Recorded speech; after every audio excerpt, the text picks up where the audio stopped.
So tabling of documents, and then it's going to. Tabling of documents, it's my duty to lay upon the table, pursuant to subsection 23(5) of the Auditor General's Act, the spring of 2021 reports from the Commissioner of the Environment and Sustainable Development. Conformément à l'article.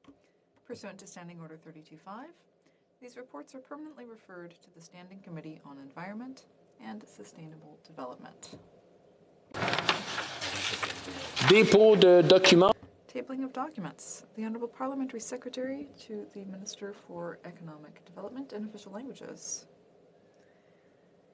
Mr. Speaker, pursuant to Standing Order 36.8a, I have the honour of tabling in both official languages the government's response to 11 petitions. These documents will be tabled in electronic form. Dépôt de projet. Introduction of government bills. We have a point of order. The Honourable Member for Sherwood Park, Fort Saskatchewan. Thank you very much, Mr. Speaker. I'm rising on a point of order at the earliest opportunity I have to raise a concern I have about the quote-unquote response table to question 461 from my colleague for Peace River Westlock. In brief, the question is with respect to a motion adopted by the House on June 19th, 2019, calling on the UN to establish an international independent investigation to allegation of genocide against Tamils committed in Sri Lanka. The question asks about the government's position on it, diplomatic representations that it's made with respect to that issue, as well as the government's intention with respect to raising the genocide investigation specifically. The response that was tabled to that question makes no mention of any genocide investigation. It doesn't, in fact, address the question at all. It refers broadly to Sri Lanka, but it makes no mention or reference to the substance of the question. Mr. Speaker, I know that it is practice for the Speaker not to be asked to evaluate the particulars of the quality of the response. However, in this case, given that the alleged response doesn't in any way acknowledge or respond to the question, I would submit that this makes a total mockery of the expectation in the standing orders for the government to table a response. There have to be some constraints on the response the government presents. After all, if the government were to present a response on an unrelated topic, I would submit that the Speaker has to note that a violation of the standing orders have occurred. So I would ask you to examine the response to this question and advise the House on whether the government's words actually constitute a response for the purpose of the standing order. Thank you. From what I've heard, I think the Honourable Member has answered his own question, that it is not the responsibility of the Speaker to rule on the answers that are given. I will take it under advisement, and if needed, I will return to the House. Statements by ministers. Rapport des délégations. Reports from interparliamentary delegations. Reports from committees. Introduction of private members' bills. First reading of Senate public bills. Motions. Presenting petitions. The Honourable Member for Sherwood Park, Fort Saskatchewan. Thank you, Mr. Speaker. I'm presenting 3 petitions this morning. The first petition is calling on the government to recognize that Uyghurs and other Turkic Muslims have been and are being subject to genocide at the hands of the Chinese Communist Party. I note that as we speak, the British Parliament is also debating a genocide recognition resolution, and I commend all the members of the British Parliament involved in that important discussion. The second petition is highlighting the situation in the Tigray region of Ethiopia, and calling on the government of Canada to engage to a greater extent with and responding to the humanitarian as well as the human rights issues raised by that situation.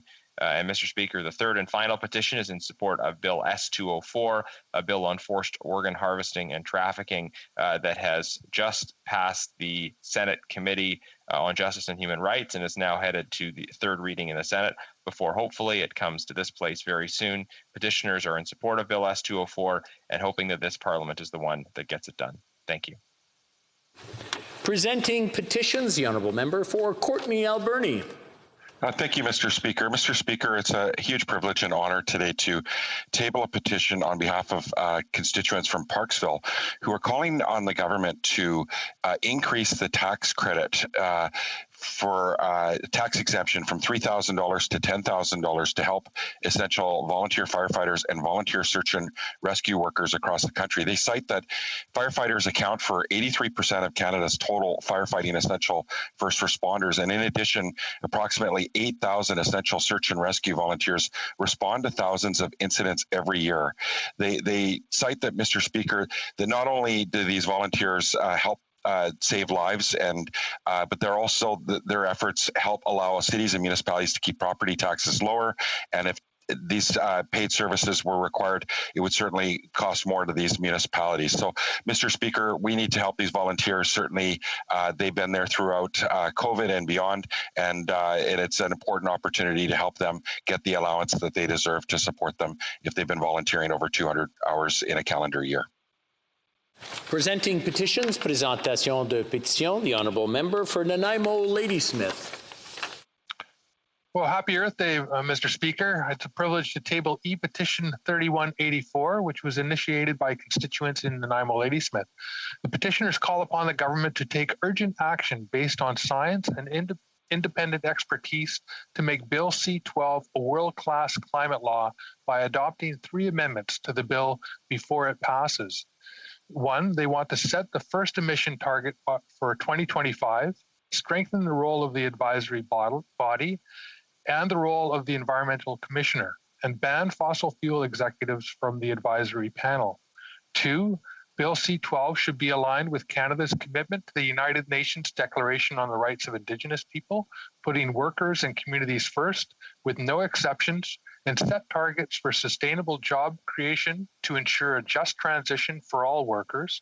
And 3, create a true legal accountability for the government by setting clear, unconditional obligations on the Minister of Environment to meet actual targets, not just plan to meet them.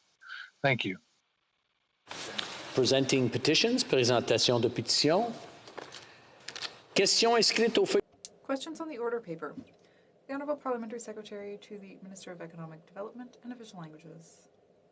Mr. Speaker, I ask that all remaining questions be allowed to stand. Agreed? C'est bon, merci. Very well, thank you. Hey. Orders of the day. Ordre émanant du gouvernement. Government orders. Ways and Means. Of Ways and Means motion number 2, budgetary policy, and on the amendment of Mr. Fast. Resuming debate, the honourable member for Kingston and the Islands. Thank you very much, Mr. Speaker, and it's an honour to rise today to speak to, the budget bill that's been presented by the House. Indeed, I want to add to the chorus of people and members who've come before the House to congratulate the first female finance minister on presenting a budget to the House of Commons. And indeed, it is quite an important budget. This budget, Madam Speaker, I see the chair occupant has changed. Madam Speaker, this budget is one that is very direct in its approach to get us through the rest of this pandemic, but in a way that does so to bring back Canada to the resiliency that its economy had before. We need to get back to having the lowest unemployment rates that this country has seen in decades. We need to get our economy back to where it was, and I strongly believe that what has been proposed in this budget is the right step and in moving forward in that direction. I do want to take some time today to talk about what I see as being the signature piece in this budget, Madam Speaker, and that is the childcare, the provisions that have been put in here. They certainly are something that I think is going to not just change the lives of Canadian parents, but indeed it's going to help our economy tremendously.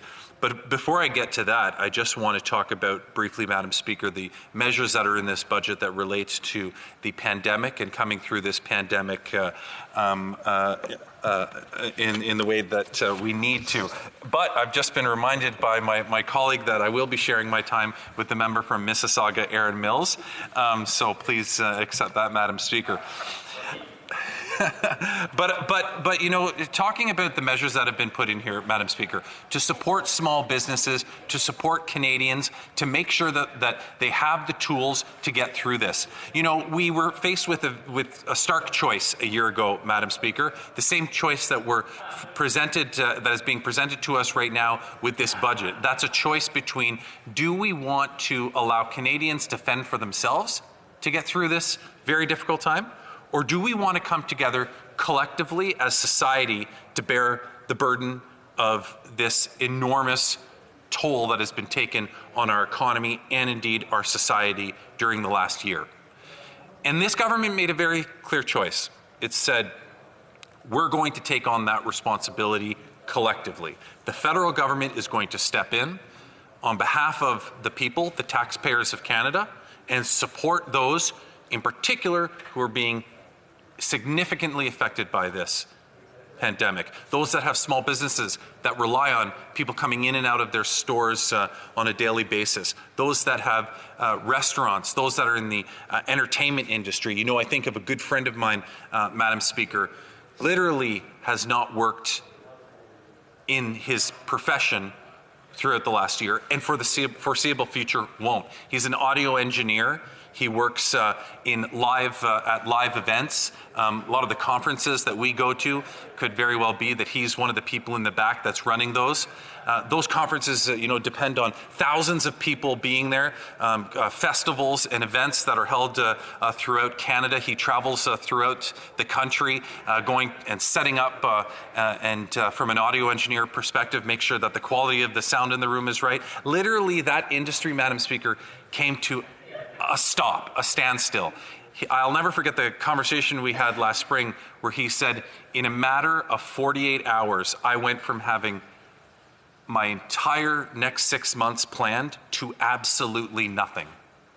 He lived in downtown Toronto, lived there for a number of years, probably the last decade, although he was born and raised in the Kingston area like I am.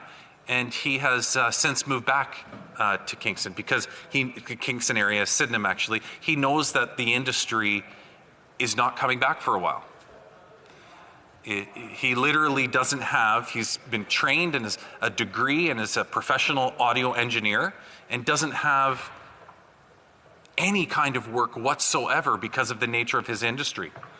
And so the government made it very clear to people like my friend and other people throughout the country that we were going to take on this burden together. The government would be there to support Canadians to get through this. And I'm extremely proud to have been part of a government that did that over the last year, but more importantly is going to continue to do that to get us through to the other side of this. And that's what this particular budget is doing. In the beginning, when this budget comes into effect, the first measures will be to support Canadians through to the other end of this pandemic. We can see the light at the end of the tunnel. We cannot turn our backs on Canadians now. We need to finish what we started, and I am very happy to see the measures as they relate to small businesses, as they relate to continuing to support Canadians in this budget. The other thing that I said I wanted to talk about, Madam Speaker, was childcare and what this budget has specifically for early learning and childcare for parents. You know, the costs, everybody who has had a child that they put through childcare is fully aware of the costs associated with it. If you live anywhere outside of Quebec, likely you're paying a lot of money for childcare, where it quite literally puts parents in the position of saying, should one of us stay home and take care of the children? Because after you consider everything, we're really not going to be any further ahead. And in some cases, they will be further behind. So people make that choice. And the unfortunate reality is that more often than not, the majority of the time, it's the woman in the relationship that is making that decision to stay home. And it's hindering female participation in our labor force. And nothing has impacted that more in the last, unfortunately, in the last short term than this pandemic. It has put a serious, it has made it extremely difficult for that participation in the labor force for women. It has taken us back several years in terms of the progress that we made towards getting equal participation in our labor force from women. And I know that, given that so much of that has to do with childcare, if we can develop a childcare system that will allow us to make it affordable, like Quebec has done, and they've done extremely well at that.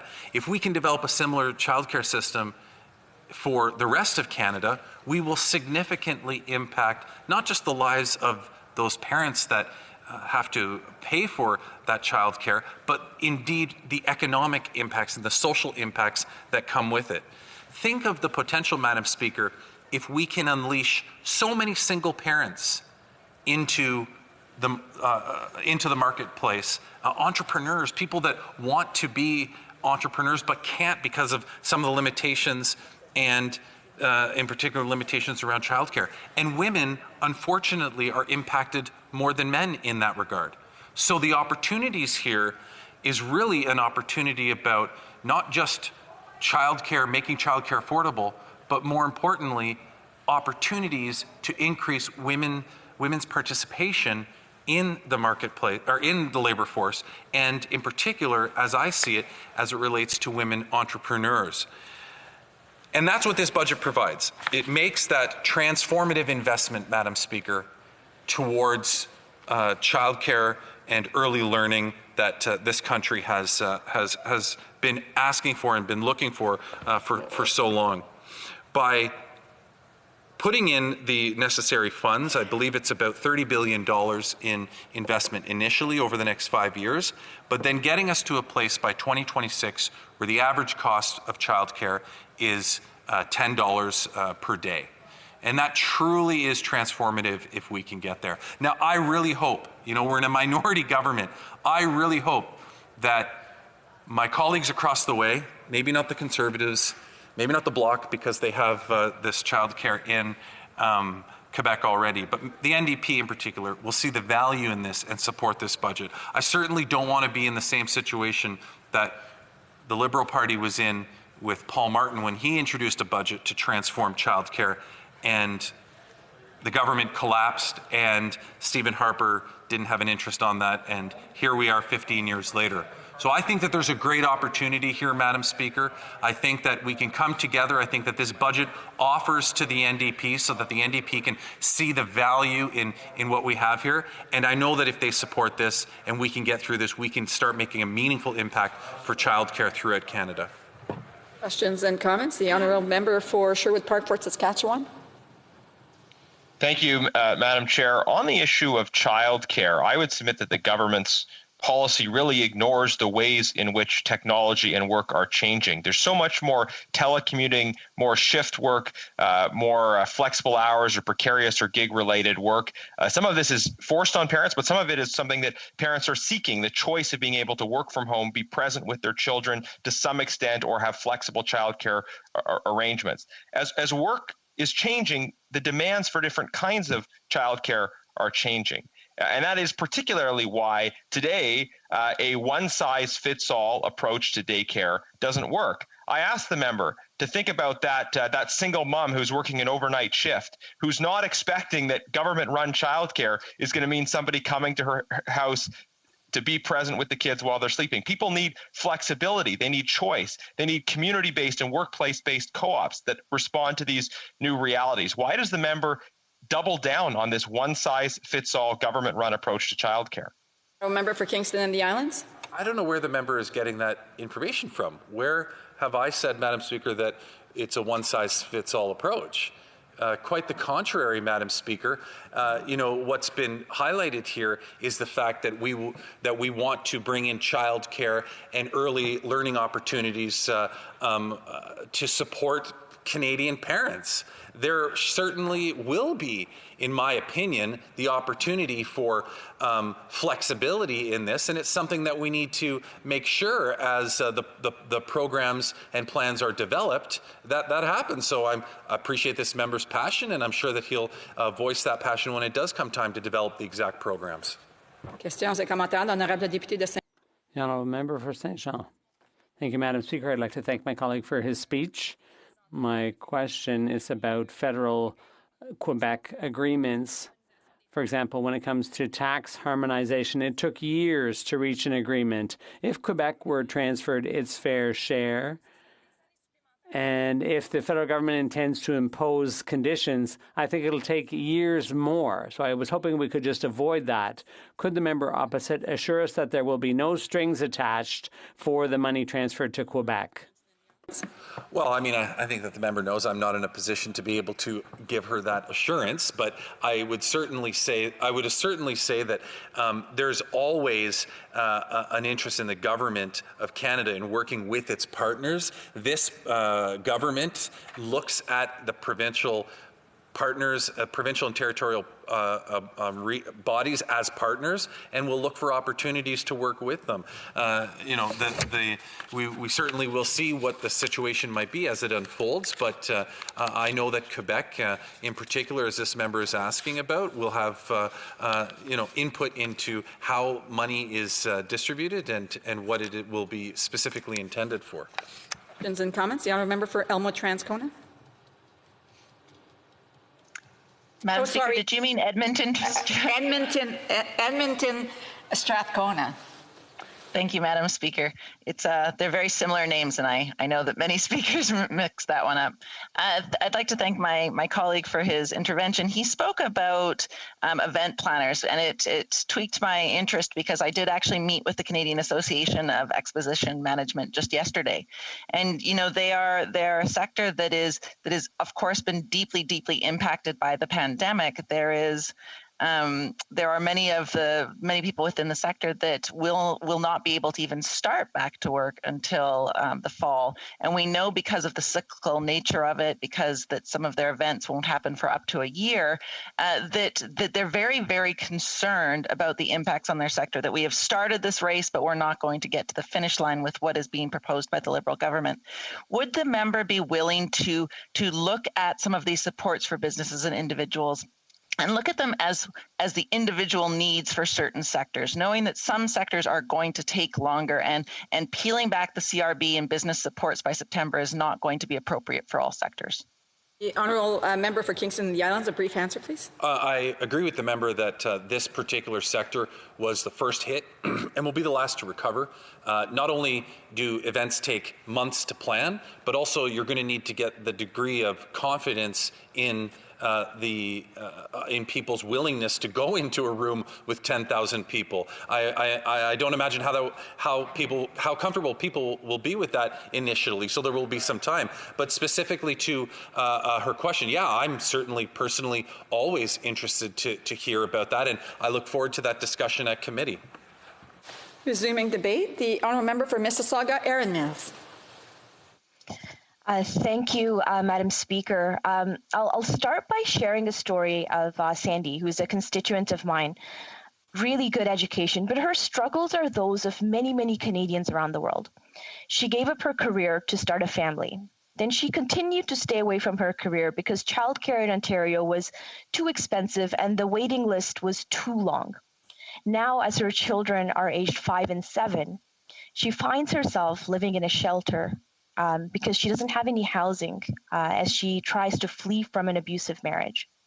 She's now working part-time while she's staying at this transitional house for women just like her.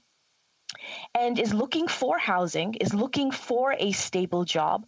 But as because of COVID, with the situation of schools, everything becoming so precarious, it is so hard for her to get into that workforce. And the jobs that she does find are precarious. They are part-time and they are minimum wage. Madam Speaker, women, and in particular low-income women, have been hit the hardest by the COVID-19 crisis. They have faced steep job losses and shouldered the burden of unpaid care work at home. All the while, many have bravely served on the front lines of this crisis in our communities. There's no doubt that we remain firmly in a she session as lockdowns continue to impact our communities and many Canadians stay at home to stem the spread of an even more aggressive third wave. I've heard from businesses in my riding about what would ensure the health of the economy of a city like Mississauga, a province like Ontario, and indeed a country like Canada. And the Mississauga Board of Trade, for example, in my city has been quite clear.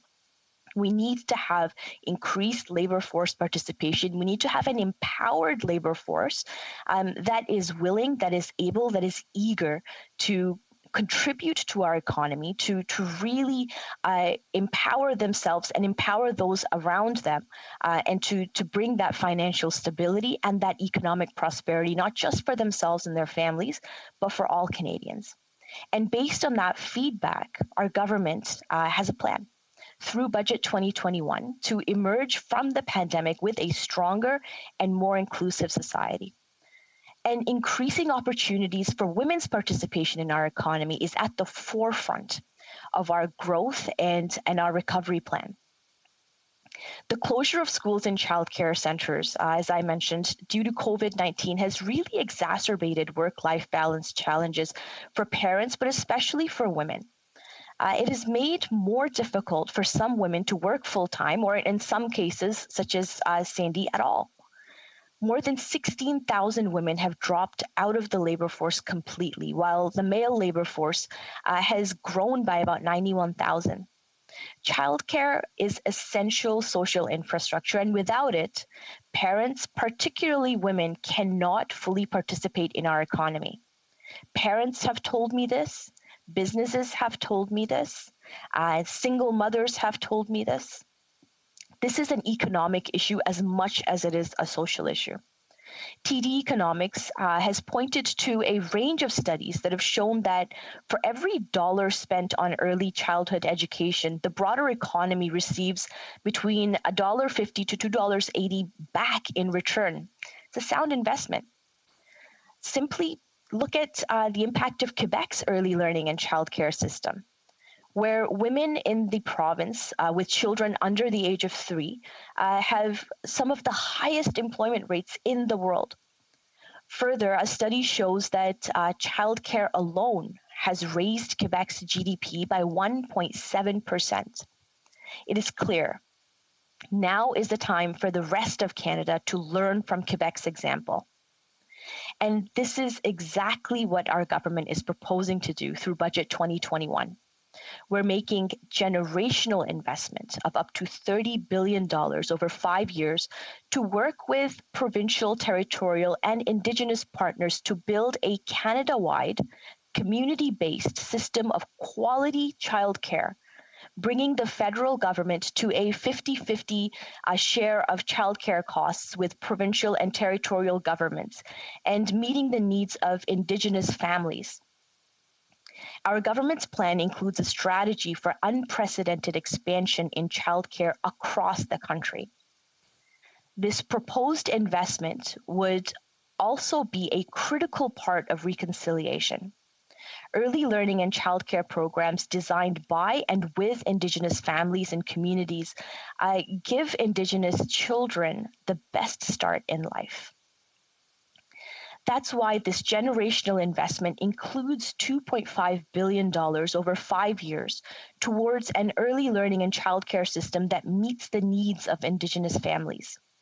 By 2025-26, new investments in childcare will reach a minimum of $8.3 billion per year ongoing, including Indigenous early learning and childcare. Our vision? To bring fees down to $10 a day on average by 2025-26 everywhere in Canada outside of Quebec. This would start with a 50% reduction in average fees for preschool care by 2022. Simply put, this investment will drive jobs and growth. It's a smart economic policy, and it's the right policy for Canadians at this time, at this juncture. But it's not the only way that our government is supporting women through Budget 2021. Budget 2021 also lays out expansive jobs and growth plan that is very much a feminist plan. It seeks to build a recovery that gives all women in Canada the ability to fully participate in our economy. For example, Canadian women entrepreneurs still face unique and systemic barriers to starting and growing a business. In light of this pandemic, that's become even more challenging. To address these challenges, Budget 2021 proposes to provide up to $146.9 million to strengthen the women entrepreneurship strategy, which will help provide greater access to financing and support mentorship and training activities. Ensuring women have opportunities to work and grow in their businesses is absolutely crucial. But of course, protecting the health and safety of women is also a priority. Our government is also moving forward on developing a national action plan to end gender-based violence through new proposed investments of over $600 million, which will provide support for action against gender-based violence for Indigenous women and 2SLGBTQIA+ organizations, for the design and delivery of interventions that promote healthy relations and prevent violence, and for increased access to information and support. This is in addition to reallocating $250 million in existing funding to support housing and shelter spaces for women and children fleeing violence. And we are accelerating work on a national action plan in response to the National Inquiry into Missing and Murdered Indigenous Women and Girls call for justice and the implementation of the Truth and Reconciliation Commission's call to action. To support this work, Budget 2021 proposes to invest an additional $2.2 billion over 5 years and $160.9 million ongoing to help build a safer, stronger, and a more inclusive society. Finally, Budget 2021 proposes to invest $236.2 million over 5 years, starting in 2021-2022, and $33.5 million per year ongoing to expand work to eliminate sexual misconduct and gender-based violence in the military and support survivors. This investment will reinforce the systemic efforts to change the culture and working conditions of Canadian Armed Forces. Ultimately, these measures support the objective of increasing representation of women in the Canadian Armed Forces from 15% to 25% by 2026, which, if achieved, will further positively reinforce cultural change. Madam Speaker, it's absolutely absurd to think that in 2021, we're talking about the need for some of these measures. Instead of simply living in a society where women and men are on equal footing with the same opportunities to succeed in a truly inclusive society.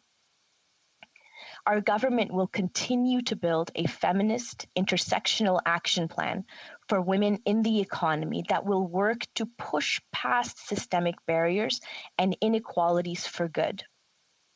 The honourable member's time is up for debate, but she'll be able to continue during questions and comments. The honourable member for Renfrew, Nipissing, Pembroke. Thank you, Madam Chair. Madam Speaker. Quite apart from intruding upon provincial jurisdiction, there is one aspect of childcare that is under federal jurisdiction, and that is for the Canadian Armed Forces. Now, for them, it's not only a matter of having positions available close to base, but the odd hours that the women can be called to work at any time of day or night. So what provisions are being made to actually create more positions to assist our forces in the military?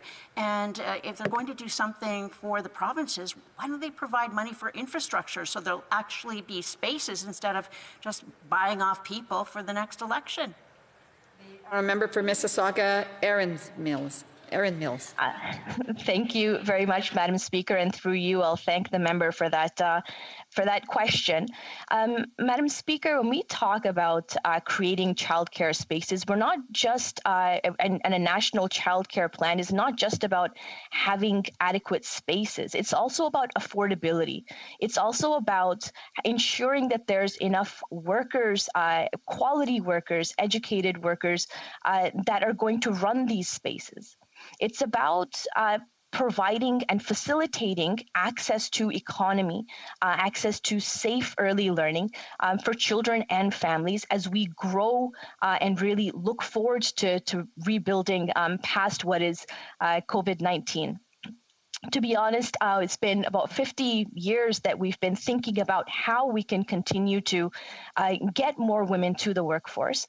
And childcare has been something that many organizations, not-for-profits, have been advocating for. And now more and more through the pandemic, we've seen that businesses and employers are now advocating for it more and more because they want to have more people. They want to increase the labor force participation. I do have to allow for other questions. L'honorable député. The honorable. The member for Lac-Saint-Jean.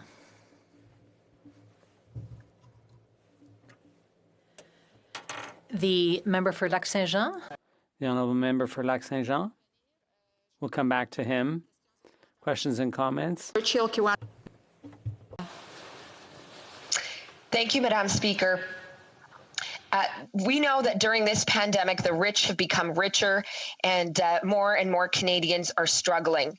Despite the Liberals' longtime commitment to fight for the middle class, to lift Canadians up, this budget does not include a wealth tax, which would be critical in ensuring that rich pay their fair share of taxes and that everybody can indeed be lifted up. What do the Liberals have against the rich paying their fair share of taxes? The honourable member for Mississauga, Erin Mills. Thank you very much, Madam Speaker, and through you, I'll thank the member for her question. And to say that, as I've gone through the budget, I've seen that this budget is definitely an equity-seeking one, whether it's through the luxury tax with vehicles, or whether it's a more robust system for ensuring that we're catching those tax evaders. I think the difference between the Canadian economy and, say, for example, other economies around the world is that we're not a quid pro quo system where a Canadian puts in money to get something back for that individual service. I think the Canadian system, the Canadian society is really about we all pitch in to make sure that our neighbors are well taken care of and that on a rainy day that we ourselves are taken care of. And so when I look at this budget 2021, I have to say that it is one of the most equity-seeking, most equitable budgets that I've seen in a very long time. And I just want to give an opportunity because there was a technical issue, so I want to give an opportunity to the honourable member, l'honorable député de Lac-Saint-Jean, à répondre. I'll give the opportunity to the member for Lac-Saint-Jean to answer. Thank you, Madam Speaker. I apologize for the technical issue.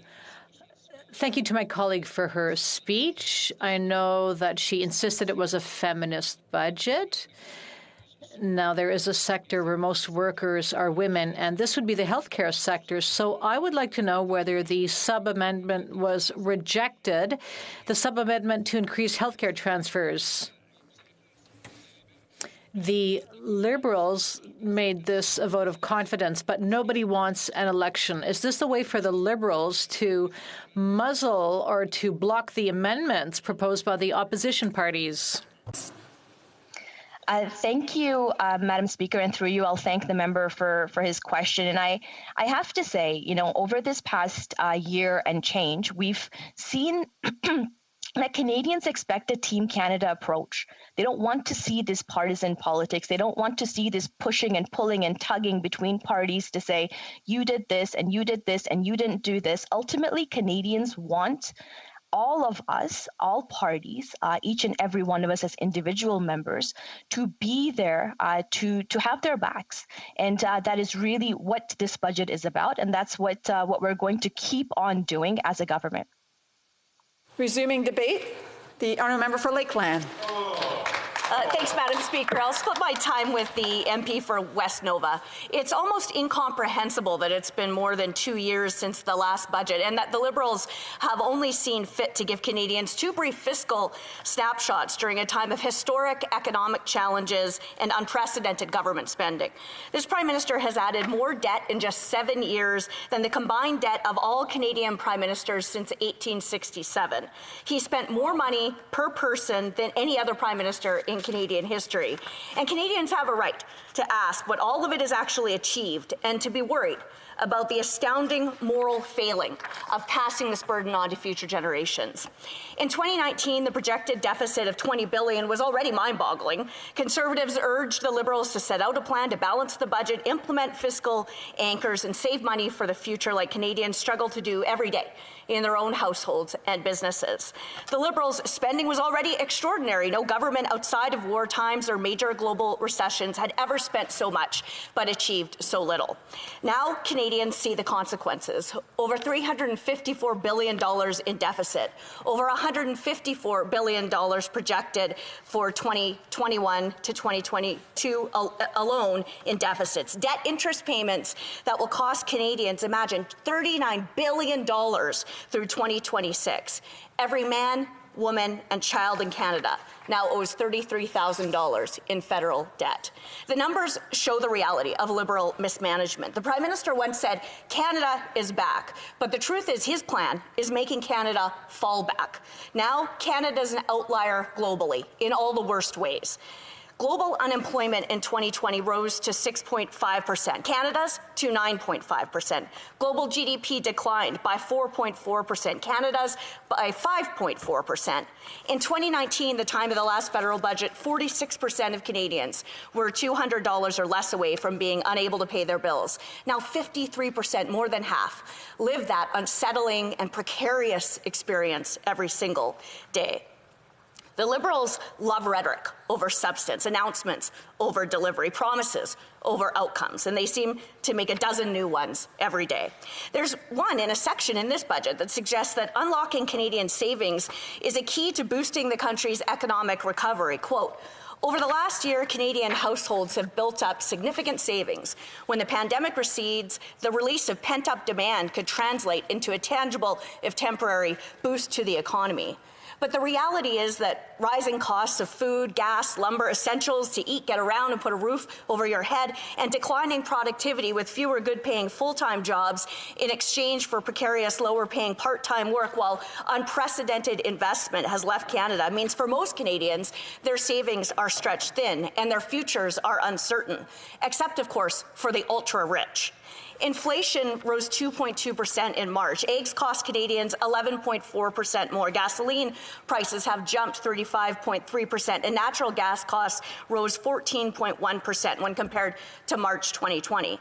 There's no spending limit, no fiscal anchor, and to top it all off, Canada is now entering the uncertain world of quantitative easing, literally printing money to pay our debts. But I guess at least the finance minister seems to have given everyone a heads up. She already wanted to dip into the private savings of Canadians months ago, saying, quote, if people have ideas on how the government can act to help unlock that preloaded stimulus, I'm very interested. But it's the spending of this government that knows no bounds, not the savings of everyday Canadians.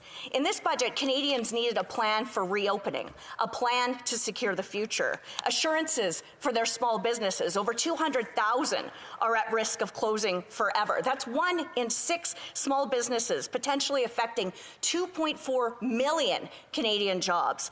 This budget needed to include a concrete plan for the private sector and for entrepreneurs to be able to take risks and create new jobs by reducing government-imposed barriers and layers of red tape and costs that stifle innovation and new economic opportunities. Instead, Canadians got the rude wake-up call that this government will be saddling their grandchildren with more deficits and more debt. Meanwhile, in the most elite and privileged positions, the Prime Minister and Finance Minister call COVID a so-called opportunity to pursue an ideological great reset of the economy and busy themselves with reimagining a bunch of new ways of how to spend Canadians' money. Speaking of imaginary money, and as the Shadow Minister for Public Safety, I didn't see any mention of the estimated $3 to $5 billion for the Liberal wrong-headed confiscation program of the ever-expanding list of firearms they will ultimately take or prohibit the use of from millions of law-abiding Canadian sports shooters, hunters, collectors, and firearms owners. But at least this budget does increase $312 million over 5 years for the Canadian Border Services Agency to fight gun smuggling and trafficking, as Conservatives have urged consistently for years. But the Liberals failed again to address a significant issue in the RCMP, increasing funding for training new RCMP recruits and replacing their unsafe 25-year-old service pistols. The past year created a backlog in training new recruits, and according to the National Police Federation, will, quote, impact recruiting and training for years to come, jeopardizing public and member safety. With Liberal bills currently being debated that would reduce penalties for serious violent crimes like gun trafficking, sexual assault, and assault with a weapon, while allowing for community service for sexual assault, kidnapping, arson, and human trafficking, RCMP recruits will be sorely needed in the coming years.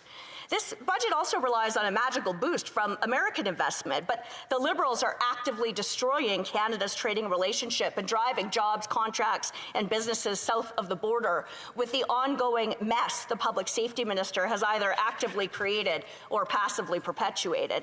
It's gotten so bad that the U.S. just advised do not travel to Canada. Workers who travel to the U.S. for essential work but don't travel daily or weekly are constantly subject to inconsistencies and contradictions. The Liberals should mitigate this major problem by adjusting the Order in Council's wording to allow essential workers to travel in order to fulfill contract and business obligations, not based on calendar days. Now, I personally believe that all workers and all businesses, every single one, are essential to the Canadian economy.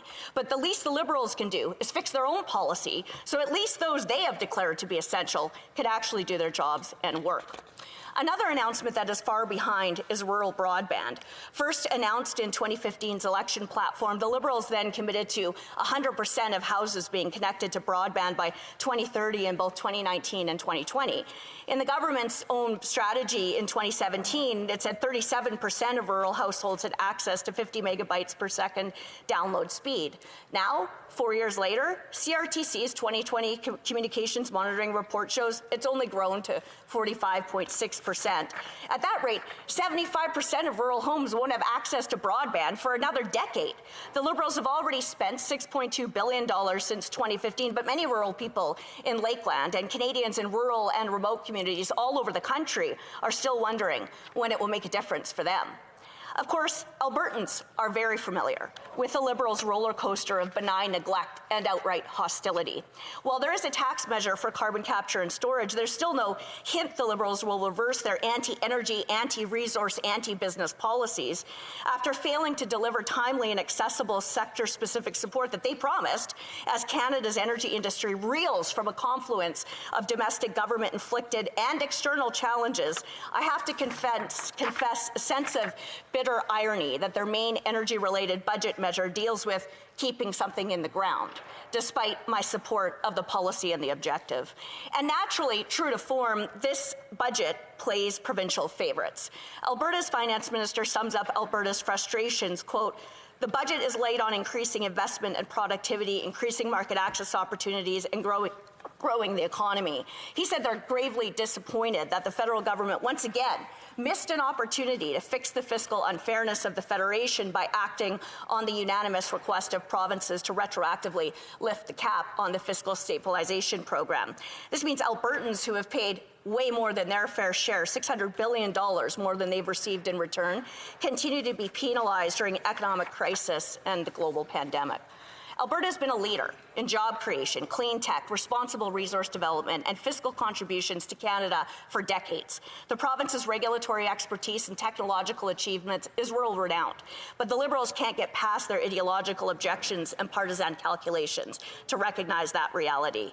This budget doesn't help the constituents I represent in Lakeland. It means inevitably higher taxes, higher costs, fewer jobs, and future generations left to pay the bills. My constituents understand the concepts of setting a budget, putting needs before wants, not throwing good money after bad, and spending within your means. People there just want to know that if they work hard, they can do better. And for government to remember that it doesn't have its own money. It all comes out of Canadians' pockets. Comments? The honourable member for Kingston and the Islands. Thank you very much, Madam Speaker. And I've heard the Conservatives take out of context, not out of context, directly misquote what the Finance Minister had said. And this member did it as well. And I know that the Leader of the Opposition did it, has done it repeatedly through tweets in various different forms where they imply that this was her quote.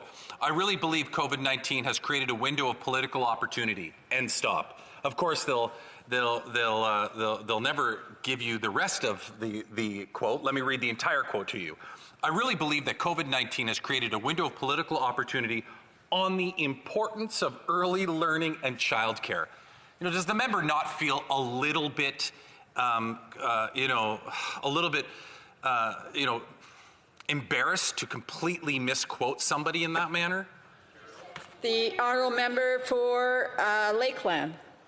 Well, I'm not really sure what the member is talking about, because I did talk about the Finance Minister saying that COVID-19 is a political opportunity. And if he doesn't like what the Finance Minister said, then of course I'm sure he would just actually acknowledge what the actual Prime Minister said, which is that he believes that the global pandemic is an opportunity to reimagine the economy, to participate in what he said was a great reset.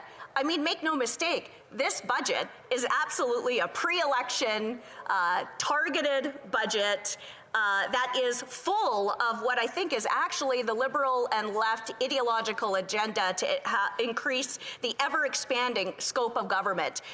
It's just mind-boggling that they're willing to preside over such irresponsible and reckless decision-making, which will burden future generations of Canadians.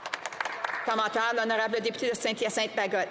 The member for Saint-Hyacinthe-Bagotte.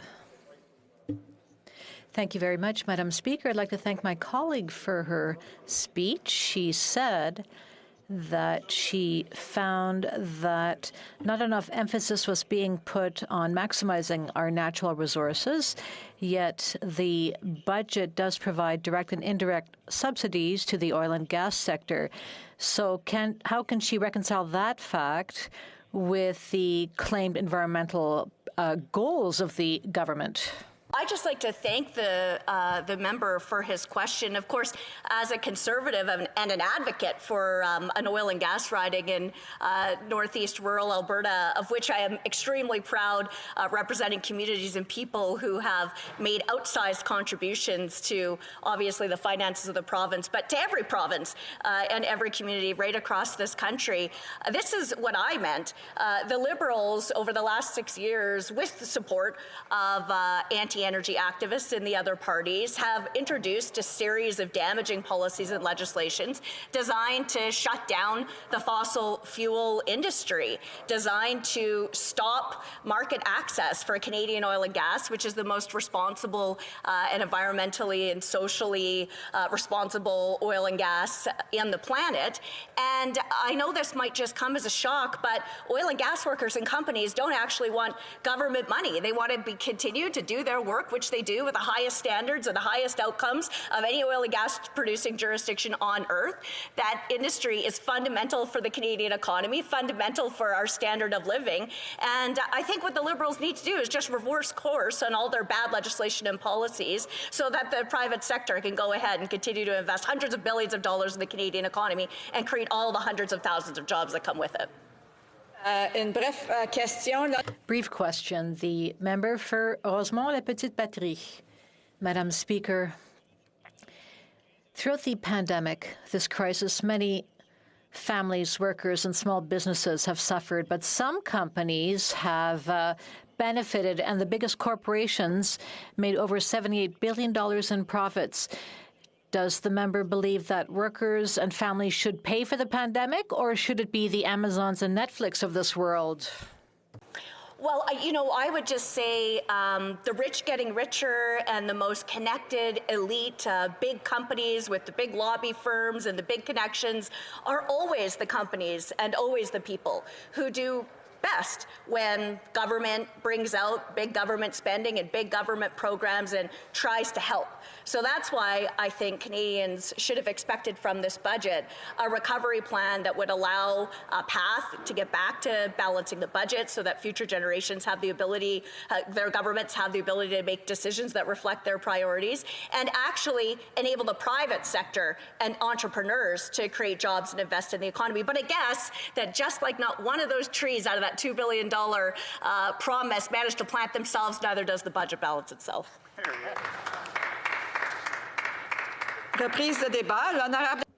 Resuming debate, the Honourable Member for West Nova. Thank you very much, Madam Speaker. It's my pleasure to join you from beautiful Southwest Nova Scotia. A little bit sunny, a little bit rainy, but definitely a great place to be in this time of COVID. And it's my honor as a relatively new MP. I'm sorry to interrupt. I would just ask the member to see if his mic is plugged in. There seems to be a technical issue. Maybe that's much better. There you go. Well, there you go. I'll start from scratch here. It's my pleasure to join you from Southwest Nova Scotia, where it's a little rainy, but heck, we don't have a whole lot of COVID-19 floating around, even though here in Nova Scotia, it seems we're having a resurgence of variants. It looks like, due to a lack of vaccines, that we're going to start seeing a bit of the third wave that the rest of Canada has seemed to have over the last number of weeks and months. Listen, I want to start my first response to a budget as a new MP. It's a year and a half that many of us have been elected and haven't had the opportunity to speak to a budget. So I'm going to start off with maybe something a little more Nova Scotian and basically talk about something quick and something probably a little more positive about what's actually in the budget that I find is important to my area, to something that I find is extremely important to me and my family, which is the National Framework for Diabetes. So something that's actually in the budget that I support. This year is the 100th anniversary of the discovery of insulin here in Canada. Something that Banting and Betts were able to do, University of Toronto, something that we as Canadians continue to support and, of course, celebrate. That we were able to be a part of this historic change in the lives of people, of course, with type 1 diabetes and, of course, type 2 diabetes. This budget does provide $25 million over 5 years, starting in 2021-22, to Health Canada for additional investments for research in diabetes, including juvenile diabetes, surveillance and prevention, to work towards the development of that national framework. It's extremely important to me and my family because I'm the dad of a type 1 diabetic. My son just recently, I guess if you could ask for lack of a better description, celebrated his 5th anniversary of being a diabetic. And I can see from what he has to go through and what other diabetics across this country go through that there is no real, I would say, standard in how care for those individuals actually are. So it's good to see Canadians get together. We need to work with our provinces to make sure that that's going to happen. But for JDRF and Diabetes Canada, these are very positive developments. And I hope that, of course, this continues and that more emphasis will be on some of the chronic diseases that we as Canadians continue to suffer. Madam Speaker, I wish the rest of the budget was as positive, but unfortunately it is not. While we're sort of on a healthcare side of things, of course, this budget is very lax in how it's going to help with, of course, COVID-19. How it's going to respond to the province's needs for extra help, especially when it comes to the deferred healthcare that has had to happen over the last number of months. And we had, I'm a member of the Health Committee, we had the radiologist, I believe, in a couple weeks ago presenting before the committee. And they estimate there's like 380,000 Canadians that have had their tests, whether it's a cancer test, whether it's a colonoscopy, what have you, have had them delayed. And if we start to delay healthcare, greater issues might happen. If you do end up being diagnosed with cancer, well, it might be a different level of cancer. You could be in stage 3 or stage 4. Very, very much more difficult to actually treat. But what the provinces had been asking for over the last number of years is they need a top up in their health transfers, and yet it doesn't show up in this budget. And yet we had the Prime Minister go out, the next day and actually say, hey, yeah, we're going to do that after the pandemic is done. Well, the way things are going right now, the pandemic's going to be with us for quite some time. So I do wonder where that extra investment is going to be in the Canada Health Transfer. I think it's somewhere's up to somewhere's up to $4 billion that they're asking for. In the scope of the $100 billion of extra, I would say, election funding that this government has put forward, the $4 billion that the provinces are asked for seems like quite a bargain for them. Now, let's move on from healthcare and talk about something that's important, of course, for the coastal communities here in Southwest Nova Scotia. And quite honestly, this area is based on fishery and access to that fishery. And I want to talk about small craft harbors. Small craft harbors might not be important to many people across Canada, but for those of us who use them, or for the people that have their families in fishing industry, want to see investments in wharves. They are part of our highway. They are part of our business park, if you want to use it that way, Madam Speaker. We see an investment of $300 million over 2 years for small craft harbors, but I can tell you that's just a kick in the bucket of what is required to bring up the safety of our ports and wharves, and to actually adjust to the difference of sizes of vessels and safety of vessels that have changed over the last number of years. So there's actually not enough room in a lot of these ports per se. I was on the beautiful Briar Island just the other day, meeting with people at the Port Authority of Westport, and they've had a beautiful wharf there, a fabled wharf in the Bay of Fundy that sees some of the highest tides in the world. They haven't had an expansion or an adjustment to their port in well over 50 years. They've had little projects along the way, a bit of a breakwater, maybe a top change on one of those wharfs, but actually nothing's actually happened for them in that amount of time. So, the $300 million, I think, is going to be very difficult to completely sell, because I think we can spend way more than that on just the 27 wharves that require it here in West Nova. There's a number of these wharves that are on our list that are actually condemned. The fishers are still using them, but they're actually condemned by small craft and harbors because they don't have the actual dollars to be able to be able to do the work. While I'm on the fishery, I want to talk about safety of our fishers. And we've had a couple of experiences in the last few months. Of course, the loss of the Chief William Solis, which was a scallop dragger out of Digby, basically based out of here in Yarmouth, and the loss of, I think it was 7 men that were lost in that. It took a lot of time to find it. There's not enough money in the budget with Coast Guard to be able to go and see if they can recover the bodies of the men that were lost. We need to do more in making sure that our vessels are safe and that we have the systems to be able to go out and actually help them. A good example, of course, the scallop dragger, another scallop dragger off of George's Bank, the Atlantic Destiny, which went down. 32 souls were actually saved, but we learned a number of things that I don't see in this budget. That the fuel for search and rescue is not available at the airport that is closest to the port. Some of the things that, of course, our great people at CFB Greenwood do, they need to change a few of their processes in order to adjust, of course, to these kinds of savings or these kinds of situations where they're offshore and they're 100 kilometers offshore. We're sending helicopters and that we need to have the capabilities here at the nearest airport in order to be able to do it. And the last point, I think I'll present a quick personal issue here in Southwest Nova Scotia. We just had a young gentleman who's a fisher who just had a terrible, terrible accident. 24 years old, a guy by the name of Andrew Saunier, got caught up in the engine room.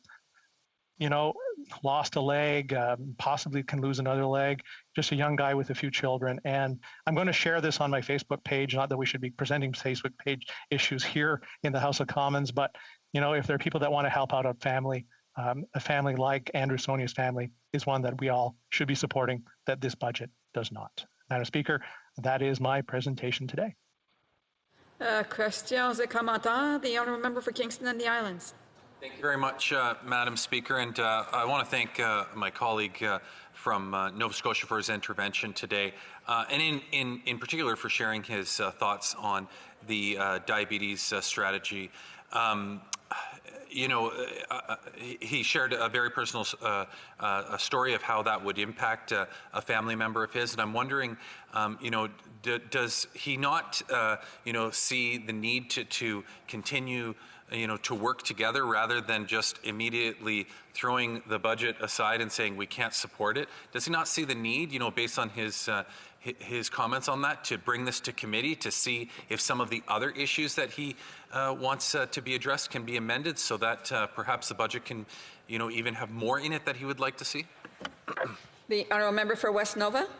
Well, I want to thank the member for that question. And, if that was the way the budget was structured, then we should find the things that actually we can work on together. But what we find is a document that hasn't been presented in 2 years. So there's that pent up demand of government departments that create a 700-page, a tome of information with a whole bunch of things in it that are, in our case, unsupportable. But hey, listen, we've supported the bill as it comes down for the diabetes framework. I'm happy to be one of the co-chairs of the interparliamentary group on JDRF. And there's other ways for us, of course, to support it rather than supporting an unsupportable budget. Questions et commentaires? L'honorable député de... Questions and comments? The honourable member for Beauport-Limoilou. Thank you, Madam Speaker. This budget, just going back to what my colleague said, this budget sets up a lot of standards, agencies, $3 billion, and yet there are no actual services for citizens. There's just an increase of bureaucracy, more consultation, and that type of thing. So I'd like to hear my colleague talk about that. Member for West Nova.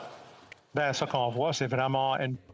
Well, what we've seen is just spending, almost $100 billion of spending on programs that are really future election policies.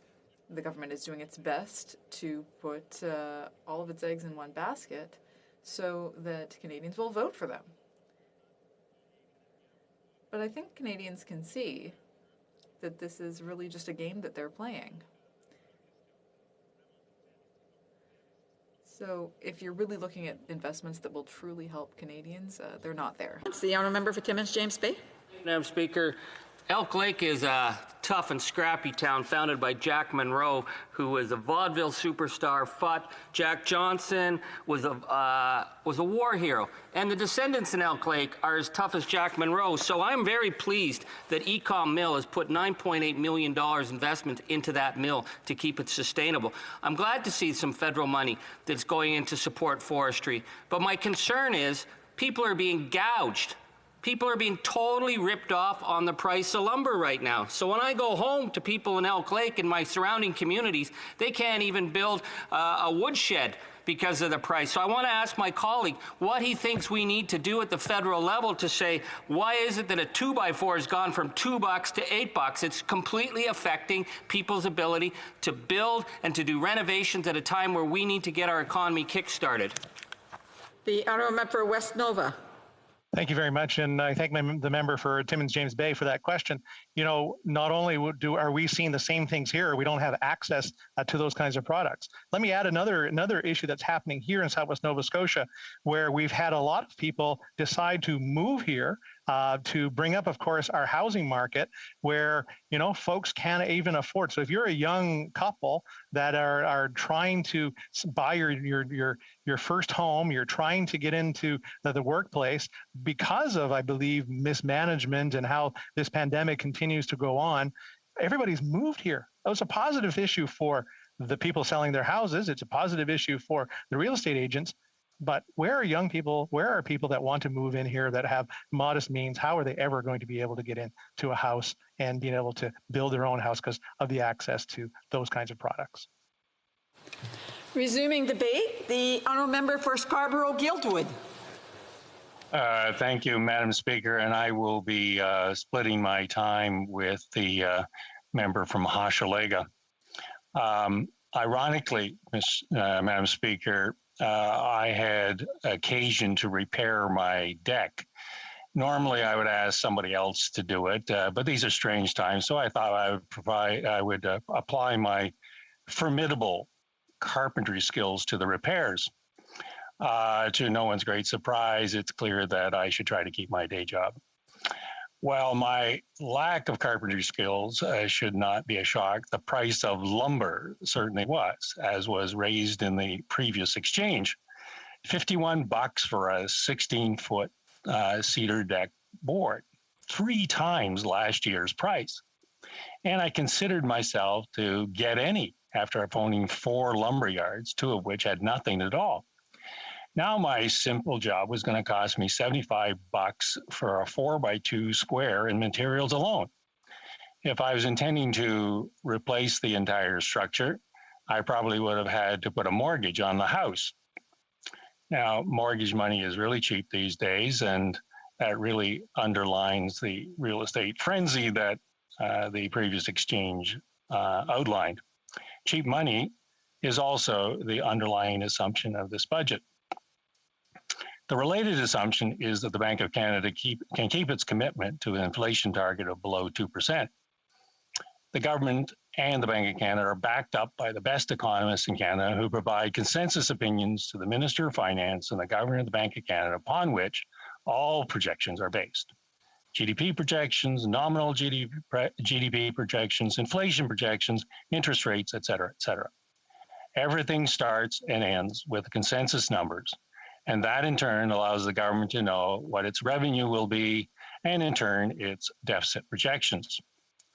But what if the experts are wrong, that they're measuring the wrong things, that the basket used to calculate inflation is made up of quite a number of goods and services, some of which are questionable in a pandemic economy? For instance, no one's traveling these days, Madam Speaker, so travel is actually deflationary, along with all of the related services and goods that go with travel. So my deck board, on the other hand, that's quite inflationary. Or a trip to the grocery store is exactly the opposite, quite inflationary. Now, in normal times, this all balances off. However, these are not normal times, and we need to be more than a little skeptical about these predictions.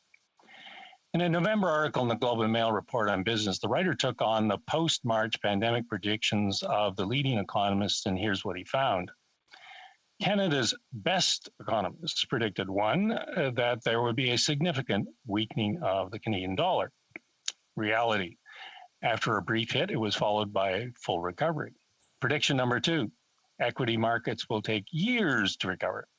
Reality, markets took months to recover, and they have been on a tear ever since.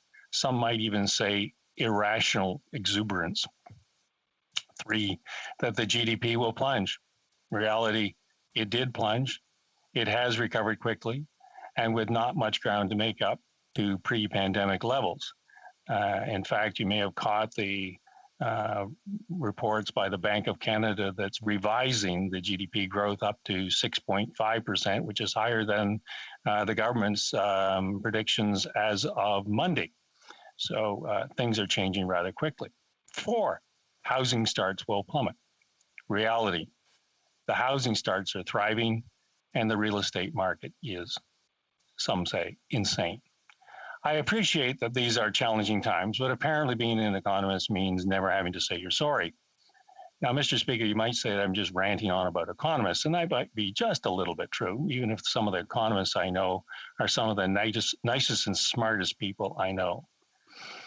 Mr. Speaker, the fact remains that some of the nicest and smartest people you or I know this time last year got it far more wrong than they got it right. That puts the Prime Minister and Minister of Finance in a dodgy position. The spending demands far exceed the ability of the economy to support. It's one thing to provide emergency support, but it's quite another thing to provide that support over the short or medium term, simply not sustainable. Mr. Speaker, I don't know what a 1% interest rate jump does to the budget, but I do know that 2% is probably quite devastating. Many decades ago, I was doing mortgages for my legal clients in the 17 to 18% range for 5-year fixed rates. I wish I'd had the foresight to load up on long-term Canadian savings bonds at 13%. However, I didn't. I don't claim any unique insight, but to those who claim it couldn't happen again, I say, think again. Remember the inflation wars of the 70s and 80s, stagflation, I suppose it was called at the time. Remember wage and price controls. Remember Canada being an honorary member of the Third World. Remember the draconian financial disciplines of the 90s and early 2000s. Remember the banking crisis of 2008, 2009, where financial institutions were severely overleveraged, and CEOs were buying fancy financial instruments that they didn't even seem to understand. I also remember the wise words of Ed Clark, former CEO of the TD Bank, who said he wouldn't buy anything for his bank that he didn't understand. Good investment advice. Mr. Speaker, we are in a time where no one really knows what's going on or will go on. I didn't read the last year's predictions to embarrass some people. I read them to remind everyone that we are in perilous times. And as long as the pandemic remains in our midst, economic prognostications, even consensus ones, can't necessarily be relied upon. So the question has become, has the government of Canada taken us too far to a step to the abyss? A little history might provide some comfort, however, Madam Speaker. In 1946, immediate post-war World War II, the net debt to GDP was 110%. 110%, Madam Speaker. Some 8 years later, by 54, 55, it was down to 38%, largely reduced by tight spending and a prosperous expanding economy.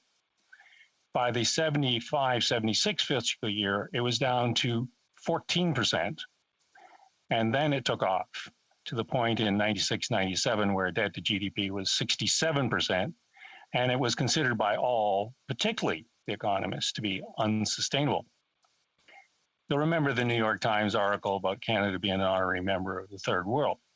With fiscal and monetary discipline and an expanding economy, the government of the day was not only able to bring down the debt to GDP ratio to below 30%, but the government actually paid off $100 billion in actual real debt. I would note that fiscal targets were set and a contingency fund was created so that everyone knew the plan. The 30% net to GDP has hovered there ever since 2006 to 2018. While history may teach us something, it doesn't teach us everything. We may be in the immediate post-World War economy, or we may be in something else. I think I've said enough about what I think about economists' predictions. The other unknown is how the virus will behave. It's demonstrated a devastating resiliency, attacking populations that were once thought to be safe. So it's hard to know whether we've reached an armistice with the enemy or whether there will be still a full-on war or whether there's just a few battles left to mop up. The finance minister is making a series of what I would argue are reasonable bets. One, the economy will grow its way out. She has some evidence to support her position. As I indicated earlier, the Bank of Canada yesterday revised its expectations for the growth of the economy upwards quite dramatically, even higher than what the projection is set out last Monday by the finance minister. The second bet is that inflation is still within the band.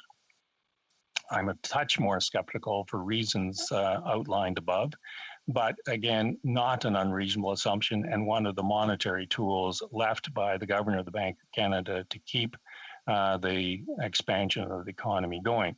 Three, short-term interest rates will remain low. How long is short-term, Madam Speaker? I'm not quite sure, but I am again a little skeptical about that.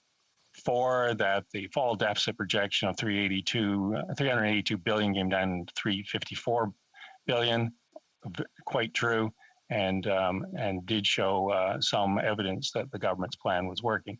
Five, that the government... Unfortunately, the honourable member's time for debate is up, but he'll be able to add during questions and comments. Questions et commentaires. The honourable member for Kamloops, Thompson, Caribou. Thank you, Madam Speaker, and I do thank my colleague who's been here for a while and has some very valuable insight in terms of historical and things that happen over time. You know, clearly when I saw this budget, 700 plus pages with essentially extraordinary debt spending and extraordinary decisions around support for many, many different items. I worry about when the quote is when we will have to pay the piper. Part of our amendment suggests that we are concerned that this government, in an election budget, they've given things away, but they're not talking about the hard choices they're going to make. Does this minister guarantee, or does this member guarantee that there will never be capital gains on private homes? The honourable member for Scarborough-Guildwood.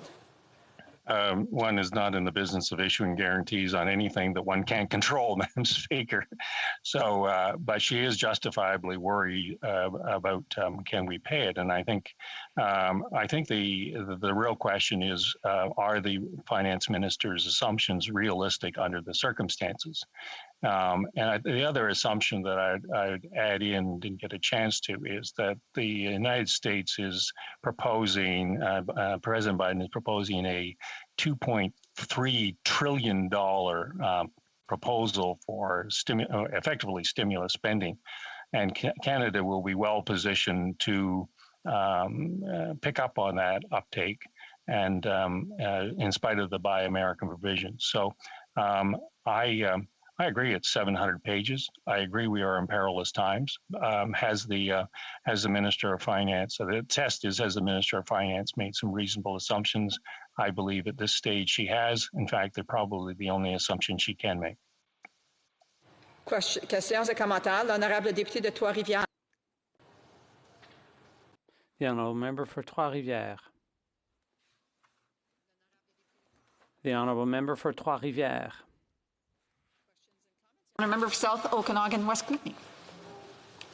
Well, thank you, Madam Speaker, and I'd like to thank the honourable member for his comments, especially around economists. I know I once heard a respected conservative economist said that economists exist to make astrologers look good. But I want to ask him about taxing the ultra wealthy to help pay back this pandemic debt.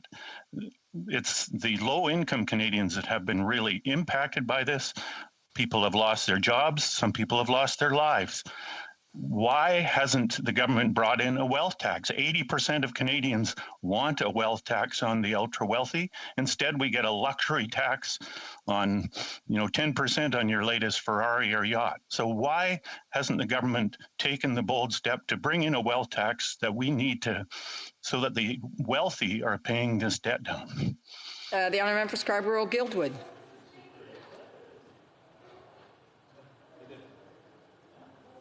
The honourable for Scarborough-Guildwood. I don't know if individuals are not putting their mics on, but okay. Yes, I apologize. I'm not quite sure how I got turned off. May I say to the honourable member that I don't own a yacht or a fancy car, unless you call a Subaru a fancy car. The short answer, I think, is that wealth taxes don't work, and when they've been tried, they've been abandoned. The most effective wealth tax that we do have is capital gains tax, and I expect that given the irrational exuberance of some of the real estate sales, that in fact there will be quite a significant windfall to the government on the sale of assets. We'll try again. The member for Trois-Rivières. I think the problem was that the member was muted. Thank you, Madam Speaker. A brief question, please. Yes. I'd like to thank the member for Scarborough for his speech. There's huge spending, never before seen spending, and huge deficits will result, but nothing about increasing health transfers. What does the member have to say about that? From the member for Scarborough-Guildwood.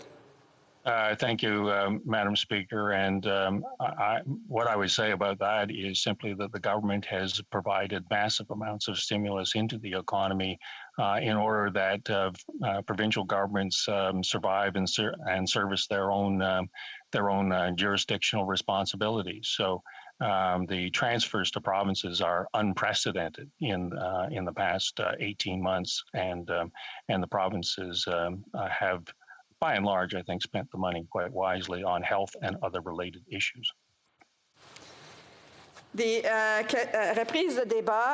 Resuming debate, the Honourable Parliamentary Secretary to the Minister of Transport. Thank you, Madam Speaker. First of all, allow me to give a shout out to the people of my riding of Hochelaga. In the face of this unprecedented and ongoing crisis, the people of Hochelaga have been resilient and supportive and committed, and I'm proud to represent them in the chamber. Especially today when I speak about a progressive budget that aims toward an inclusive and feminist economic recovery. I'd also like to commend my colleague Chrystia Freeland on becoming the first female finance minister to table a federal budget in this place. An important glass ceiling has just been broken. Since the beginning of the pandemic, more than 1 million Canadians have contracted COVID-19 and more than 20,000 have died. My thoughts are with the families and friends who've lost loved ones, and I thank healthcare staff for their dedication and hard work. In Hochelaga and East Montreal, the vaccination campaign is making good progress. More than 83% of seniors over 70 have already been vaccinated. We're still in a period of great uncertainty and a global health crisis, so this is not the time for austerity. We can't ask the most vulnerable population to take on personal debt to feed themselves, house themselves, and survive during these hard times. The federal government has decided to be there to support and sustain Canadians in the fight against COVID-19. Madam Speaker, I come from a family that believes deeply that the role of government is to fight for the most vulnerable people, to ensure that the government is there in times of great crisis. And this budget does does precisely that.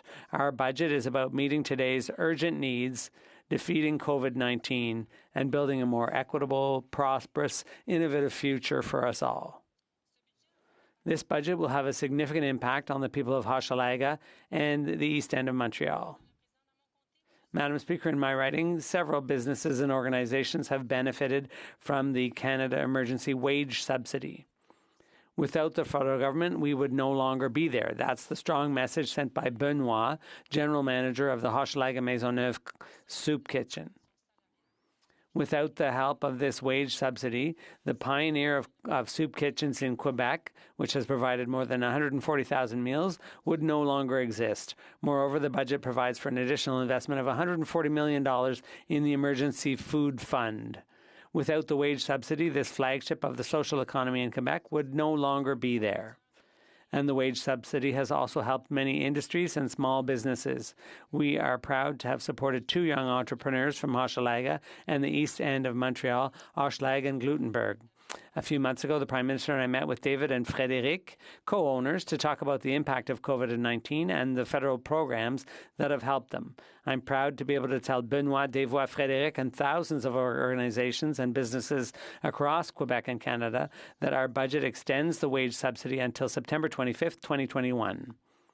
In addition to allowing these businesses to keep their employees, we're also participating in tomorrow's recovery by increasing the Canada Child Tax benefit for workers. This will allow thousands of workers to requalify or to retrain in a society that's constantly changing and looking to the future. That's what this budget is all about, a sustainable green recovery focused on the jobs of tomorrow. Community organizations have been operating since the beginning of the pandemic to serve the most vulnerable. Every day, several volunteer activities were organized to help the less fortunate. In Hochelaga, more than 35 community organizations benefited from the emergency fund. Organizations like Le Murier, the Blind Foundation, Chico Reste Pop, Projet Harmonie, Prolongation La Famille, and others that serve the community. Those are the organizations this government is supporting with this budget. Your role is important, and we know it. That's why we're creating a $400 million temporary community services recovery fund over 3 years to help community organizations adapt, modernize, and participate in the economic recovery. One of the issues that particularly affects the East End of Montreal and Hochelaga is the high cost of housing, which continues to put financial pressure on families. This is an impediment to the economic and social prosperity of families in Hochelaga, but also everywhere else. A family should not have to choose between paying rent or paying for food.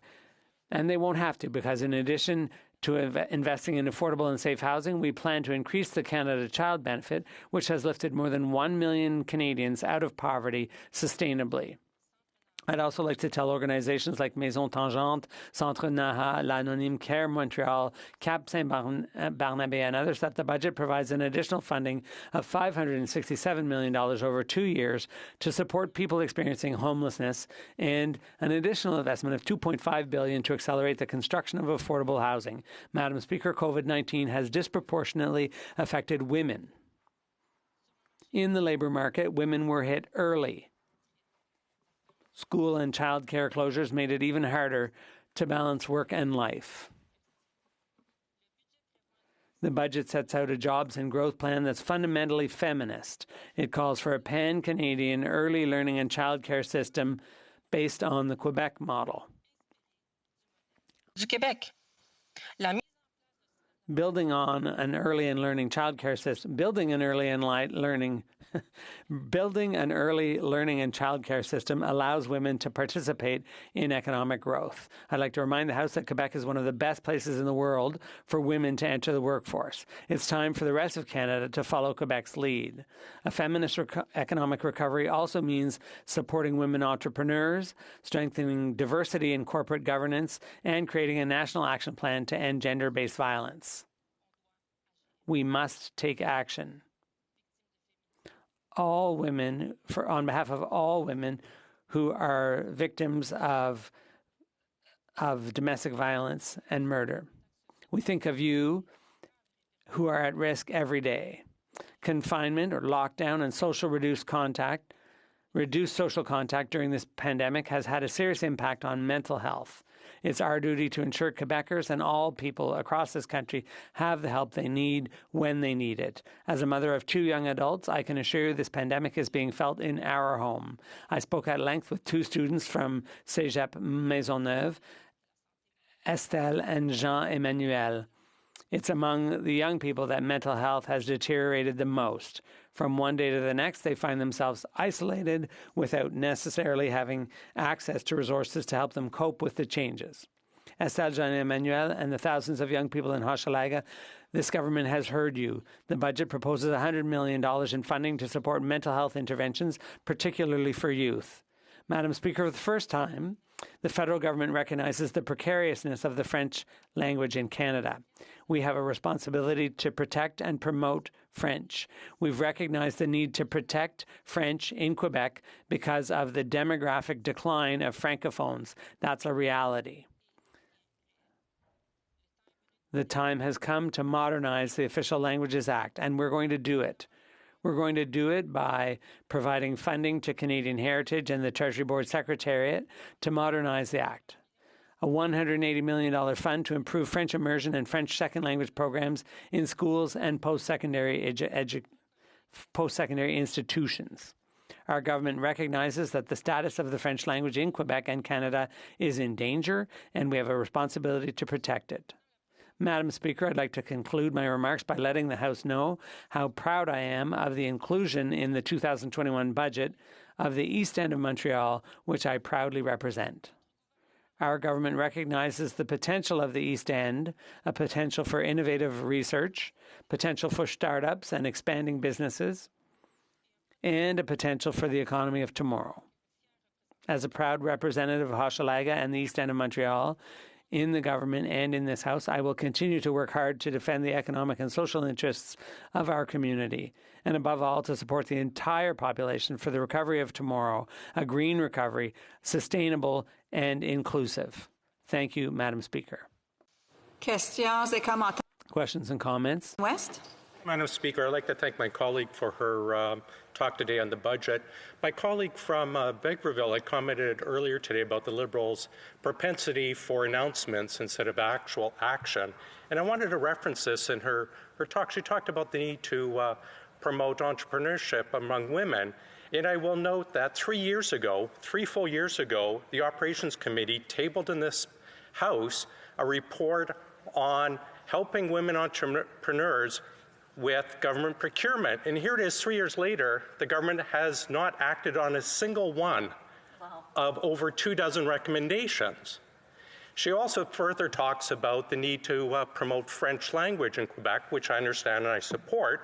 But I will note the Treasury Board, in providing $1 billion sole source grant to their friends at HoC, violated Treasury Board rules and did not do the official languages impact analysis. The president of the Treasury Board from Quebec City violated his own rules. Why the hypocrisy? The Parliamentary Secretary. Thank you, Madam Speaker. I'd like to thank my colleague for his question. I think that we basically share the same concerns. We want to make sure that women will be able to go back to work, and I think that the budget will help that.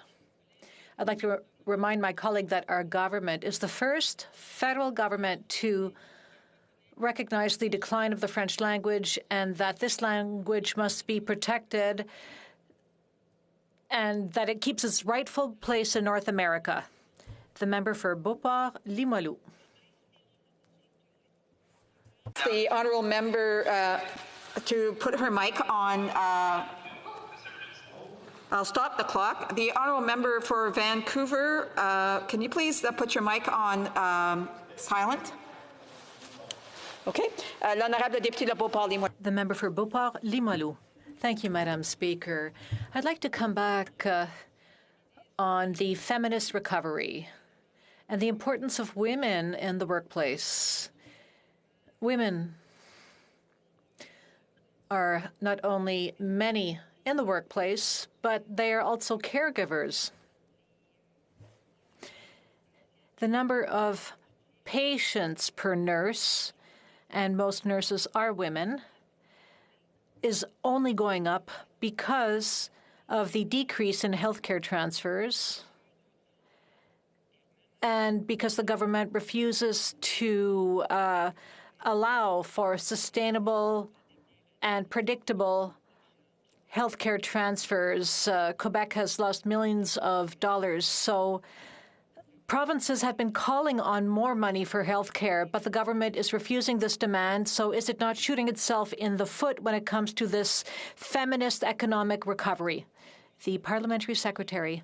Thank you, Madam Speaker, and thank you to my colleague for her question, which in fact really affects me because my mother was a natural caregiver her entire life, and her husband is now in a long-term care home. I haven't seen him in 8 months, so I do understand the role of caregivers in our society.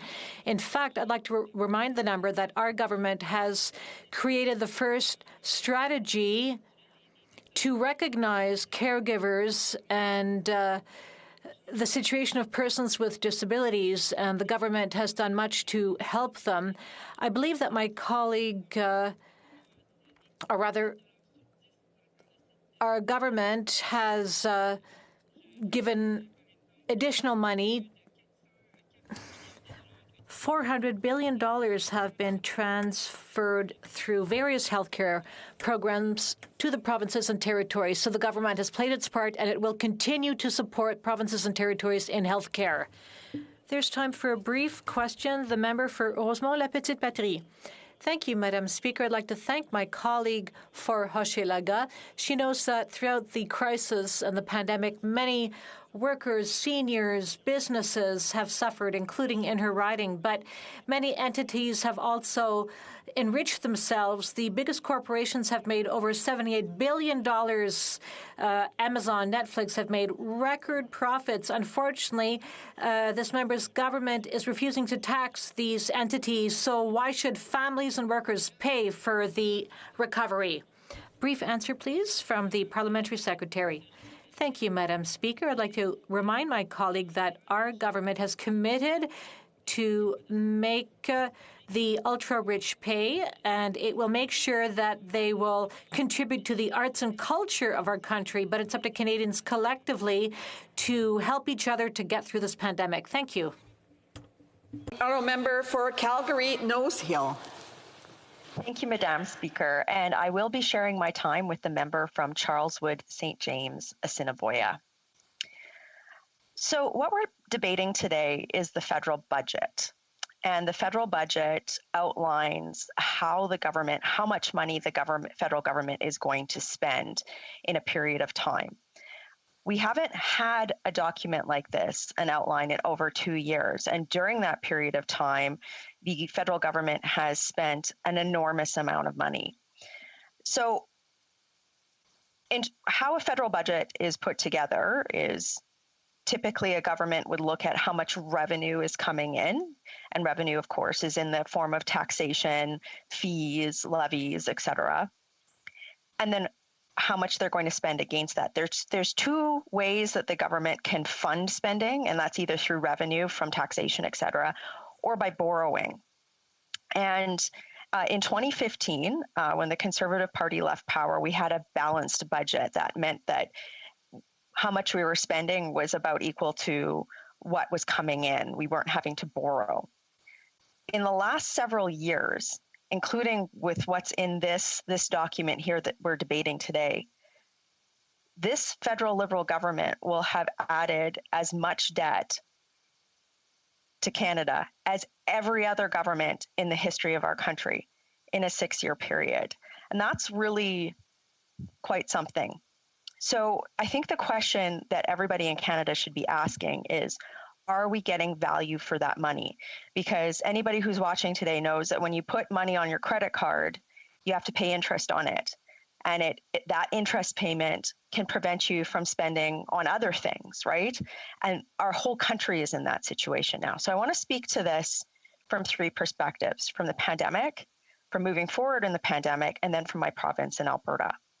So first of all, this budget should have been tied to a plan to move Canada permanently and safely out of lockdown restrictions, because we know that a lot of spending in there is related to spending on measures that are needed when people are having to be forced to sit at home by the federal government. That doesn't help everybody. Restrictions don't have an equal effect on everybody in Canada. There's a lot of people who are more impacted by these restrictions than others. So, for example, a government employee who has the ability to sit at home and work from home with a permanent paycheck might be not financially impacted in the same way as a small business owner who has to close their business because of uncertain restrictions.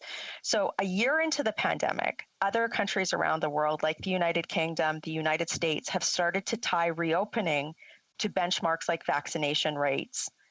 And we have heard nothing from the federal government on that. In fact, they've actually shied away from talking about this.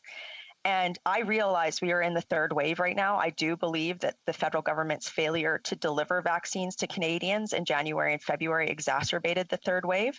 But without that plan, those targets, that line of sight on when the economy can reopen, this plan is based on it's a house of cards, right? There's a lot of assumptions here that we can't evaluate, and that's a problem. So after the pandemic, at some point, I'm hopeful that Canada can move out of this. We are going to have a major challenge as a country, because, and I know that there are people who are listening today who have lost their business, lost their jobs. Those aren't things that aren't going to easily come back.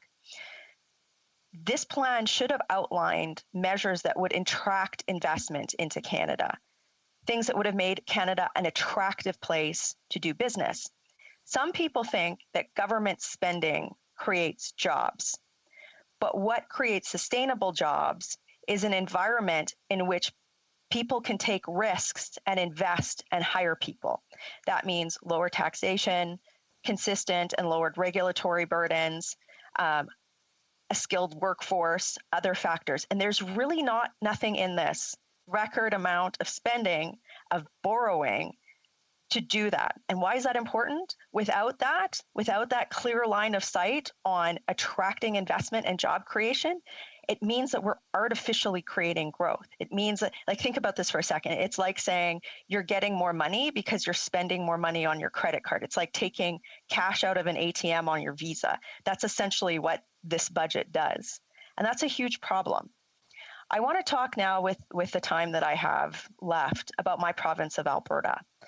Alberta was in a very bad economic situation prior to going into the pandemic. We had some of the highest unemployment rates in the country, and this is because the federal Liberal government disrupted the energy sector with policies that made it almost impossible for projects to move forward. This is sort of classic Liberal political philosophy. Paint Albertans as, people with dirty jobs who don't care about the environment, put in place policies that are punitive to them without any plan to support workers, and then buy off votes in central and eastern Canada and hope that they continue to hold in power. But we know that a government who wants to maintain a Canadian Confederation should put in place policies that benefit the whole country, which they've consistently failed to do. And this budget does the same thing. There's nothing in here to address the severe economic downturn that my province is facing, because the small little bits of hope that we had after the Liberal destruction of the energy sector, like the hospitality and tourism sector, like the airline sector, et cetera, they're all wiped out now. I mean, the Calgary Stampede, for example, brought $500 million into the city every year, but without a plan on reopening or some benchmarks, they can't proceed. And no amount of government spending is going to fix that. We need that plan, right? I'll bring WestJet up. WestJet is a huge source of jobs for Alberta. And the federal government has done nothing for the workers in that industry. They've been begging for a plan for rapid testing at airports that would make things safer, and they've left this company out in the dark. In fact, they've made it worse in a lot of ways, and there's so many examples like that. And what I want to say is that this budget, which spends so much money, really, really sets my province back. My province, I think the figure is from 2007 to 2018, provided $239 billion in net fiscal transfers, essentially equalization, to the country. And do you know how much they got back from that program? $0. Think about what my province could have done with $239 billion. Instead, people in my riding are sitting at home. I'm seeing high levels of suicide, domestic violence, and it's because this government consistently overlooks that. You know, this government thinks we can somehow put money on a credit card and magically hope that things get better. What we need is a stable macroeconomic situation to allow growth to happen over time, not artificial growth through government spending, which creates inflationary pressures, makes things more expensive, and doesn't really create any sort of long-term growth. In fact, it actually hinders growth because of those interest payments on that debt. We can't accept this. This here, I believe, is a way to buy off votes in a feeble attempt that sort of undermines the intelligence of Canadians ahead of a federal election that the Prime Minister's party really wants to have happen during a pandemic. And I just think that that's morally bankrupt. Instead, what the government should have done is have a plan that clearly states the benchmarks by which Canada can safely reopen. They should have had a better plan for vaccination. They also should have ensured that there was regional specific support for hard hit regions like Alberta. You know, I'm really tired of policy happening to my province. If the Liberal government was really serious about helping every region of this country, they would be ensuring that that the workers in my province that have been left behind by their policies had things like, you know, skills development or specialized support. We should be looking at ways to create a stable economic climate in Alberta to attract more investment right now. But that's not what this does. What it does is it puts a lot of money on our nation's Visa card for not a lot of return. There's a lot of what we call structural spending in here with not a lot of return. And that's a huge problem. And that's why, frankly, I don't support it. And no Canadian should either. Thank you, Madam Speaker. Questions and comments? The honourable member for Kingston and the Islands. Thank you, Madam Speaker. I know that that this member, the opposition critic for health, speaks a lot about comparing us to the United States and tries to paint a picture that the United States is in a much better position right now than we are. But the reality of the situation is, Madam Speaker, yesterday Canada added for the entire country 5,859 COVID cases for the entire country. By comparison, Michigan added 5,900 and Florida added 5,571. Just those two states alone were about double of the total cases throughout all of Canada. How can the member justify continually pointing to the United States as a huge success story when the numbers don't support it? The honourable member for Calgary Nose Hill. This may come as a surprise to the member, but the United States has 10 times the population of Canada. And I believe that the figures that have come out of the United States recently has shown on a per capita basis, because that's how we measure things from when there's not an equal amount. We have something called a common denominator, right? So on a per capita basis, Canada's cases are actually outpacing the United States.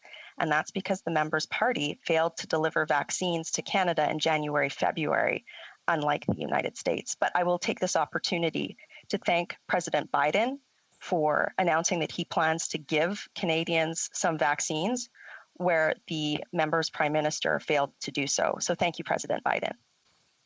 Questions et commentaires, l'honorable député de Saint. Questions and comments? The member for Saint-Jean. Thank you to my colleague for his speech. In the Conservatives' budget amendment, they say that we need to speed up vaccination to counter the third wave. But if we are to do that, things have to be done, such as invest in the healthcare sector. We mentioned this several times. It's important to increase health transfers. So this was in the sub-amendment of the Bloc, and I'm wondering why my colleague of the Conservative Party and her colleagues voted against the Bloc's sub-amendment. Well, certainly the Conservatives understand that because of the federal government's delay in getting vaccines during that crucial period in January and February, only 5% of Canadians even got their first shot, that put an enormous pressure on provincial ICU capacity, for example. And of course, the federal government should be helping provinces in every way possible, including increased transfer payments during this crisis. The block amendments, though my colleague makes it sound like it was just that, it had some problematic other components. And as responsible legislators, I think we made a good point on that, but we do understand and agree that the federal government has left most provincial governments in a deeply untenable situation and need to do more to secure vaccines. And comments, the honourable member for Churchill, Kiwatanuk-Aski. Thank you, Madam Speaker. So my question to my colleague is around working people, and I know the Conservative leader talks a lot about standing up for the working class. However, the Conservatives have not supported federal leadership when it comes to paid sick days, and we know from everybody from public health experts to doctors that paid sick days are critical in dealing with workplace outbreaks of COVID-19. Does she agree that if we're going to actually stand up for working people, that we need to see national leadership and provincial leadership in ensuring paid sick days for workers so that they can stay home safely? The honourable member for Calgary Nose Hill has just under a minute to respond. Gig economy workers, workers in grocery stores, these are the real heroes of the pandemic, but they've also been treated the most abysmally by this federal government. Of course, we need support for them to be able to isolate when they need to. We also need a plan to get them vaccinated and to make working conditions safer. There's the fact that the federal government has not done more on rapid testing in workplaces, has not done more on things like seeing danger pay for grocery workers be abolished by a essentially virtual monopoly of grocery companies in this country is ridiculous and unconscionable. So yes, we need to do more, but we also need a path forward through vaccines, rapid tests, and therapeutics. Resuming debate, the honourable member for Charleswood, St. James, Assiniboia, Headingley. Thank you, Madam Speaker. I just want to say, in my short time as an MP, so much has changed in our country and in our world. I couldn't help but be reminded of Shakespeare's Julius Caesar when Brutus says, "There's a tide in the affairs of men which, when taken at the flood, leads on to fortune." On such a full sea are we now afloat, and we must take the current when it serves, or lose our ventures. As legislators, it's time to recognize that we are in the throes of history. What we decide today will either lead to future success or down a dangerous path. I'm saddened to say that the path this budget presents is one that could really lead our country into peril. Even before the pandemic, the government's vacuous promise to balance the budget by 2019 had long been abandoned and broken. Canada's debt had risen, and a view of the horizon displayed a sea of deficits and red ink for years to come. The cupboard had already been spent bare. By June of 2020, Fitch had already downgraded our national credit rating. Standard & Poor's was warning at the same time that they could also downgrade us at some point over the next couple of years should the deterioration in the government's fiscal position become more severe and prolonged than we currently expect. I think we can safely say Canada's fiscal position is more severe and prolonged. Credit rating agencies don't react well to vast, irresponsible spending with absolutely no plan to return to balance. Based on what I see in this budget, the government couldn't care less what the credit rating agencies think. There are real consequences to being downgraded. It means more difficulty borrowing and higher interest rates. The government has at best treated any fiscal anchors with disdain, and they are in fact really absent from this budget. But from breaking promises to balance the budget by 2019 to maintaining a decreasing debt to GDP ratio, these measures, they were just simply ignored. The lack of fiscal responsibility has been absolutely staggering, and all Canadians should be very worried about what's coming next. Now, I want to be clear because the government will say, surely you're not saying you wouldn't have protected Canadians during the pandemic. I'm not saying that. What I am saying is that things could have been done far better, and I believe Conservatives would have avoided many of the errors in the emergency programs that we've seen. There were so many obvious errors that led to gaps in the commercial rent subsidy, the wage subsidy, and the CEBA, leaving so many Canadians out in the cold. Some of these errors border on negligence at worst and incompetence at best. It took our continued efforts to point out these errors time and time again before the government made necessary changes. My caution today, though, has to do with interest rates. I really want to talk about interest rates because the rationale used by the Minister of Finance for this massive past and future spending has been that interest rates are historically low. On Monday, she said, in fact, in today's low interest rate environment, not only can we afford these investments, it would be short-sighted of us not to make them. She's basically telling us it would be irresponsible not to borrow. All this new debt presents huge risks in reality that vulnerable Canadians just can't take in such a precarious time that we are in now. This abandonment of prudent financial management without sound fiscal anchors should worry future generations. The Liberals are literally rolling the dice, playing with real lives and gambling that interest rates won't rise.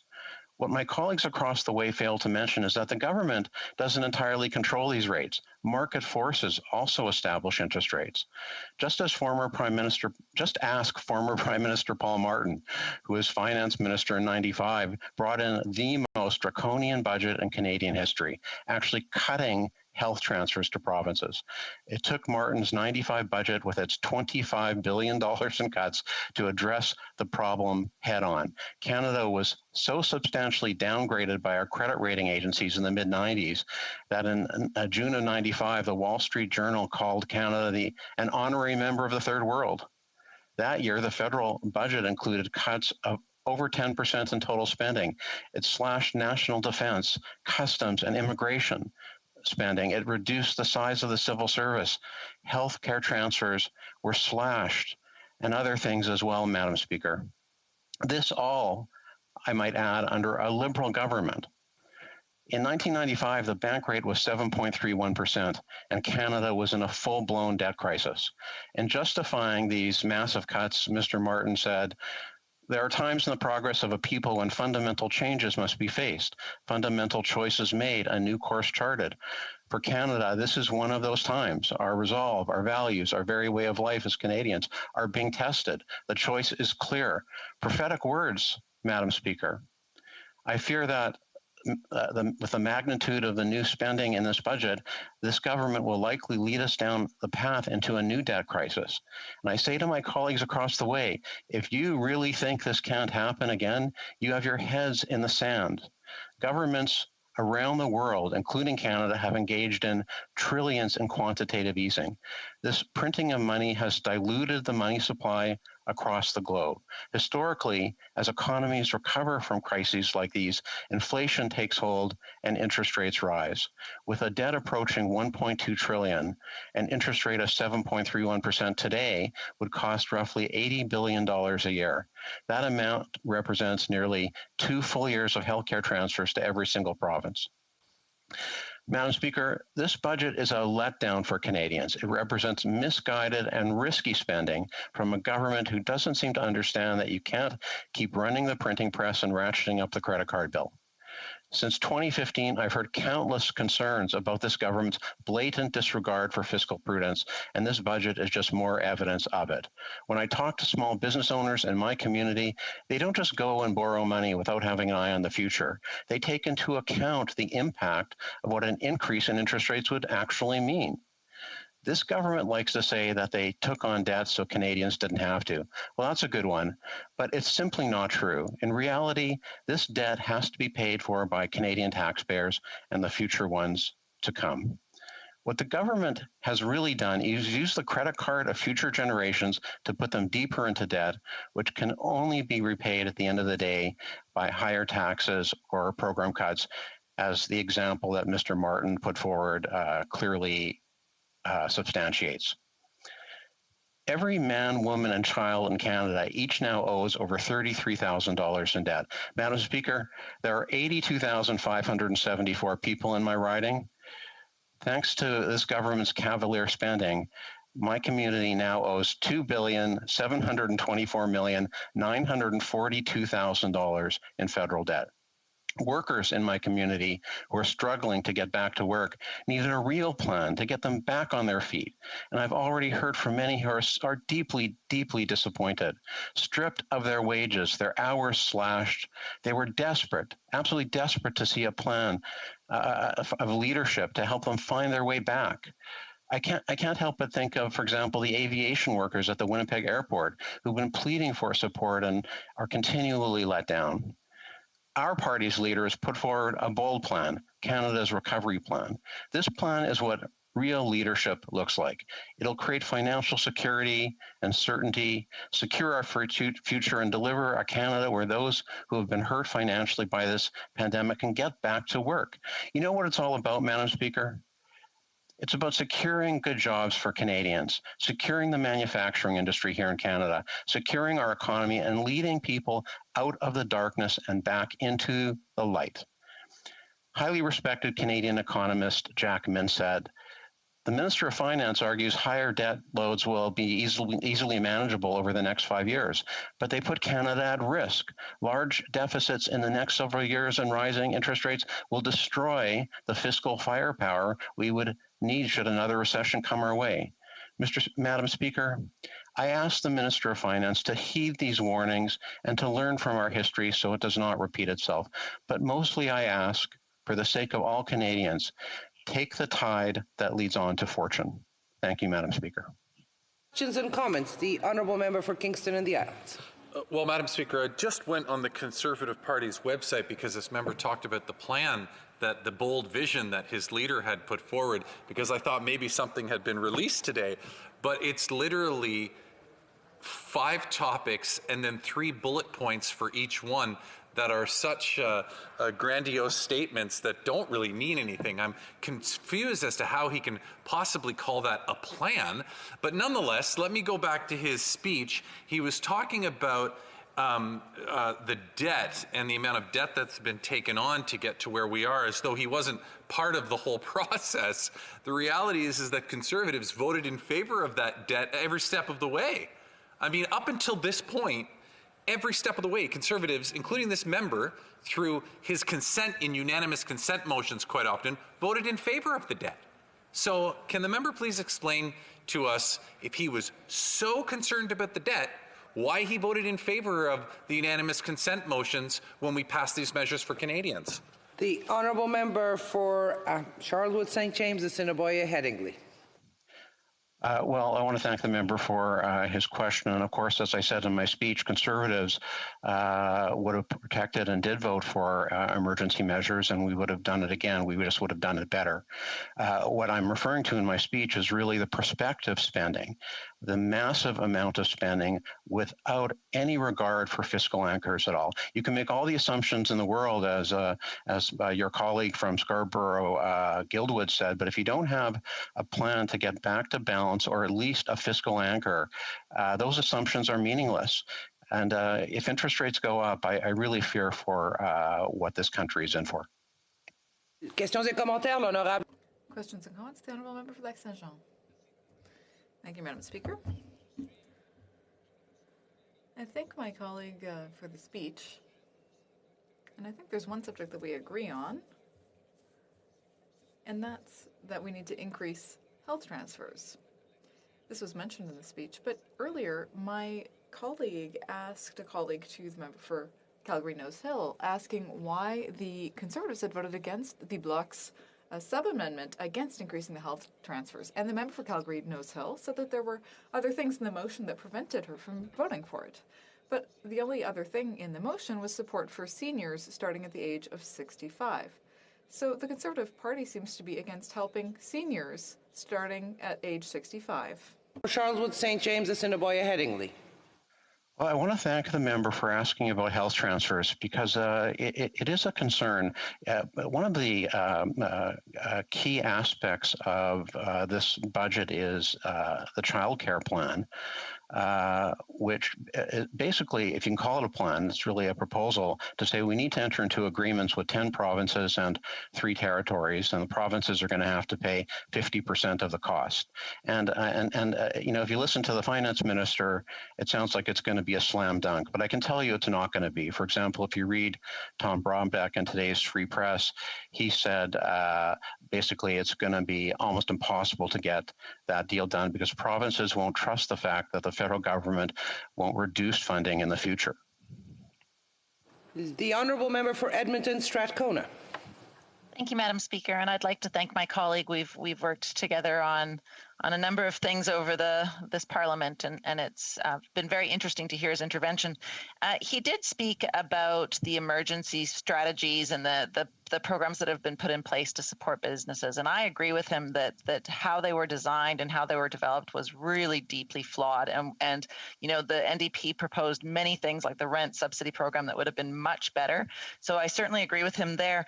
However, one of the things that he talks about is the debt, and I just wonder if he could comment on the fact that if we don't continue to invest in small business, if we don't continue to invest in workers, we'll have only run 3/4 of the race. We won't be over the finish line, and we actually could lose all of the ground that we've been able to hold on small businesses and workers if we pull back that support too soon. I'm wondering if he could comment on that, please, Madam Speaker. The honourable member for Charlotte St. James, Assiniboia Headingley. Sure. If you'd asked me that question last fall, I think I might have been more in agreement. But the reality is we see the economy doing far better than it was doing in the statement last fall from the finance minister. The economy is actually growing, and many economists are saying that really this amount of stimulus is really a solution looking for a problem, and that if the government continues down this path, the economy could really overheat, which will cause inflation and a rise in interest rates. So I'm very, very concerned. Resuming debate, the Honourable Parliamentary Secretary to the Minister of Foreign Affairs. Thank you, Madam Speaker, and it's a great privilege to be part of this debate and the discussion around the fiscal future and the economic and social future of our country as we talk about Budget 2021. I'm going to be sharing my time with the esteemed member for Vancouver Centre. A budget, Madam Speaker, is far more than a fiscal plan. It's far more than a set of programs. It is a signature. It is an imprint that this government is making, and it is the ability of a government to show what is at its heart, what is in its mind, and what is at its soul. And as such, I want to thank the Deputy Prime Minister, Minister of Finance, for her tremendous work and for the signature that she has put on this budget. A working mother, a journalist, an economics writer, a thinker, and a careful politician, someone who is rooted in her riding but brings both a Canadian spirit and a world vision to this job, has made a difference with this budget. I want to thank her and her whole team for their work. This budget's imprint is clear. It's about compassion for people. It's about bringing businesses forward after a very difficult COVID-19 time. And it's about doing that with responsibility and with great care. The people of Don Valley West will be benefiting from this, as will all Canadians, and I speak on their behalf today as we engage in this conversation. Obviously, we are still gripped by a pandemic, by COVID-19, and we're fighting this third wave. And the first priority of Budget 2021 is to win the fight against the virus, and we need to do that together. In addition to the significant assistance that our federal government is currently providing all the provinces, including my province of Ontario, in the form of healthcare, testing, vaccine development, and contact tracing, and through the buying of vaccines and supporting provincial and territorial healthcare systems, Budget 2021 will enable provinces and territories, municipalities, families, and businesses to come out of this very difficult time healthier and stronger. Proposed funding of up to $1 billion for Canada's COVID immunization plan will result in continued success of our government's effort to bring more vaccines into Canada and bring them sooner. A one-time top-up of $4 billion to the Canada Health Transfer will crucially help health systems and ensure that Canadians get procedures and treatments that they need to stay healthy, as well as clear through the backlog of delayed procedures. Up to $5 billion in healthcare funding to provinces and territories will ensure the sustainability of the health systems that we care about. But obviously, we've been gripped by a health crisis that's also been an economic crisis.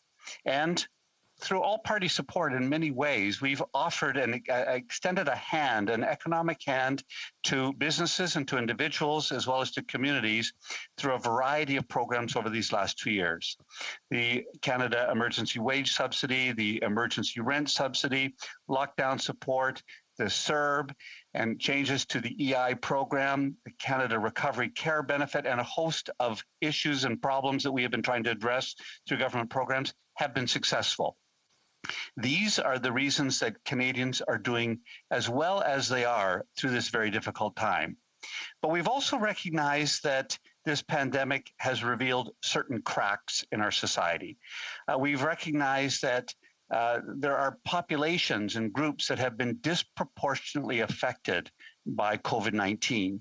And even as I think we have an enviable position when it comes to our economic recovery, and we are in a good fiscal state to take the next further steps, we still have more to do. And we want to find ways to ensure that Canadians all across the country, coast to coast to coast, of every economic and social background, gender background, etc., are taken care of in a way that looks into the future in a new and promising way. In my riding of Don Valley West, like across the country, childcare costs are extremely high. Toronto has the highest average childcare cost of any city in the country, and where it's equivalent to, for some people, making a mortgage payment. And it's no wonder that paying for childcare represents a significant barrier for families to equally engage in the workplace. It is a burden on women, but it's also a burden on men. And together, we are attempting to make a new program, a new plan for childcare that I think will change Canada. And I think it is one of the signature items of this budget that we can all rally around regardless of our political stripe. A universal system of childcare will be a boon to women in the workforce and a boon to men who take their part in childcare and child raising.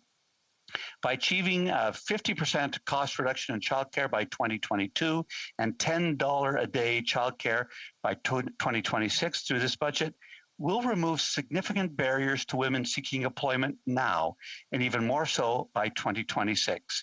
And it's good economics. It is the only way for Canada to continue to build its economy, to ensure that newcomers are fully engaged in the workforce, and that we are able to compete in the world.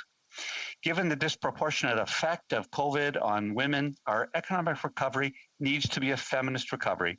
And with substantial measures for women's employment, along with affordable childcare, will not only recover the employment that we have lost over the last 2 years, but will also see further and continued success by women in the workforce.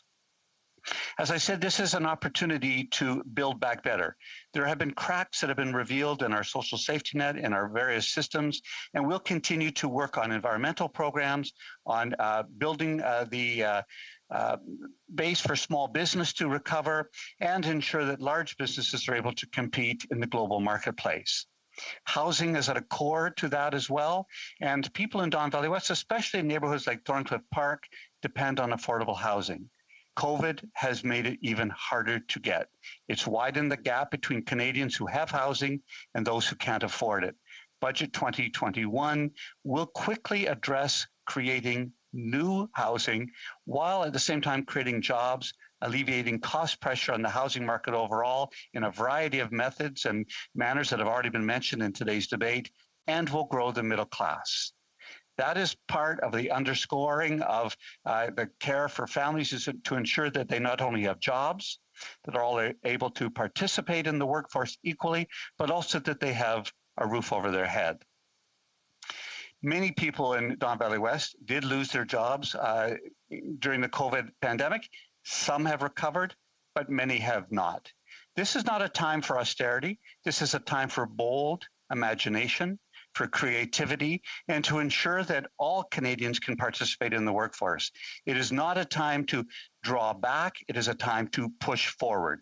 It is a time to ensure that we are spending appropriately and carefully, and doing so both with imagination and compassion, and with partners in our cities, our provinces and territories, labor unions, and businesses. Canada and Canadians have what it takes to make an economy that's competitive in the world. Government needs to be there to undergird it, to support it, to encourage it, and at times to invest in it. Most people in the House will know me as a United Church minister and will understand that I try to bring people first in the work I do, but I'm also an accountant. That was my first career. And I come at this budget with an accountant's eye as well as a clergy eye. And the accountant's eye is very pleased with his budget. I was very glad that the member for Charleswood, St. James, and Assiniboia Headingley brought up Paul Martin as finance minister in the 1990s. He had to have the budget for his time, which was to undo the fiscal recklessness of the previous Prime Minister, Mr. Mulroney. He had to find a way to take care of the debt that Mr. Chrétien, as Prime Minister, had inherited. He had a budget for his time. This is a budget that the Minister of Finance and Deputy Prime Minister has brought for this time, a different budget. We are not ideologically driven. We are driven by doing the right thing at the right time to invest in the right way. And we are taking advantage of our tremendously good banking system, the bones of our economy, which are strong, the imagination and entrepreneurship of Canadians, which need to be harnessed and brought forward into new and creative ways following this pandemic. And we need to do that in a fiscally responsible way. I am glad that we are not afraid of investing, of encouraging, of enabling, of supporting, and making sure that our economy is built for the years ahead. We've looked back, we're taking care of the present, we've learned from the past, we're taking care of the present, and we're building a country and an economy for the future. Thank you, Madam Speaker. Questions and comments. The Honourable Member for Mission, Matsqui, Fraser Valley. Thank you, Madam Speaker, and I'd like to thank the member from Don Valley West for his intervention today. The member spoke at length about how the budget reflects the heart, mind, and soul of this Liberal government, and he spoke at length about not being afraid of investing to meet the needs of Canadians. I think all parliamentarians agree that we need to invest to meet the needs of all Canadians. And he also mentioned that we need to learn from the past. So I was perplexed when I did my first review of the budget that it did nothing to address the key findings from the Office of the Auditor General, who found on infrastructure that key federal organizations could not demonstrate that the Investing in Canada plan was on track to meet its expected results and objectives. The reality is, Madam Speaker, is that Canadians under this government don't know where billions of dollars are going as it relates to infrastructure projects. And I believe that this government can do a better job of improving its transparency so Canadians We have to give the Honourable Member, the Honourable Parliamentary Secretary an opportunity to comment. Thank you. Thank you, Madam Speaker. And I take this as an opportunity to thank the Auditor General and the whole team that the Auditor General has at ensuring that Canadians have the best information. The Auditor General's work absolutely is incredibly important to Canadians, and that's why we've restored funding to that office that was cut by the previous Conservative government.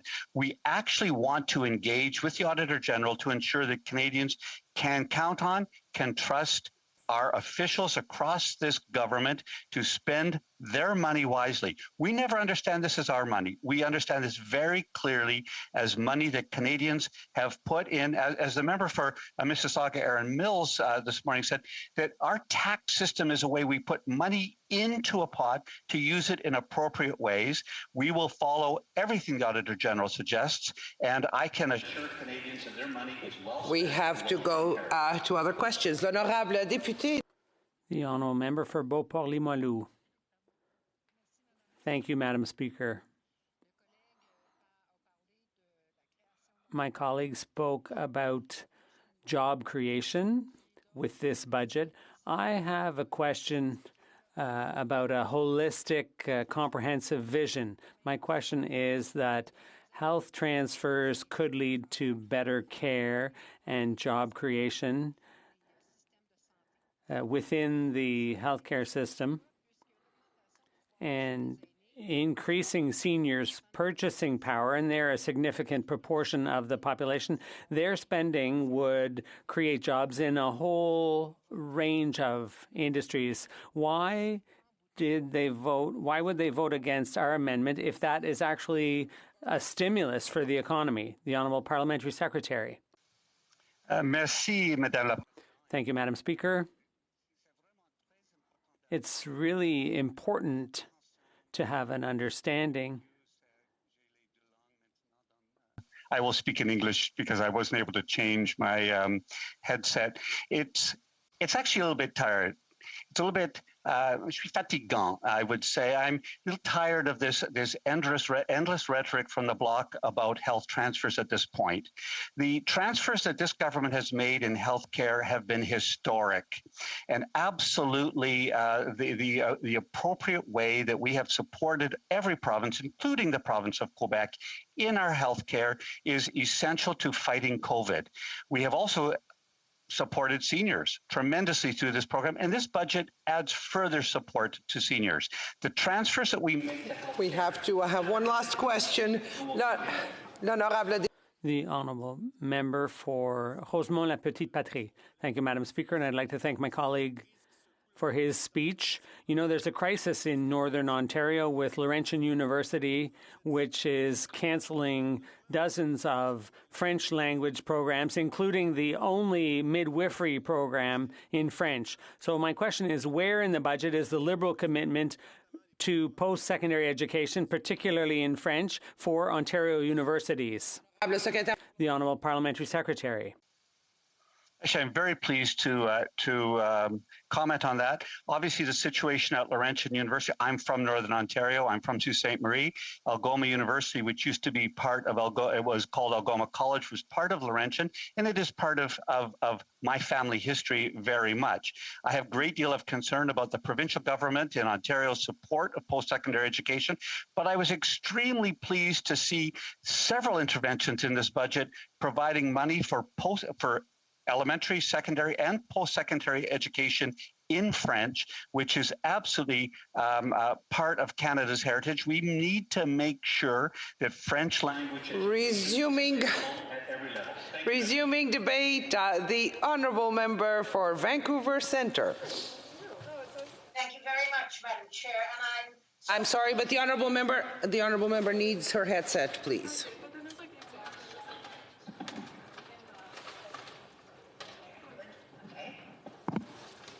Had it on, but took it off. Thank you. Okay, thank you, Madam Speaker. I am so proud to speak to this budget. I think the honourable member laid out the picture, the vision behind this budget extremely well. My colleague. And I want to follow up on it. I think the thing about it is this is a historic budget. It's presented by Canada's first female finance minister, and I'm proud because I can see the fine hand of that Deputy Prime Minister in that budget, her thinking, her vision in this budget. Because it's a clear, logical, visionary budget. And it's laid out in 3 themes, as any logical budget would do. Because it's a budget about people. It's about protecting people. That's the first theme. It's about supporting people. That's the second theme. And it's about investing long-term in people. That's a third theme. Now, we're facing the greatest global human and economic catastrophe since World War II, and I think we need to remember that. This is not a crisis caused by some human error or economic mistakes made by others. It is caused by a virus that is currently now in full control.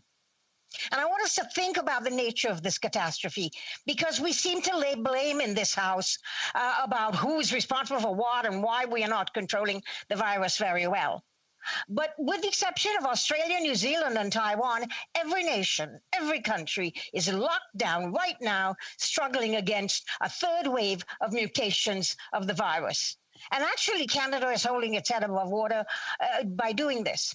But as we hear fears raised against deficit and spending, etc., I want to ask my colleagues, should we have abandoned Canadians? Should we have abandoned the provinces for whom constitutionally the ability to deliver healthcare is theirs?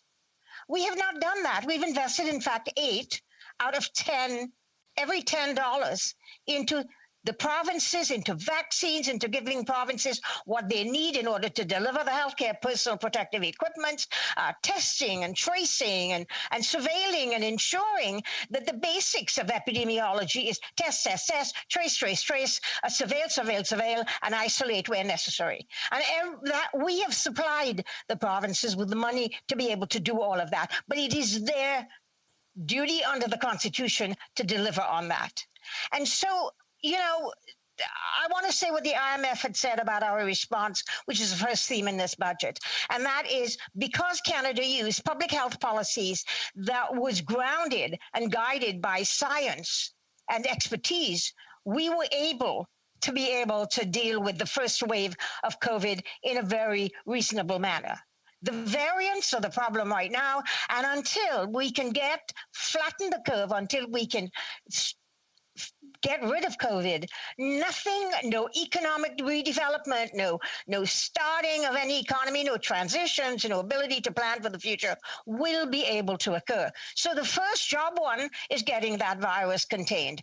And I think one of the things we have done when it first started, as the IMF pointed out, was to deal with this. We funded 8 out of $10 to the provinces. We gave them the ability to deliver healthcare in a manner that they felt fit for their particular province and region.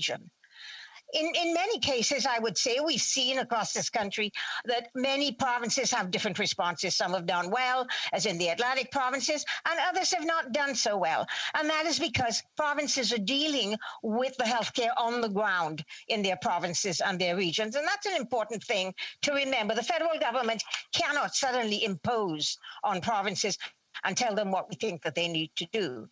So I can count on. This is a first part, protecting Canadians, which we have done extremely well. IMF has said that we are one of the countries that did extremely well using science and using expertise to do it.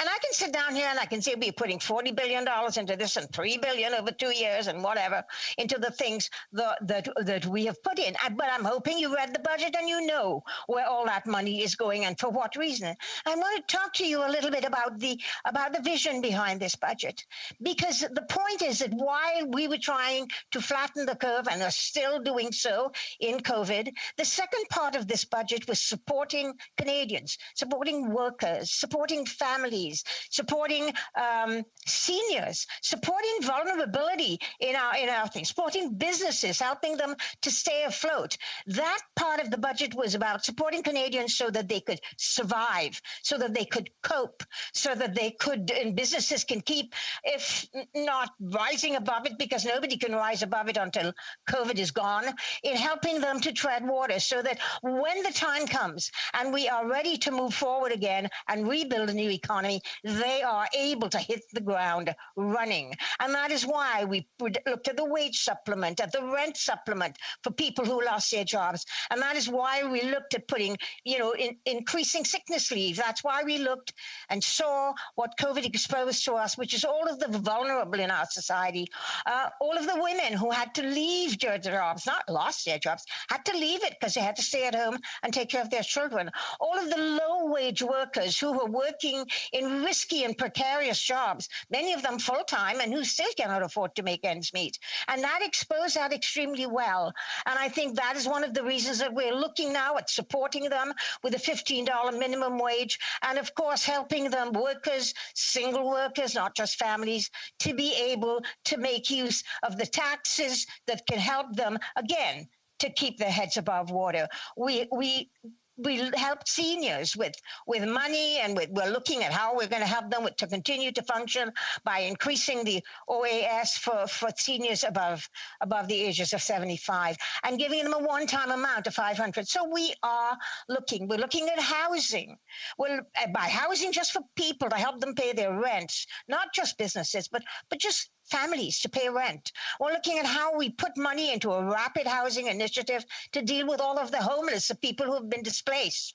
We have put money into food banks to support people so that they can eat and feed their families. This is what this budget was about. It's about continuing to do that until we get rid of COVID, to help people to survive and to cope, and to help businesses to be able to keep afloat so that when the time comes, they can rebound. And the third part of the budget is what I can see this minister's fine hand in, our finance minister, because it's a visionary budget.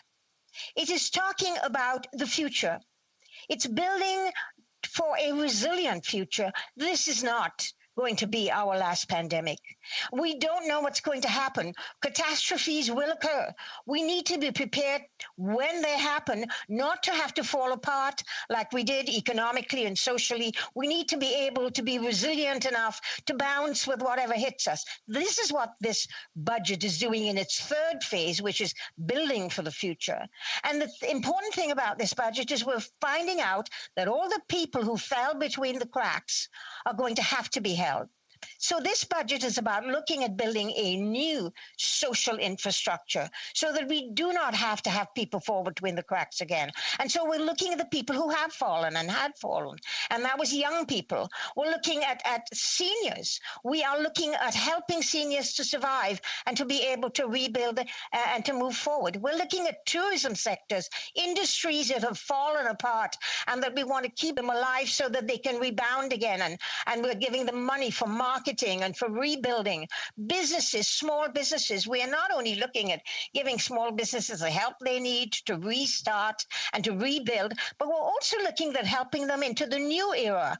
Because the new economic era that we're going to rebuild on is one that is based on post-industrial economy. And I have been on so many international fora where I have listened to Europe, who is now talking about a post-industrial recovery.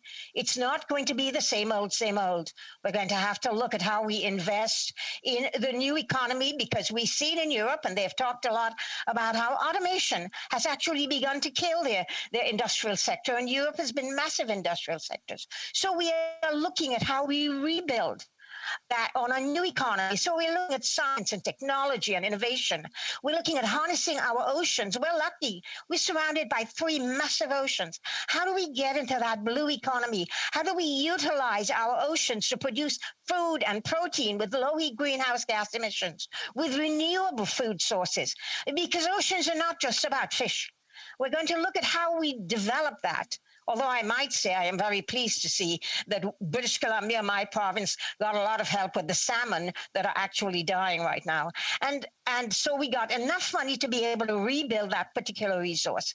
But the important thing to remember is that we are recognizing that this new economy is going to have to utilize young people who right now have no jobs. We have kept them afloat with summer jobs and all of the other things. But we're now trying to utilize and focus on youth being able to get their first jobs, being able to get into the kinds of training that they need, the new... We have to go to questions and comments.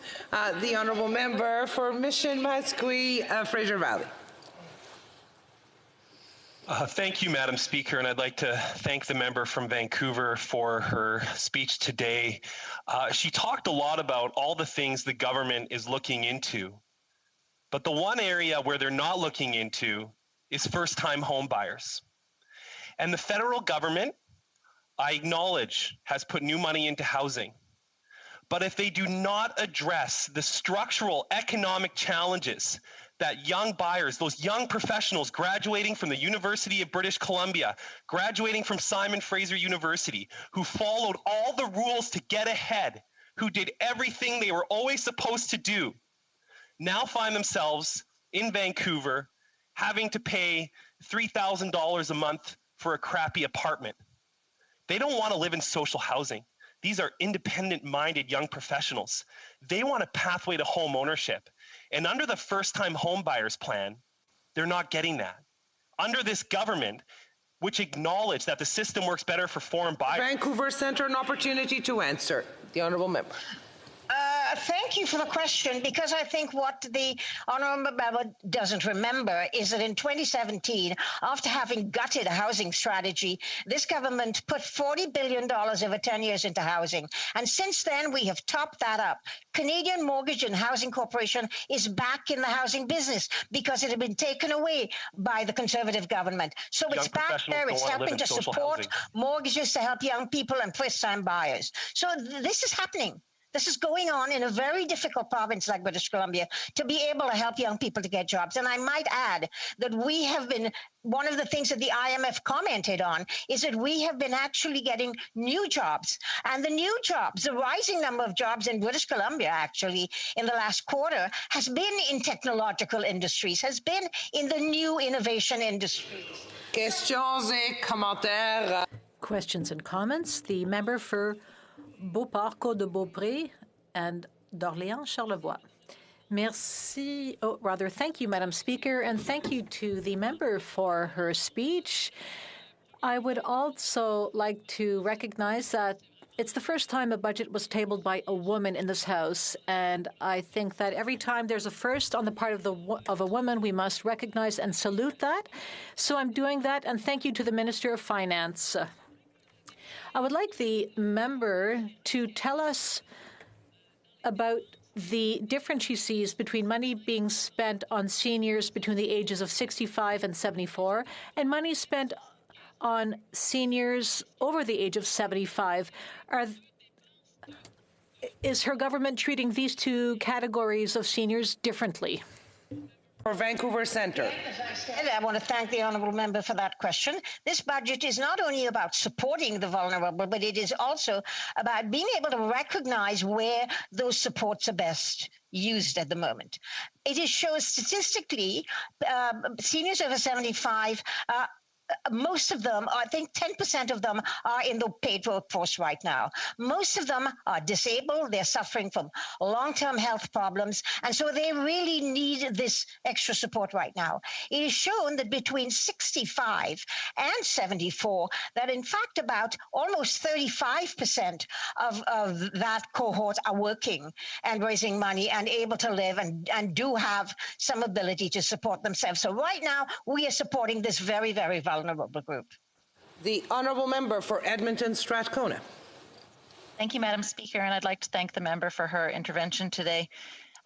Like the member, I was quite excited to see the commitment to childcare. I think it's vital for women to recover from COVID-19, for our economy to recover. However, what I didn't see in this budget was anything on pharmacare. So despite the fact that the Liberals ran on this in 2019, despite the fact that the throne speech talked of pharmacare, there's nothing in this budget for pharmacare. So how can we believe that there's actually going to be real action on childcare when we've seen promise after promise on a number of different fronts not be fulfilled and just been dropped when it becomes inconvenient for this government? I think member for Vancouver Centre. Thank you, Madam Speaker. I think this member did not recognize that, in fact, both pharmacare and childcare are provincial jurisdictions constitutionally. And in order to get to where we were, if I recall, I remember under Paul Martin, we had negotiated a full childcare and early learning program with all the provinces. And we also had negotiated a colonial accord, and we had begun to work on a pharmacare strategy with the provinces at that time. And then, of course, we have to resume debate. We must resume debate. The honourable member for Saskatoon University. Good afternoon. Thank you, Mr. Speaker. I will be splitting my time today, so we have roughly 10 minutes to talk a little bit about this budget.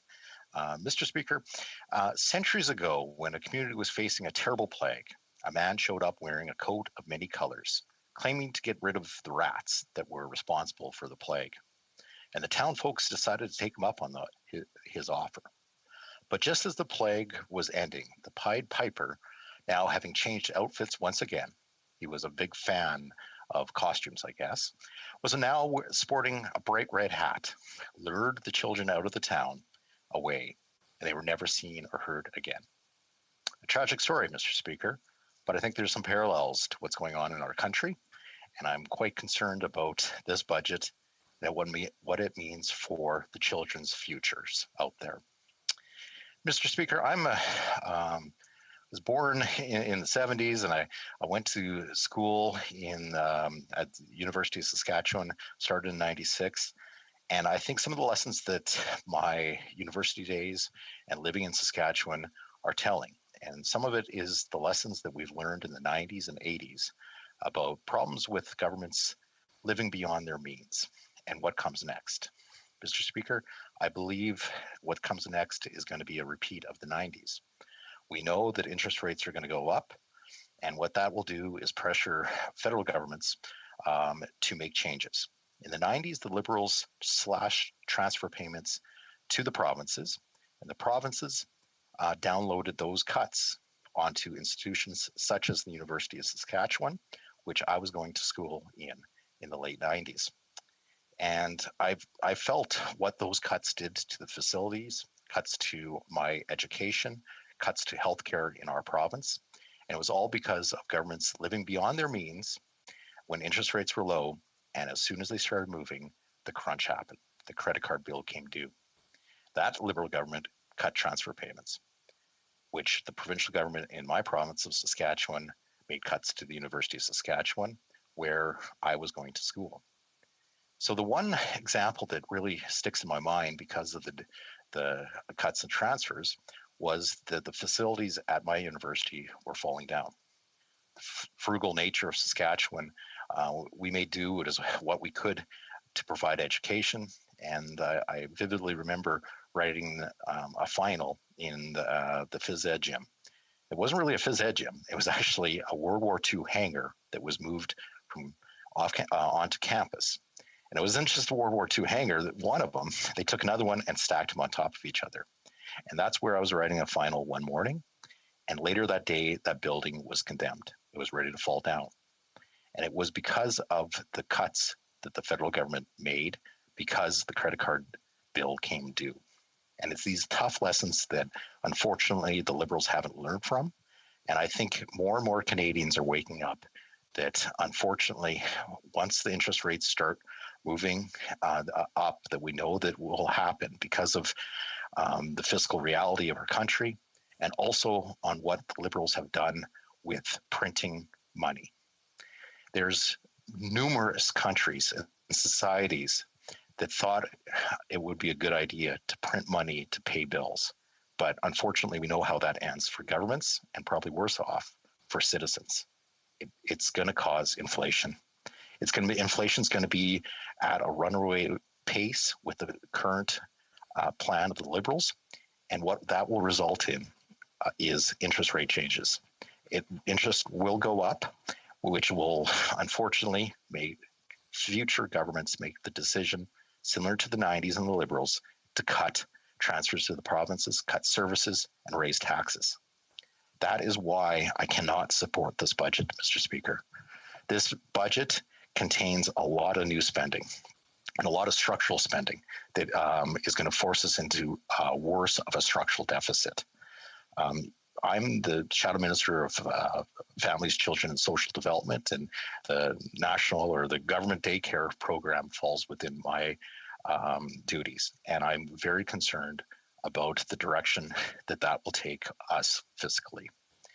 So different projections show that by 2026, we're going to spending $8.3 billion on childcare, if this fantasy comes together that the Liberals are once again telling. They've been telling this story for the last 30 years. But in 2026, even at the interest rates that are currently, we're going to be paying $39 billion to service that debt. What kind of future are we giving those children that apparently are going to be paying for this government daycare program?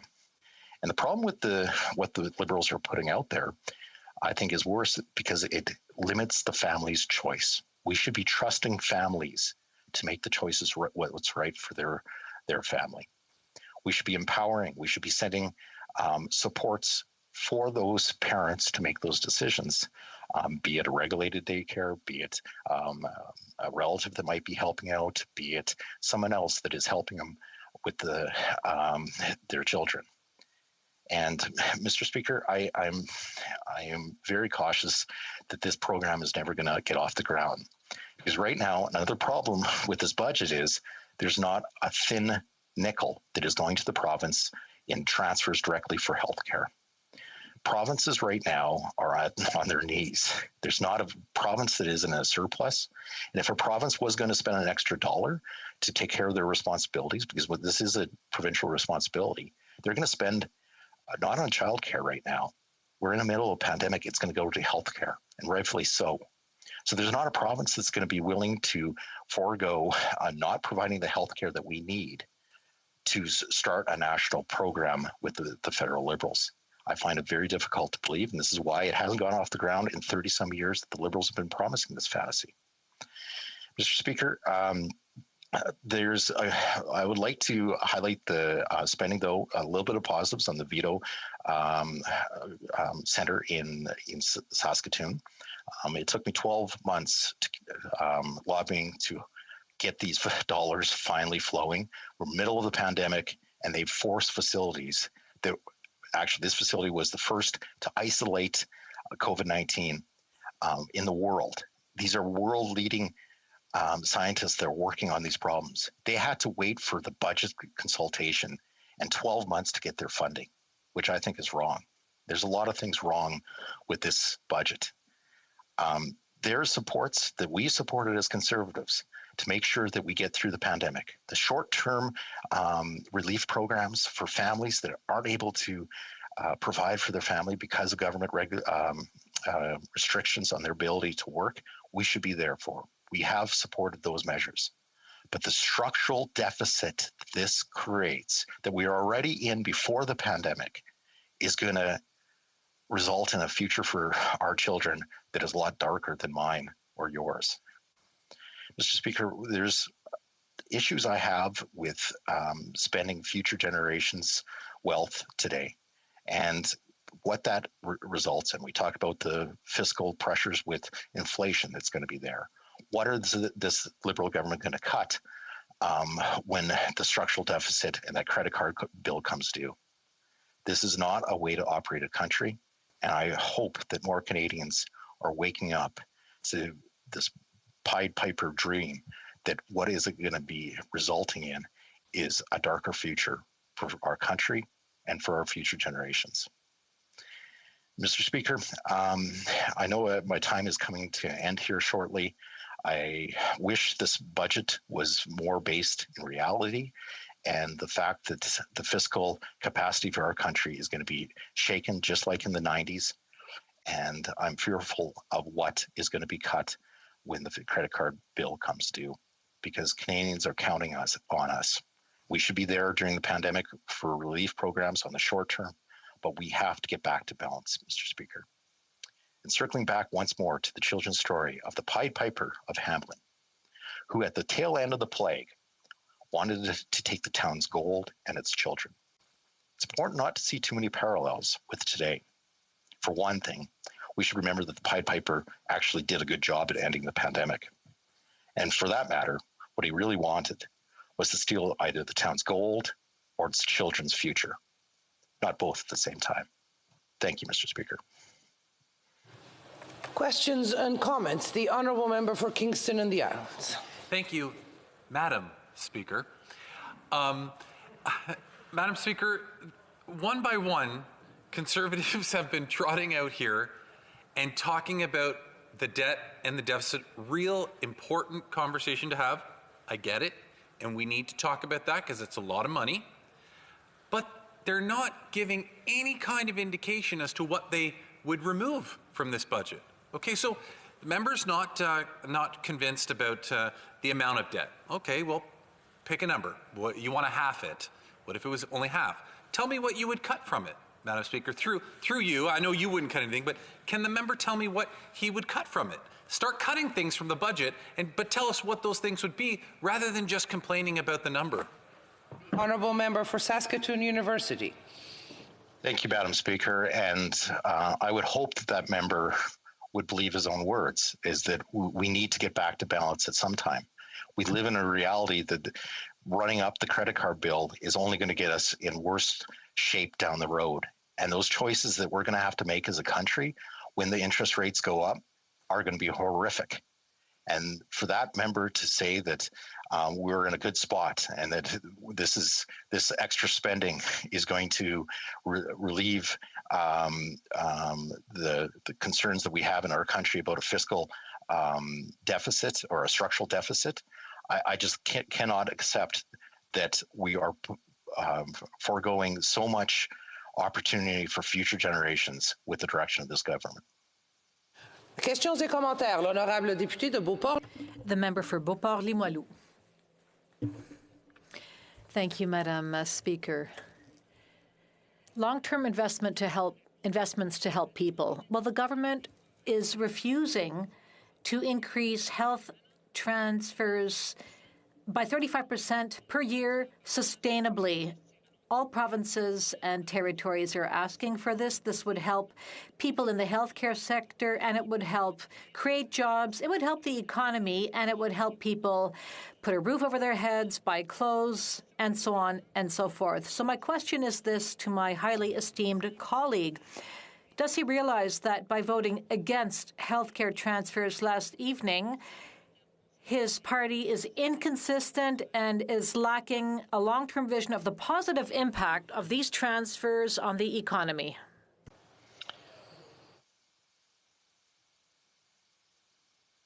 Saskatoon University. Thank you, Madam Speaker. And it's an important debate last night, and we need to remember, if we're talking about the Block's amendments, is that they removed all reference to being fiscally responsible and the need to live in reality versus this fantasy world that we can just keep spending and not have problems that will come back on us. And I do believe that we need to help provinces. They're the ones at the front line of this pandemic. They're begging for vaccines that this government has failed to deliver in January and February, which results in the third wave that is crushing Canada. Meanwhile, not that far south of us, we have freedoms that are returning, cities that are coming back to life. And it was the failure of this federal Liberal government to get vaccines. The honourable member for Edmonton Strathcona. Thank you, Madam Speaker, and I would like to thank my colleague from Saskatoon University. One of the questions that I have when I looked through the budget is that I just didn't see the support for the prairie provinces that I wanted to see. You know, he will know that Alberta was in a really dire situation before the pandemic, and that unemployment is something that's facing us. And I didn't see the commitment to diversifying our economy, making sure that there is forward-facing job opportunities for Albertans and all the prairie provinces. I'm wondering what he would have liked to have seen, what investment he would have liked to have seen in our prairie provinces to make sure that they have the opportunity to have jobs and good forward future economies. The honourable member for Saskatoon University. Thank you so much for my honourable colleague for the question. And you're right that Alberta and Saskatchewan were ignored, and this is no surprise for the last 6 years, the abuse that my region has been on, the stinky end of the stick from this liberal government. If we're talking about getting our economy back rolling again, we need to get pipelines. We need to get our resources to market. We need to build the economy of the future without remembering. L'honorable député de Montmagny. The honourable member for Montmagny-Lillet, Kamouraska Rivière-du-Loup. Thank you very much, Madam Speaker. Well, today we're talking about Budget 2021, the first budget tabled by the Liberals in 2 years. I have to say that this doesn't look too good for future generations. $400 billion being spent over the last year. And here, there's another $150 billion that will put us in the red for years. Now, the government is projecting a modest deficit of $31 billion for 2025-26. So imagine how long it will take to balance the budget. I feel like they've really lost any sense of the value of money. So I think they really lost a sense of where they're headed with this. We're very far from fiscal rigor here, like the fiscal responsibility that we had under Paul Martin or Jean Chrétien.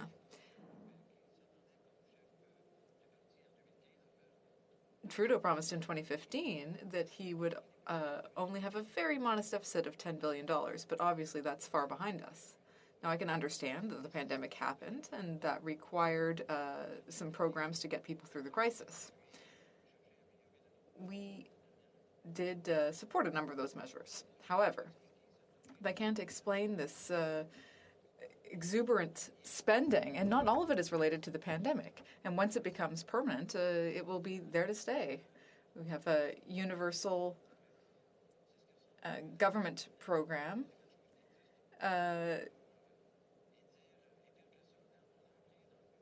Will be here forever.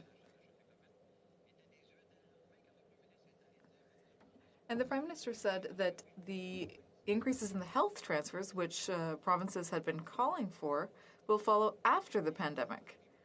So either they think the pandemic will last until 2025, or else they didn't budget for that in their budget. Sorry, I just had a little sneeze there, Madam Speaker. In any case, there will probably be more added to the deficit in the coming years. Now, what we really wanted was an increase in the health transfers, like the premiers, because it's a provincial jurisdiction. The problem is that the sums mentioned are not in the budget. In this huge document, it's not to be found. The government took 2 years to publish what is essentially a draft.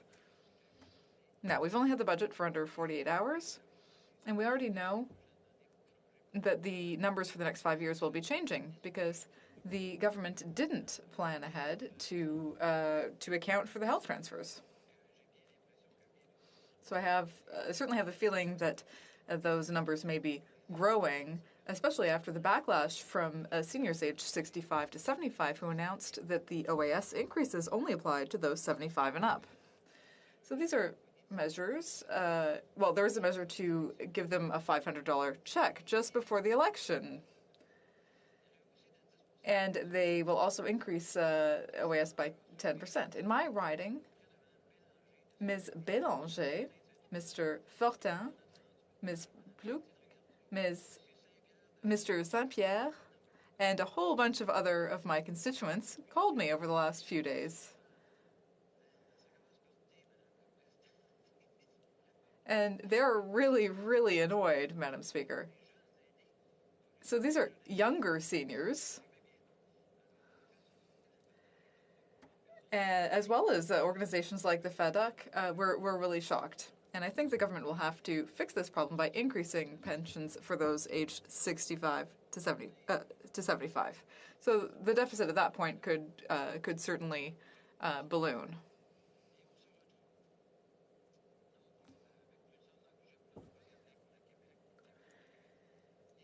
So there's no third line for Quebec or new transit for Rimouski. And the government will certainly be going into budget anyway. They could have at least done something for future generations. Now, of course, there were deficits under the Harper government in 2008, but those investments went to supporting our communities by renewing infrastructure that are still serving Canadians and will continue to do so in the future. So in 10 or 20 years, what will be the legacy of the Liberals? How will they justify all this spending? Unfortunately, the successive deficits of the Liberal government since 2015 will have exceeded $662 billion. That's more than the total debt accumulated by all other Canadian prime ministers since Confederation, and they will have accumulated that in only 8 years. It's just incredible. Will the GDP of Canada have doubled in 8 years? Will Canadians' salaries have doubled in that time? Obviously not.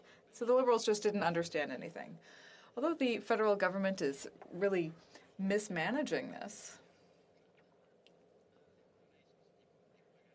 and mismanaging the programs that it governs, they're still trying to create new programs. And, for example, daycare, even though they've been promising that for a long time. Now, I have nothing against daycare. In my riding, there's certainly a lack of daycare spots. But really, that's a matter of provincial jurisdiction. That's the problem. Daycares in my riding are already doing everything they can to improve access. In Quebec, we made a political decision to have universal daycare, subsidized daycare, and we pay for it through our provincial taxes. Of course, nothing is free. This was a choice that was made in the province.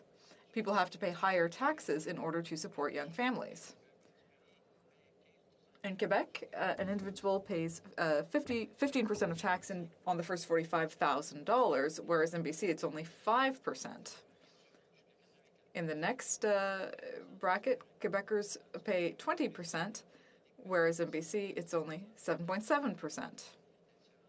So that's a huge difference, 10, 12%. It's really a large amount. So I would ask the government, as Quebecers, why should we take on 23% of the new debt?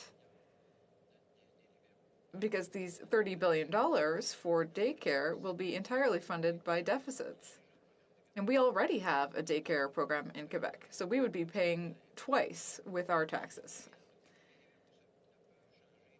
And because the Liberals can't help themselves from centralizing everything, we can certainly expect that any transfers would be subject to conditions imposed by Ottawa. The current Liberals are not good fiscal managers. You know, certainly Chrétien and Martin were much better, and I mean, who could have imagined that a Conservative like myself would even say that? So we've got this huge 800-page budget that doesn't put Canada on a solid basis for the future. All it does is try to make election promises to everyone. But the young people who will have to pay for all of this are not fools. They won't be fooled by this attempt to buy votes. Madam Speaker, I was just disgusted when I saw the budget 2 days ago, and I still am. I got so many phone calls, emails, and texts since then. It's just incredible. People in my riding don't understand why the government decided to run such huge deficits before even getting out of the pandemic, because Mr. Trudeau didn't keep his promise. That's the first thing. I just want to remind the honourable member that we can't use people's names if someone is sitting in the House. Oh, I'm sorry, Madam Speaker. I got a little bit carried away. It just slipped out. But I think that the people in my riding, as I was saying, just don't understand why the Prime Minister has such a policy of running huge deficits. Our children and our grandchildren will have to pay for this in the future. It's just, you know, Mr. Trudeau, the Prime Minister. Sorry.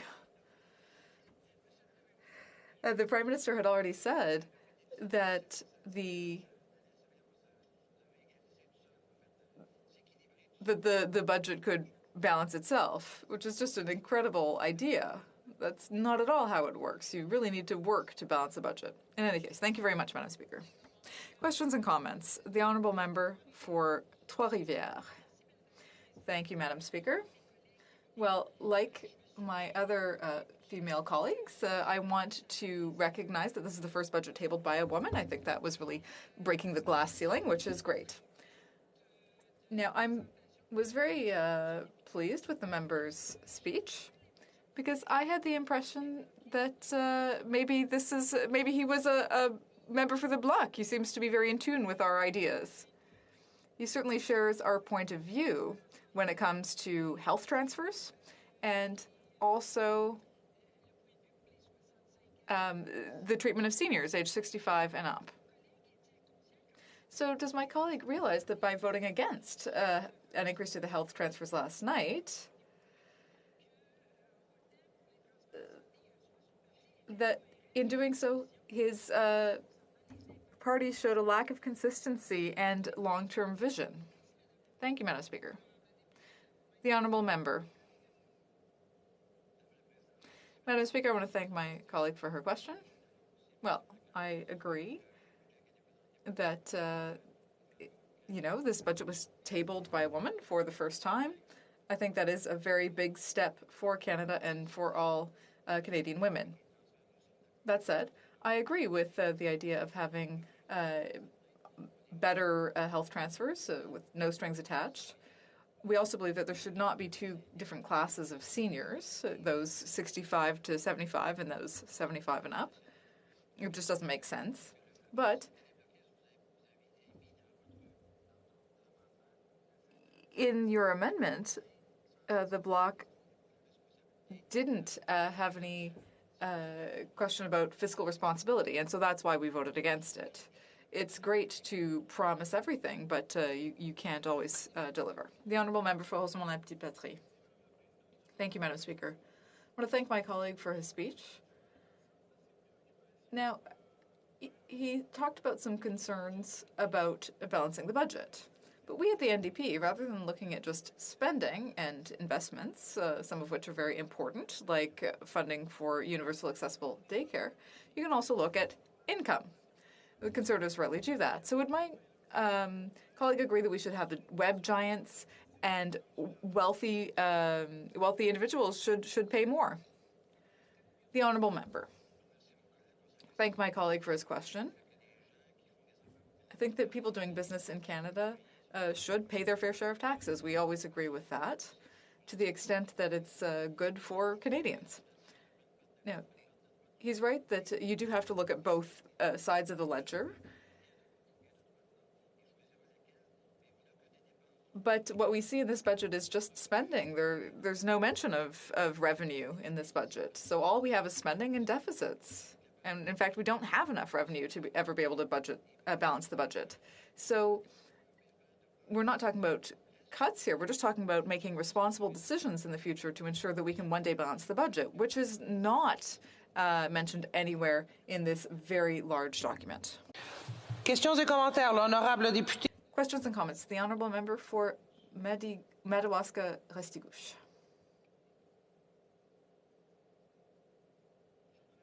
Yes. Hello, Madam Speaker. Can you hear me?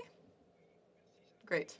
Sorry, it cut out briefly. I don't know if that was my computer or what, but I'd like to say hello to all of my colleagues. We spent some time together on the Official Languages Committee. I heard him talk about some concerns about balancing the budget. Of course, the Conservatives do like to talk about cuts. In 2015, the Conservatives wanted to increase the age of retirement. But now, they've changed their minds. So I'd like to hear him talk a little bit about some of the cuts that he would make and where he would make those cuts during the pandemic and afterwards. Where would the Conservatives cut? Because we have a budget that was able to support our economy through the pandemic and will support our economy through the next 10 or 20 years by supporting social infrastructure and other infrastructure. So where would my colleague make all of these brilliant cuts? I'd like to hear him talk about that. The Honourable Member. Thank you, Madam Speaker. Well, I certainly appreciate my colleague. He's trying to trip me up and get me to say something I don't want to say. We're certainly not talking about cuts. The Conservatives talk about fiscal responsibility, and there's a big difference between those. The Liberals are spending at a huge rate today and for the coming years, and we can't continue like that indefinitely. So once again, Madam Speaker, the Prime Minister had said that we would have 3 small budgets, 10 billion each. That's what he said in 2015. But in fact, we had 80 billion. The Honourable Member for Davenport. Thank you so much, Madam Speaker, and I want to let you know that I will be sharing my time with the Honourable Member from Richmond Hill. It is an absolute honor for me to rise in this House today to speak on behalf of the residents of my riding of Davenport. I'm truly proud to speak of this historic budget. I have so much to say that I actually suspect I'm going to be running out of time. So, Madam Speaker, I want to begin by acknowledging that in my riding, that's in downtown West Toronto and in many places in the GTA, it's currently under attack by a devastating third wave of this pandemic. There are 4 postal codes in my Davenport riding that are considered hotspots for COVID cases, and I just want to pay special tribute to all the essential workers in my riding who've already spent more than a year working around the clock, working to save us and to keep us healthy. I want to thank everyone who works in a hospital or long-term care home who are working to exhaustion to keep people safe. I also want to say a huge thanks to everyone who's working to keep us fed and healthy and safe. You know, thanks to those who are working in grocery stores and food services and factories on the TTC and doing all the jobs that keep our communities going. I know that you face more and more risks every single day with the variants that are out there, and the risks are much greater. So a heartfelt thanks to all of you. Madam Speaker, this pandemic not only has hit us hard from a health perspective, but has also hit us from an economic perspective. The COVID recession is the steepest and the fastest since the Great Depression. Some people may look at our government's historic, ambitious budget, investing over $100 billion over 3 years, as saying that we are overdoing it. But what I'd like to point out, and I know our Deputy Prime Minister, Minister of Finance has pointed out, that in our last recession, we learned from it. It took over 10 years for employment levels to fully recover. We know that the investments at that time were limited. We've learned our lessons. We're not going to make the same mistake in federal budget 2021. The economic cost of inaction and the human cost is too great.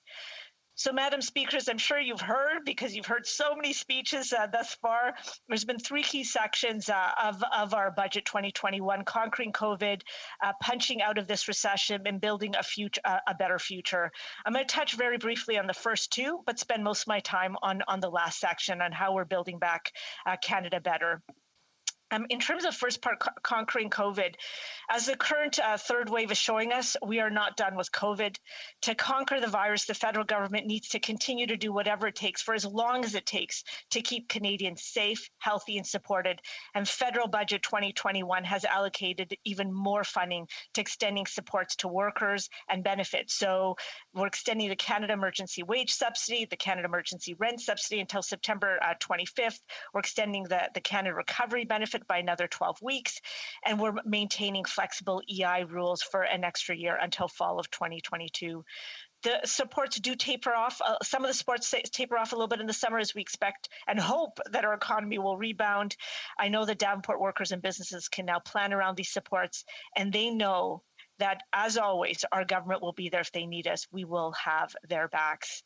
On the vaccine front, early into the pandemic, I'm very proud of the fast action of our federal Liberal government. We've secured contracts for more doses per capita than any other country and more candidate vaccines. And now our vaccine rollout is 3rd in the G20, behind only the US and the UK. And I know that we have around 24-25% of our population vaccinated with 1 dose.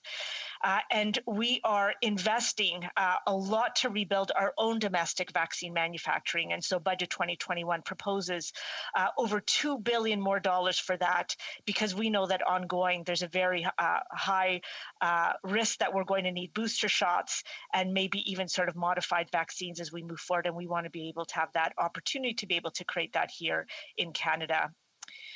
Now, next, Madam Speaker, I want to talk a little bit about punching our way out of this COVID recession.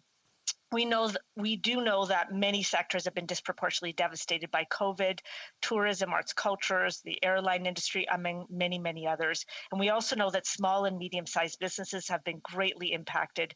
We only need to walk along our main streets to see the absolute devastation. So Budget 2021 provides quite a bit of supports for our small and medium-sized businesses to help them adopt and upgrade their digital technology, to help them to rehire laid off workers and bring on new ones, and to provide some special financing that's going to help them to be even better prepared for the challenges and opportunities of the economy moving forward. In terms of additional supports for many of our hardest hit industries, I mentioned tourism, but it's tourism festivals and events. And I know that there's a lot of events that happens within my own community. We have a huge comedy festival. We have lots of multi-ethnic festivals, and I know that they will benefit from the $1 billion of additional supports that we've put into Budget 2021. And I want to give a special shout out to the arts and culture community and sector in my riding of Davenport. They are huge, they are vibrant, they are impactful not only to my local community, but to our city and to our nation. And we have also an additional $1 billion of support for the arts and culture sector. And so, Madam Speaker, I'm going to now devote the rest of my time to how we're building back better. And there's so much I'm going to want to cover. I will run out of time, but I'll do my best to cover the most important things and the most important elements to the residents of the riding of Davenport. First is national childcare. A lot of people think downtown, West Toronto, it's going to be a very wealthy area. Most of the people in my riding are working class. There are many working families who are struggling with the highest childcare costs in the country. The introduction in Budget 2021 of a national childcare program will be an absolute game changer for them. I truly believe it is the single best thing we can do to restart our economy and to put a solid foundation for economy for future success. It's going to increase the participation in our workforce. That will result in an increase in our GDP. I think that investing in our kids, in investing in ensuring that we have full participation is going to be critical for Canada's success in a knowledge and a digital economy. And of course, quality early learning and childcare will be a great, best possible start for our children. We're setting them up for success early on in their lives. And the next thing I want to talk about, Madam Speaker, is the huge investments we're making on a green recovery and doubling and tripling down on climate action. I will tell you that the number one letter that comes in from Davenport residents outside of anything related to COVID is about ensuring that as we restart and regrow our economy, that we are making sure that we do not stop on our urgent quest to get to net zero by 2050. So our budget commits an additional $18 billion in investments that puts us on track to reducing our emissions by 40 to 45% below 2005 levels by 2030.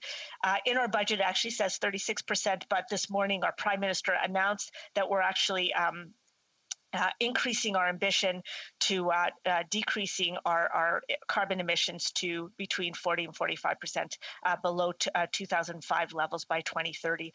And I will tell you, we do have an action plan in place. Mark Carney was quoted a couple of weeks ago saying, Canada's the first country of the G7 countries with a climate policy serious enough to make a difference. And so I know that we're serious about a green recovery. I know we're serious about moving to net zero, and we have a serious plan that's going to ensure that we get there. And now this budget ensures that we have the financial resources to be able to do so. I'll talk a little bit about workers, Madam Speaker. We are going to be massively increasing our Canada worker benefit, increasing the federal minimum wage, which is a huge promise of our government and something really important for Davenport residents. And we're also extending EI sickness benefits from 15 to 26 weeks, which to me has been something that many of our communities and nonprofit organizations and advocates have been asking for. And this is going to be a game changer also for those who are seriously ill and don't want to have to think about taking care of themselves or making a choice between taking care of themselves and putting food on the table. I know I only have 1 minute left, Madam Speaker, so I'll say to you that there are significant investments in our seniors, long-term care standards, increasing the OAS for those over 75. We have a lot of investment in youth. which I'm really proud about. We want to make sure that they're not a lost generation. Over $18 billion to help support our Indigenous people toward reconciliation and to righting the wrongs of Canada's past and present.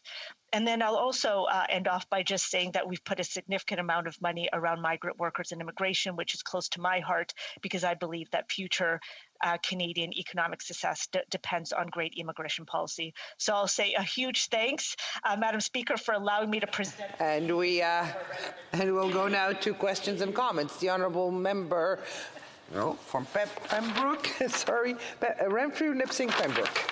Thank you, Madam Speaker.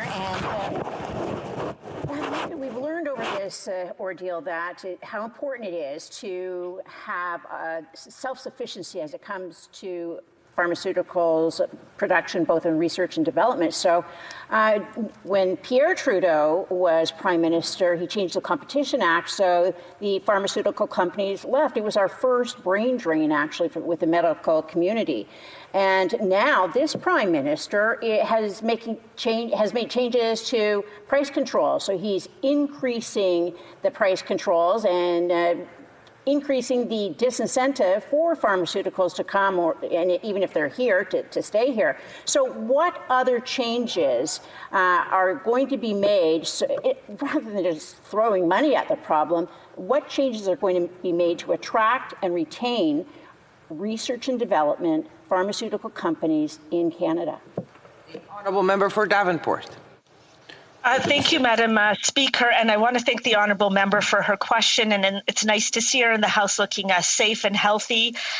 Look, I think that once we realized we didn't have the capacity to be able to produce our own vaccines, we took immediate action to ensure that we were working with our manufacturing and scientific community to bring up our manufacturing up to speed. And so I'm very proud with a lot of investment we've made, not only last year, but also in budget 2021 to ensure that our biomanufacturing capacity comes up to speed so that we will be self-sufficient by the end of this year and be able to produce booster shots as well as produce our own vaccines moving forward. And I think a lot of the rules and the regulations around how to ensure that we maintain a healthy industry, biomanufacturing industry, I think is going to, in terms of the information will be forthcoming.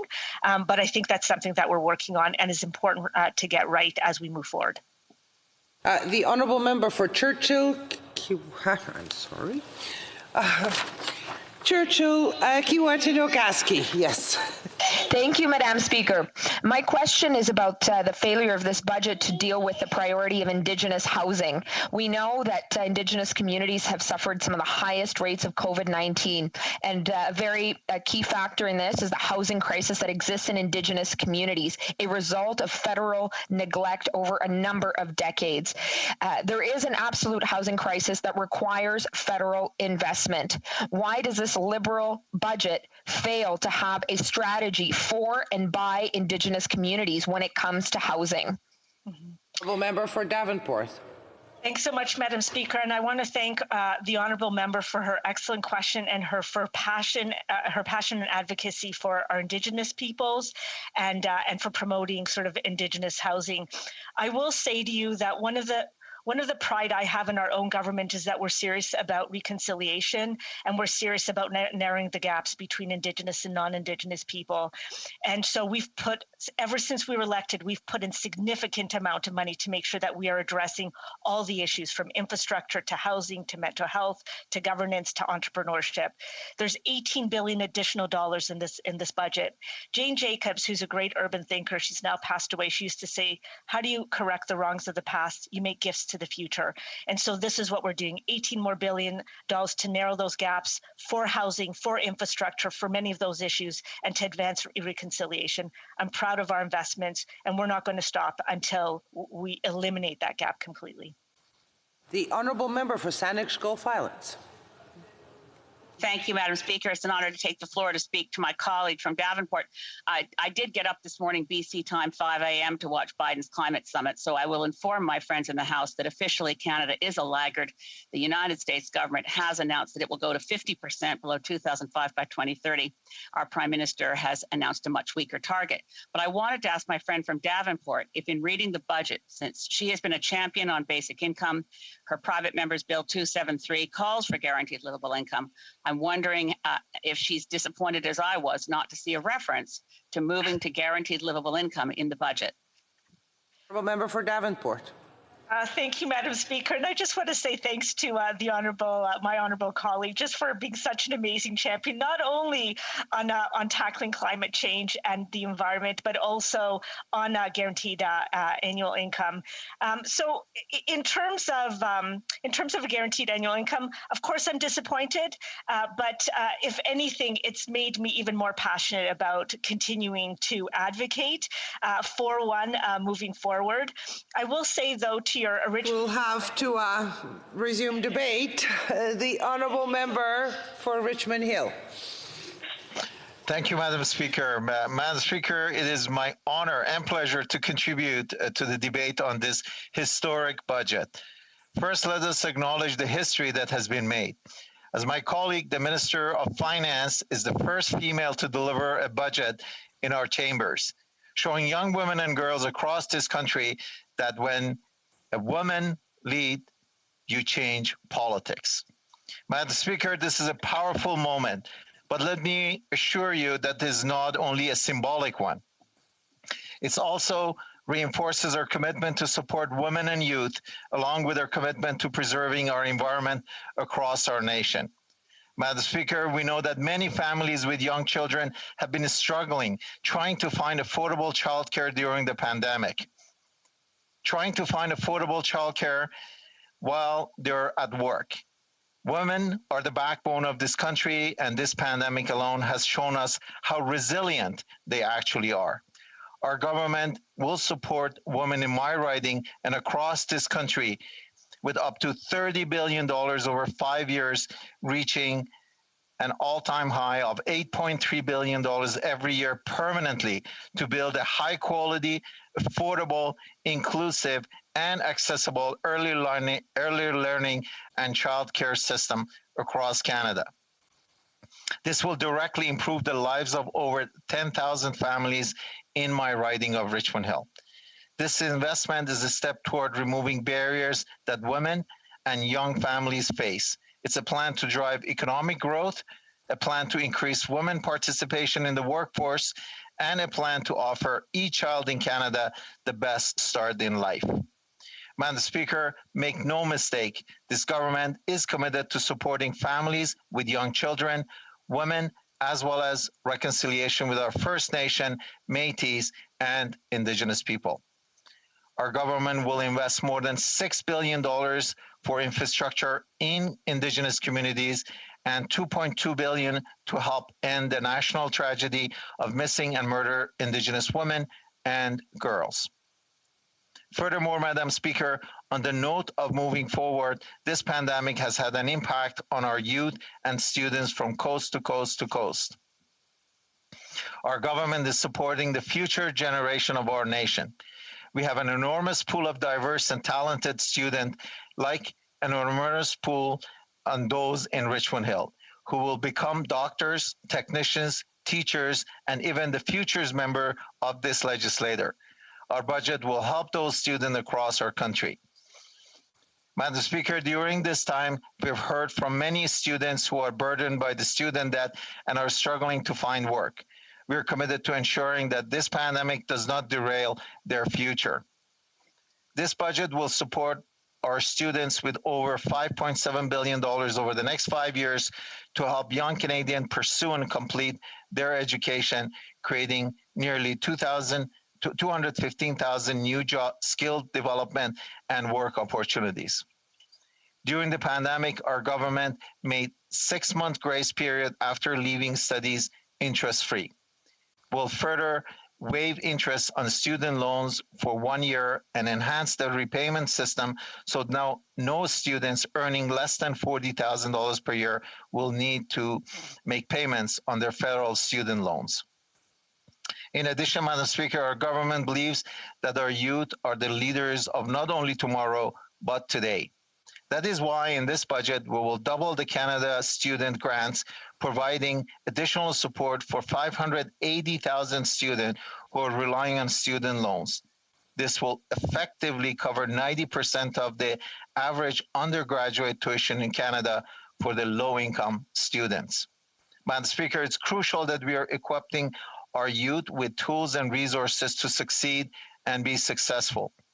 And that is exactly what our government aims to do.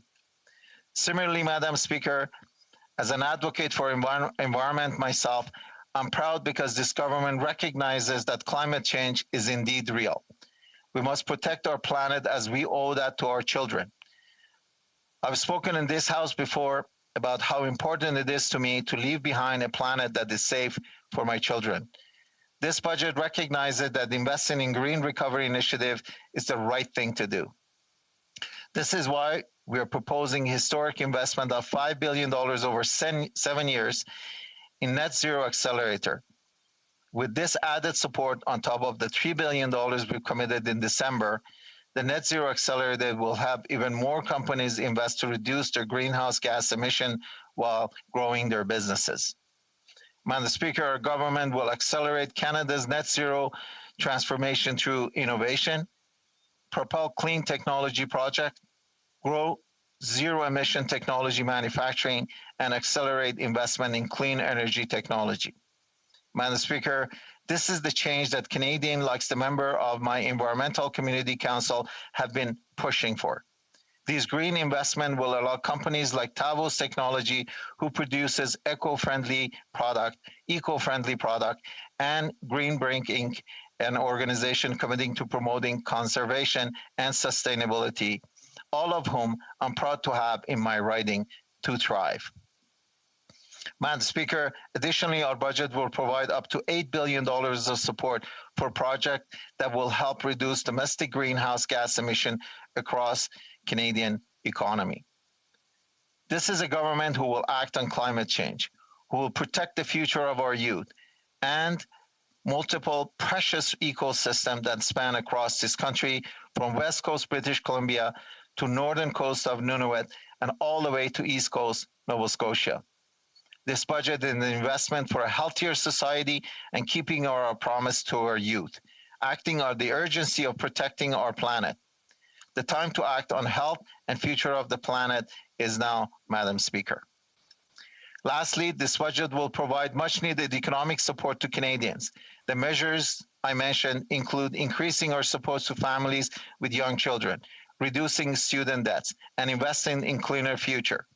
But most importantly, Madam Speaker, this budget is an investment in mental health resources that are needed as we move past this pandemic. Madam Speaker, this budget includes several notable measures that addresses the socioeconomic factors of mental health. Budget 2021 proposes to provide $45 million over 2 years, starting in 2021-22, to Health Canada, the Public Health Agency of Canada, National Mental Health Service Standards, in collaboration with provinces and territories, health organizations, and key stakeholders. This pandemic has taken a toll on Canadians, students, seniors, and those working on the front lines. We thank them all. Madam Speaker, the mental health of Canadians is just as important as their physical health.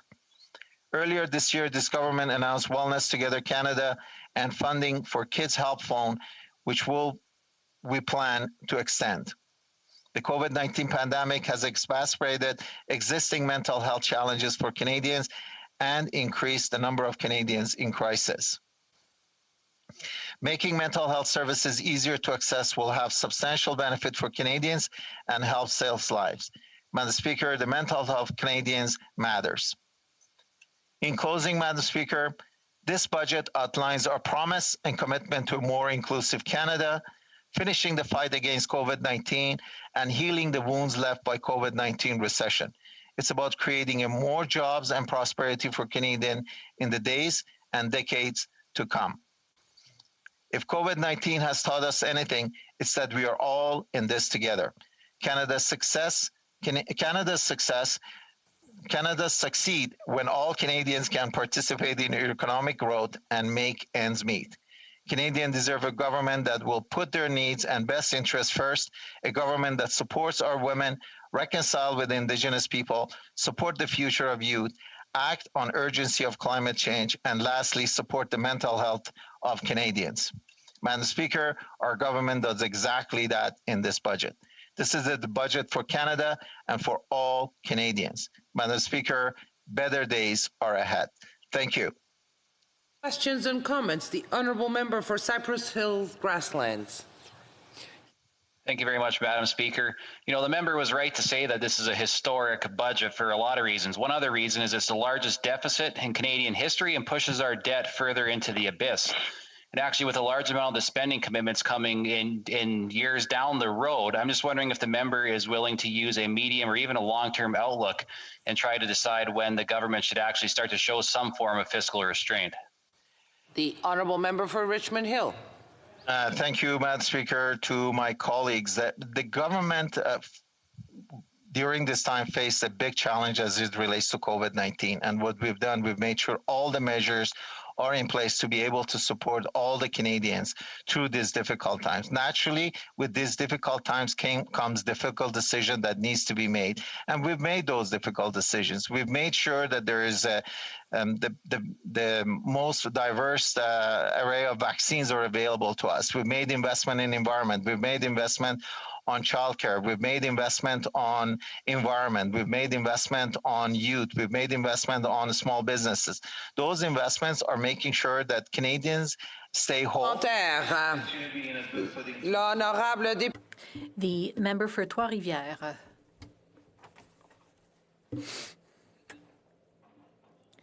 You're on mute. Thank you, Madam Speaker. I'd like to thank my colleague for Richmond Hill for his speech.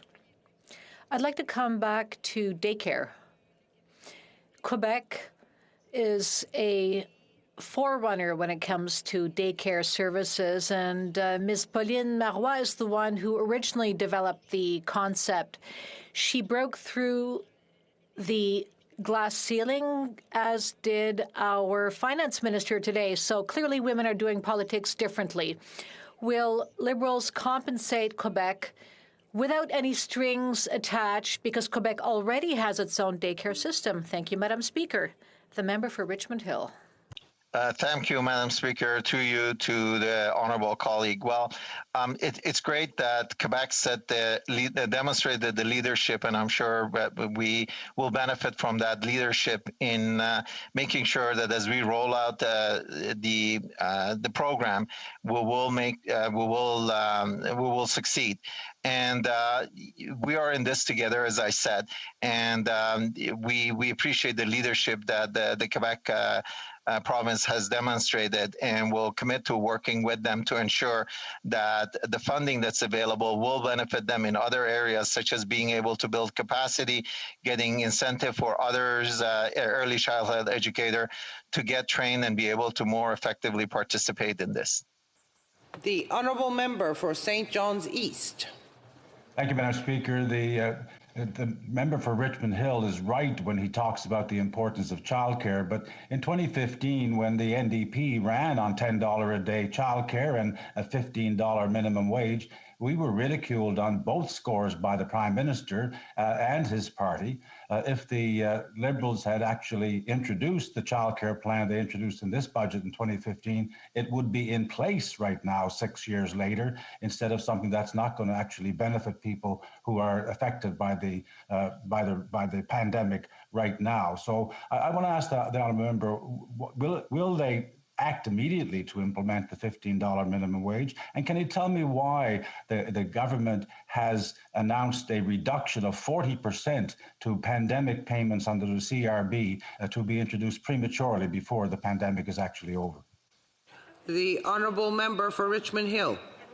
Thank you, Madam Speaker. Thank you for an honourable member. The honourable member asked, I believe, that three different questions. One is on the childcare, and I'm glad that both parties are aligned, and both NDP and Liberals are aligned on making sure that the childcare is more affordable. So I'm looking forward to getting support from that party and from the member on our budget as it moves forward. Thank you, Madam Speaker. Resuming debate, the Honourable Member for Northumberland, Peterborough South. Thank you very much, Madam Speaker. It is a pleasure today to rise virtually on the first budget table in over 2 years. Before I would begin, I'd like to congratulate the Minister on Finance on being the first female to table a budget. Whatever our differences in beliefs, this is a significant step towards equality, and I congratulate her. While I am pleased that the government finally tabled a budget, that is unfortunately where my positive comments mostly end. My hope was that this budget would contain provisions. The honourable member for Niagara has a point. He's rising on a point of order. Madam Speaker, just on a point of order, I'd just like to remind my colleague and good friend that he was going to notify the Speaker that he would be splitting his time. Do we have an agreement from the honourable member from Northumberland South? I might agree. Yeah, I think so. Yeah, no. Please. I would. It is my pleasure to split the time with a member from Niagara Falls, the fabulous member from Niagara Falls. Thank you very much. As I was continuing, my hope was that this budget would contain provisions that would provide a road for economic recovery. Unfortunately, while this government announced record spending, they did not introduce a responsible economic recovery plan. This is something that my constituents are rightfully concerned about, as the debt that will be incurred will be felt for literally generations. The temporary measures put in place during the pandemic were always seen by myself as a bridge to brighter days, a future where Canadians could return to their normal lives, content in the knowledge that Canada was secured by a thriving private sector and a supportive government. However, increasingly it appears this government is content to build a bridge to nowhere, a future not of abundance and freedom, but instead characterized by debt-created scarcity. In a report last week, the C.D. Howe Institute warned fiscal stability would be jeopardized by the prospect of other expensive initiatives recently floated by the federal government. The fact that the private sector is recovering through its own determination, perseverance, and innovation seems to be not deterring this government from making record expenditures. An improving economic outlook has weakened the case for stimulus, is what the RBC said, though the government's appetite to spend hasn't changed. The Liberal government's solution may very well do more harm than good, Madam Speaker. A recent Parliamentary Budgetary Office report noted that another stimulus package is not what's needed now. While temporary stimulus of this magnitude would likely provide a significant boost to the Canadian economy, it would result materially in larger budgetary deficits and higher federal debt over the long and medium term. None of the spending is conditional. The government is going to spend it anyways, without knowing what will happen in the economy in 3 to 5 years out. The public is completely, unfortunately, being desensitized to these massive deficits. Running $30 billion for one program used to be a lot of money. This is revenue that could be directed to support our important social safety net. For example, in 2026, the government will spend $8.3 billion on childcare, but $39 billion on debt interest payments. Every day this year, Madam Speaker, we will spend $422,465,750 more than what we will generate in revenue. Every Canadian is taking on more than $100 every day in new federal debt. For a family of four, that equates to more than $3,000 a week in new federal debt. Many, many families do not earn $3,000 a week in total, much less taking on $3,000 each week in new federal debt. The government's own fiscal projections show that in 4 years, we may have a debt to GDP ratio of under 50%. Madam Speaker, talk about moving the goalposts. This rivals them setting a target for vaccinations that if we achieve, we may be in the top 100 in the world. According to this projection, this unremarkable achievement is a goal that we shouldn't be attempting to achieve. But even if we do attempt to achieve it, it may be impossible. Because the problem with this idea is that it expects nothing unexpected to happen. But we know, Madam Speaker, from 9/11 to the great financial meltdown to the global pandemic, nearly always something unexpected happens. Prime Minister Harper rebuilt our financial house after the financial crisis of 2008, which allowed us to weather this latest crisis despite 5 years of excessive spending. The challenge we are facing now is that we will simply not be able to weather another significant economic shock. The next shock could come in any number of forms. Perhaps a collapse in the housing market, the escalation of global tension, a rise in inflation or a rise in interest rates, the devastating impacts of climate change, because even though we in this House have committed to reducing our carbon output, China continues to dramatically increase theirs. Nobody, including the Prime Minister's millionaire friends who helped to draft this budget, know when the next shock could be. What will we do, Madam Speaker, if in fact this shock happens? If in fact we have a GDP to debt ratio in excess of 50% or even below, just below 50%, we simply will not have the firepower to respond to it. Maybe, Madam Speaker, we will get extraordinarily fortunate. Maybe we won't experience an economic downturn in the next 10 years. Maybe interest rates will remain at historical lows, and maintaining a 50% debt to GDP ratio might just be sustainable. However, even if that were the case, I still have some skepticism that this government will be able to stay within their means. The best projections of the future are usually generated by studying the past. This government was elected in 2015 with a promise to deliver a balanced budget after running several tiny, itsy-bitsy, modest deficits, and then maintaining surpluses for the remainder of their mandate. This, however, did not happen. The budget did not balance itself, as it turns out. And you know what? To balance that budget, it would have taken relatively modest tweaks to either increasing revenue or reducing spending, but the government simply lacked the ability or the discipline or the will to make this happen. Achieving a debt to GDP ratio of less than 50% will require a massive reduction in government expenditures in the coming years and will involve tough decisions, including inevitably bringing an end to many of the pandemic support programs. This government, who could not reduce spending or grow revenue by billions pre-pandemic, is now telling us they will reduce spending, not by billions, but by hundreds of billions. Please excuse my skepticism on this.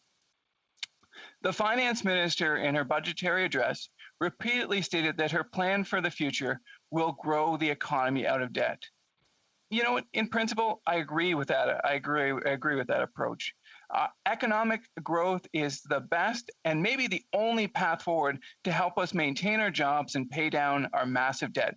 However, this budget simply will not achieve that stated objective. This budget continues the unprecedented level of spending and government interference in the economy. Over 2,000 years of economic history has proved to us over and over and again, government, while they can build a framework to support businesses, cannot create economic growth in themselves. Let me be clear that only the private sector, only our Canadian workers, through their perseverance, tenacity, work ethic, and innovation, can expand our economy. However, while governments cannot in themselves create economic growth, they can certainly inhibit or even stop economic growth. By overburdening the private sector with needless regulation and excessive taxation.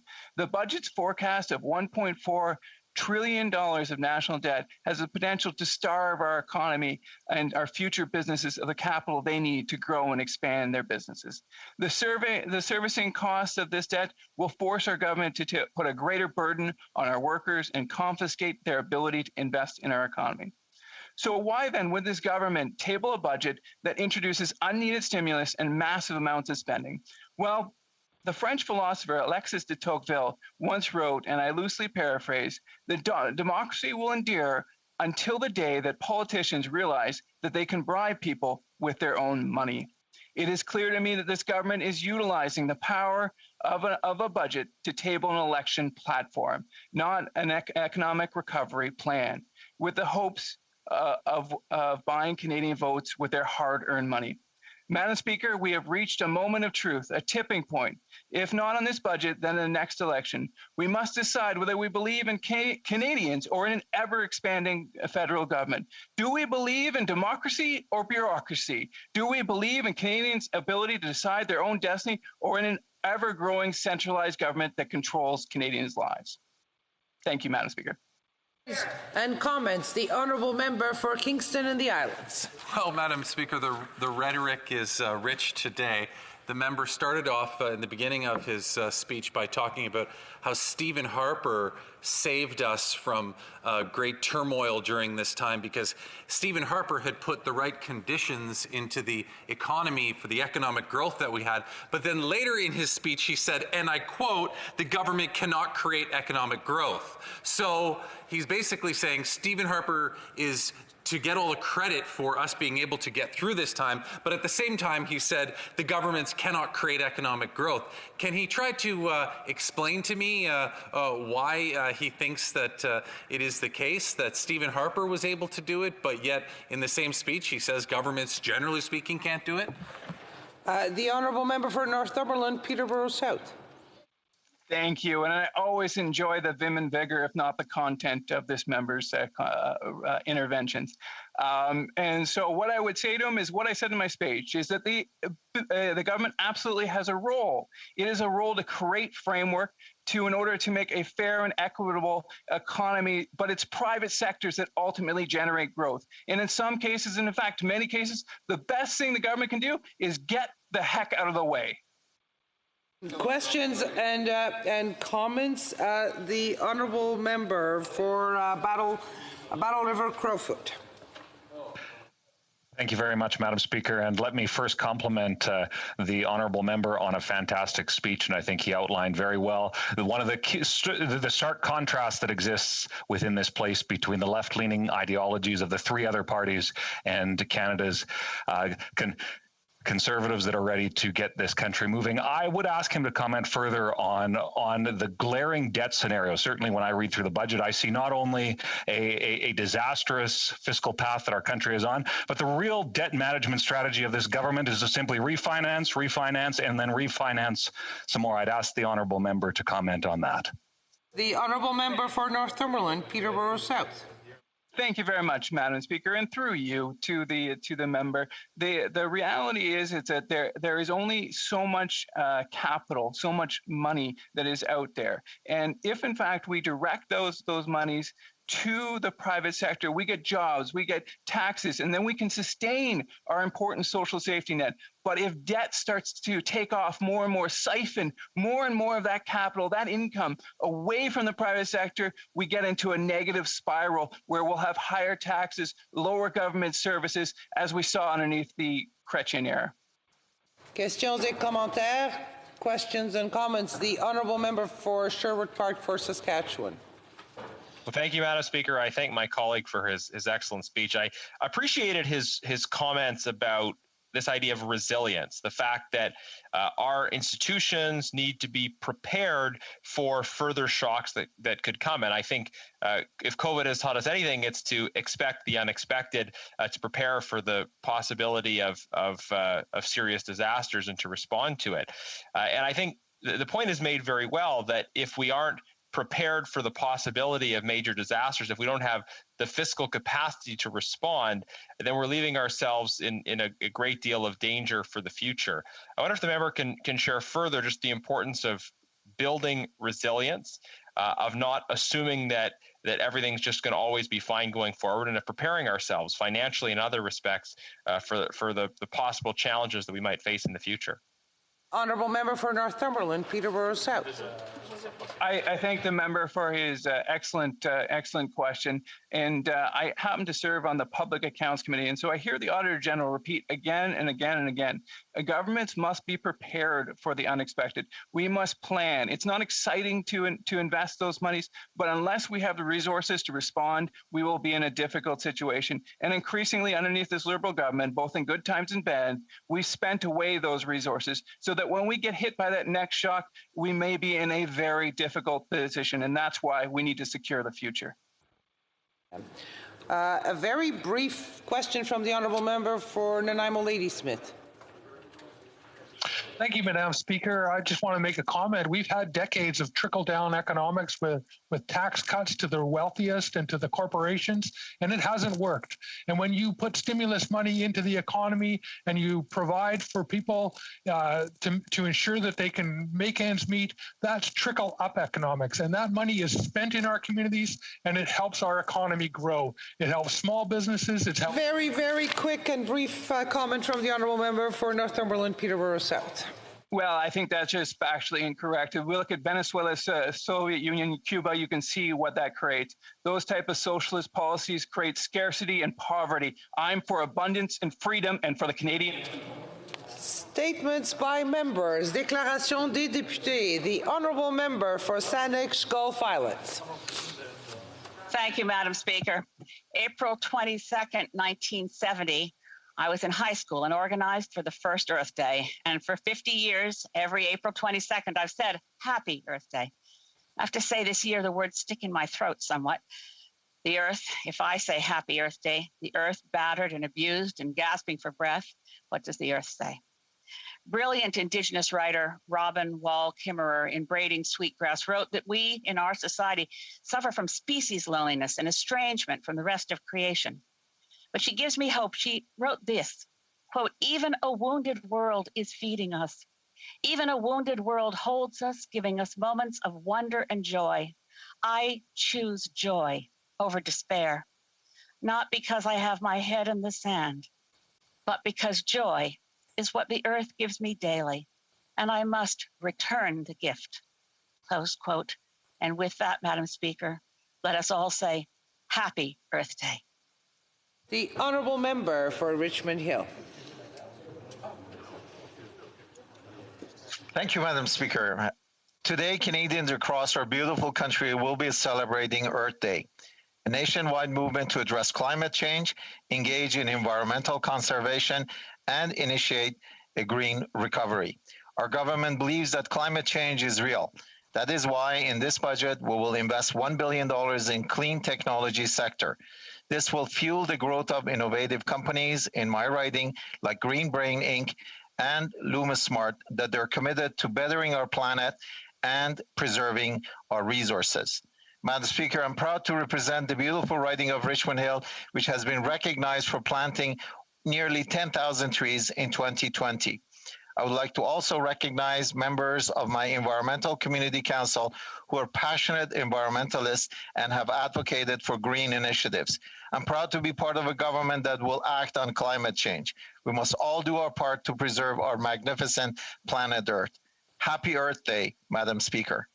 The honourable member for Steveston, Richmond East. Madam Speaker, on Monday, 287 million kilometers away, we witnessed history as NASA's Ingenuity helicopter made its first flight on Mars. On that same day, right here in the chamber, Canada received a historical, ideologically partisan budget. The Ingenuity helicopter spent 39 seconds airborne. In that same 39 seconds, Canada's national debt increased by over $400,000. The Perseverance and Ingenuity project, it's estimated to cost $2.7 billion over its life cycle for this massive step forward in scientific research and exploration. Budget 2021 adds to over $500 billion in deficit spending since 2016, a massive step backward for Canada's economy. Water disappeared from Mars 3.8 billion years ago. I pray we don't have to wait that long for future generations to pay it down. I believe we must act responsibly. Honourable member for Guelph. Thank you, Madam Speaker. Madam Speaker, sorry, Madam Speaker, my document just disappeared on me.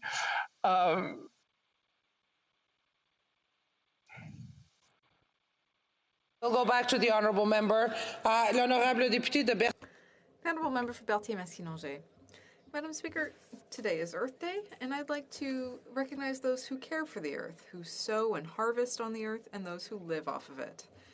Farmers have a fundamental role to play in protecting the land in our rural areas, and also in protecting their ecological future. There is real green potential in our land, and the federal government must contribute to it. We must support food sovereignty in Quebec. This has been shown to be important through shortages during the pandemic, but it's also an ecological choice to have local agriculture. We must take advantage of Quebec's clean energy sources to encourage alternatives to propane and gas. Ottawa must invest massively in research on alternatives to neonicotinoid pesticides. And we need to promote labeling so that Quebecers know exactly what they're putting on their plates and so that they can buy locally. On this Earth Day, let's salute our farmers and let's work all together to support green agriculture. The Honourable Member for Guelph. Thank you, Madam Speaker. All of Canadians living in long-term care facilities deserve to live in safe, modern spaces. Unfortunately, the pandemic has shown that all too often this is just not the case.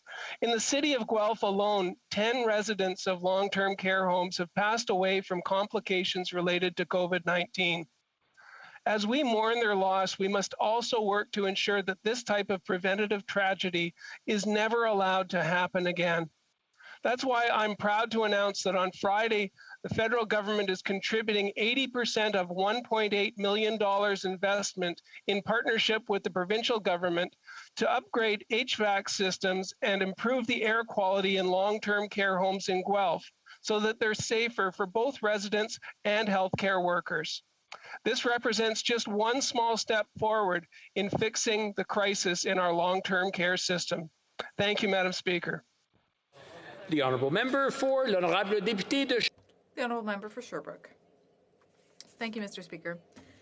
The arts and culture community was one of the first to close its doors, and it will be slow to return to full capacity. Sherbrooke, with its dynamic performance venues such as the Granada Theatre and the Cultural Centre, and its diverse and colorful festivals such as the Lake of Nations Festival and the Festival of World Traditions, and with its many artists and technicians, is obviously not immune from this.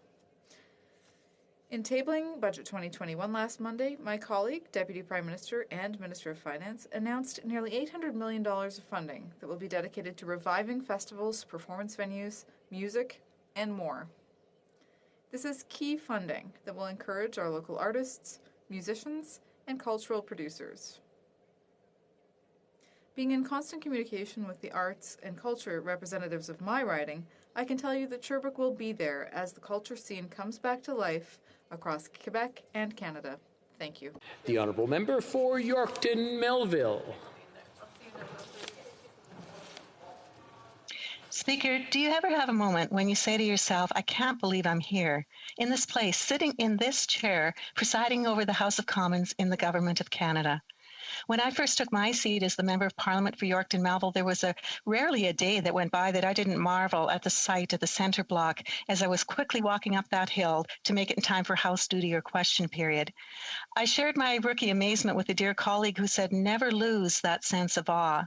Today, I want to say thank you to what I don't doubt is the best team of staffers on the Hill and in my constituency office. They are also part of my sense of awe and deep appreciation. This year has been challenging. They've missed loved ones, faced illness, worked from home, been a shoulder of reassurance and hope in the midst of very trying times for constituents who've been isolated, unemployed, working 24/7 to try to save a business that they've poured their hearts into. They've continually gone above and beyond. I want to thank Kristen, Kathleen, Gail, David, Tristan, and Wisdom. The Honourable Member for London West. Thank you, Mr. Speaker. Today, I would like to take the time to recognize Londoner Maggie McNeil.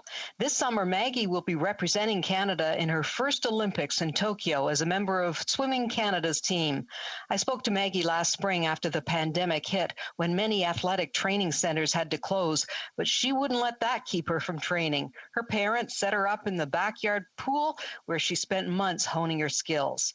Maggie, a London Aquatics Club grad, won gold in 2019 at the FINA World Aquatics Championships in the 100-meter butterfly. In that race, she not only beat the reigning 4-time world champion, but set a new Commonwealth, America's, and Canadian records. Wow. At only 19 years of age, Maggie's skill, hard work, and determination shows she has a bright future ahead. Please join me in wishing Maggie and her teammates all the best as they head to Tokyo for Team Canada. Thank you, Mr. Speaker.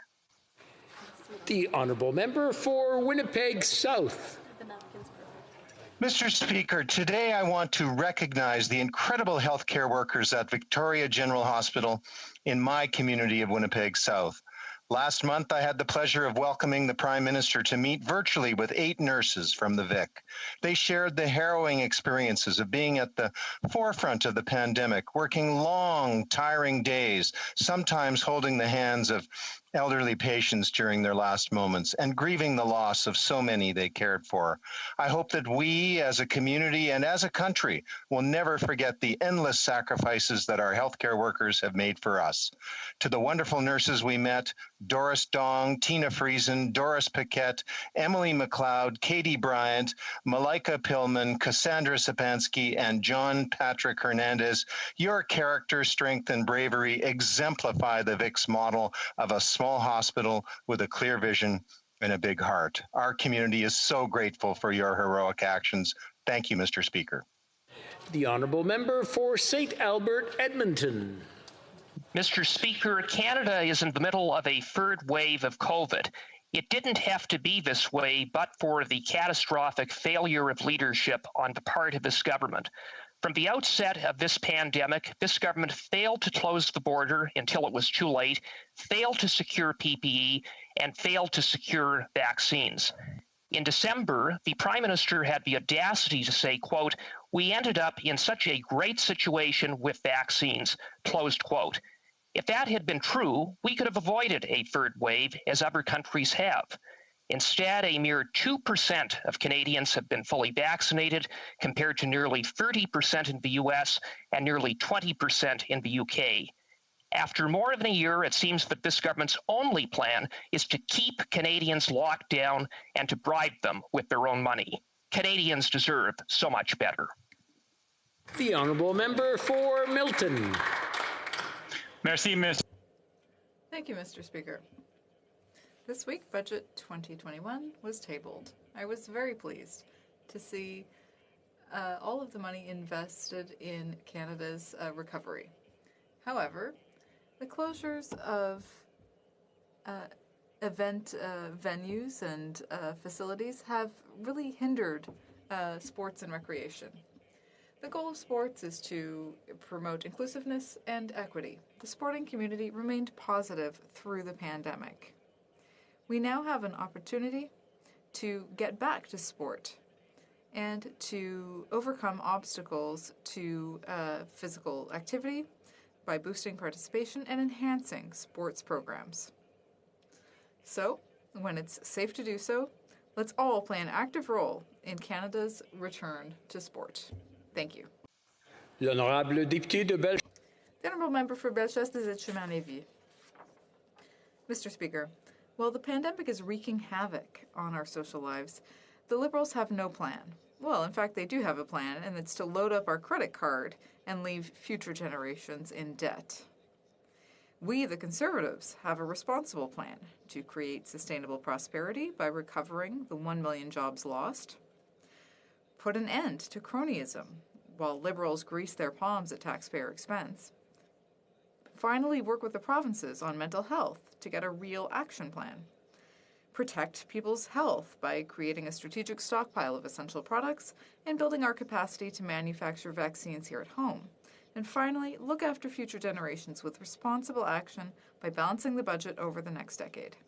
Mr. Speaker, let's say no to Liberal excess and yes to a responsible Conservative plan that will leave no Canadian behind, either now or in the future. The honourable member for Saskatoon West. Mr. Speaker, today we are celebrating Earth Day. All Conservatives know how important the health of our planet is. The leader of our Conservative Party recently announced our plan to secure the environment. This comprehensive plan will achieve about the same emissions reductions by 2030 as the government's current plan. However, our plan will create jobs and grow the economy as compared to the Liberal plan, which will destroy entire industries. Our plan will lower industrial emissions, backed up by border carbon adjustments to level the playing field with countries that have lower emission standards, like China. Our plan will focus on technology like carbon capture and storage, a technology where we in Saskatchewan lead the world. We will also encourage small modular reactors to deploy zero emissions electricity across the country. Our plan will also recognize and build on the world-leading sustainable practices of Canada's agriculture and forestry sectors and ensure producers have access to carbon credits. This is a conservative plan to secure our environment, secure jobs, and secure our future. The Honourable Member for Vancouver East. Since the Liberals have been elected, Canada's greenhouse gas emissions increased by 1%, and we're the only G7 nation that failed to meet the Paris target. On the first day of Biden's presidency, his first act was to cancel the Keystone XL pipeline. In Canada, the Prime Minister went and bought a pipeline.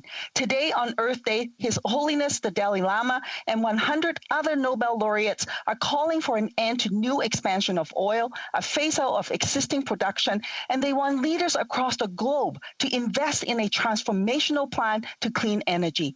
Canada needs to play its part. We need the total economic mobilization to bring about a Green New Deal, just recovery to make Canada greener, more sustainable, more resilient, and ultimately more just. We need a Just Transition Act. We need a Jobs Guarantee. We need a Climate Accountability Act. The government must uphold Indigenous rights. If we don't take action now, every generation who comes after us will pay the ultimate price. The Honourable Member from Montcalm.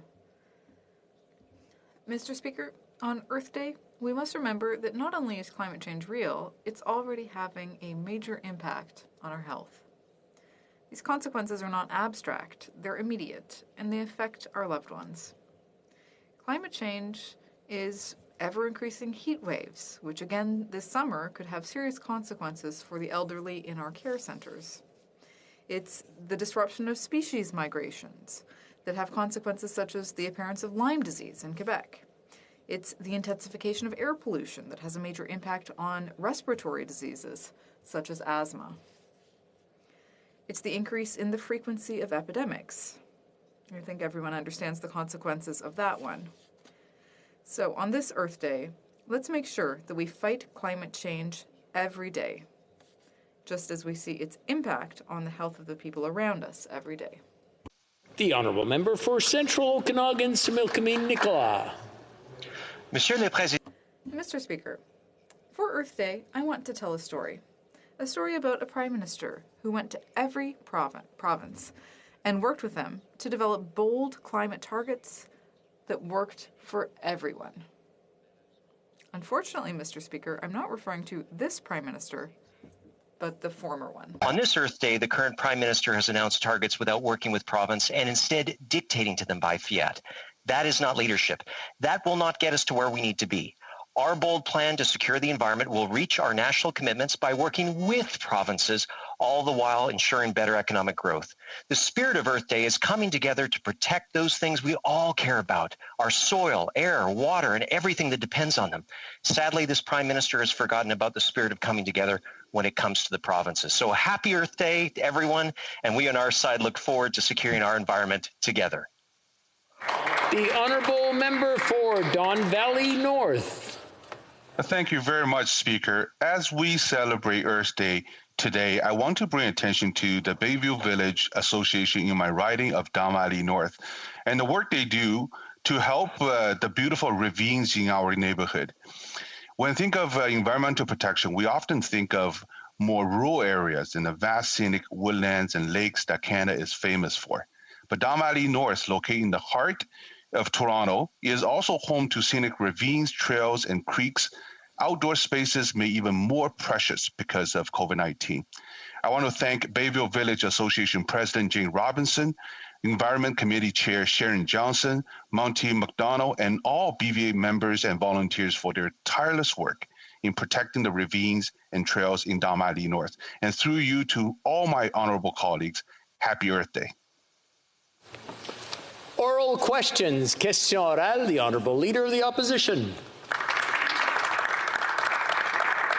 Mr. Speaker, this government was first asked about travel restrictions for COVID-19 in January of last year.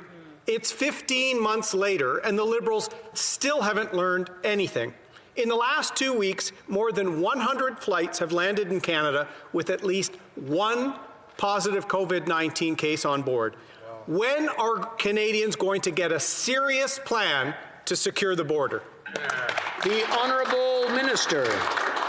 Mr. Speaker, every step of the way, this government has added measures to protect Canadians from the importation of COVID-19. In fact, infections resulting from international travel represent just over 1% of total infections in this country. And, Mr. Speaker, those infections are caught because we have a rigorous process. Travelers must submit to a pre-departure test, a post-arrival test, a stay in a government quarantine facility, a further quarantine up to 14 days, and a test on day 10. Mr. Speaker, we'll stop at nothing. We constantly review the data, and we will add more measures if necessary.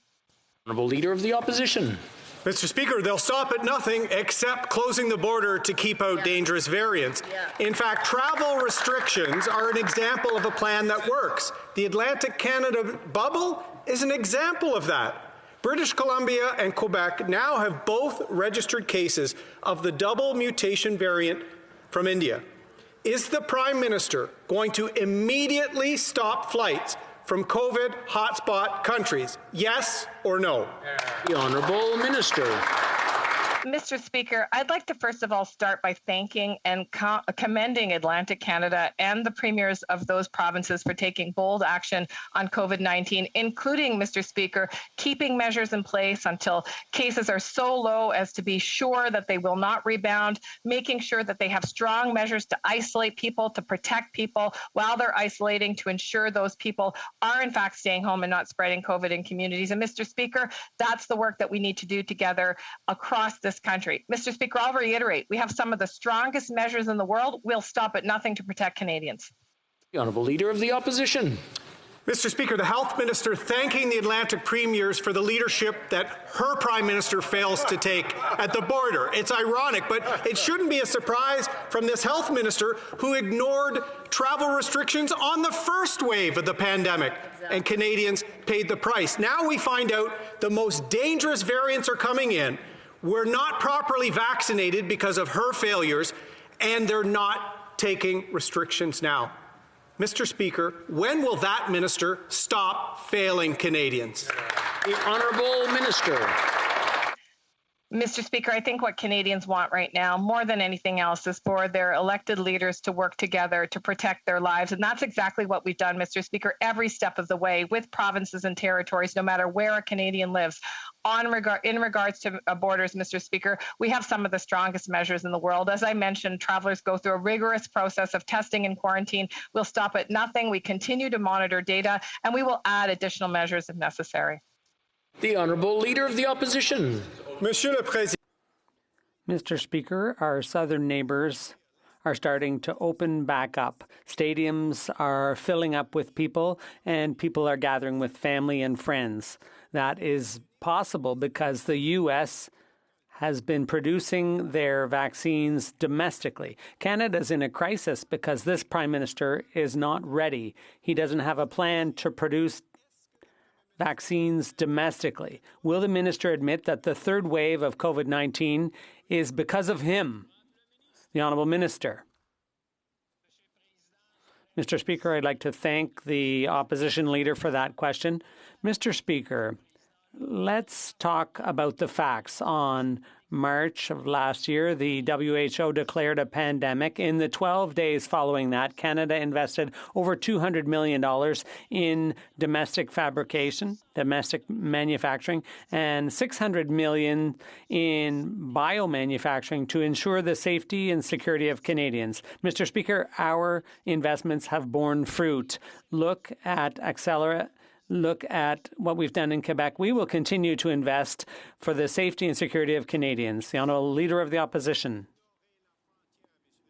They've ignored the border, Mr. Speaker. Variants are now increasingly worrisome day after day. The government should stop flights from Brazil and India and from other hotspots. The Prime Minister's slow response is a risk to the safety and security of Canadians. When is the Prime Minister going to stop flights from hot zones? The Honourable Minister. the leader of the opposition should pick a lane. 1 week, they're arguing for opening up the borders. This week, they're arguing for tighter restrictions at the borders. I'll tell you what we'll do, Mr. Speaker. We'll continue to use science to guide us and to protect Canadians. Every step of the way, Mr. Speaker, we've added measures to protect Canadians. We have some of the most rigorous measures in the world, Mr. Speaker, a rigorous combination of testing and quarantine, including checks on people in quarantine. We'll continue to do that, and we won't hesitate to do more if necessary. The honourable member for La Prairie. Mr. Speaker, it's very worrisome what's happening at the border with variants from India and Brazil. Every day, planes from India are full of positive cases. This morning, the Quebec Premier announced he was drafting a letter calling Ottawa to do something about it. What's taking them so long? Once again, the federal government is waiting for someone else to tell them what to do. They can't do their own job. We need a ban on flights from India today, not a plan, not an announcement, a ban today. What are they waiting for? The Honourable Minister.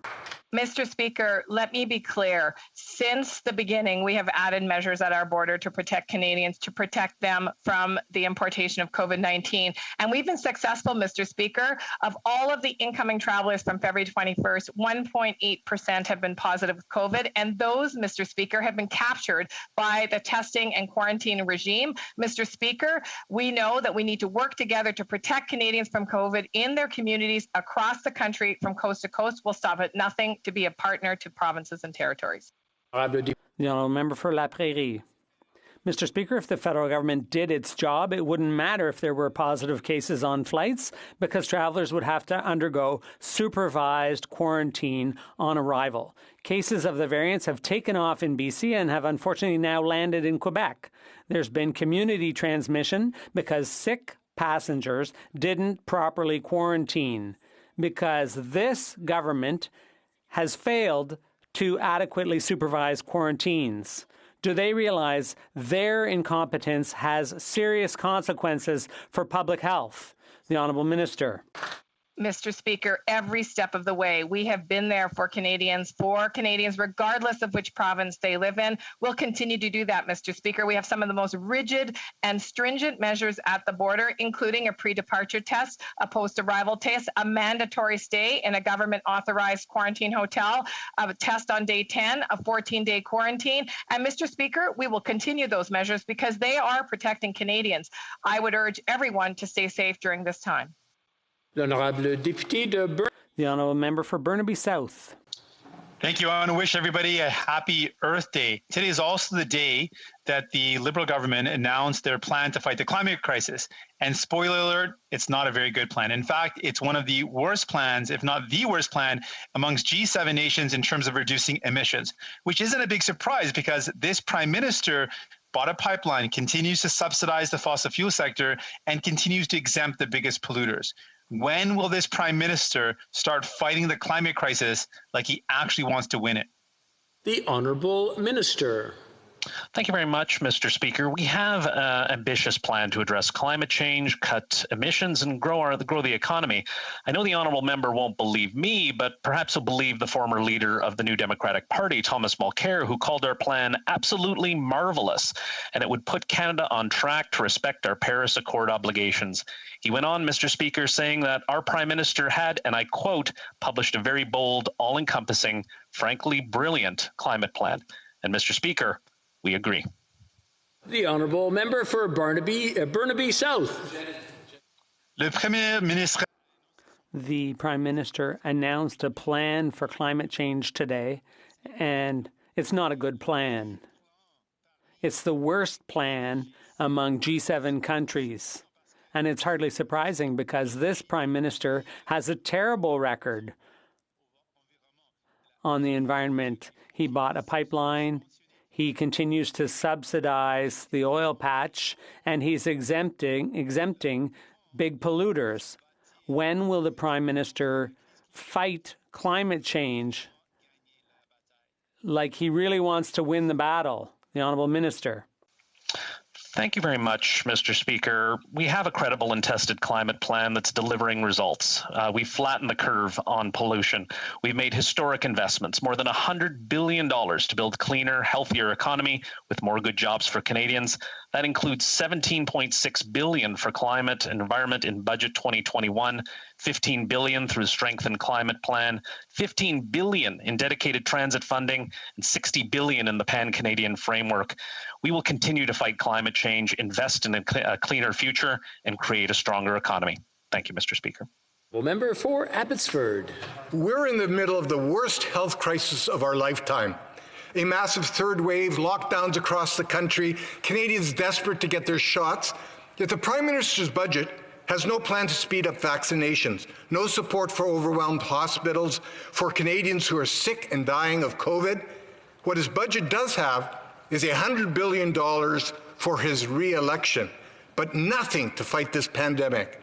Why did the Prime Minister put his political interests ahead of the health of Canadians? Does he not realize that this pandemic is now his failure? Honourable Minister.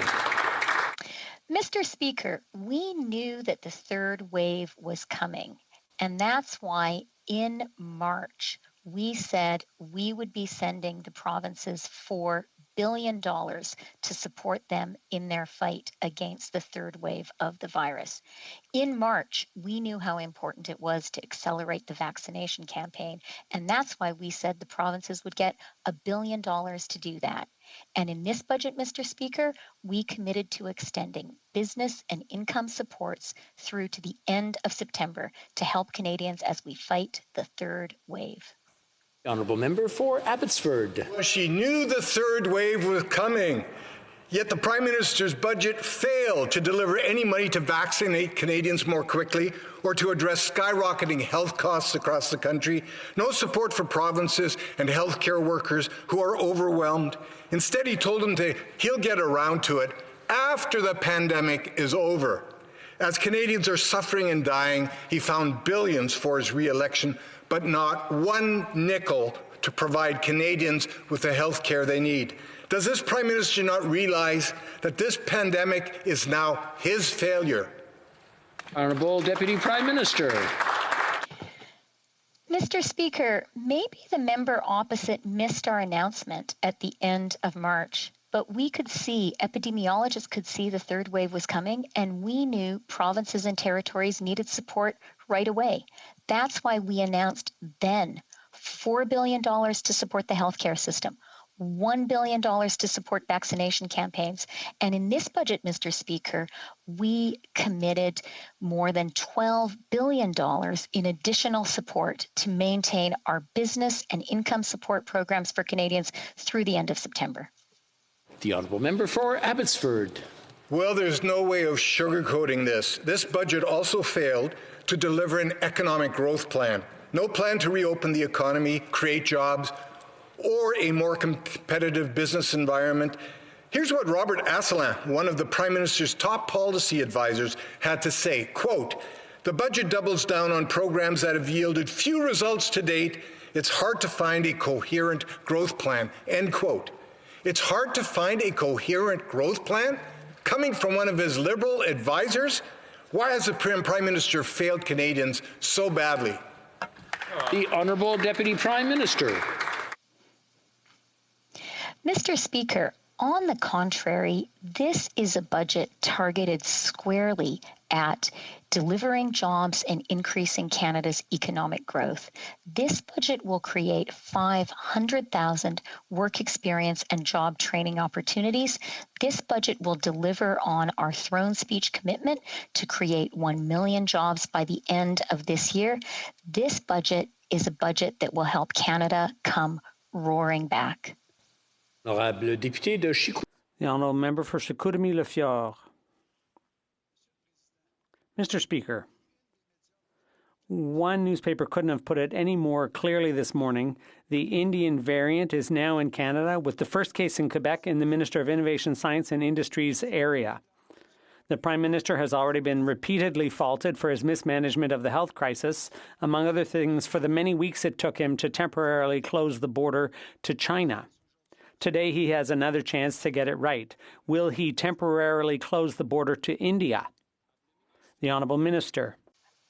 Mr. Speaker, as I've been saying today, and indeed all along, we will stop at nothing to protect the health of Canadians. We have some of the strongest measures in the world at our borders. Travelers are required to submit to a pre-departure test, a post-arrival test, spend 14 days in quarantine, several of those in a government-authorized quarantine facility while they await their negative test. And Mr. Speaker, we will not hesitate to add additional measures if the data and science indicates that we should do so. The Honourable Member for Chicoutimi-Le-Fjord. Mr. Speaker, our leader and the member for Durham was quick to ask for temporary halts to flights from countries with serious outbreaks of COVID variants. The Quebec Premier has also officially asked the Prime Minister to do more at our borders. This is a long-standing request. It's too late now. Canada already has a case of the Indian variant. Conservatives want to do something about our borders. How many cases of the variants will it take before the Liberals do something? The Honourable Minister. Mr. Speaker, I think this is where I differ in opinion with the member opposite. It's never too late to do something about COVID-19. There is always measures that we can take together with provinces and territories, indeed with Canadians, to protect each other. COVID is something that requires a great deal of work collaboratively to control. It is a pandemic, a global pandemic. We will not stop to add additional measures at our borders when we need to do so. Thank you. L'honorable député de Chicoutimi. The Honourable Member for Chicoutimi-Le-Fjord. Mr. Speaker, like with the border, the Liberal government has done nothing to increase unconditional health transfers to the provinces in the middle of a pandemic and has done nothing to secure the vaccine supply for Canadians. It's clear the blame for the third wave falls at the Prime Minister's doorstep. Will the Prime Minister do the right thing and temporarily shut the border to countries with serious outbreaks? The Honourable Minister. Mr. Speaker, as I've repeatedly said, we have some of the strongest measures in the world at our borders. In fact, we know that we have a very low number of travelers that arrive positive. And how do we know, Mr. Speaker? Because we demand a pre-departure test. We demand a post-arrival test. Travelers must spend time in a government-authorized hotel until they receive a negative test. They must continue their quarantine, Mr. Speaker, and submit to a day 10 test. We will continue to apply measures at the border, and we will not hesitate to do more if the science and evidence indicates we should do so. Le député de Repentigny. The Honourable Member for Repentigny.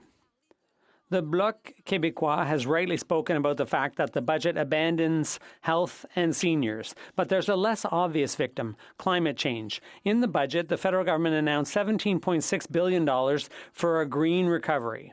That's almost the same amount as the cost of the Trans Mountain Pipeline. So the full price tag, Mr. Speaker, if I understand correctly, the full price tag on Canada's green recovery is equal to one single dirty oil development. Is anyone supposed to take this seriously? The Honourable Minister. Merci, Monsieur. Thank you, Mr. Speaker. I'd like to remind my honourable colleague that the leader of her party, when he was Quebec Environment Minister, short-circuited the environmental assessment process in Quebec, not once, not twice, but 3 times. He has the worst record in Quebec history. So if I was among the Bloc, I might be a bit embarrassed to ask that kind of question. The Honourable Member for Repentigny. If I was in government, I would be a bit ashamed because Canada keeps failing to meet its greenhouse gas emissions targets. On the one hand, they invest to fight climate change, but on the other hand, they massively invest in fossil fuels. It was the same thing under Stephen Harper. They pull out their magic wand to try to transform dirty oil into clean energy instead of transitioning to something else. Like Einstein, the definition of insanity is to keep doing the same thing and expecting a different result. How many times will the federal government keep doing the same thing before they admit it's not working? The Honourable Minister. Thank you, Mr. Speaker. I'd like to remind my honourable colleague that when our climate change plan was tabled in December 2020, Greenpeace described it as an ambitious plan. And that's precisely what the Special Envoy for Climate Change, John Kerry, said about the Canadian targets today. He said it was an ambitious target, and he was proud to work with Canada on climate change, Mr. Speaker. The honourable member for Repentigny. I would point out that the member for Laurier-Sainte-Marie has become the Environment Minister, apparently. The Environment Commissioner published a report this morning that illustrates this phenomenon very well. Canada signed on to the UN Sustainable Development Goals, and 6 years later, the Commission found that the government had not established an implementation plan. Same thing with the Paris Agreement. The Prime Minister signed it in 2015, but 6 years later, Canada is the only G7 country where emissions have gone up instead of going down. There is no solution that's consistent with fossil fuels. When will the government admit that? The Honourable Minister. Thank you, Mr. Speaker. Canada's plan is based on ambitious measures. As I said, we already have carbon pricing, one of the most ambitious plans in the world, more ambitious than Quebec, BC, or even California and Europe, who started almost a decade before implementing a price on carbon. We are investing in green energy twice as much as we are in fossil fuels, and that was before the last budget, which my colleague, the Prime Minister, the Deputy Prime Minister and Finance Minister presented. So we have done more, we'll continue to do more, and we have ambitious targets, and we will participate in the U.S. Summit on climate change. Mr. Speaker, a brave woman came forward to report sexual misconduct allegations against General Vance to ensure the defense minister had this critical information. She knew the situation was too serious to get wrong and that only the minister could make it right. But he did nothing. For 3 years, this minister will not assume responsibility. He denies any wrongdoing and refuses to accept that he has failed those in uniform. Will the defense minister honor his sworn obligation and admit he has been derelict in his ministerial duties? The Honourable Minister. Mr. Speaker, we commend the brave women that have come forward.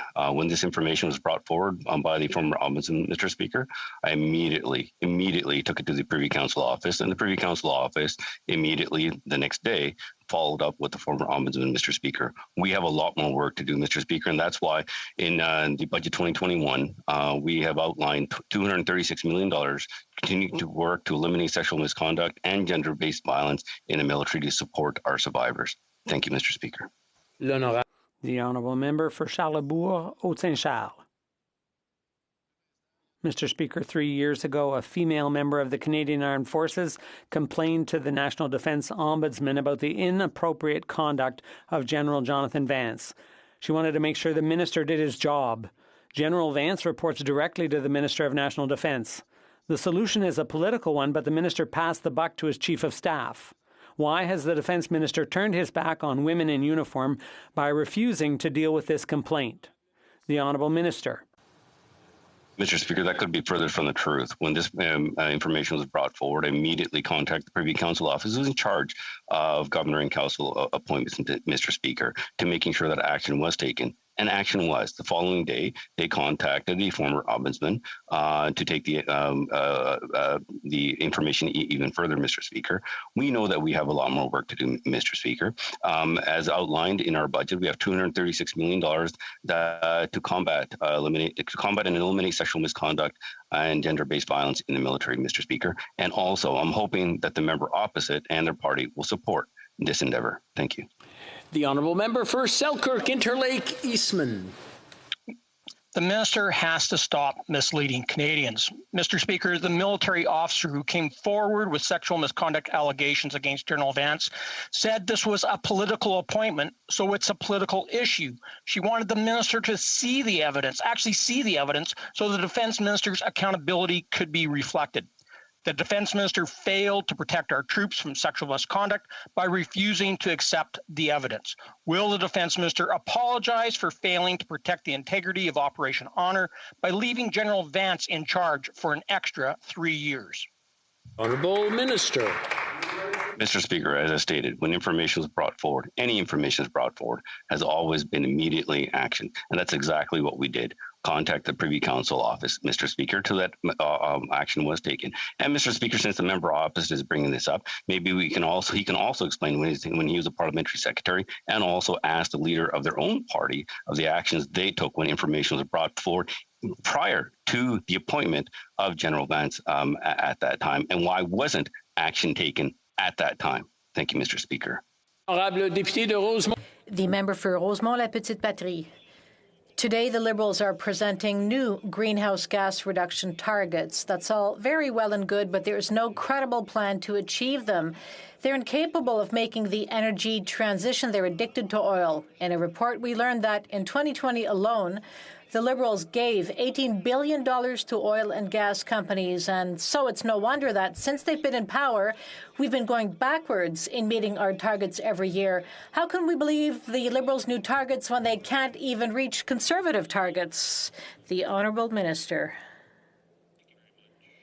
Speaker, we've flattened the curve on pollution, and we know there's more work to do. That being said, Mr. Speaker, the report the honourable member citing, the authors of that report aren't being entirely forthright in their assessment of subsidies. They include many things the vast majority of Canadians would agree are not fossil fuel subsidies, such as supporting workers, cleaning up orphan wells and methane cleanup. These were supported by the NDP and Greens at the time. Are they now opposed to it? Mr. Speaker, we fully agree Canada needs to eliminate real fossil fuel subsidies, but mixing several issues in this report does not contribute to an intelligent discussion of this important subject. Thank you, Mr. Speaker. The honourable member for Vancouver Kingsway. Mr. Speaker, COVID infections are raging across Canada, and hospitals in many provinces are overwhelmed. Canadians need to be vaccinated as quickly as possible in order to help address this crisis. But the head of the Public Health Agency just told the Health Committee that Canada's vaccine rollout is only operating at half capacity. This is due to a lack of supply of doses.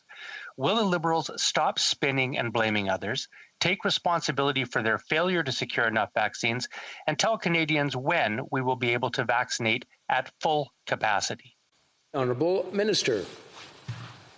Mr. Speaker, we've been extremely clear and transparent with Canadians about the expected vaccine rollout, about the doses arriving in our country, and indeed any delays in those doses. And in fact, Mr. Speaker, good news, we're ahead of where we projected to be. In fact, we expected by the end of Q1 to have 6 million doses. We received nearly 10. Mr. Speaker, we'll be receiving 48 million doses in this quarter, enough to vaccinate every person with one dose for those people that wish vaccination. Mr. Speaker, we'll continue to work with provinces and territories to get the job done.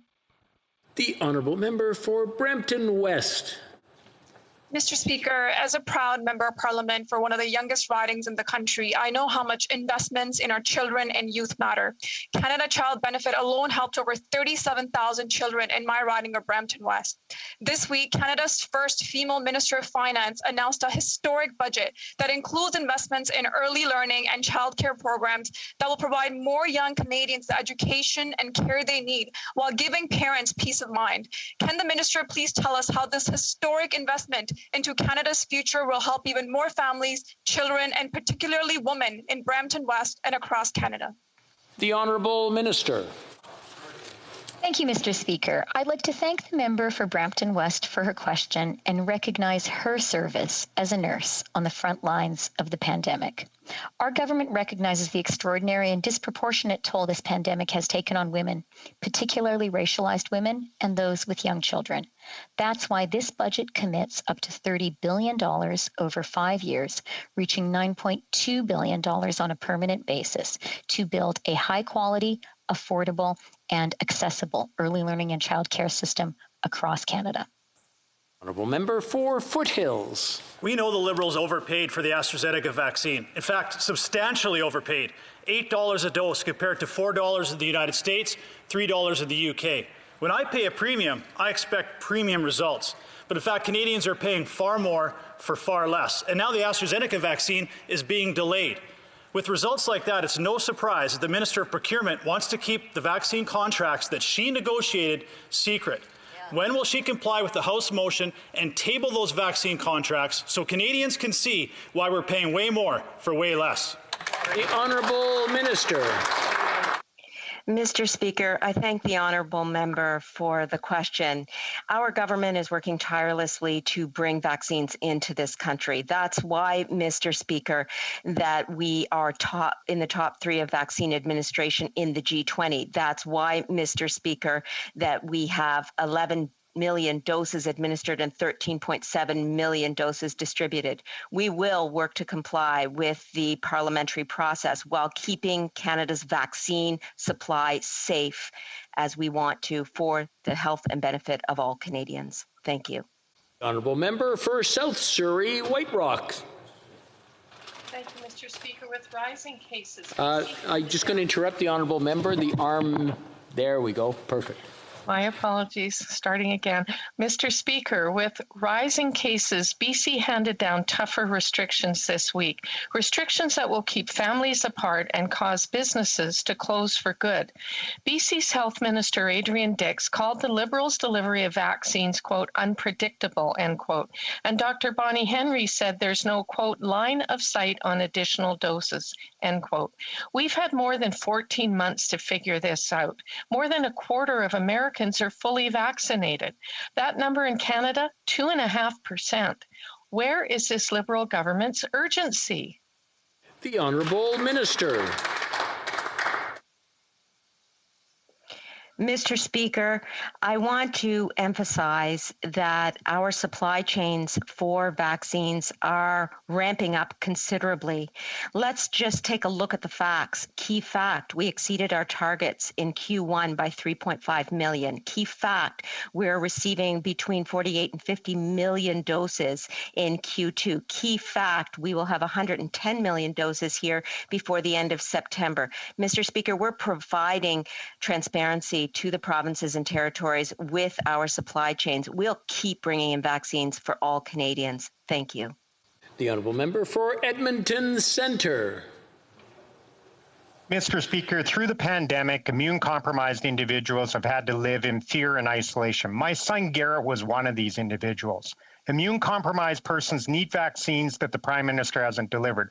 Only 2% of Canadians are fully vaccinated. Experts are sounding alarms about the 4-month off-label dosing interval, potentially compromising health outcomes. Canadians shouldn't live in fear, and the failure to get vaccine lies directly with the Prime Minister. Will the Minister apologize for this failure? The Honourable Minister. Mr. Speaker, every step of the way, we've been there for provinces and territories to ensure that they have the vaccines they need to prioritize their populations in orders that they believe is the best and safest for Canadians. Let me be clear, vaccination serves 2 purposes. 1, to protect those most at risk from a severe outcome from COVID-19, including death, and 2, to help control the spread. We have worked with provinces and territories to make sure they have the guidance they need. They then design their vaccine strategies as appropriate to their particular population. The honourable member for Kootenay, Columbia. Mr. Speaker, I just met with the Fernie Chamber of Commerce. They are planning an economic recovery. They need the economic recovery plan for this summer tourism and hospitality sector, yet there's still no plan. Tourism and hospitality needs to plan for the summer now. Mr. Speaker, now we are in a 3rd wave due to the Prime Minister's inability to provide vaccines in January and February. Another blow to the struggling tourism and hospitality industry. Mr. Speaker, when will the Prime Minister admit his failure? The Honourable Minister. Thank you, Mr. Speaker. I would like, obviously, to send all my thoughts with the people of the tourism sector that have been going through a very difficult year, and we know that. So that's exactly why we've been there for them since the beginning of the pandemic. And my colleague knows that. That's the case in BC, that's the case in his riding, that's the case across the country. And to make sure that they would be able to go through the pandemic, the Minister of Finance in her budget announced that we would be continuing the wage subsidy until the end of September, as well as the rent relief program. Of course, we also announced $1 billion to support the tourism sector. This is a historic investment. We will be by their side as, of course, we're restarting. L'honorable député.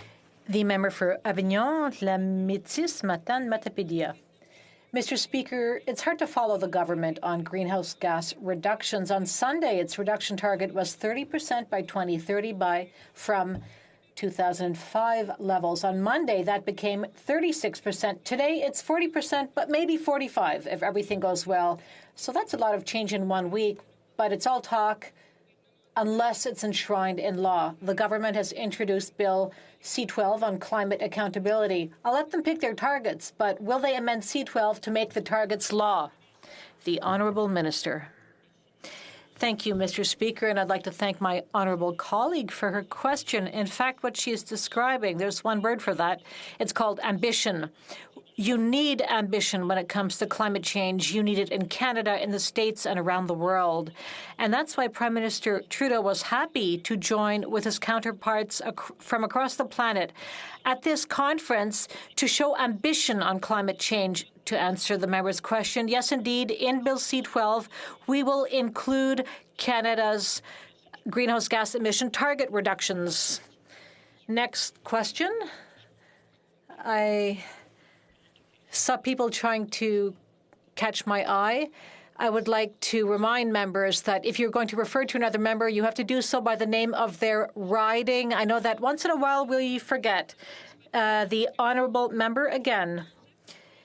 Mr. Speaker, I applaud good intentions and ambition, but if they're not enshrined in law, they have no impact. It's nice that today's good intentions are better than yesterday's, but the road to hell is paved with good intentions. Currently, Ottawa has no legal obligation to meet either this new target or the old one by 2030. There's no independent accountability mechanism and no intermediate milestone within 10 years to judge whether the targets are on track to be met. Will the government have the courage to amend Bill C-12 to make its new target law? The Honourable Minister. Thank you, Mr. Speaker. I'd like to thank my honourable colleague for her question. In fact, I'd like to tell her that, in fact, there is an annual inventory presented by the government by these targets, which is presented to the UN. The Environment Commissioner and the Auditor General also conduct regular audits on what the government is doing on climate change. When it comes to C-12, we are calling on a group of experts to join with us. We are one of the rare countries in the world to have a bill like C-12, and we are imploring this chamber to move forward and adopt that bill quickly because it is important. Thank you, Mr. Speaker. Regina Louvan. Mr. Speaker, Regina's drive-through COVID-19 vaccine clinic was shut down this past weekend. The province announced that unless there is a sudden increase in vaccine supplies, it may remain closed until May 2nd. The Liberal government has set the people of Saskatchewan on a collision course. Because of their incompetence, the people of Regina are left with no option for 2 weeks. Mr. Speaker, why is it that any American can walk into a pharmacy in the USA and get vaccinated, while Canadians continue to wait? From the very beginning, this government has been a day late and a dollar short. When will vaccinations for the people of Regina be delivered? Honourable Minister. Well, Mr. Speaker, the Conservatives' historical account omits some very key facts. First of all, the entire production base for vaccines was ramping up in January and February. The United States production line is much different from Canada's. We in Canada actually exceeded our targets in the first quarter by 3.5 million vaccines. We are in the top 3 for administering vaccines in the G20. And indeed, I'd like to suggest that it takes a multi-pronged approach to combat the virus. Vaccines and public health measures as well must go hand in hand. Thank you, Mr. Speaker. The Honourable Member for Barrie Springwater, Oro-Medonte. Mr. Speaker, 2 days ago, the Chief Medical Officer of Health for Simcoe Muskoka stated, vaccination is a challenge at this time. We've had Moderna being delayed and reduced in half, and now the AstraZeneca postponement. He went on to say, we look forward to the day we get much bigger volumes, but we don't know when that will be. Vaccinations save lives, but only 2% of Canadians are fully vaccinated. A year into this pandemic, why does our Chief Medical Officer of Health have to guess about vaccine supply? And why didn't the Prime Minister get us vaccines in January when we could have prevented the third wave? Honourable Minister. Mr. Speaker, I'd like to make some numbers clear for the opposition. First of all, we've distributed 13.7 million doses to the provinces. Second of all, 11 million doses have been administered. And third of all, in terms of supply, we've got Pfizer delivering 2 million doses a week through May and 2.5 million a week through the month of June, over 5 weeks. That's going to lead us to the large part of between 48 to 50 million doses by the end of June. That's transparency. We're saying it now, and we will continue to bring vaccines into Canada for all Canadians. Thank you, Mr. Speaker. The honourable member for Barrie Innisfil. Dr. Gardner also said controlling COVID is limited by lack of vaccine supply. He said with delays of Moderna and the postponement of AstraZeneca vaccines, only half the local capacity to vaccinate is being employed. Gardner's not just talking about a third wave. He's concerned that there may be a fourth wave without adequate immunization. Public health officials should not be left guessing about vaccine supply a year into the pandemic. Now, the Deputy Prime Minister admitted earlier that she knew that the third wave was coming. So why didn't the Prime Minister get us vaccines in January and February to stop this devastating third wave? The Honourable Minister. Mr. Speaker, I've said it already in this question period, but I'll say it again. The entire world was ramping up in terms of achieving a vaccine supply through January and February, despite the global supply chain challenges faced by the entire world. Canada was able to secure 3.5 million more doses than originally targeted. In addition to that, we've accelerated 22 million doses into earlier quarters. That's going to mean that all Canadians who want access to a vaccine can be fully vaccinated prior to the end of September, if not sooner, Mr. Speaker. We will continue bringing vaccines in for all Canadians, and we'll provide transparency directly to the provinces and territories. L'honorable député. The honourable member for Lac Saint Louis. Climate change is an urgent issue for Canadians and for my constituents in Lac Saint Louis. We know we need to do more. And I was pleased to see the Prime Minister announce to Canadians and to the nations of the world that announce our new climate goal today. Can the Minister of Foreign Affairs provide an update on this important development and the steps we are taking to address climate change? The Honourable Minister. Mr. Speaker, I'd like to thank the member for Lac Saint Louis for his important question and his commitment to protecting the environment. Climate change is real, and Canadians deserve a credible plan to address it. Today, our government has committed to increase its target to reduce emissions to 40 to 45% below 2005 levels by 2030. This commitment builds on historic investments. We've been clear that this is an important issue to us, and we are going to make these investments also to build a stronger economy.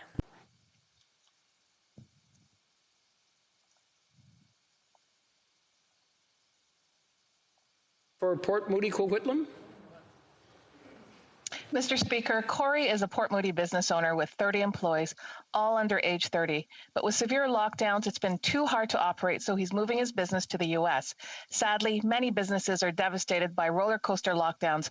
But because of the Liberals' vaccine failure, provinces have to impose tougher restrictions for a prolonged time. The economy suffers, and businesses have to shut down or move.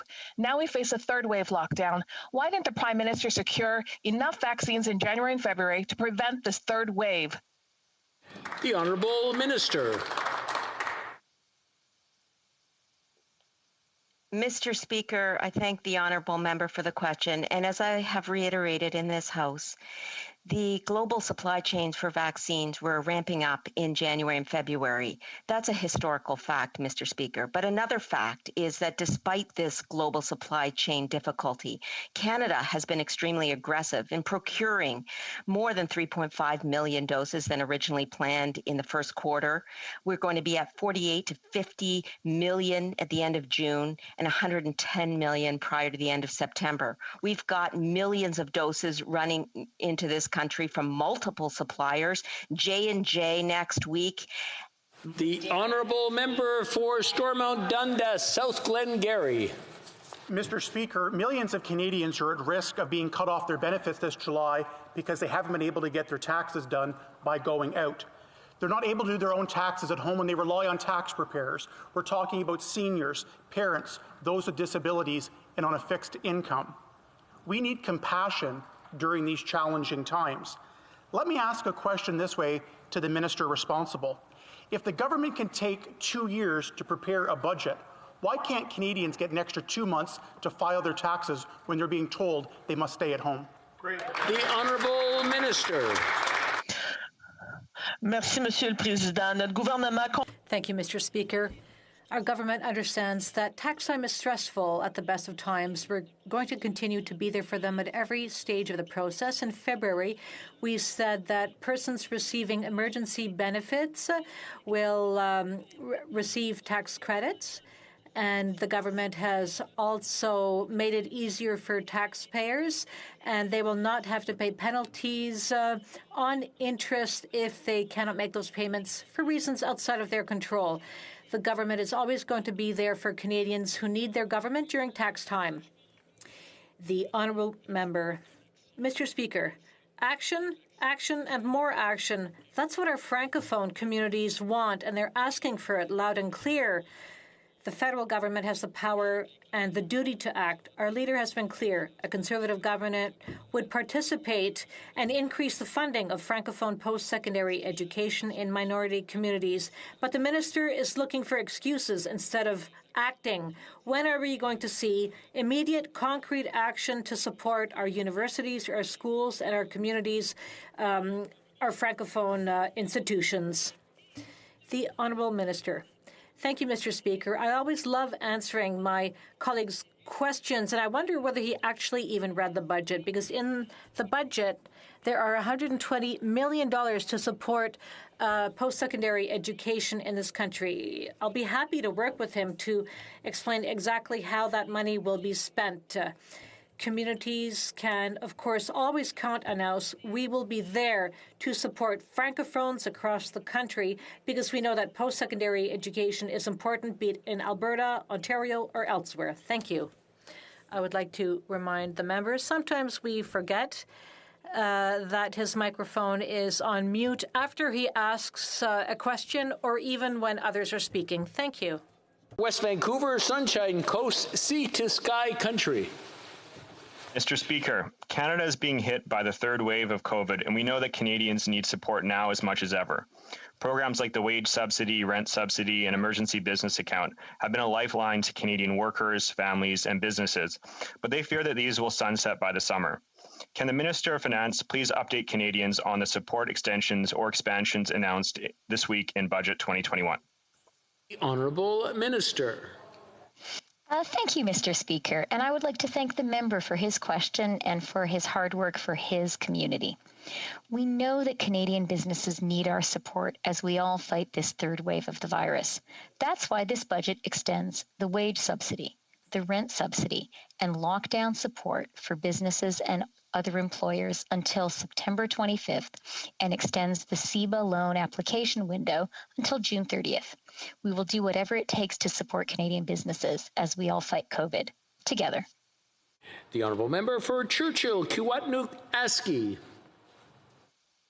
Mr. Speaker, York Landing is now in the 5th week of chronic water outages during a pandemic. Their First Nation has been forced to declare a state of emergency because their, quote, state-of-the-art water treatment plant is not working. The band is now paying out of pocket for proper testing and bottled water. The Liberals will say they're monitoring the situation, but Band-Aids won't cut it. This government's lack of sustained funding is the problem. What is this federal government going to do right now to fix the water treatment plant in York Landing? The Honourable Minister. Thank you, Mr. Speaker. And as the member may well note from the fall economic statement, as well as the current budget that came out on Monday, there are sustained investments for water across the country in Indigenous communities, as well as York Landing, and we will continue those. No nation should go without secure and safe access to clean water, and we will continue working on it. When we took power, there were 5 long-term water advisories in effect. We've lifted 106. That work will continue, and we will continue to sustain those critical assets throughout the life of the asset span. Thank you. The honourable member for Hastings, Lennox and Addington. Mr. Speaker, the Health Minister has previously questioned my concern for science, and today I return the favour. At least 75 recent studies have shown that optimal vitamin D levels significantly reduce susceptibility to COVID-19 and significantly improve health outcomes if people do get infected. It has been documented for decades that Canadians have suboptimal vitamin D levels, especially during winter. Can the Minister explain why Health Canada's website states that most Canadians are getting enough vitamin D and doesn't actively recommend supplementing? The Honourable Minister. Well, thank you, Mr. Speaker, and I would encourage the member opposite to not fall prey to the myriad of fake news articles that are circulating around the internet about ways that people can protect themselves from COVID, and trust that the Public Health Agency of Canada only puts science-based credible documents up, guided, of course, by our Chief Public Health Officer, Dr. Tam, and the many scientists that work for us. Mr. Speaker, what Canadians need now is trust, and they need to be able to trust in the information that their elected officials are sharing, and I would urge the member to get his sources from credible sites. Thank you. And that's all the time we have today for question period, c'est tout le tour.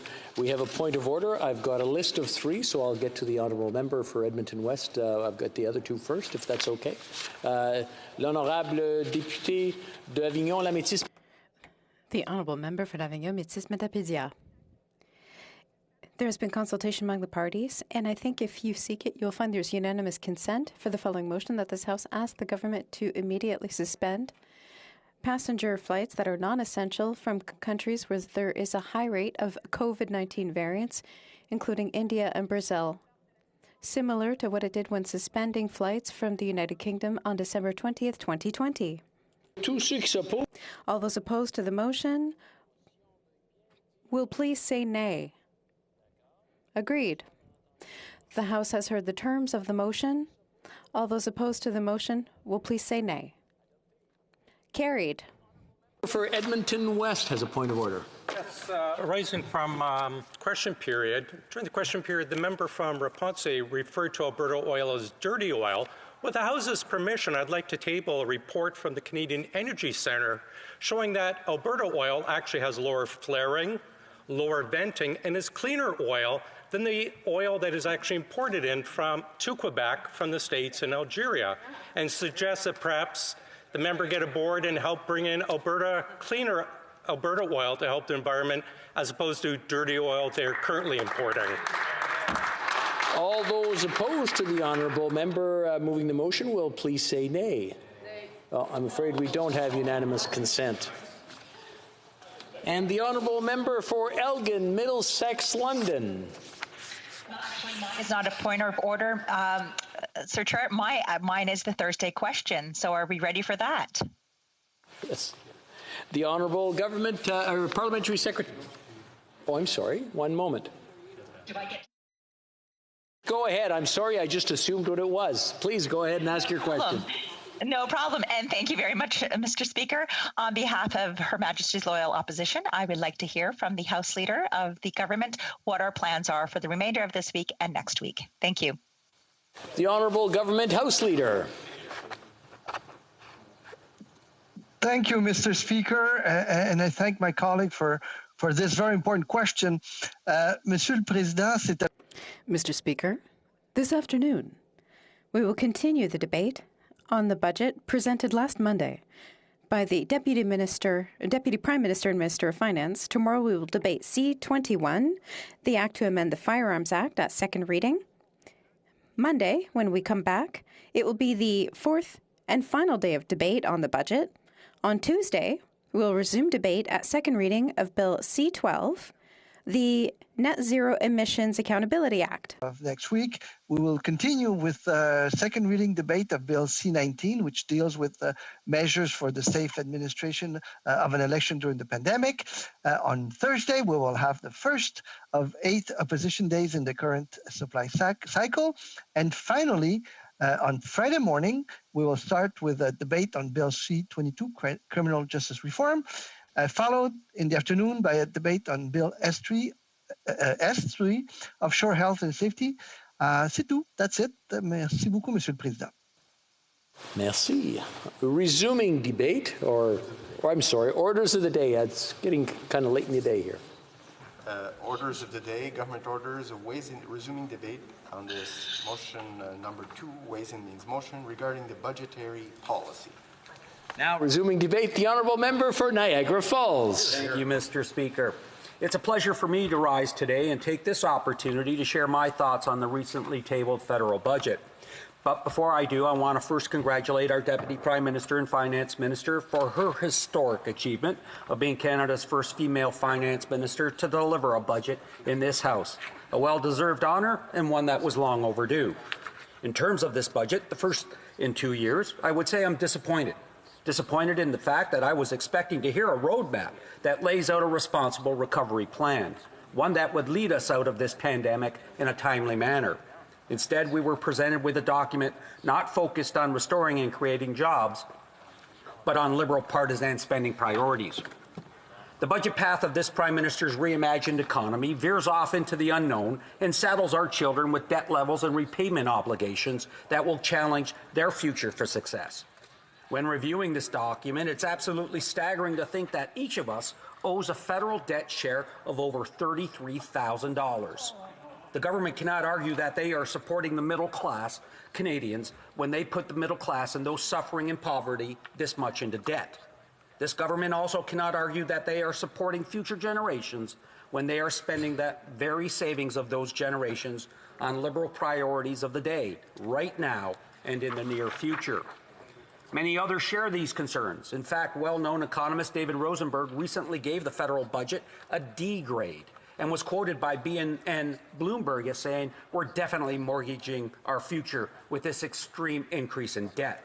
He also acknowledged that, and I quote again, "We're adding on debt, more debt in 6 years than we did in the previous 152 years combined."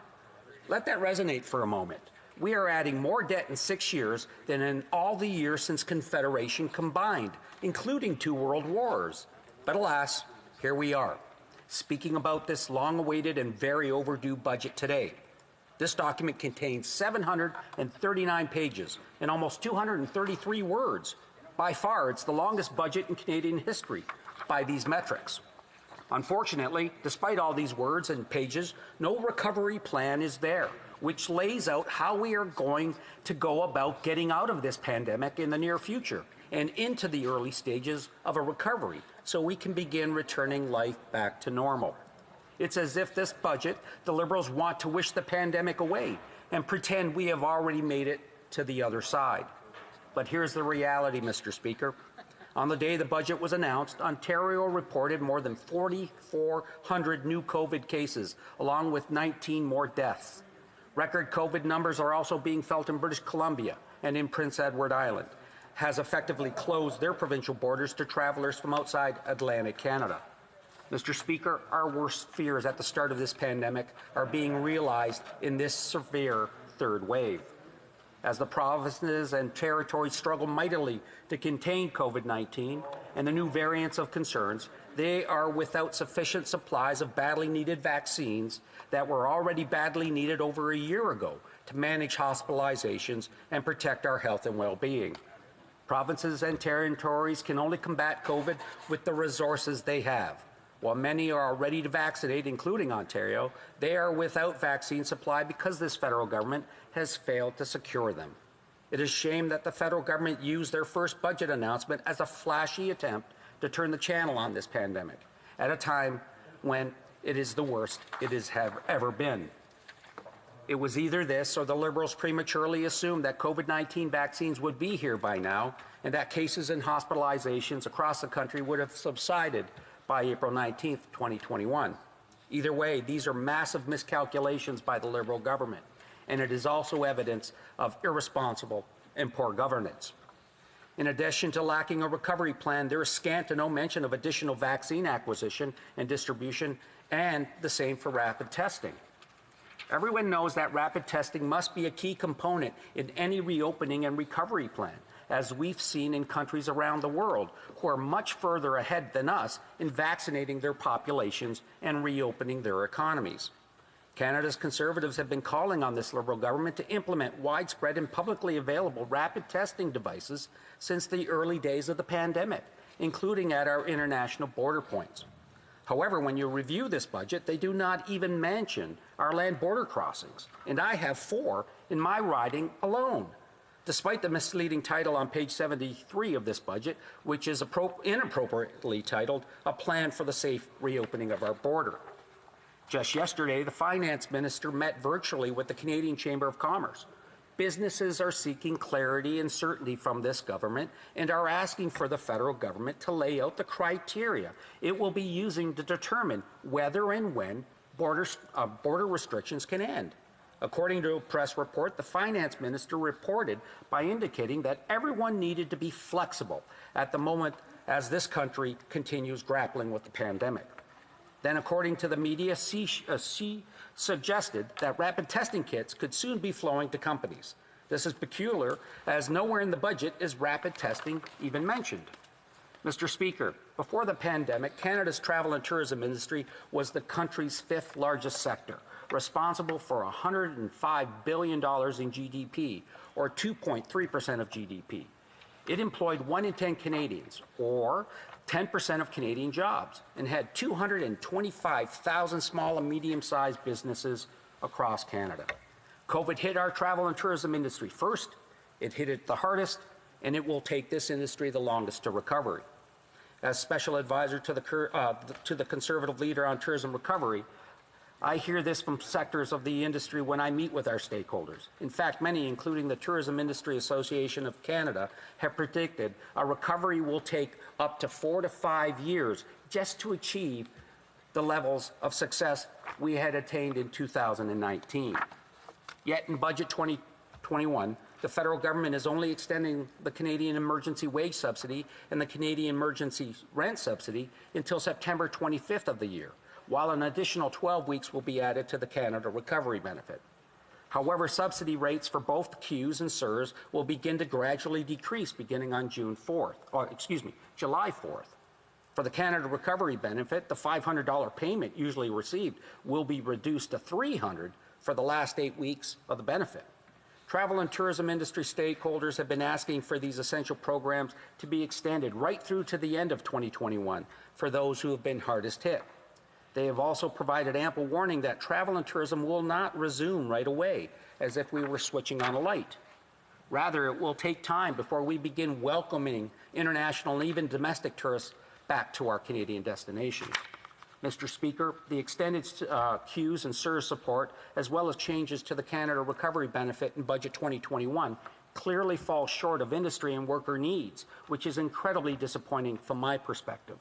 Coming from a riding of Niagara Falls where tourism is heavily dependent on the summer season, it will be devastating for many tourism businesses and workers if the CEWS, CERS, and CRB rates decrease while COVID cases remain high and the borders remain closed and tourists stay away.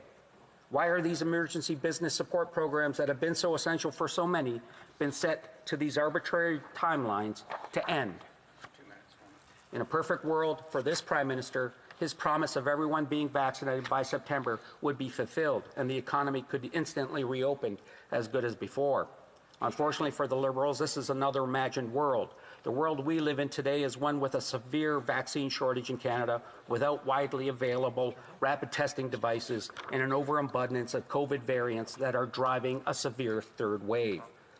What happens to CERB, CEWS, and the CRB and the workers and small businesses who rely on these emergency support programs if the variants continue unabated into the summer?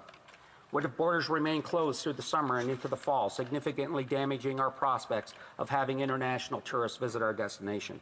Summer is the best tourism season in Niagara. However, we are on the verge of losing our second consecutive summer tourism season due to this pandemic. If businesses don't reopen this summer or tourism does not return in time for the summer season, the CRB, CEWS, and CERS plan, as laid out by Budget 21, could be a disastrous outcome for workers and the many businesses who depend on them. Speaker, we are not on a good path here because the Liberals have failed us. To make matters worse, as the COVID conditions across Ontario have intensified, the U.S. Centre for Disease Control and Prevention has issued a level 4 do not travel health warning to Canada due to COVID-19. And they did this just one day after the Liberal announced their budget. Mr. Speaker, so many of us are looking to the budget 2021 to provide a recovery plan, a real solid, tangible recovery plan supported by science, metrics, and data, so we could finally plan to reopen our borders and our economy and bring back life to normal. If there was an ideal time to unveil a federal recovery plan to get Canadians to the other side of this awful pandemic, it was on Budget Day.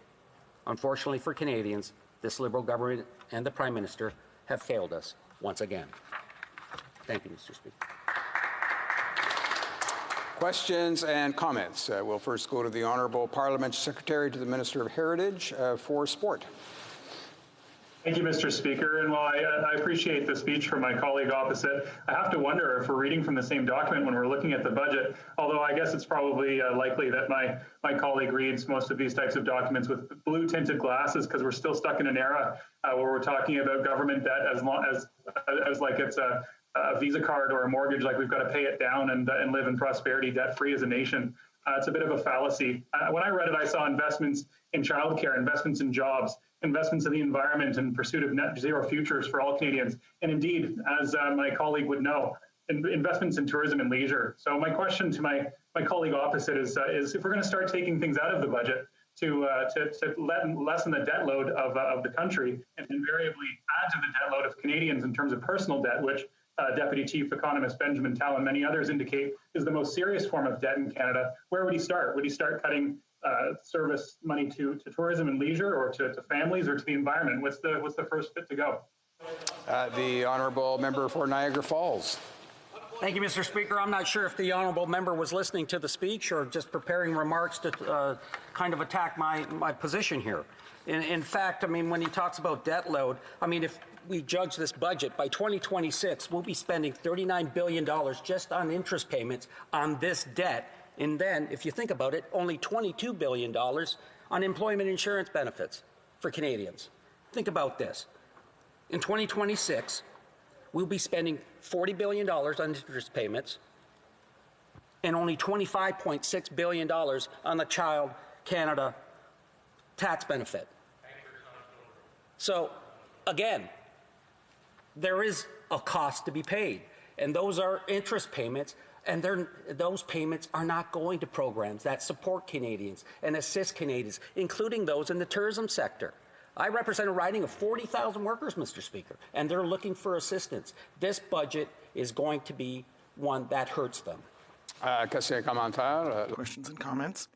The Honourable Member for Alponsini. Thank you, Mr. Speaker. I'd like to thank the member for Niagara Falls for his speech, but I found that he talked an awful lot about the pandemic. I'd rather ask him about his party, because yesterday they refused to vote for the Bloc sub-amendment to increase health transfers to the provinces, and therefore they're turning their back on the promise to work for health transfers and to protect seniors. That's what I'd like to hear him on. Thank you. Thank you, Mr. Speaker. Since the Bloc sub-amendment deleted two key aspects of our amendment that we are proposing, we therefore voted against it. They knew that was going to happen. We support the notion of increased healthcare funding, but we do not agree with their position, which allowed them to delete certain sections of our sub-amendments. So we voted against it.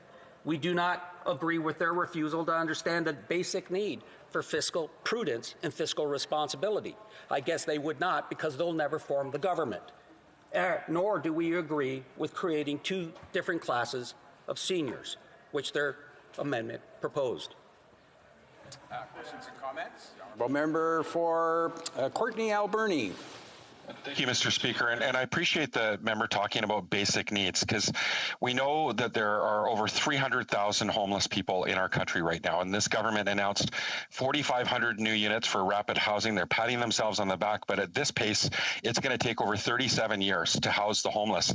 And I know the Conservatives have talked a lot about reducing crime. And we had a rapid housing initiative application in our riding get denied that was supported by the Nanaimo parole office. They cited how important it was that they had no accommodation for clients returning to the area from corrections.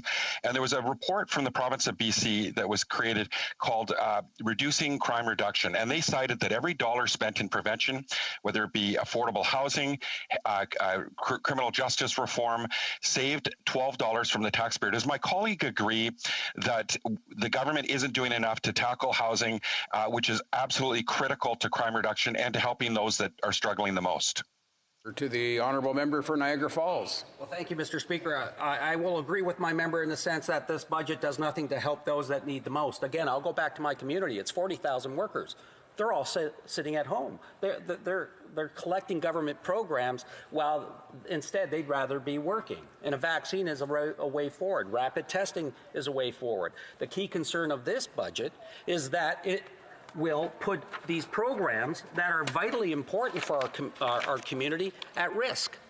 And if those programs end in September, what happens? Niagara, by its nature, is a seasonal tourism operation. If those people do not even have the necessary hours and COVID still remains, they won't have any programs to go back onto to support them in the months ahead. Resuming debate, the honourable member for Surrey Newton. Thank you, Mr. Speaker. Mr. Speaker, before I start my speech on the budget, I would like to congratulate the member from Brampton East for his parliamentary secretary assignment, and also, I would love him to share my time in the House after this. Mr. Speaker, I rise today to communicate my strong support for the federal budget delivered this week and to speak specifically about the strong economic measures announced in support of Canadians and businesses. I am partially inspired by the comments made by the leader of the official opposition earlier this week, where he made the following ill-informed and misguided remark, and I quote, "This budget does next to nothing to secure the Canadian economy," unquote. Mr. Speaker, while I'm not surprised by this type of politics from the member from Durham, it does indicate that he either did not bother to inform himself of the long list of economic measures taken in this budget, or he has a fundamental lack of understanding about how to best support and grow the Canadian economy. Mr. Speaker, Budget 2021 not only acknowledged the thousands of Canadian workers that have been laid off or are facing reduced working hours due to the pandemic, but also offered a strong plan to increase opportunities. In total, this budget will create or maintain 330,000 jobs in Canada by 2022-23. Further, it also creates almost 500,000 new training and work experience opportunities. This is, of course, in line with the speech from the throne last fall that committed to creating 1 million jobs by end of the year. And on that front, Mr. Speaker, I'm pleased to say that we are well ahead of the predicted timeline for job creation. And of course, gaining jobs in light of fact that the COVID-19 pandemic took away so many over the past 12 months is something that must be mentioned. But Mr. Speaker, along with the consideration is the fact that our government's investments into getting people back to work and creating new opportunity is expected to result in reaching out our pre-pandemic employment rate by early 2022. Budget 2021 announced $26 billion over next 6 years to invest in critical infrastructure across the country, from more reliable and accessible public transit to supporting projects in indigenous communities to massive program to create more energy efficient and affordable housing. The fact is, not only do infrastructure projects provide a long-term foundation for overall economic growth, but they also create immediate, well-paying jobs for the duration of each respective project. Another measure that will help hundreds of thousands of small business owners is the newly announced Canada Recovery Hiring Program for eligible employers that are continuing to experience declines in revenues relative to before the pandemic. For those businesses that have had to lay off staff or drastically reduce the hours their employees are receiving, this proposed subsidy program will offset a portion of the costs employers must endure as they reopen.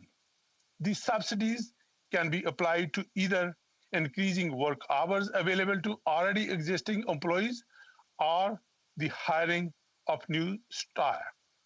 And as we know, Mr. Speaker, small to medium-sized businesses which have been hit the hardest by the pandemic are the backbone of Canadian economy and the driver of job creation from coast to coast to coast. So helping them be well prepared to recover and thrive in post-pandemic economy is smart, strategic investment that will create jobs and create opportunities.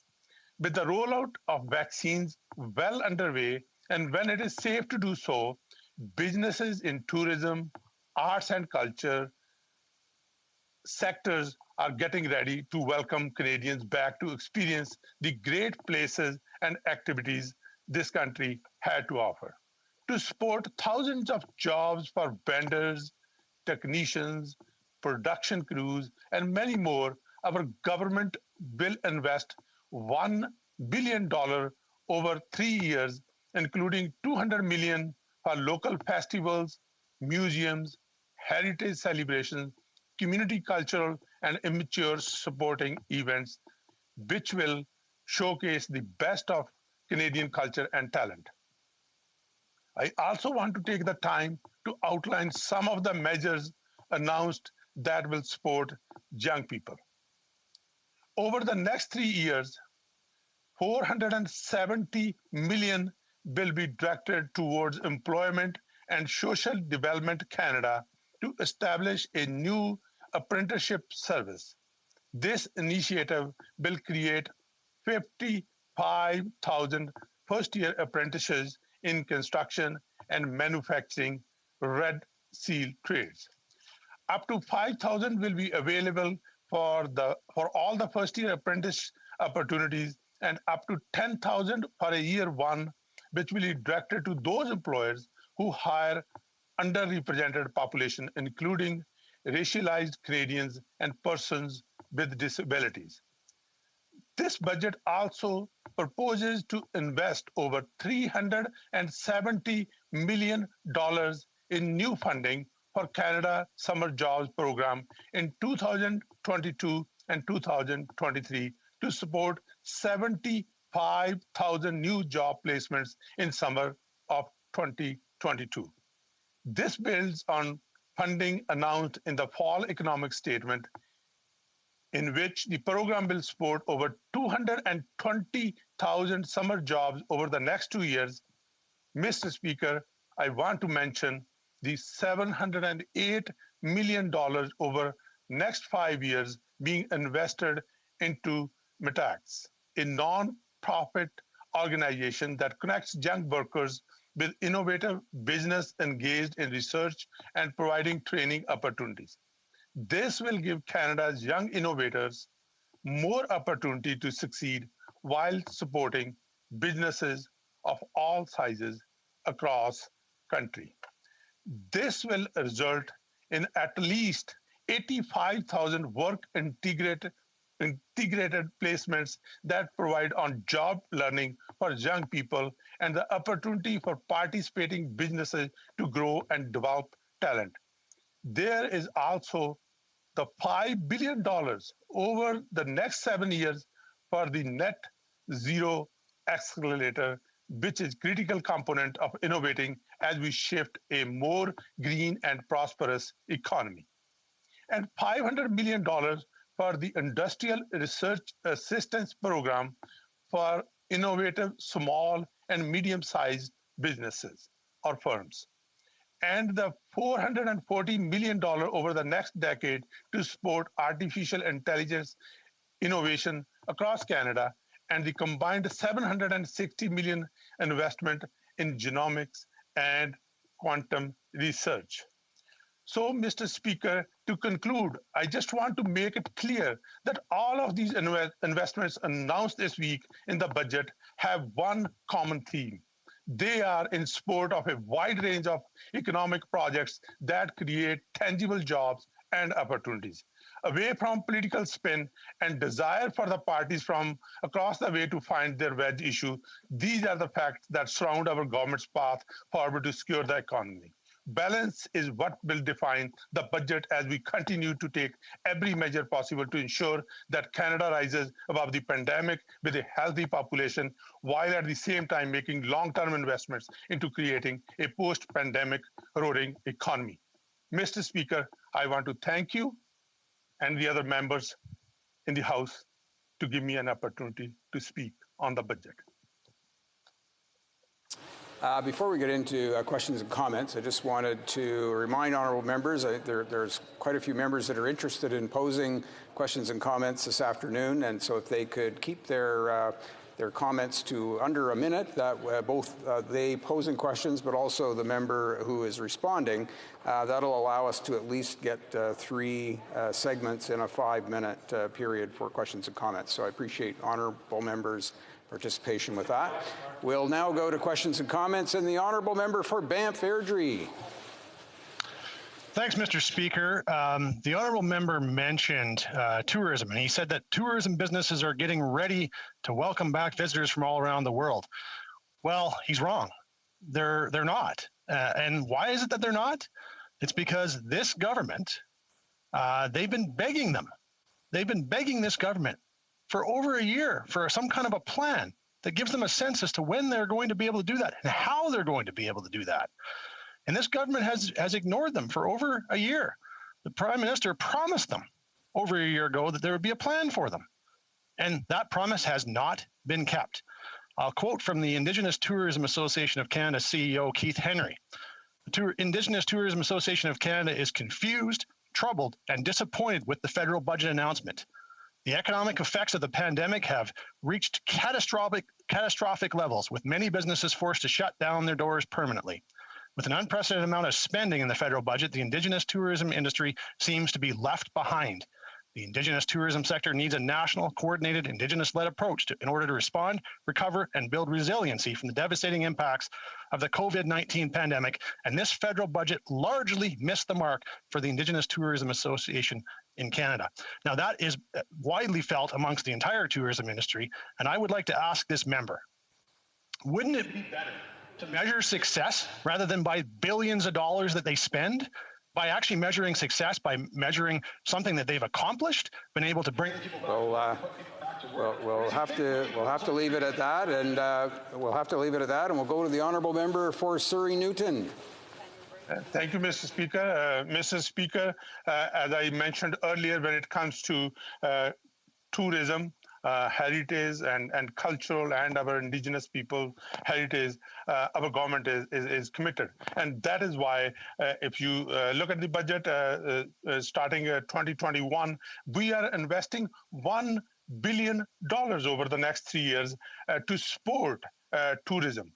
And that is exactly what the people on the ground were looking at. You know, Mr. Speaker, it is the first finance minister that has so many virtual meetings with chambers of commerce, with organizations right on the grassroots. And that is what the input they gave, and this is what the resources our government is providing to make sure that we are able to support tourism and travel. Questions and comments? Questions et commentaires? La députée d'Avignon, la Métis-Matane. The honourable member for Avignon, la Métis-Matane, Matapédia. Thank you, Mr. Speaker. I'd like to thank my colleague for his speech. Earlier this week, I heard the Prime Minister having trouble explaining why he had created 2 classes of seniors in the budget when it comes to the OAS increase. There shouldn't be a difference between being a senior of 72 and one of 76. After all, everyone needs to pay for their groceries, rent, prices are increasing for everyone. People are wondering why they're facing this unfairness. I'd like to hear from my colleague why, in his opinion, we are creating this situation. The honourable member. Thank you, Mr. Speaker. Mr. Speaker, if we go back to 2015 election, and the Liberals made a promise with seniors when Conservatives were trying to bring in the retirement age to 67. Prime Minister, then the leader of the Liberal Party, made a promise that we will retain the retirement age at 65, so as the seniors do not have to go through another 2 years of poverty. And now, Mr. Speaker, when we see the most vulnerable group, the seniors that are particularly 75 years and older, that is where our government is trying to help them. The $500 one-time payment in August 2021 and 10% increase starting July 2022, and that is going to help approximately 3.3 million. We're just going to take time just for a very short question for the honourable member for Esquimalt, Saanich Sooke. Thank you very much, Mr. Speaker. I want to return to tourism because I find the member's speech a little bit perplexing when he talks about tourism getting ready to welcome people back, and he talks about $1 billion in a kind of look over here strategy. Is this member really comfortable with beginning to phase out support to small businesses in tourism and to cut the emergency benefit for workers who depend on it in the tourism industry in the middle of their second lost season starting in July? How does he expect them to survive with those cuts beginning that early? Well, member for Surrey Newton. Thank you, Mr. Speaker. When it comes to supporting the tourism, I already mentioned, but when it comes to supporting small businesses, our government has already extended the base subsidy to fall to make sure that we are able to support those businesses that need the help the most, and tourism and travel industry is one of them. Resuming debate, the Honourable Parliamentary Secretary to the Minister of International Development. Thank you, Mr. Speaker, and I'd like to start off by thanking the honourable member from Surrey Newton for his kind words. Mr. Speaker, thank you very much for giving me the chance to address the House and all Canadians during this time of extreme difficulty for our country, and particularly for my province of Ontario. As we encourage residents to stay home and practice extra vigilance, our federal government will always have Canadians back. We exceeded our original Q1 commitments with a total of 9.5 million doses received. With over 13 million now delivered to provinces and territories, we are currently third among G20 countries for Canadians receiving their vaccines, and we are well on track to provide a vaccine to every adult who would like one by September. As we look to our new budget, I want to reflect on how our government has continued to support and invest in Canadians throughout this pandemic. The Canada Recovery Benefit has now helped more than 1.8 million Canadians put food on the table and pay their bills, including $14.5 billion in direct support. Last month, we increased the number of weeks for the program availability to families and workers. The wage subsidy has provided $73 billion to workers with over 3 million approved applications to date. There have been 669,000 approved applications for the rent subsidy, totaling over $2 billion in support. These are crucial supports that support Canadian families, workers, and businesses. Mr. Speaker, on Monday, my two proud daughters watched our first female Deputy Prime Minister and Minister of Finance, Chrystia Freeland, table a historic budget. As she put it herself, this budget is about completing our fight against COVID-19, alleviating the damage left by the recession it created, and building up to create more opportunities for Canadians to thrive in years to come. We have not seen such a steep and fast economic contraction in recent time. As many of you know firsthand, those disproportionately affected include low-wage workers, young people, women, and racialized Canadians. For businesses, some have found innovative ways to prosper and even grow, and others, due to circumstances outside their control, have had to fight just to survive. I am thrilled to be able to speak on a budget that is delivering on our government's commitment to creating jobs, growing the middle class, helping businesses get on track for long-term growth, and ensuring that Canadians' future will be healthier, more equitable, greener, and more prosperous. Our top priority remains protecting Canadians' health and safety, particularly during this third aggressive wave. Budget 2021 invests in Canada's biomanufacturing and life sciences sector to rebuild domestic vaccine manufacturing capacity. Our government is proposing $3 billion investments to support provinces and territories in ensuring standards for long-term care are applied and permanent changes are established. We will also provide $90 million to launch Age Well at Home initiatives. This would assist community-based organizations provide practical support to help low-income and otherwise vulnerable seniors age in place, such as matching seniors with volunteers who can help with meal preparations, home maintenance, daily errands, yard work, and transportation. Our government is also proposing to increase old age security for seniors 75 and over beginning in 2022, including a one-time top-up payment of $500 this August, as we want to make sure we are there for our seniors who have built our country. Ontario will see an investment of $466 million to support healthcare system capacity in responding to surges in COVID-19 cases, as well as heightened demand for those experiencing challenges related to mental health, substance abuse, and homelessness. The pandemic has created new barriers for those needing access to mental health services and the stresses associated with the pandemic, whether job, health, or isolation related. Budget 2021 represents a $1.2 billion investment nationwide to help mitigate this challenge. For our economy to reach its full potential, we must ensure we have the highest participation rate in our workforce as possible. To do so, our government is proposing a transformative investment to build a Canada-wide early learning and childcare system. This unprecedented plan will drive economic growth, increase women's participation in the workforce, and ensure each child has the best start in life. We will aim to reduce fees for regulated childcare by 50% on average by 2022, with the goal of reaching $10 per day on average by 2026. We will provide almost $30 billion over the next 5 years and provide permanent ongoing funding. We are committed to supporting women entrepreneurs as we aim to build back stronger and more inclusively.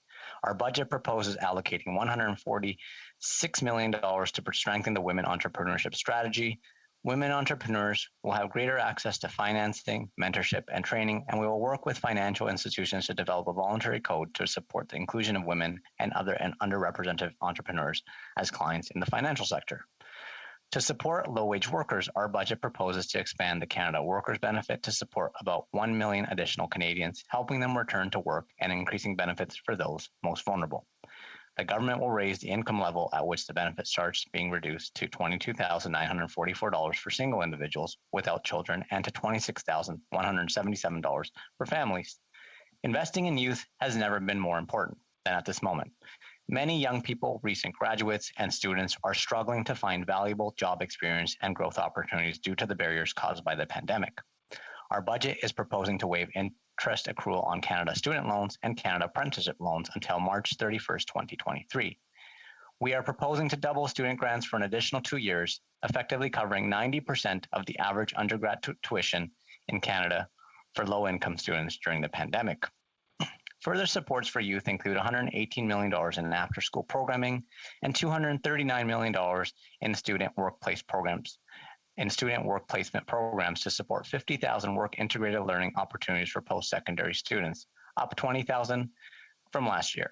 We will invest $80 million to help kids learn to code and $109 million to create 7,000 more jobs through the Youth Employment and Skills Strategy to better meet the needs of vulnerable youth facing various and often multiple barriers to employment. 94,000 additional job placements will be made available through Canada's Summer Jobs funding. To further our progress in prioritizing job creation and small business, our budget will extend business and income support measures through to the fall. We will support almost 500,000 new training and work opportunities, including 215,000 opportunities for youth. Budget 2021 is a plan that puts the government on track to meet its commitment to create 1 million jobs. Our budget proposes $700 million over 3 years for the regional development agencies to support business financing. This would position local economies for long-term growth by transitioning to a green economy and enhancing competitiveness. We also propose to launch the Canada Digital Adoption Program to assist over 160,000 businesses with the cost of new technology. This will provide businesses with the advice they need to get the most of new technology while employing 28,000 young Canadians who will be trained to work with them. In addition, we also propose to allow small businesses to fully expense up to $1.5 million in capital investments in assets, including digital technology and intellectual property. This constitutes an additional $2.2 billion investment in the growth of entrepreneurial companies. Fighting climate change has been and will always be one of our government's biggest priorities. Budget 2021 includes a plan to allow 200,000 Canadians to make their homes greener. Our investments are aimed at reducing the pollution from fuels used in the transportation and production of goods by increasing Canada's production of low-carbon fuels, including biofuels. They are aimed at encouraging the developing of innovative new technologies to reduce pollution in heavy industry and conserving up to 1 million square kilometers more land and inland waters to help achieve our 25% protected area by 2025 targets.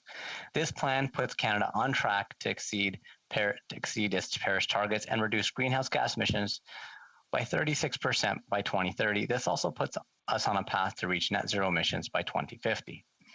As part of our Green Recovery Plan, we are proposing $5 billion to the Net Zero Accelerator. This would allow the government to provide up to $8 billion in support for projects that will help reduce domestic greenhouse gas emissions across the economy. We are proposing to reduce the general corporate and small business income tax for businesses that manufacture zero-emission technologies. More investments in this plan include $56 million to develop and implement a set of codes and standards for retail EV charging and fueling stations. We will provide $98 million to support our commitment to power federal buildings with 100% clean energy by 2022, and $104 million to strengthen greenhouse gas emission regulations for light and heavy-duty vehicles and off-road residential equipment. Mr. Speaker, Canada entered the pandemic in a strong fiscal position. This allowed our government to take quick action supporting people and businesses and to make historic investments in the recovery. Mr. Speaker, 8 out of every $10 spent in Canada to respond to the pandemic have come from the federal government. I'm incredibly proud that our government stepped up to support Canadians through an unprecedented year. Mr. Speaker, I'd like to end today by talking about a conversation I had with a constituent who was filled with emotion just talking about the historic childcare announcement and what it means for her. It means she will no longer have to choose between staying home to care for her child or going to work, only to see a majority of her paycheck go towards paying for costly childcare. It means giving her child the opportunity to learn and grow in a professional setting, providing this constituent the opportunity to focus on her career, and feeling proud that she is able to contribute to the Canadian economy. Mr. Speaker, this is why we are here, to make real, positive impacts in the lives of so many, and I'm proud to stand behind such a historic budget that will support all Canadians from coast to coast to coast. Thank you. Questions and comments. Question commentaire, the Honourable Member for Battle River Crowfoot. Thank you very much, Mr. Speaker, and I thank the member for his speech. I've heard from a number of operators in the tourism sector. They're very disappointed. They look at the announcements in the budget, and because of the status of where Canada is at in the pandemic, in the midst of a third wave, and likely another missed tourism season, especially in an area like mine where there is a lot of seasonal businesses. And the fact that the wage subsidy and the rent subsidy will be not only phased out over the summer months, but will be ended by the time September comes around. Certainly, this has been a big disappointment for tourism providers. I'm wondering if the member can comment as to why they are cutting so short a segment of the economy that has been so affected by the pandemic. Honourable Parliamentary Secretary. Thank you, Mr. Speaker, and through you, I'd like to thank the member for the question.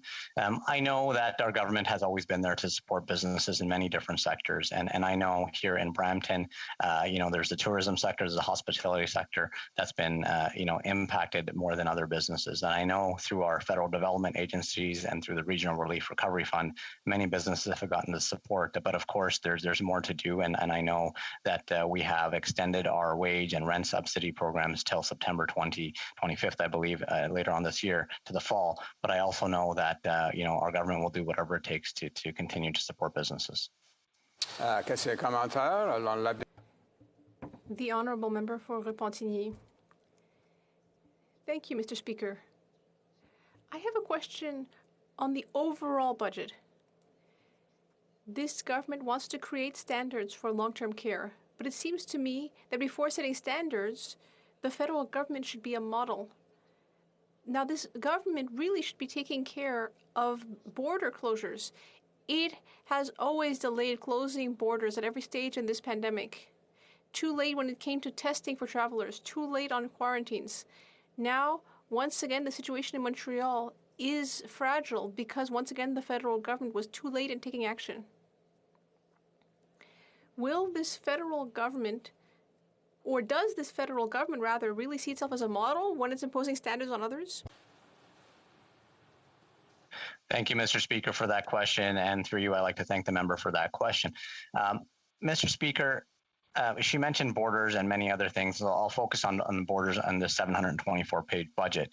To keep our borders safe and secure, Budget 2021 proposes $656 million to CBSA, our Canada Border Services Agency, to modernize our borders and enhance CBSA's ability to detect contraband such as drugs and weapons.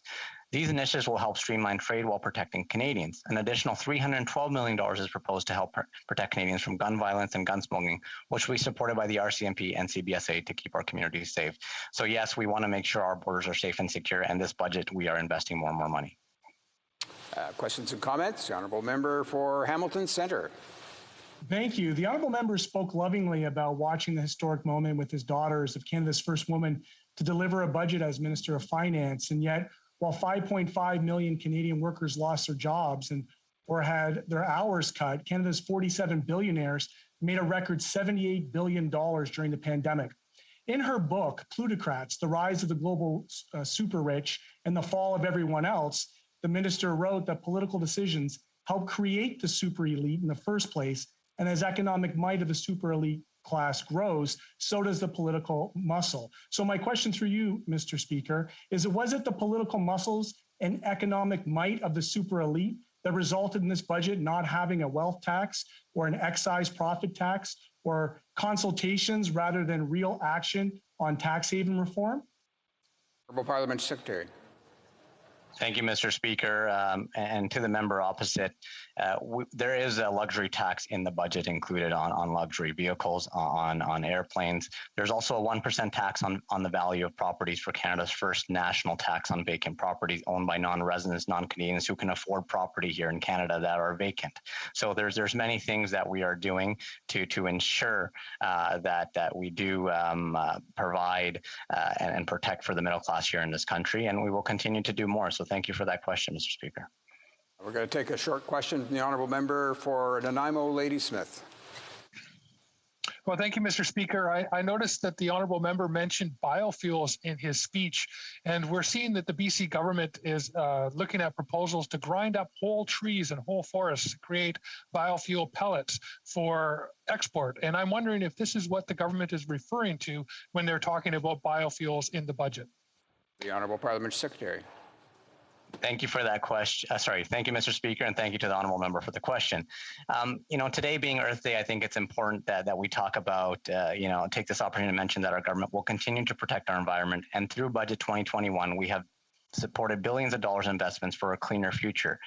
We've got great examples in our budget that will make sure that we protect our environment, protect our lands, protect our oceans. There's many different investments. I'm not sure how much time I have, Mr. Speaker, but I will talk about them. An additional investment of $15 billion towards Canada's Strengthened Climate Plan, $15 billion in our public transit across the country. We're providing over $5 billion over the next 7 years to the Net Zero Accelerator. We're making $1 billion available to help draw private sector investments from clean tech projects. And we're creating an investment tax credit to help Canada's carbon capture program increase its capacity to reduce emissions by 15 megatons of CO2 annually. So we will do whatever it takes, Mr. Speaker, to continue to protect our environment and to continue to ensure that we keep Canada as clean and as pollution-free as possible. We'll have to leave it there, and we'll now go to resuming debate. Reprise de débat. La députée de Shefford. Merci, Monsieur le Président. The Honourable Member for Shefford. Thank you, Mr. Speaker. I would like to say that I'm going to be sharing my time with my honourable neighbour, the member for Saint-Hyacinthe-Bagot. It's with a great deal of acrimony that I speak today in the House about the budget tabled on Monday, April 19th. I would like to point out that as critic for the status of women, I can only rejoice in the fact that it was tabled by the first woman Minister of Finance. Voila! Another glass ceiling broken. As a feminist, that can be checked off the list. Listening to some of the media last Monday night, the first reaction was, Ottawa is helping seniors. The very next day, disappointment set in, especially since the federal government was not responding to our main demands. One, sufficient and recurrent funding for health care, the one and only official demand of the Government of Quebec, and two, an increase in old age security for those aged 65 and over. My speech today will be approached from the angle of a lack of assistance to senior, the total lack of health transfers, and I will end with some interesting points in the budget. Regarding seniors, the government maintains its election commitment to increase old age security from 75 for those aged 75 and up by $766 per year, $63.8 a month. This increase will start only in 2022 and requires legislation to be introduced. In 2021, the government is only committing to another one-time payment of $500 this summer, only for those aged 75 and up. Essentially, Ottawa is not meeting our request to not create two classes of seniors and is not formally committing to anything more than another one-shot deal before the next election. Quebec's Golden Age Federation, HoC, even mentioned that it was a curious coincidence. So it remains essentially an election promise, just like in 2019. Since the beginning, I have been hammering home the fact that seniors are the first victims of COVID-19. Overrepresented in deaths, they are the ones who suffer the most from the side effects of the virus: isolation, anxiety, loss of purchasing power. The old age security program, supposed to keep all seniors out of poverty, is missing the mark. The indexation of benefits, a meager 0.1% for the October to December 2020 quarter, cannot offset the rising cost of living, which has been exacerbated by the pandemic. In 2021 in Quebec, it was estimated that the price of food would surpass inflation. Our parents, grandparents, those who shaped the Quebec of today, deserve better from the federal government, which is once again letting them down. HoC once again pointed out that the increase on October 1st on International Seniors Day represents an average of only $1.50, not even enough to buy a coffee at Tim Hortons, a double slap in the face. The pandemic has exacerbated the problem of seniors losing purchasing power. In 2019, let's stay with 2019 and not before, the Liberals promised an additional 10% to OAS benefits for those aged 75 and over, a promise that is still not fulfilled with the 2021 budget. We're only talking about a bill being introduced. When? Will seniors have to wait until late summer 2022? Approximately 6.4 million people over the age of 65 receive OAS. The Liberal promise reiterated in the 2021 budget for those 75 and over would leave out half of all OAS recipients, 65 to 74. So let's get things straight. What they actually did for seniors during the pandemic, when it was the right time to substantially kickstart benefits, they only offered one-time assistance. For eligible seniors, a one-time check for $300. Those eligible for GIS, an additional $200 for a total of $500. Special one-time payment through the GST credit averaged $375 for single seniors and $510 for senior couples. Hence the $900 for a single person. But seniors were not the only taxpayers eligible for this special payment. Now they're adding another one-time election check for $500. This is not me saying this, but a journalist who interviewed the seniors themselves, because they are not fooled, and they are exasperated at being used. It is a lack of compassion to still not fulfill the promise at the very time when seniors continue to be the most affected by the pandemic. Some Liberal MPs even accused me personally of running a fear campaign among seniors. In politics, there are some truly low-road accusations that make people cringe. These gratuitous and crude accusations by some Liberal MPs are quite deplorable.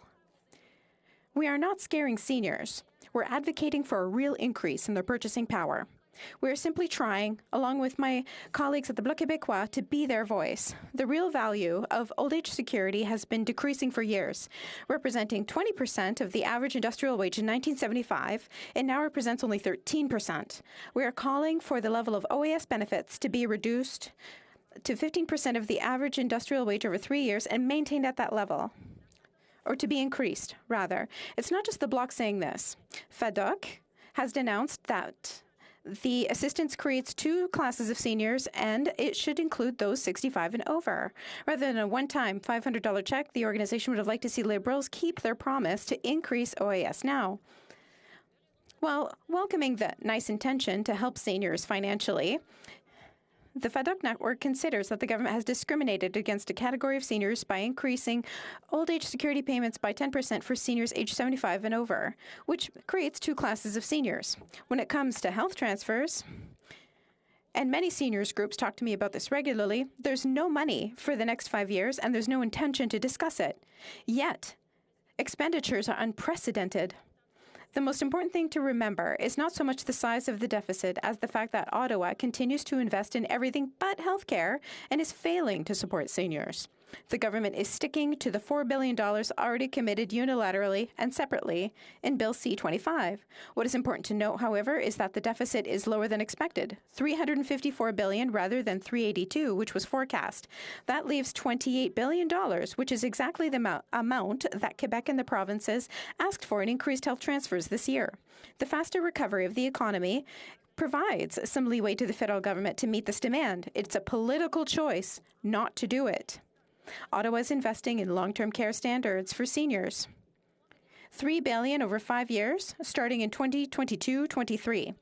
This is, of course, an intrusion that Quebec opposes and serves no purpose, since standards already exist and cost billions that would be better spent on health transfers to hire healthcare staff and meet standards already in place. It's unthinkable in the midst of a pandemic to spend so much without increasing health transfers in a sustainable way, as Quebec and all the provinces are demanding.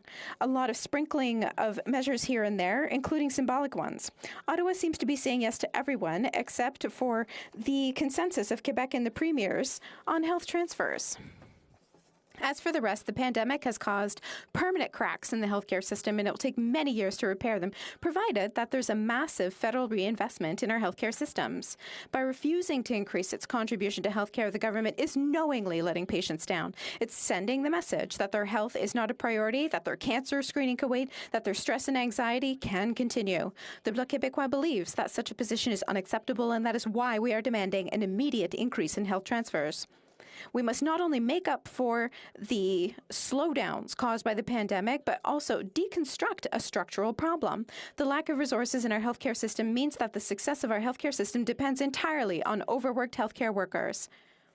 The system was already under pressure before the crisis. Work overload has serious consequences for both staff and nurses in Quebec. For patients, the quality of care they receive is diminished. The risk of complication following surgery is increased.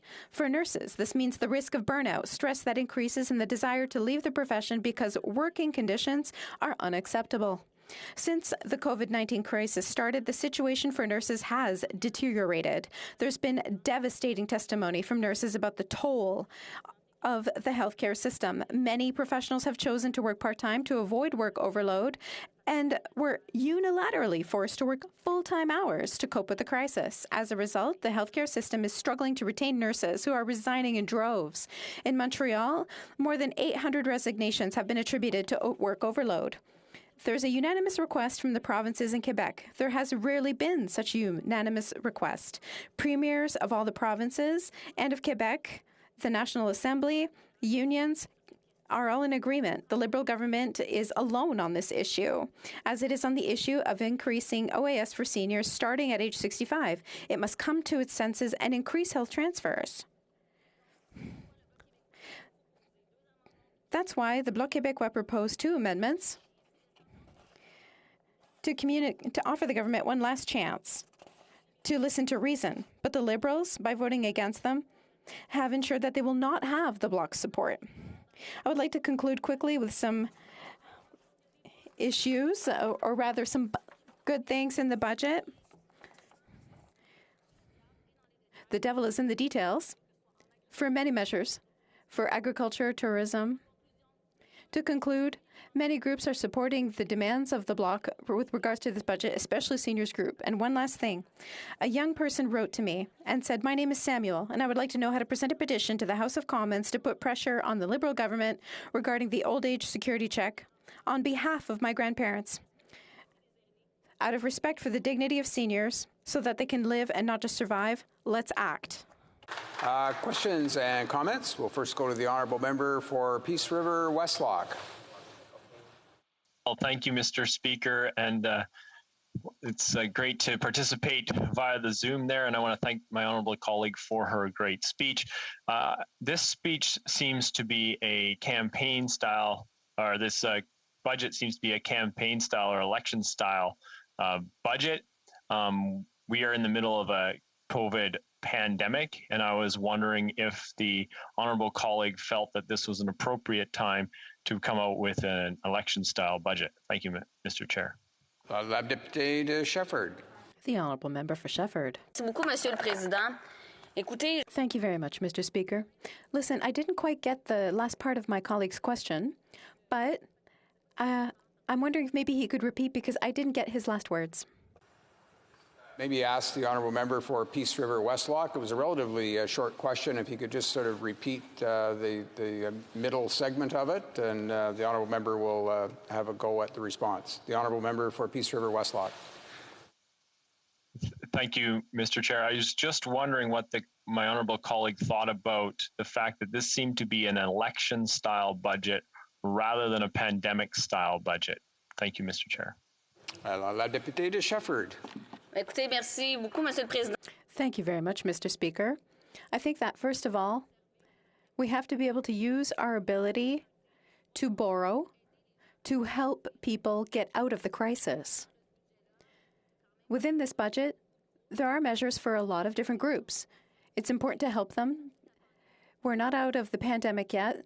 They need assistance to get out of the crisis. However, the healthcare system is such that the $30 billion, which was the difference between last fall and the budget in terms of deficit, could have been used to increase Canada Health transfers to get out of the crisis. Some comments? The honourable member for Timmins, James Bay. Merci, Monsieur le Président. Je suis très Thank you, Mr. Speaker. I'm profoundly disturbed by the crisis at Laurentian University. Doug Ford's government is dismantling a vital institution for Northern Ontario's communities, especially Francophone and Indigenous communities. But when I look at the Liberals' actions, it's clear. The Liberal government has abandoned their duty to ensure the protection that is owed to Franco-Ontarian communities. Why does the Liberal government refuse to set up funds to stabilize the situation for Francophone communities in Northern Ontario? The Honourable Member for Shefford. Thank you very much, Mr. Speaker. As a Francophone, I would say that we have to be united with all Francophones, Franco-Ontarians. We wish to extend our support once again. The situation at Laurentian University is serious and sad. The spokesperson for languages, Mario Beaulieu, also mentioned it, and so I hope that that support will continue. Just a quick reminder that it's not appropriate to mention the name of one's colleagues, but I'm sure the member understands. It's the honourable member for Nanaimo, Ladysmith. Well, thank you, Mr. Speaker. I'd like to thank the honourable member for her speech and also for her tireless advocacy for seniors. I've been hearing from seniors in my riding that are upset that the OAS increase is for seniors over the age of 75, and they think that it should be, the increase should begin at age 65. And it's just a matter of fairness. Seniors are dealing with all kinds of different issues related to the pandemic, and they need support. My question is to the honourable member about care in seniors' homes and the profit motive of some of the care homes, and whether that she agrees that these homes should be not-for-profit, community-run, or cooperative style rather than for-profit care homes. La députée de Shefford. The Honourable Member for Shefford. Monsieur le Président, je remercie. Thank you very much, Mr. Speaker, and thank you to my colleague for his question. Having worked with communities that focus on seniors, I'm aware that it's important to support the types of residences, the models of residences, social housing. However, right now, what's being proposed is national standards for long-term care homes. However, those are mainly under provincial jurisdiction, and it's up to them to manage it as they see fit. In Quebec, there's already several different types of housing to deal with many different cases. And when it comes to what my colleague for Peace River Westlock was asking, when it comes to the budget, yes, it certainly seems to be an electioneering budget, especially with a $500 payment for seniors in August. What a coincidence. We need to be wary of these type of electioneering measures and not think that seniors are going to be duped. Resuming debate, the Honourable Member for Saint-Hyacinthe-Bagotte. Thank you, Mr. Speaker. I'd like to wish everyone an excellent Earth Day. We are very happy, and I'm addressing you as the bloc critic for aerospace. So finally, we're very happy to have the aerospace sector recognized in the budget. The bloc was... The interpreter cannot continue because of the sound quality. Et de l'autre, la construction, l'entretien, le recyclage de pièces, une importante grappe en recherche et développement, ainsi que notre principal secteur d'exportation, c'en est une autre. Bon, là, le message semble enfin être rentré. Il était temps. On peut même lire le mot stratégique dans le budget dans la même phrase qu'aérospatial. On reconnaît donc enfin... Point of order. Point of order, Speaker. I see the Honourable Member for North Island Powell River is on point of order. Go ahead. Thank you, Mr. Speaker. I apologize for interrupting. Just wanted to make you aware that the interpretation is not working. The interpreter indicated that the sound was not clear enough. So I just wanted to raise that. Okay, I thank the Honourable Member for pointing that out. I'm just going to go back to the Honourable Member. Je reviens au long la... Je vais revenir. I'm going to come back to the Honourable Member Saint-Hyacinthe-Bagotte. I just want to make sure that his headset is the appropriate one and that it is correctly connected. Could he just try again? Could he say a few sentences so we can check? The Honourable Member for Saint-Hyacinthe-Bagotte. Parfait, alors continuons. Thank you. The interpreter does not, the sound quality is insufficient. The interpreter regrets. Le caractère stratégique de cette industrie, qui l'est tout autant que l'automobile l'est pour l'Ontario. La formule est un peu particulière quand on lit ça parce qu'on ne dit pas textuellement qu'elle en est une, mais on parle moyennant un détour un peu tortueux. Non, juste, j'interromps la députée pour le moment. Juste pour assurer s'il peut, par exemple, déconnecter le casque d'écoute juste pour plusieurs secondes et réattacher encore si va correcter ce problème. J'ai débranché et j'ai rebranché. Est-ce que nos collègues interprètes peuvent nous dire si le son est convenable et si je peux poursuivre? Vous souhaitez que je continue à parler encore un petit peu pour faire le test? Is it better? Is the interpretation working now?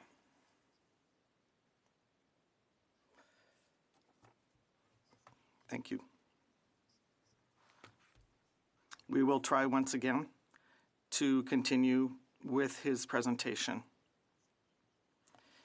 Mr. Speaker, would you like me to start from the beginning, given that the first part of the speech was not understood by all of our colleagues? perhaps it would be a good idea if the honourable member could begin about 1 minute into his speech. The interpreter will do her best by summarizing. The honourable member. I will continue. So in the document, it is not said that it is a. It says that this industry has strategic spin-offs, and for a long time, the government was appealed to target the aerospace sector. And yes, there was the wage subsidy for that. And the fact that the wage subsidy is being extended is a good thing. But this deserves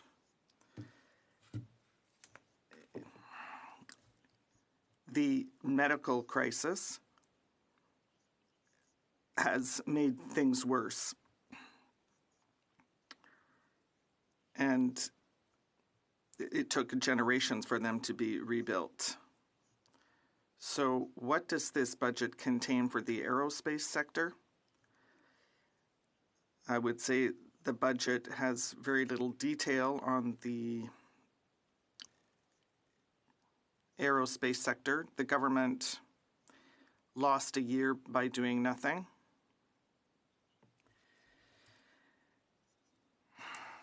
The interpreter regrets the sound quality is insufficient. Et 1,7 milliard par le biais du Fonds stratégique à l'innovation.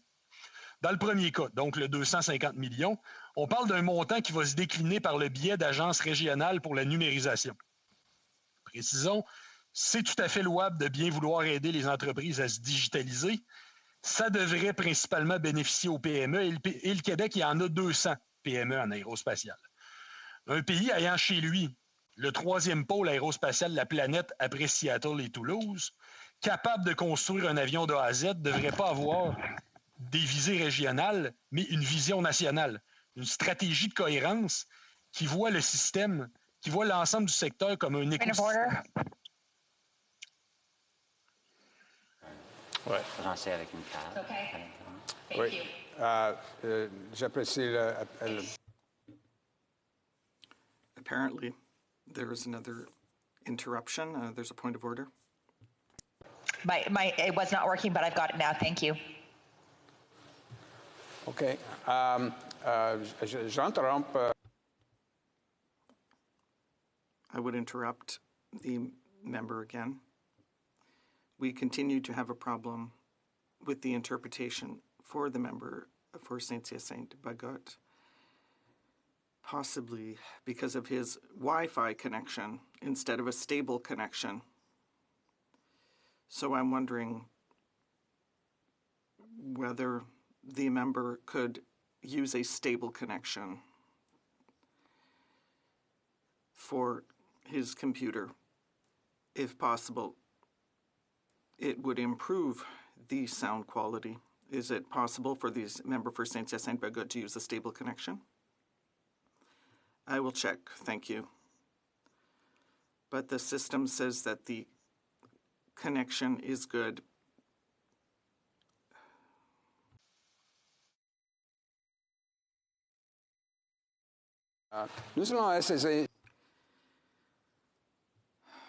If the honourable member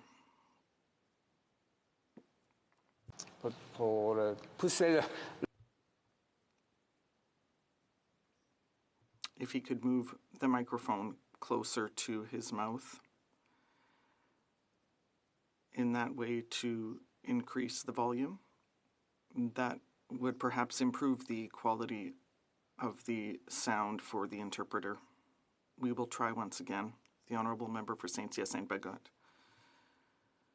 Start about halfway into, if he would start halfway into his speech. Thank you. The interpreter regrets the quality of the sound is insufficient. L'énergie, l'exploitation minière, l'acier et l'aluminium. Bien qu'on manque cruellement de détails, il est bien de constater que l'aérospatial a droit à une enveloppe dédiée, dans le but d'en arriver à un verdissement de ces appareils.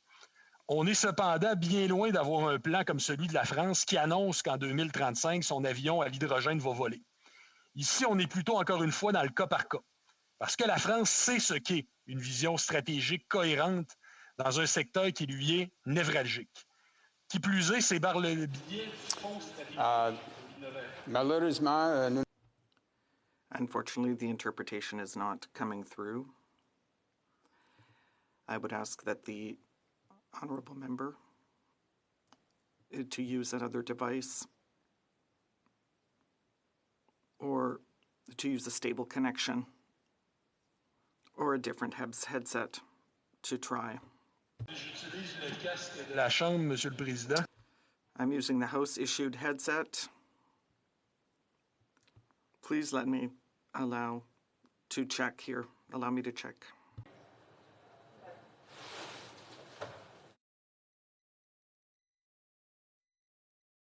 We're just going to pause a moment and see if we can get this situation corrected. Nous allons juste un moment pour une pause pour We're just going to take a brief pause to try and solve this problem. Thank you.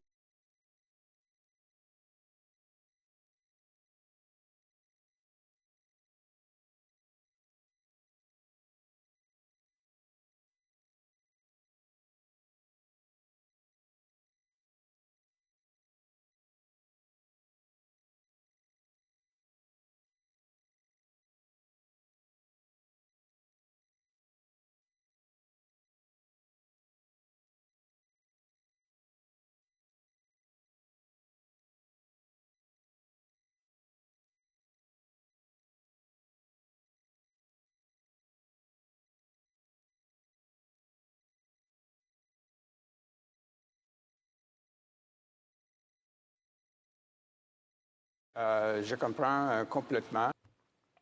I understand. We're going to try to continue with the member's speech. So I would ask the member if he can speak more slowly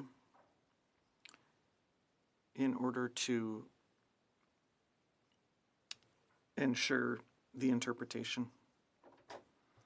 So if he could move the microphone closer to his mouth and la prochaine partie de son discours. La députée de Saint-Hyacinthe-Pagaille. Donc, plus lentement, c'est bien. So more slowly then, please. So one of the problems that I was mentioning earlier is that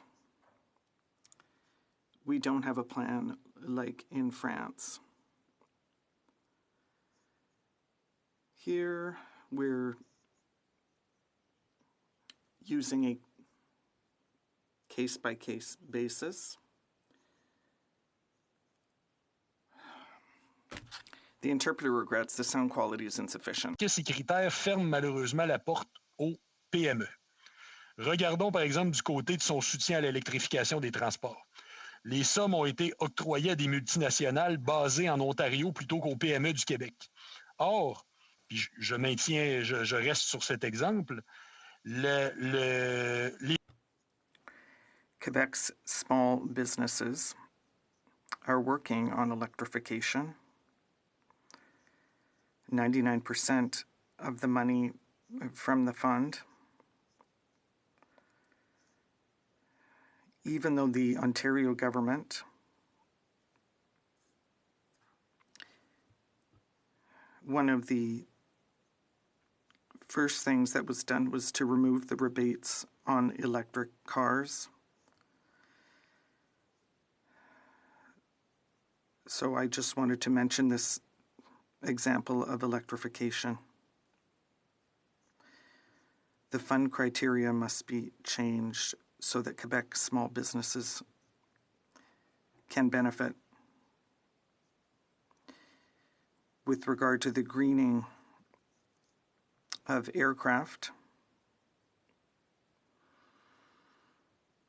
There is an organization, a nonprofit organization in Quebec, trying to develop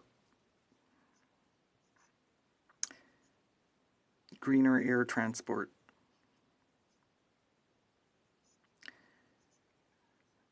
The first phase was in 2010, and there were a number of research centers included.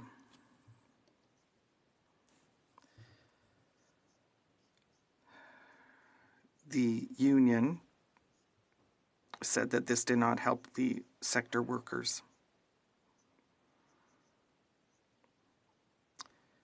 Why is there no cross-Canada strategy for the aerospace sector?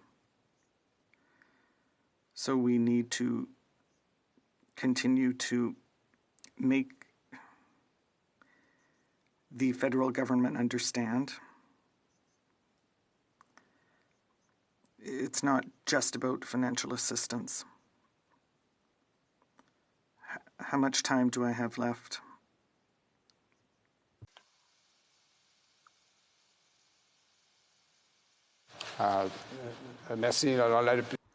Thank you. The honourable member has approximately 2 minutes left. Parfait, merci. Alors, I would add something that has to do with the aerospace sector. There's a tax, and as a country that exports business aircraft, we spend $1.2 billion. This debt will have to be reimbursed. And this may be more problematic, and it's the tone that's being taken. Pour usage personnel, je rappelle, je suis tout à fait d'accord à ce qu'on mette une... I agree with us taxing luxury aircraft, but the description is too broad. Because aircraft with 39 places or more falls under this description. That can be problematic for a company that makes these purchases. Well, that's a specification that needs to be made. So we need a real defense and aerospace sector to develop technologies, and that's not in the budget. Thank you.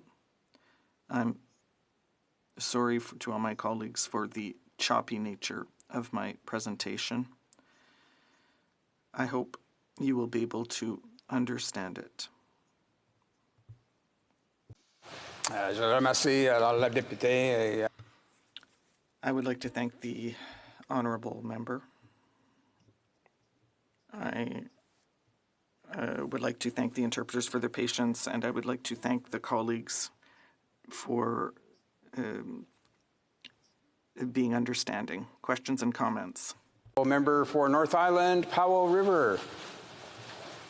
Well, thank you, Mr. Speaker, and thank you to the member in his speech. I was certainly apologetic to interrupt it, but glad we figured it out. And of course, a huge thank you to the interpreters who are working in these most concerning situations, but this is our COVID reality. My question, I'm sorry to go back to an issue that concerns me greatly, and that is seniors. We know that what we're seeing from this government is a commitment to increasing the OAS at 75. And I think of many seniors across my riding who at 65 really need the support, especially ones who are receiving the guaranteed income supplement. I was disappointed to see that not raised. Those are the lowest income seniors in all of Canada. Just wondering what your the members' thoughts are. Thank you, Speaker. The Honourable Member for Saint-Hyacinthe-Bagotte. I believe that the seniors in my riding are just like yours. That is, there shouldn't be two categories of senior citizens. And their purchasing power has dropped. And obviously there's the matter of solitude. Probably many of us have not seen our older parents or grandparents. So, in addition to solitude and financial problems, we need to see political will, which is not in this budget. I would also like to say that we need to praise our interpreters. You do an excellent job, and it's greatly appreciated. Questions and comments? The Honourable Member for Shefford. Thank you, Mr. Speaker. My colleague said that we are the third largest aerospace hub after Seattle and Toulouse. And so all of those sectors are very important to Quebec. So given the investments that were made, often we draw parallels between the investment in the auto industry in Ontario versus the sector of the aerospace sector that has been abandoned. The Honourable Member for Saint-Hyacinthe-Bagotte. Thank you, Mr. Speaker, and I would like to thank my colleague from Shefford, who is also my neighbour in terms of ridings. Beyond political investment, we need a vision. If we want a real comparison with Ontario, we can see that Ottawa brings everyone together with the auto sector, the unions as well. The late Jean Lapierre, who was a predecessor of my colleague, said that aerospace is for Quebec what the auto industry is for Ontario, and we need to sense that the aerospace sector is strategic.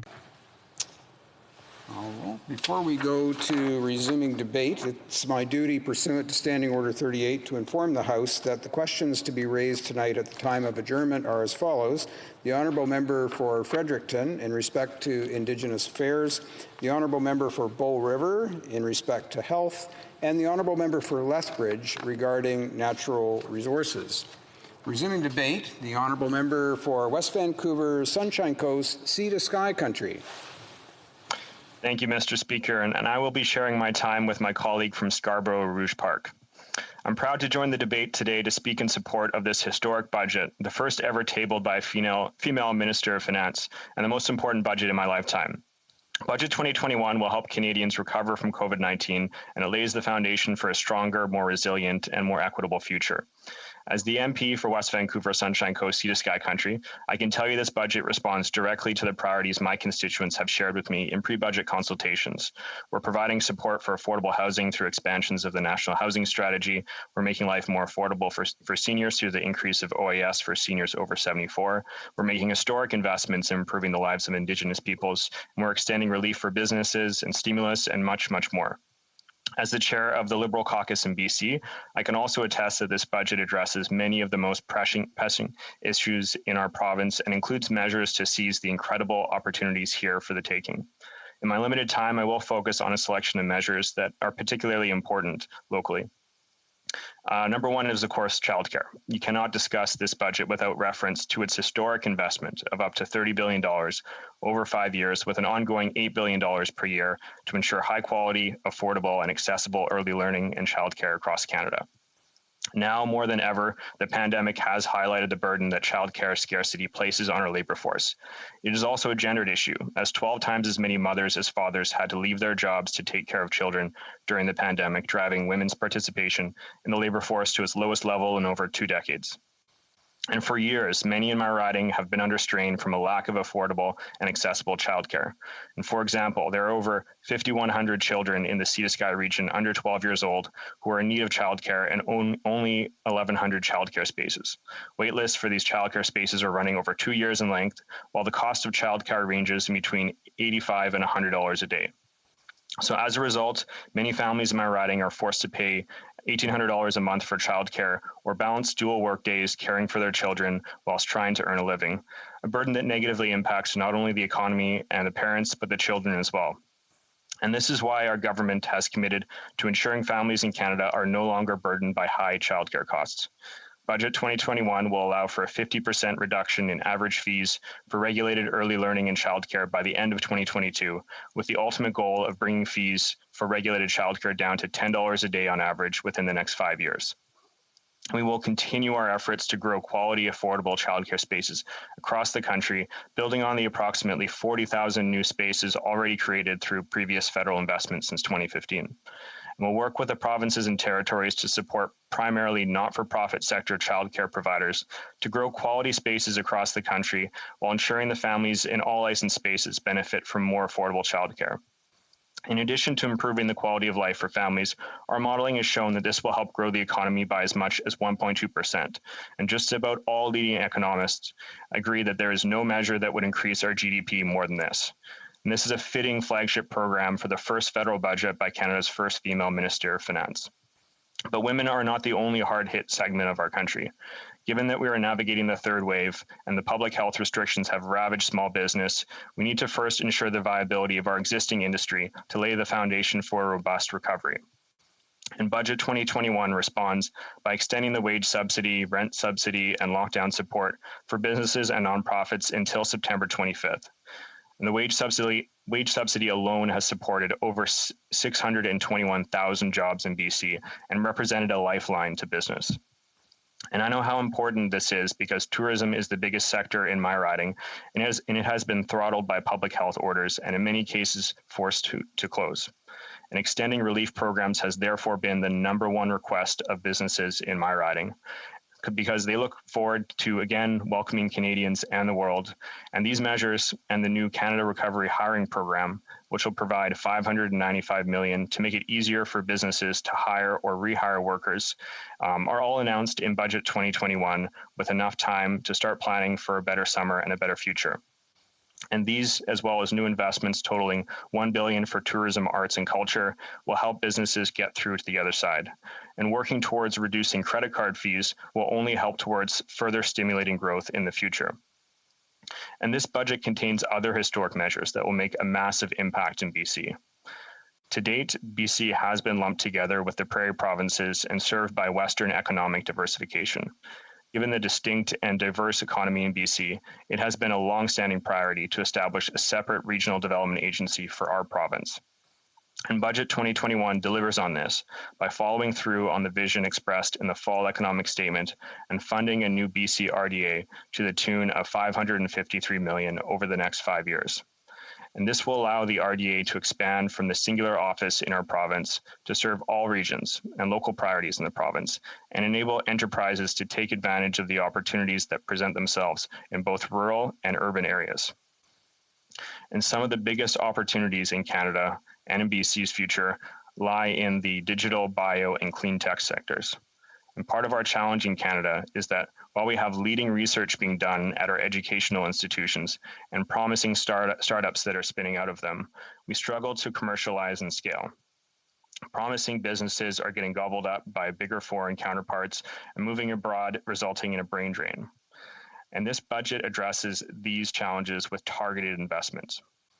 Over $2.2 billion is going towards growing the life sciences sector, which will also help ensure that we are more resilient to future health crises. As part of this $2.2 billion, $92 million will go to BC-based Admare to ensure that we're not only discovering the delivery mechanisms for world-leading vaccines, as we did for the Pfizer vaccine, but rather Canadian companies are going to scale, manufacture, and create more value-adding jobs. And Budget 2021 will also provide $360 million to launch a national quantum strategy to amplify Canada's significant strength in quantum research and leading companies that are already in existence like D-Wave. And one of the 4 main quantum hubs will be located in BC, where we already have significant expertise. An investment of $35 million, which will be matched by the province of BC, will help establish a BC Centre for Innovation and Clean Energy to advance the scale-up and commercialization of clean technologies in BC and across Canada. And we're going to need cleaner technologies, not only to grow the economy, but also to reduce emissions. And the $8 billion Net Zero Accelerator Fund, from investments both in this budget and the fall economic statement, will be able to fund promising measures to mitigate emissions from our large point sources, as well as to help wide-scale adoption of cleaner technologies across the country. And our government's past support has helped Squamish-based Carbon Engineering to become the top clean tech company in North America just last year. On top of this, we're going to add an additional $1 billion in funding to ensure that companies can leverage additional private sector funding to become the future leaders like Carbon Engineering. And Budget 2021's commitment to lowering corporate taxes in half on companies that manufacture net zero technologies will allow for these companies to not only start, but also grow and stay in Canada and continue to provide the good jobs of the future. And today, at the Earth Summit, Canada announced a new target of 40 to 45% below 2005 GHG levels by 2030. Decarbonizing our economy through these measures and the newly announced $40,000 no-interest loan for home energy retrofits and other measures in Budget 2021 will be key to realizing these lofty targets and meeting the aims of the Paris Climate Accord. And given that today is Earth Day, it also bears mentioning that Budget 2021 will invest over $4 billion towards ensuring that we can protect 25% of our lands and our waters by 2025. This process will also create thousands of jobs in conservation, which can particularly help groups that are currently underrepresented in our economy, including First Nations and youth. And this investment is so important to arrest the biodiversity crisis in Canada.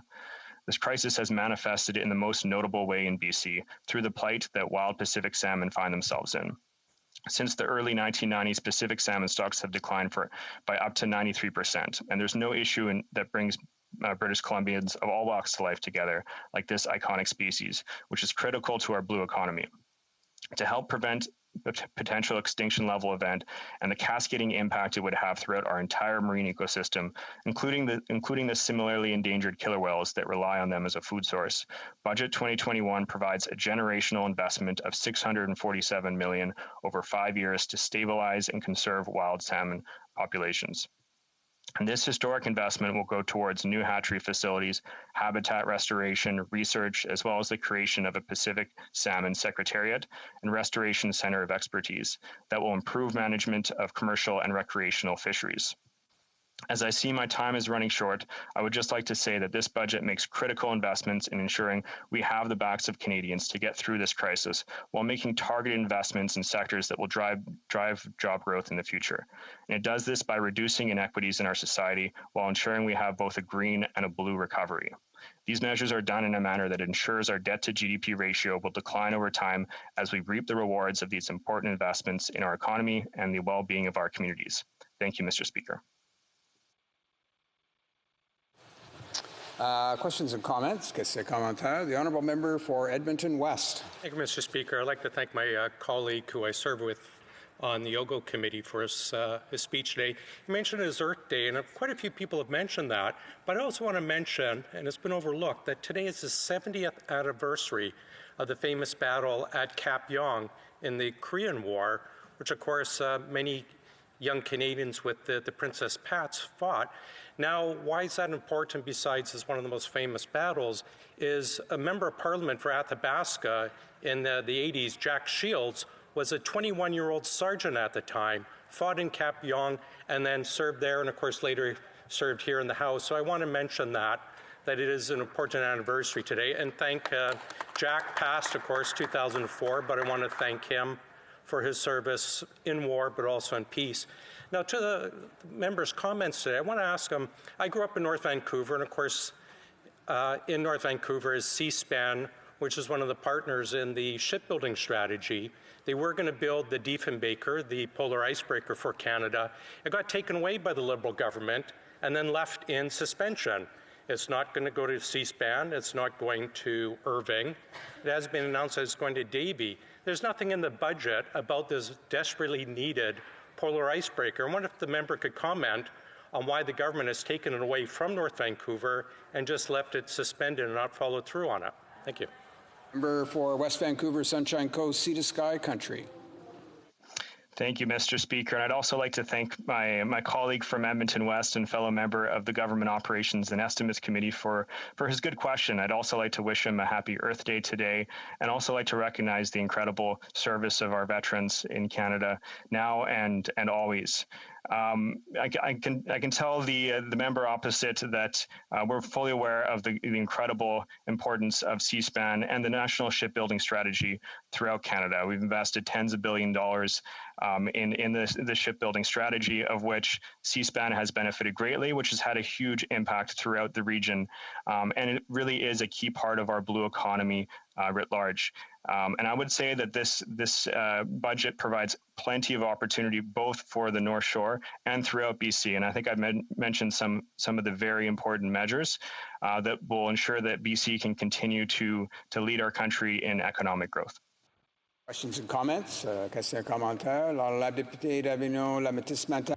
The Honourable Member for Avignon, la Métis-Matin, Matapédia. Thank you, Mr. Speaker. I'd like to thank my colleague for his speech. He spoke about one of the main measures in the budget, a national child care system. Now, the government clearly drew inspiration from the Quebec system, but I find it curious to hear Liberal ministers saying that they had no choice but to invest so much money because we're in a pandemic, when actually this seems to me more like an electioneering measure rather than actually a pandemic one. Even the PBO said that we didn't need to go up to $100 billion in the budget, that the economy will be gradually going back to normal in the coming years. I'd like to hear from my colleague on this. Are we going to have too big of a deficit? Merci, Monsieur le Président, et merci au... Thank you, Mr. Speaker. I'd like to thank my colleague for her question. I think when we're talking about the cost of having a national child care program, I think we need to think of, if we can afford this, I think we need to think of, can we afford not to do this? This is the most important measure that we can implement right across the country to ensure that we can grow our economy more than anything else. So this budget has made investments in a way where we've committed to decreasing the debt to GDP ratio over time. And the important investments we're making now are going to be able to stimulate the economy, to make sure that we have the job growth, and to make sure that we can take advantage of the incredible opportunities we have at our disposal. And so these investments are going to do just that. And I think they're very targeted in measures that are going to lead directly to job growth. Resuming debate, the Honourable Parliamentary Secretary to the Minister of Crown Indigenous Relations. Thank you very much, Mr. Speaker. And let me first take this opportunity to wish you and your wonderful wife, Heather, on your retirement. Although we sit on opposite sides of the House, I've always been inspired by your humility and integrity, and I want to congratulate you and thank you for your service, Mr. Speaker. It's been a pleasure working with you over the last 5 years.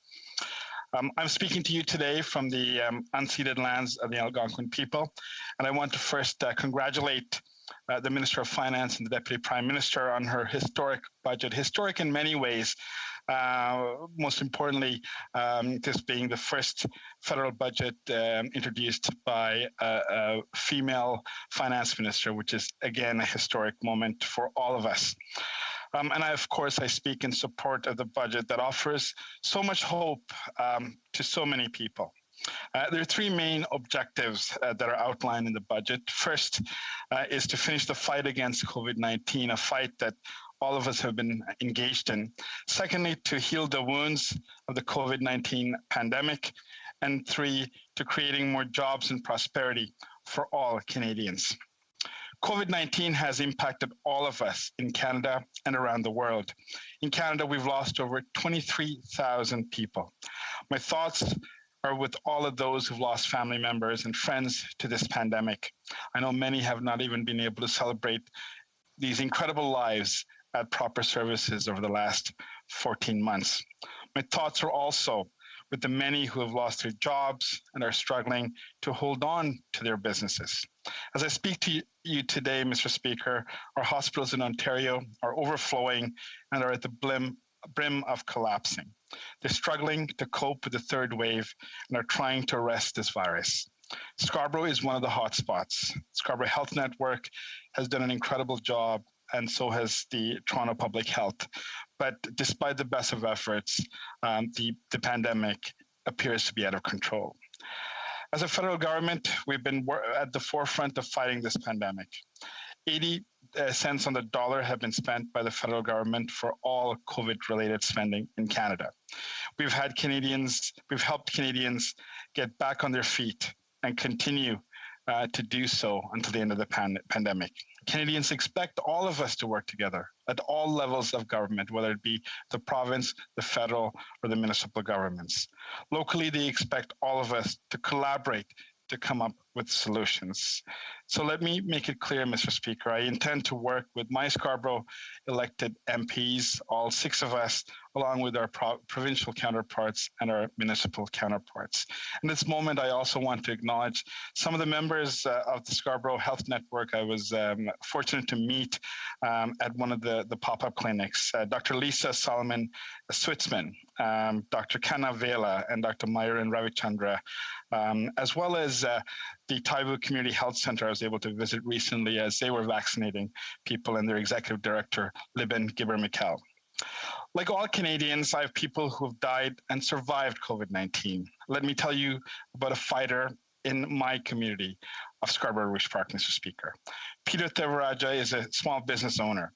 Back in January, he was diagnosed with COVID-19. He's been fighting this for the past 3 months with the help of his amazing family, the staff at Lake Ridge Health in Ajax, and his friends.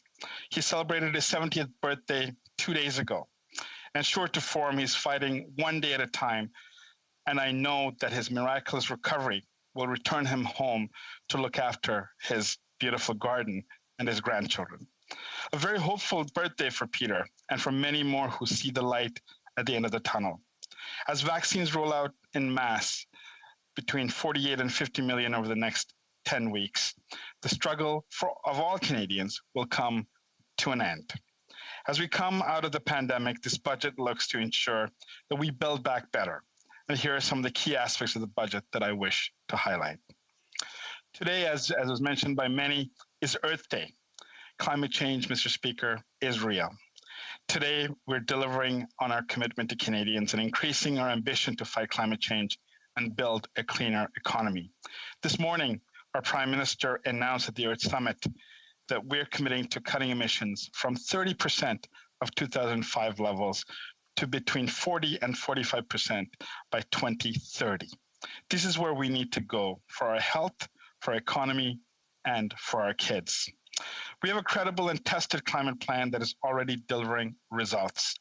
We have made historic investments, more than $100 billion to build a cleaner, healthier economy with more good jobs for all Canadians. And this includes $17.6 million for climate and environment in Budget 21, $15 billion through the strengthened climate plan, $15 billion in dedicated ongoing transit, $60 billion in pan-Canadian framework. We will continue to fight climate change, invest in our cleaner future, and build a stronger economy.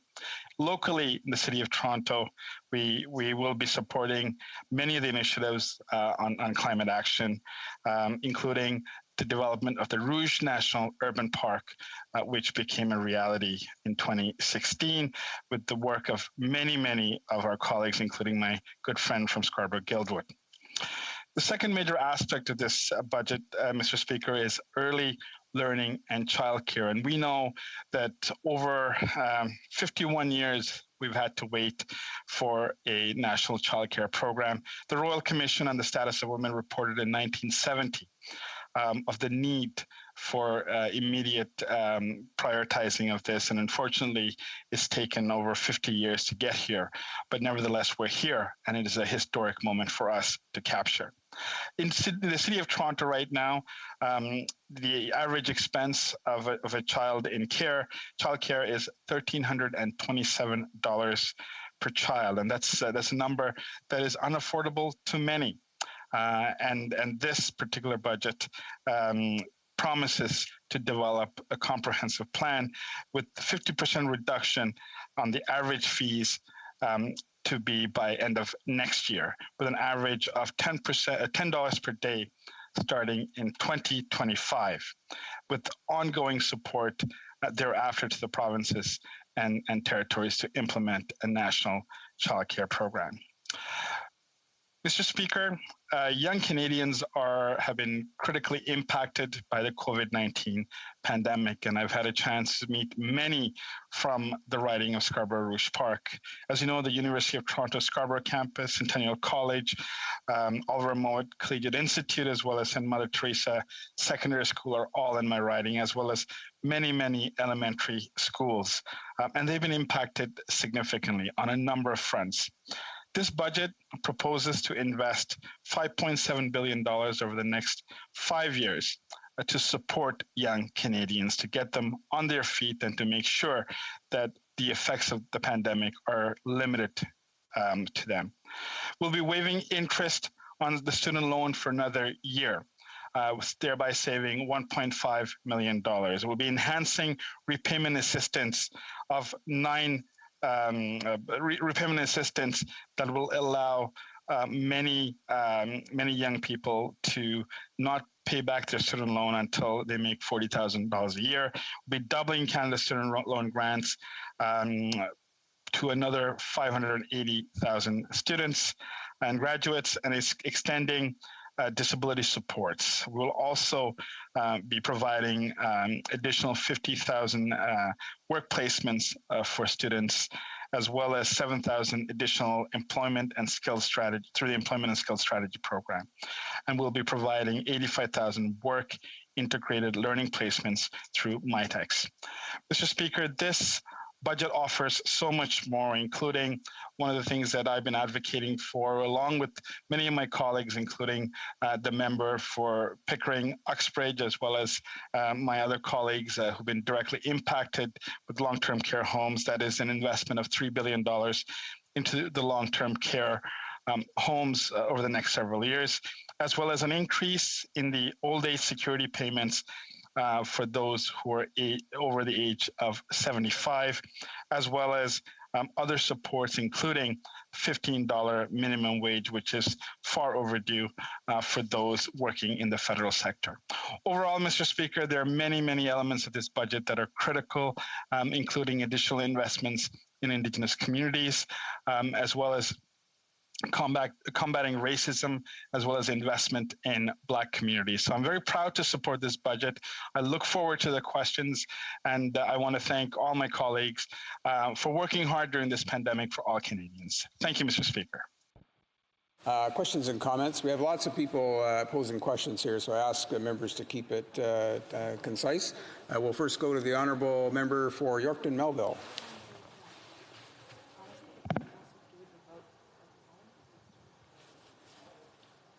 Go ahead. Sorry. Thank you, Mr. Speaker. Yes, I apologize. I just wanted to talk a little bit about the daycare. I appreciate and support early childhood education and daycare programs for those that wish it to have it and those who are most vulnerable as single and or low-income parents who need or want to work and deserve to have quality daycare spaces that are designed and available specifically for them. I'm just wondering, under this government's plan, could the member tell me, will all working parents be required to use a national government-run childcare system as their only option to receive financial support while participating in the workforce? Honourable Parliamentary Secretary. Mr. Speaker, no, I don't believe that people will be forced to use the program. I think it'll be available for everyone who will need it. Question et commentaire. Alors, la députée de Repentigny. The Honourable Member for Repentigny. Thank you, Mr. Speaker. I carefully listened to my colleague's speech, and he talked about my favorite subject, which is the environment. I would like to ask him, we know that Canada is the G7 country that has the highest greenhouse gas emissions per capita. The great sums set aside. Do the sums set aside for environmental protection, which are basically the same as those for the Trans Mountain Pipeline, does that actually represent good environmental stewardship? Thank you, Mr. Speaker. I'd like to thank my colleague for that question.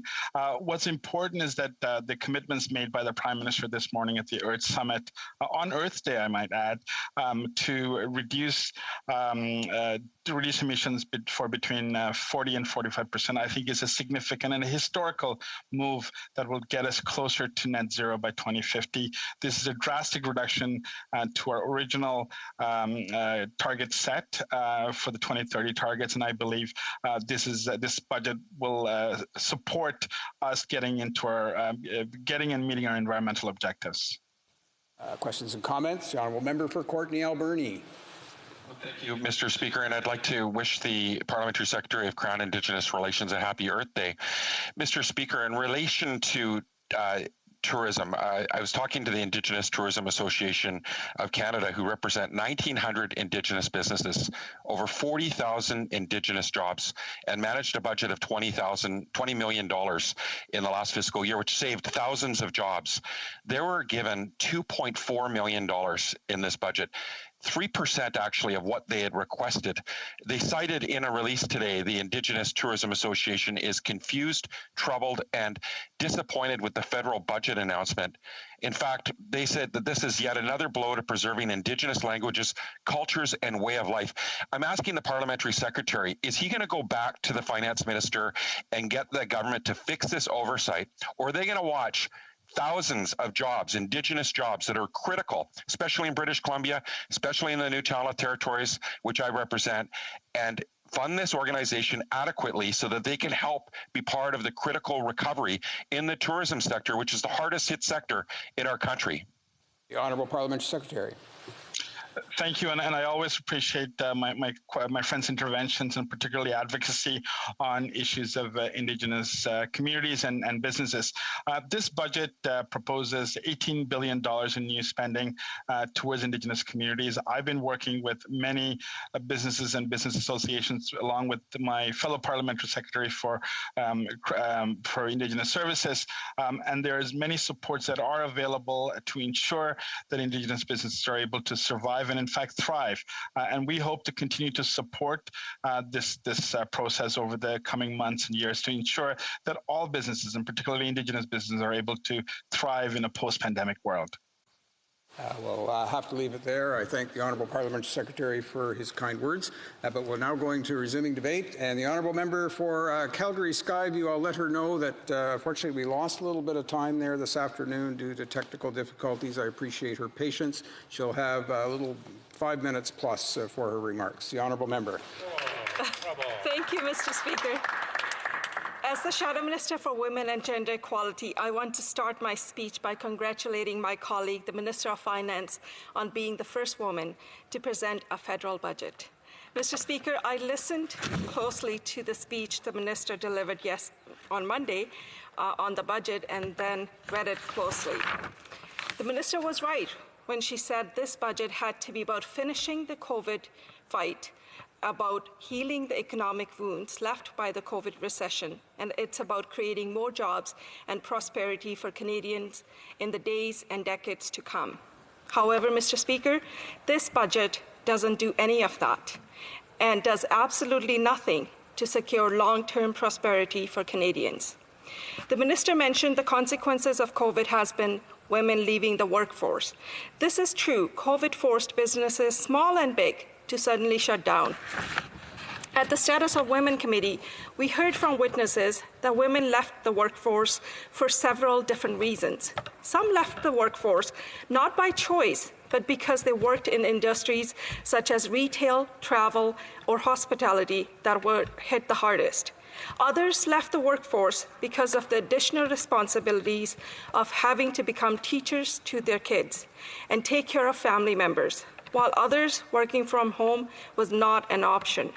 The committee heard from these witnesses as well that while many men have returned to the workforce, women still haven't at the same rate. The minister made the conclusion that the reason for this is because of lack of childcare spaces and the need for a universal childcare package. Again, the committee heard evidence from witnesses that this wasn't the case. As a matter of fact, we heard that child centers were closing because of lack of children to fill the spaces.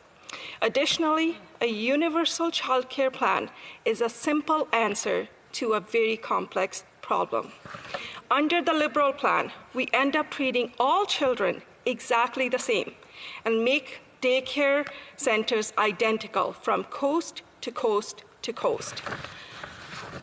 But their plan hasn't taken into consideration parental choice, and that parents, not the government, are in the best position to make these decisions for what's best for their kids, not a bureaucrat. The Liberal budget also hasn't taken into account the cultural sensitivities that exist in such a vast and diverse country like Canada. For example, Mr. Speaker, I'm of an ethnic background where we strongly believe in the importance of not just ensuring our children get a good education, but the preservation and teachings of our culture, language, and religion. This is something I know that my Bloc colleagues will agree with me on. This is why their provincial childcare system is unique and important in Quebec. It does just that. It is designed to protect, nurture, and instill the French culture, the French language, and the French history. Canadians don't need a generic program where they drop off their kids and then pick them up at the end of the day. Instead, they need help in supporting their choice of childcare, whether that be a daycare center or grandparents or friends, where the culture, language, and values are taught to their children. For example, Mr. Speaker, I have heard from many how, when their children were younger, grandma and grandpa would watch them throughout the day. And it was there that they learned how to do their fractions and learned that 4 quarter cups equaled 1 cup. When spending quality time baking those delicious cookies and breads that they enjoyed when they would pick up their kids. This is something that is extremely important to my constituents, and this Liberal budget doesn't achieve that. Mr. Speaker, I want to highlight in the budget the focus on gender-based violence in Canada. Since this government has been elected, they have constantly talked about gender-based violence and how it impacts negatively women and girls in Canada. On average, 1 in 3 women and girls in Canada will face some sort of violence in their lifetime. Each time the Minister for Women and Gender Equality has appeared before the Status of Women Committee, I've asked her repeatedly, when can Canadian women and girls finally see the government's National Action Plan to address gender-based violence? And you know what her response is, Mr. Speaker? The Minister always replies, with acknowledging this is an important issue that the government wants to address.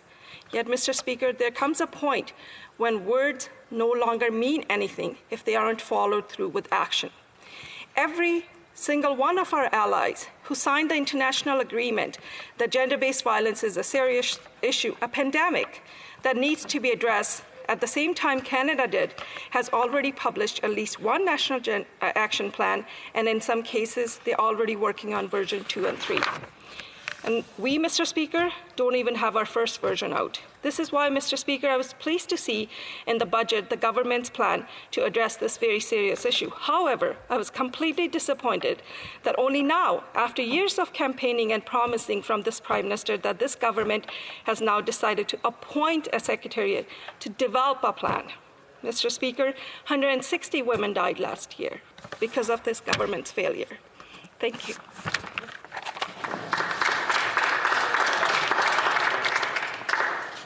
It being 5:15 p.m., it's my duty to interrupt the proceedings and put forthwith every question necessary to dispose of the amendment now before the House.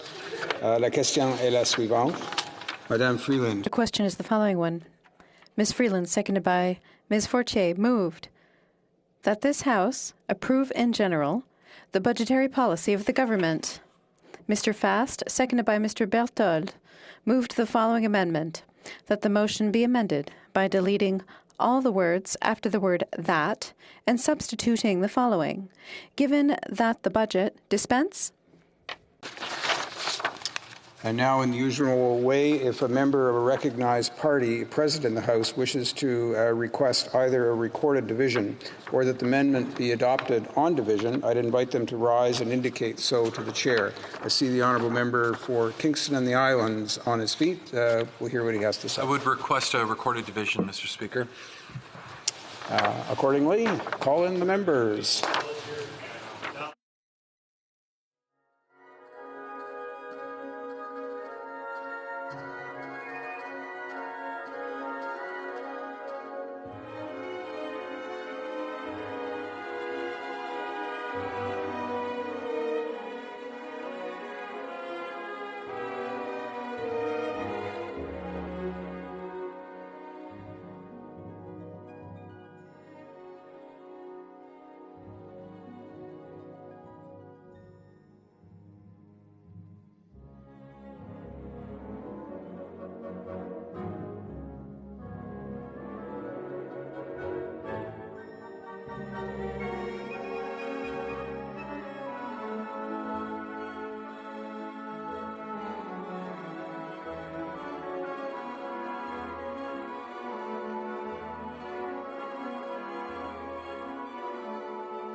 Boy, this is going to be a tough one for you today. Oops, sorry.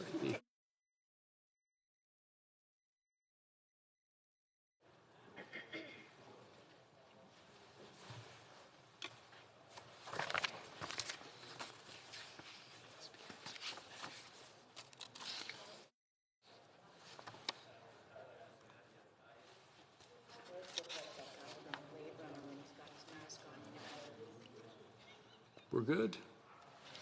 The question is on the amendment.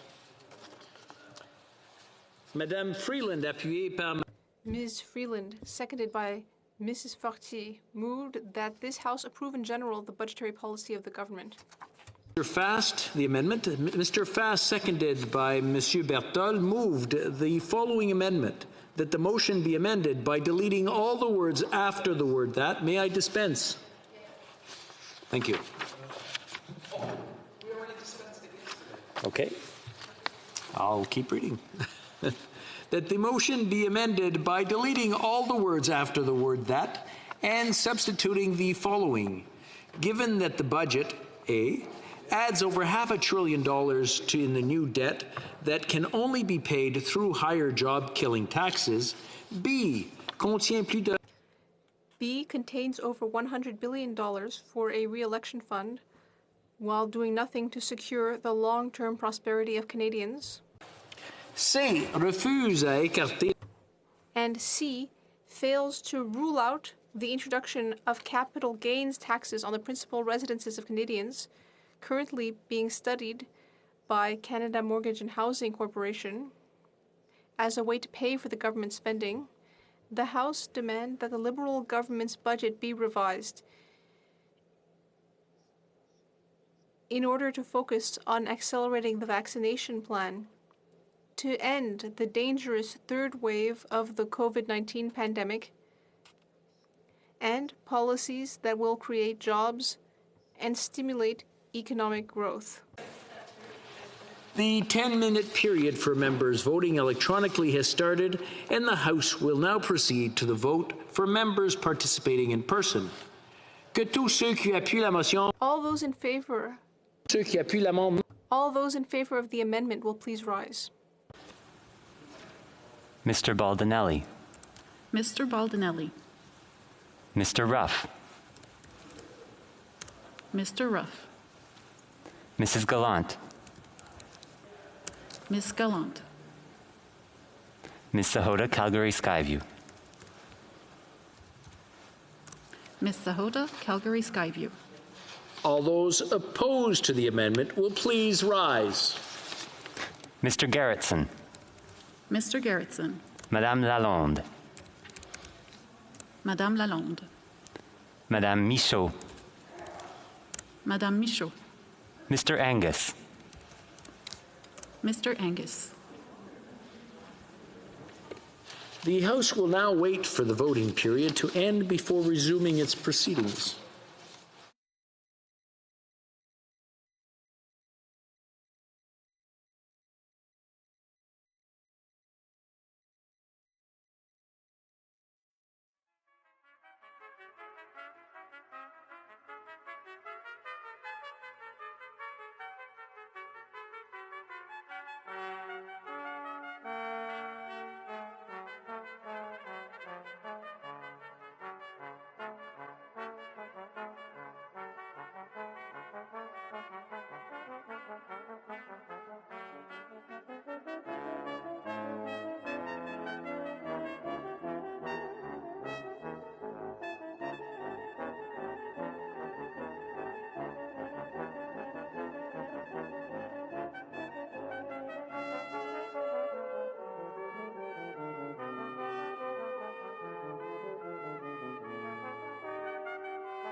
I wish to inform the House that the voting period has ended. Si des députés n'ont pas pu...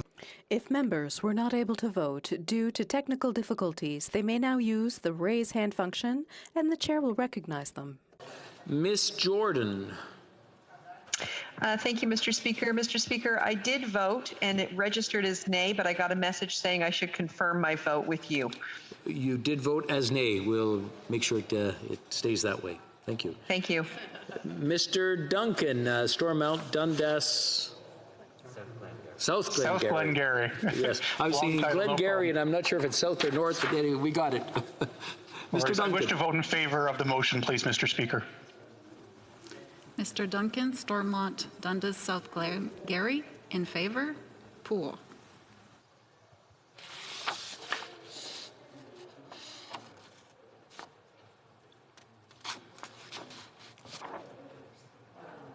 We're good. The table will now compile the results of the vote.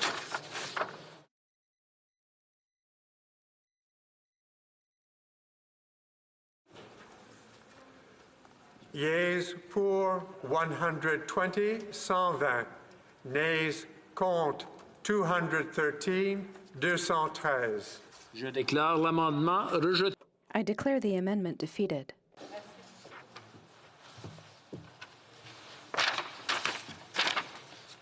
Comme il est 18h02, la As it is 6:02, the House will now proceed to consideration of private members' business pursuant to the order indicated on the orders of the day. Orders of the day, sorry. Today, private members' business, consideration at report stage of Bill C-218, Safe and Regulated Sports Betting Act. There being no motions at report stage, the House will now proceed without debate to the putting of the question on the motion to concur in the bill at report stage. Mr. Waugh, seconded by Mr. Baldinelli, moves that Bill C-218, an act to amend the Criminal Code, sports betting, as amended, be concurred in at report stage. If a member of a recognized party present in the House wishes to request a recorded division or the motion be adopted on division, I would invite them to rise and indicate it to the chair. The honourable member for Niagara Falls. Mr. Speaker, I ask that at report stage the bill be passed on division. I therefore declare the motion carried on division. On division. When shall the bill be read a third time? Now? Now. Okay.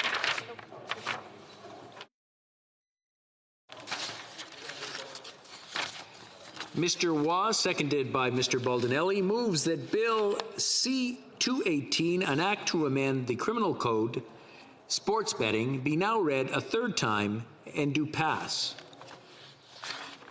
Go to debate? No. Okay. Very good. Debate. Saint-Hyacinthe, pas good?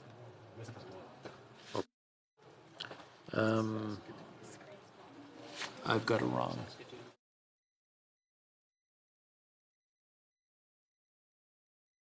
Honourable member for Saskatoon Grasswood.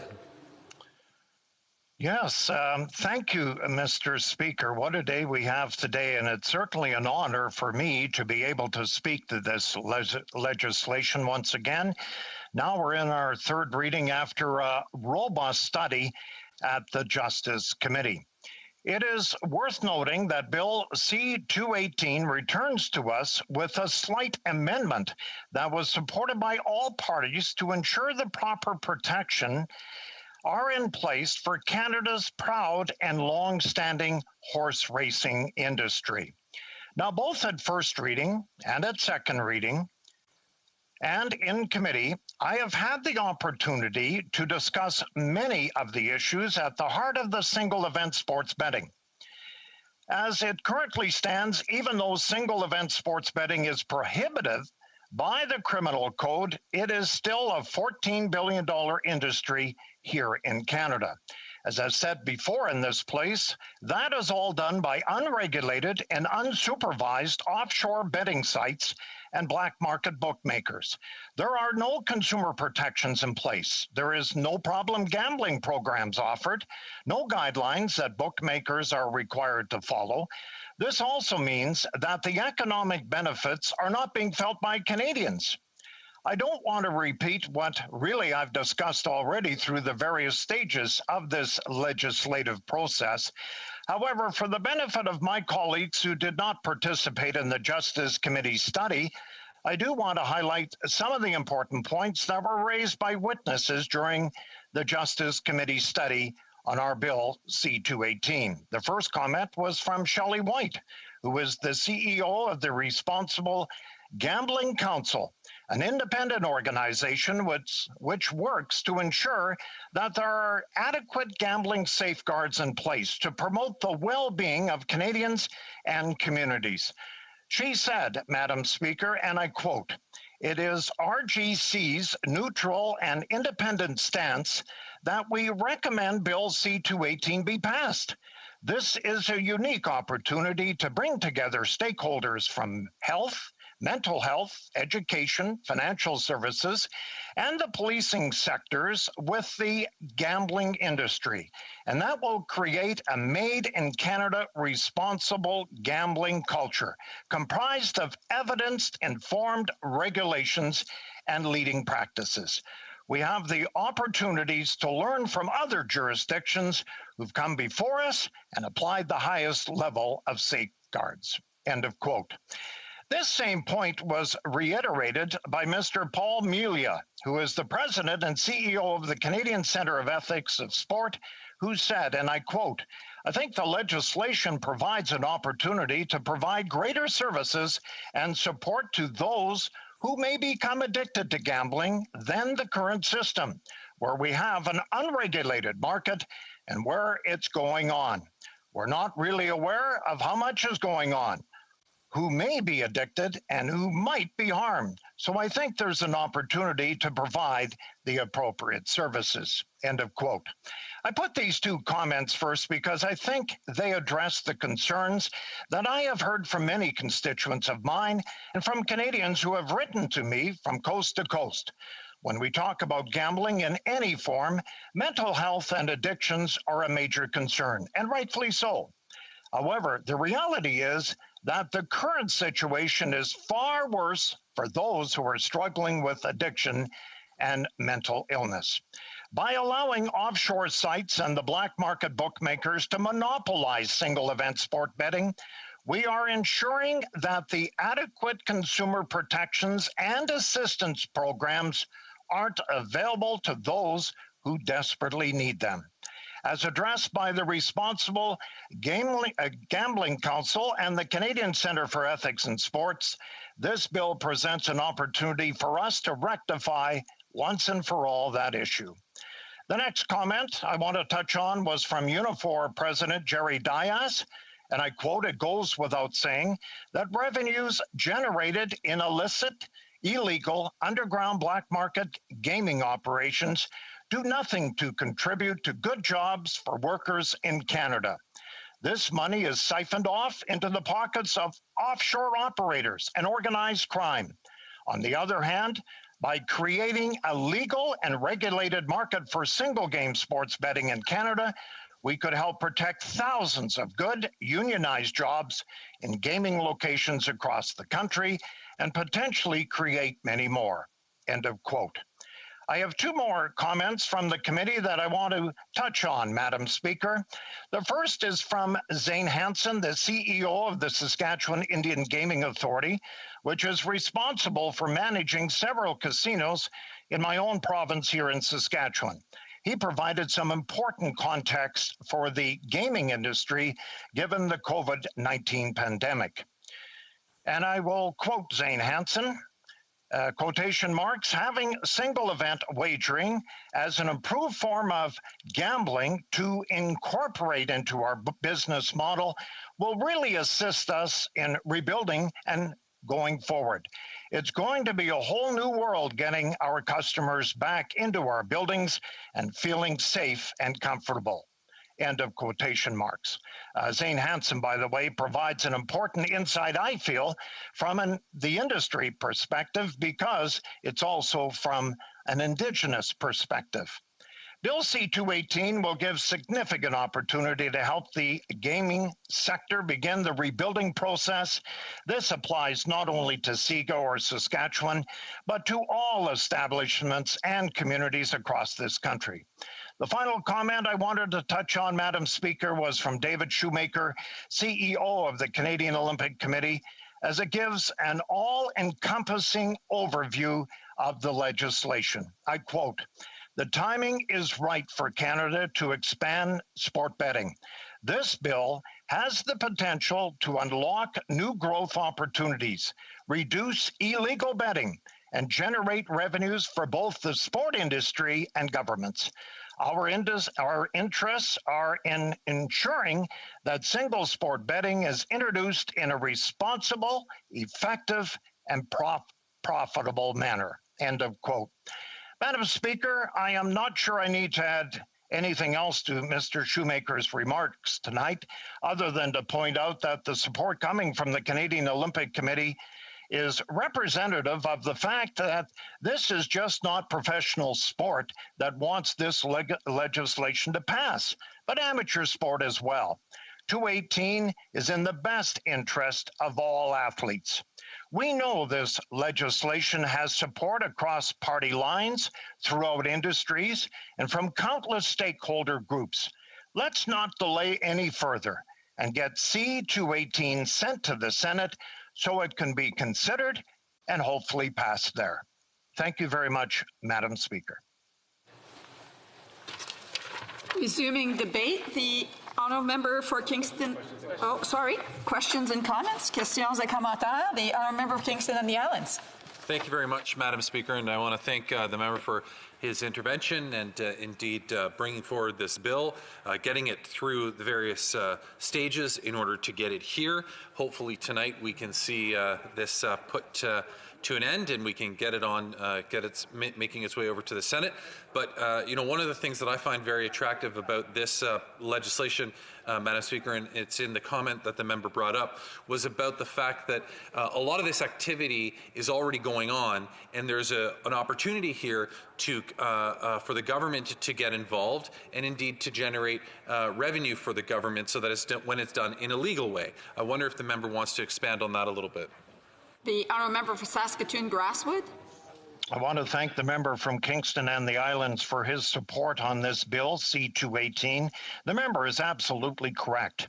Federal government, all we're doing here is taking the a line out of the criminal code to give the provinces and the territories the much needed support to move forward with single event sport betting.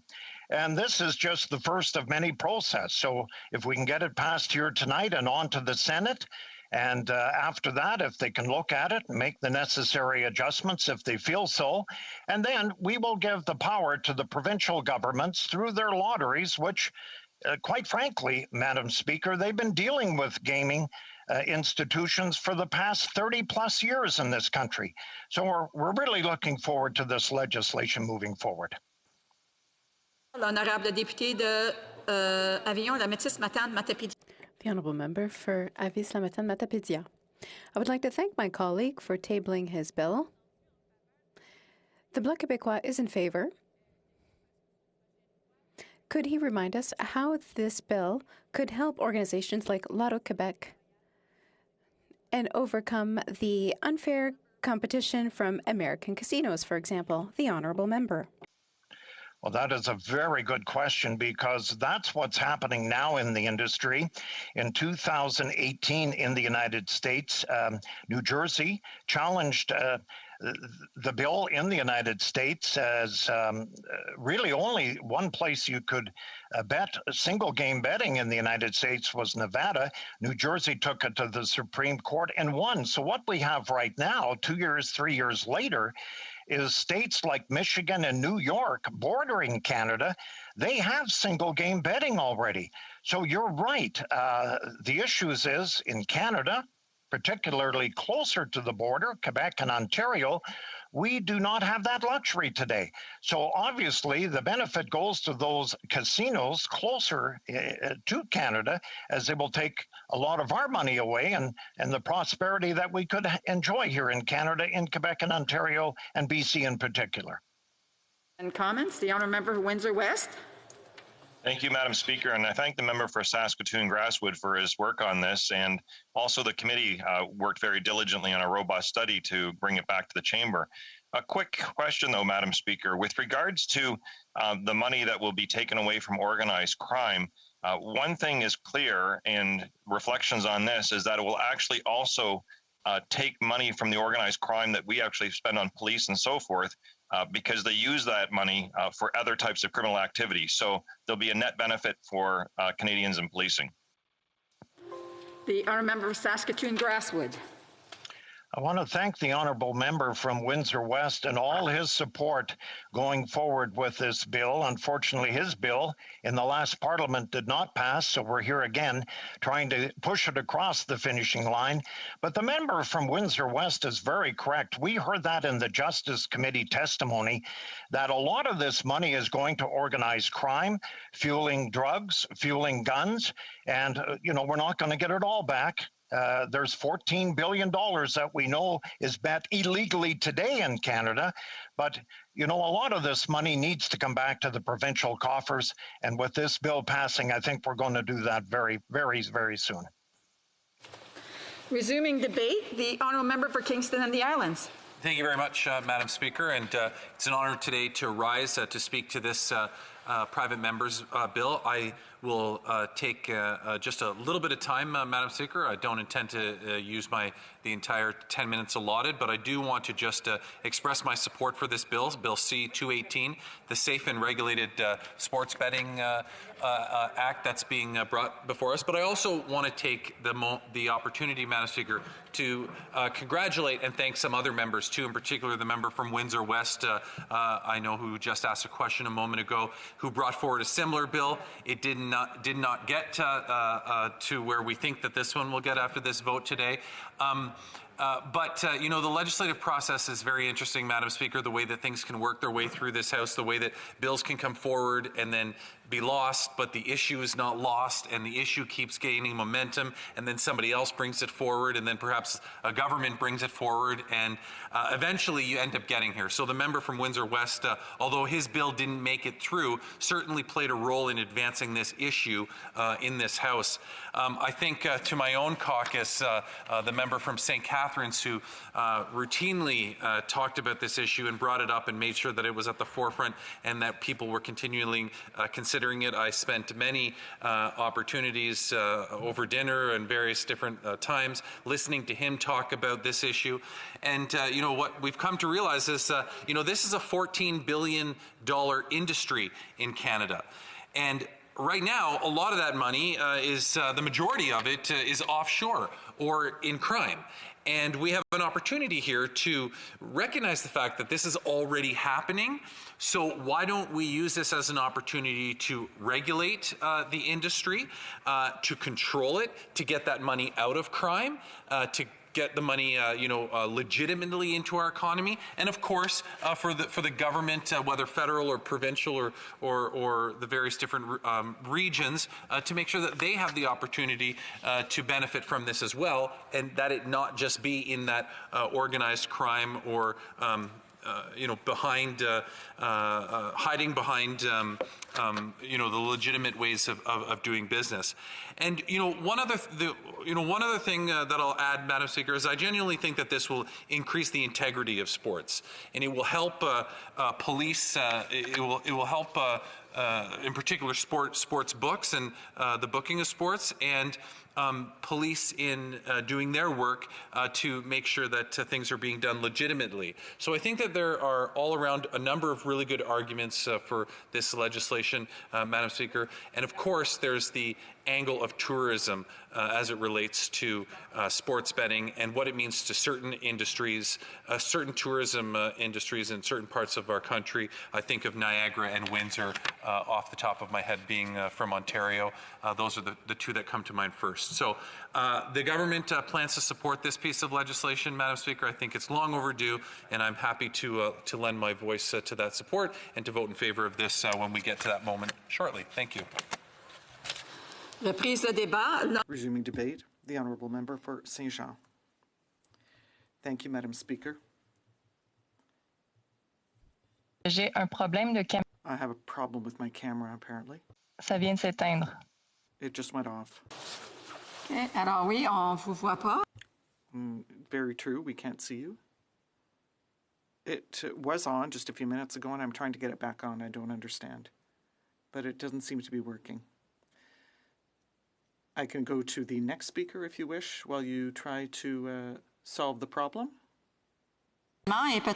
And perhaps from the IT team can help you.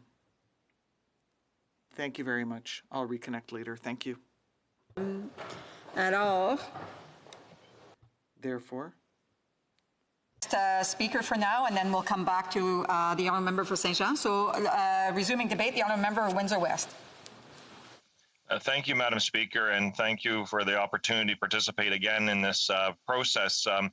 I want to thank all the members that were part of this effort, not only just this one, but the previous one, and even the previous one before that. And that's going to be really where my comments will reflect a little bit on, Madam Speaker, is that the former member for Windsor-Tecumseh, Joe Comartin, had a bill that actually went through this process and got to the Senate.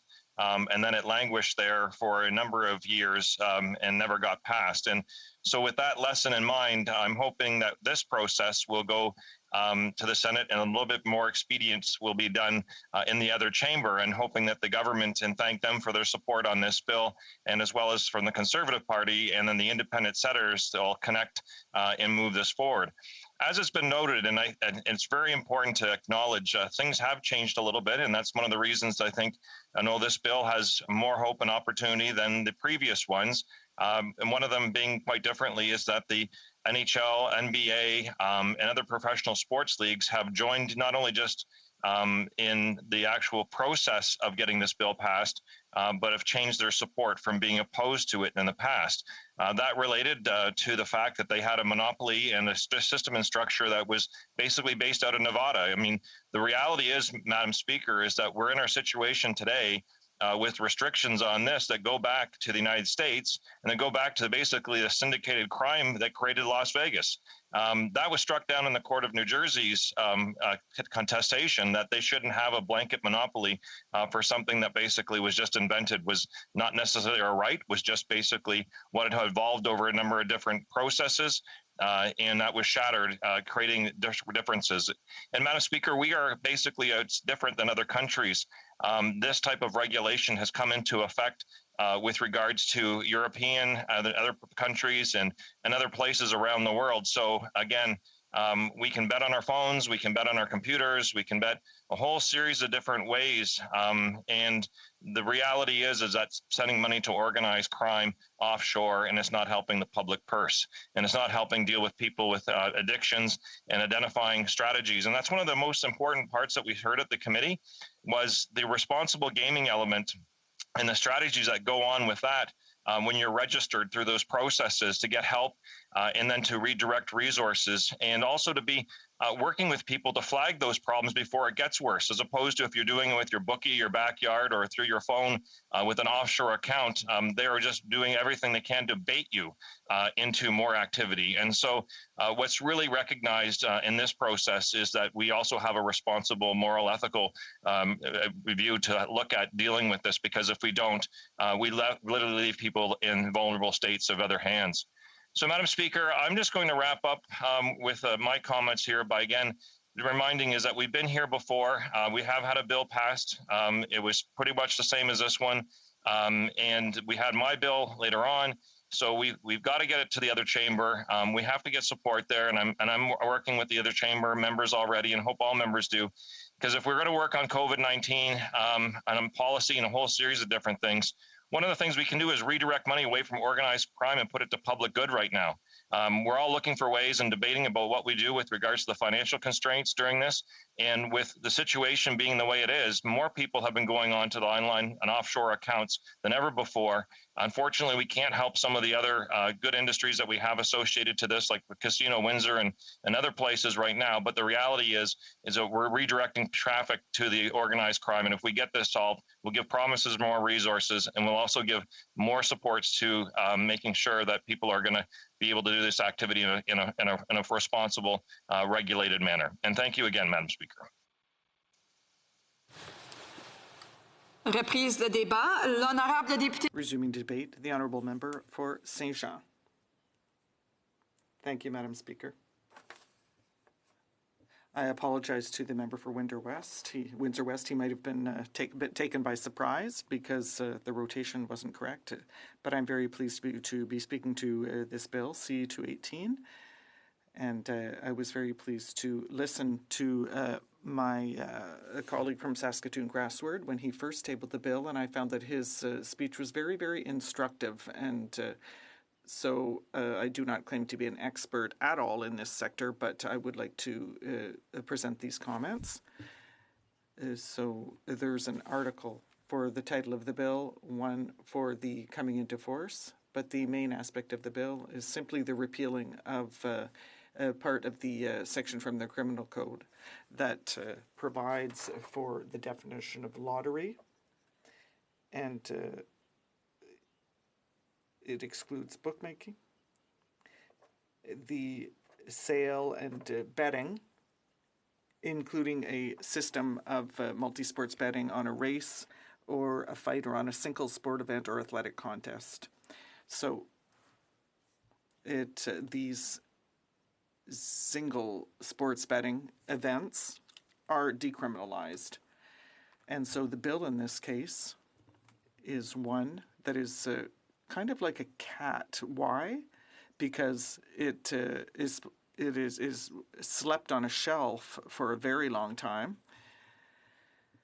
and it's like a number of bills that are simply shelved for a long period of time. And that's why I say also that it's like a cat, because it had a number of lives. Our colleagues mentioned that earlier. In the 40th Parliament, the bill was C-267 and sponsored by Joe Comartin from the NDP, and that was never debated. And then in the 41st Parliament, it was once again the same member who tabled C-290, which was adopted at third reading without a recorded division. And for the Liberal, it was the member for Winnipeg North who spoke on behalf of the Liberal, but then it died on the order paper because it didn't get through the Senate. And in the 42nd Parliament, it was the member for Windsor West who sponsored the bill. And unfortunately, it was voted down at second reading because of the Liberal Party and the Conservative Party, and the Bloc at the time had voted unanimously in favor of that bill. So there were certain arguments that had been advanced to vote down the bill, and that was the possibility of cheating in the case, as if they were saying, well, if we leave single sports betting in the hands of organized crime, well, there won't be any cheating, which is dubious to say the least. And when we talk about organized crime and things that we're trying to avoid when we criminalize certain issues, often they don't, they simply, they're not criminalized. It simply goes to the black market or to the underworld, and that is exactly what the problem might be. So with this version of the bill in the 43rd Parliament, given that the bill has already gone through second reading with only 15 votes against it, and that the government had tabled a bill under C-13 that was similar to this bill, we might expect that this bill is going to get to the Senate. So when we talk about decriminalizing the single sports betting, there are a number of advantages. Yes, the protection, for example, of the players. So if you leave the control to the mafia over single sports betting, then that opens the door to loan sharks. And there was a case of a young man in Laval who had decided to take his own life. He was only 18 years old. After the coroner investigated, it turned out that his suicide was linked to a debt of $80,000 that he had taken out on a mafia website, betting site. And I'm just going to read it from the article. It said that once he was on the website, the users had to enter a name and a password, and they were able to make bets on a number of different sports events, and even on the presidential election in the U.S. And this was a company in Panama, and it was hosted in Costa Rica, and became active only a year later. And the company hosts some 75 other betting websites, and there are some 200 visitors per day, and apparently the sports betting under a Montreal Mafia, and the bookmakers were also extremely involved. So in this case, there are people who lost their homes with single sports betting, and that doesn't protect underage people either who have access to these sites. So given that the possession of these sites will be made public, we can also expect that there will be more money that is invested into fighting gambling addiction. And for example, we can think of Lotto Québec that funds a great deal of events, that owns and acquires public buildings. So it would be good for society if we take this single sports betting out of mafia and the underworld's hands. And in Quebec at the time, there was an expert who said that the Rizzuto clan family between 2004 and 2005 had managed to amass some $27 million per year simply through sports betting, and it's probably higher now. And if by taking these revenues away from these families and from the mafia, that means that they cannot diversify their activities as much, because this will strip them of their revenue. So that undermines organized crime, which is a good thing. Among other advantages is the possibility that there might be more income for the government because of the decriminalization of single sports betting. Deloitte law firm stated that with regard to the Canadian industry, in the first 5 years of decriminalization, they are thinking that revenues could be up to $28 billion, which is quite a tidy sum. There is also the fact that decriminalization and legalization of that industry is gaining ground, and we can see that in the United States. Further to the Murphy against NCAA decision, where there are a number of sports events where betting can be held. And there are 25 states where it is legal now. So there is also competition, for example, in Detroit casinos, across from the riding of the member for Windsor West, and in Quebec as well. New York State legalized betting. So, for example, just across the border from Quebec, there are some of these institutions that could rival Loto Québec. So in closing, Madam Speaker, further to, in addition to all these advantages, we must think of the players themselves, because I realize that from speaking with my colleagues that it's quite interesting and quite appealing to a number of people. So now they will be able to do so legally, because this will be allowed. And it will also protect, or rather, many people will not be able to use tax havens. So the Bloc Québécois will be very pleased to support C-218 and hoping that it won't have a life like a cat. Thank you. Debate, reprise de débat. The honourable member for Saskatoon Grasswood has 5 minutes for right of reply. Well, thank you once again, Madam Speaker. The prohibition on single event sport betting is one where we are all well behind the rest of the world, including our neighbors to the south.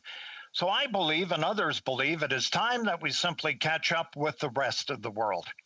Instead of strong regulations and consumer protections, right now we have a system run by criminals and offshore companies. Instead of profits going towards the public good, they're actually going, right now, funding further criminality. It is time for that to end in this country, and there is a clear consensus across party lines that Canadians agree tonight. I am very hopeful that in a few moments we will be able to formalize that consensus and get this legislation sent where it should be, to the Senate. Madam Speaker, as this will likely be my last opportunity for me to speak in the House on this legislation, I want to thank all the members of Parliament from all sides in this place who have supported C-218 throughout the legislative process. In particular, though, I want to thank the members from Niagara Falls, from Essex and Windsor West for their hard work and their support on this file. I also want to thank the many stakeholders that came forward to provide their expertise and insight to me directly and to the Justice Committee, and in conversation with all my colleagues.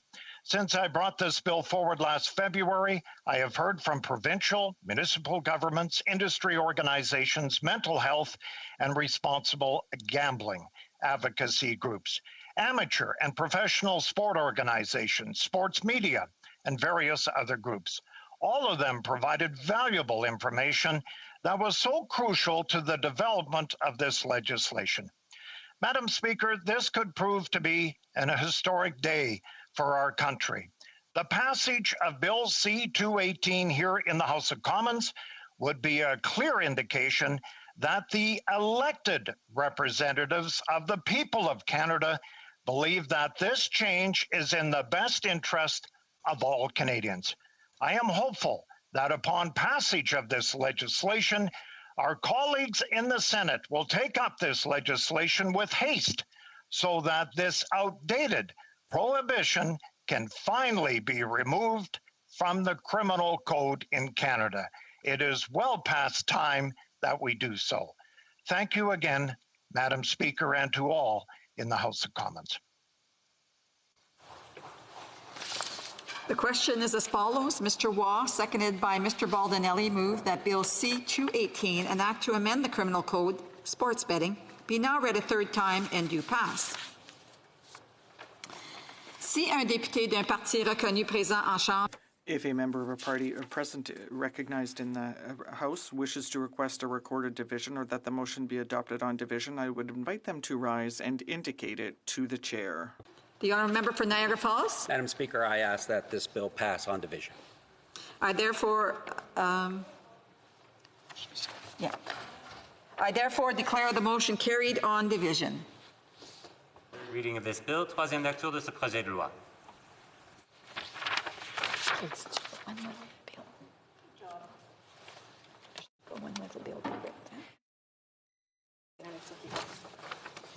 Orders of the day, ordre du jour. À ce moment-ci, conformément à l'article 38 And now, pursuant to Standing Order 38, a motion to adjourn the House is deemed to have been adopted, and the question is as followed, that this House do now adjourn.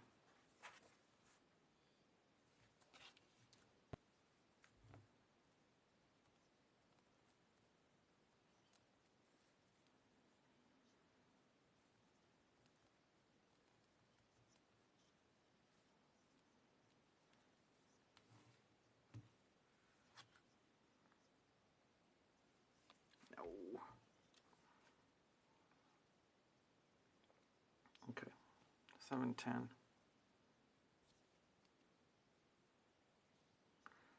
Yeah, you're right.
Yep.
Your mic is on. Culture shift, not in 10 years, but now. Thank you, Madam Speaker. The Honourable Parliamentary Secretary to the Minister of Crown Indigenous Relations. Thank you, Madam Speaker, and I would like to thank the honourable colleague from Fredericton for raising this important issue and acknowledge that we're gathered here on the unceded territory of the Algonquin people. And I also wish her and everyone a happy Earth Day, as it's a historical day in many ways in the issues that she had highlighted. First and foremost, the Government of Canada is renewing Canada's relationship with Indigenous people based on the affirmation of rights, respect, cooperation, and partnership. Since 2016, we have taken a range of important measures that contribute to a renewed, respectful Crown Indigenous relationship that align both Section 35 of our Constitution and the United Nations Declaration on the Rights of Indigenous People. As my friend knows, she was part of C-15 deliberations today, where we were able to pass this milestone legislation through our committee and off to the other place. As of today, 9 federal laws that refer to the declaration have been implemented. In regards to the United Nations Declaration of the Rights of Indigenous Peoples, which again is a very important document, as it indicated, this historical document will now become Canadian law within weeks. This legislation represents a fundamental shift in the relationship with Indigenous peoples by recognizing rights articulated through the declaration. We're committed to ongoing discussions to make progress together, advancing reconciliation, improving community well-being, and renewing Crown Indigenous relationships. In a nutshell, C-15 is about protecting and promoting Indigenous rights, including the rights to self-determination and self-government, equality, and non-discrimination on the basis for forging stronger relationships with First Nations, Inuit, and Métis. The Government of Canada has developed or updated policies and guidance to be consistent with both the Declaration and Canada's constitutional framework. These policies assist federal officials in their work when it involves Indigenous peoples and helps contribute to the implementation of the Declaration. We are at over 150 active negotiation tables with more than 500 communities representing over 1 million Indigenous people to support their visions of self-determination. And our government has also co-developed a new innovative recognition of rights policy framework with the BC government and the First Nation Summit to improve the treaty process and to better advance self-determination in British Columbia. Our government remains committed to a renewed and respectful relationship with Indigenous people. Thank you, Madam Speaker. The honourable member for Fredericton. Thank you, Madam Speaker. And my hope is that in advancing Indigenous rights, we will also, move towards addressing the climate crisis as well. So we must think about what is truly at stake here, to think about our children.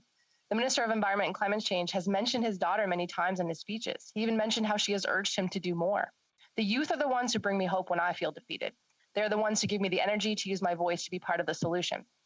They are the leaders of today because they understand the emergency. Grade 3 curriculum covers life cycles, biodiversity, endangered species. They get it. Why can't our elected leaders? From young Anishinaabe activist Autumn Peltier fighting for clean water for all, to Loic Thomas from New Brunswick, who by the age of 4 had personally collected 1,000 bags of litter. They remind me that this willingness to protect the environment and the curiosity about the world surrounding us is inherent in the human spirit.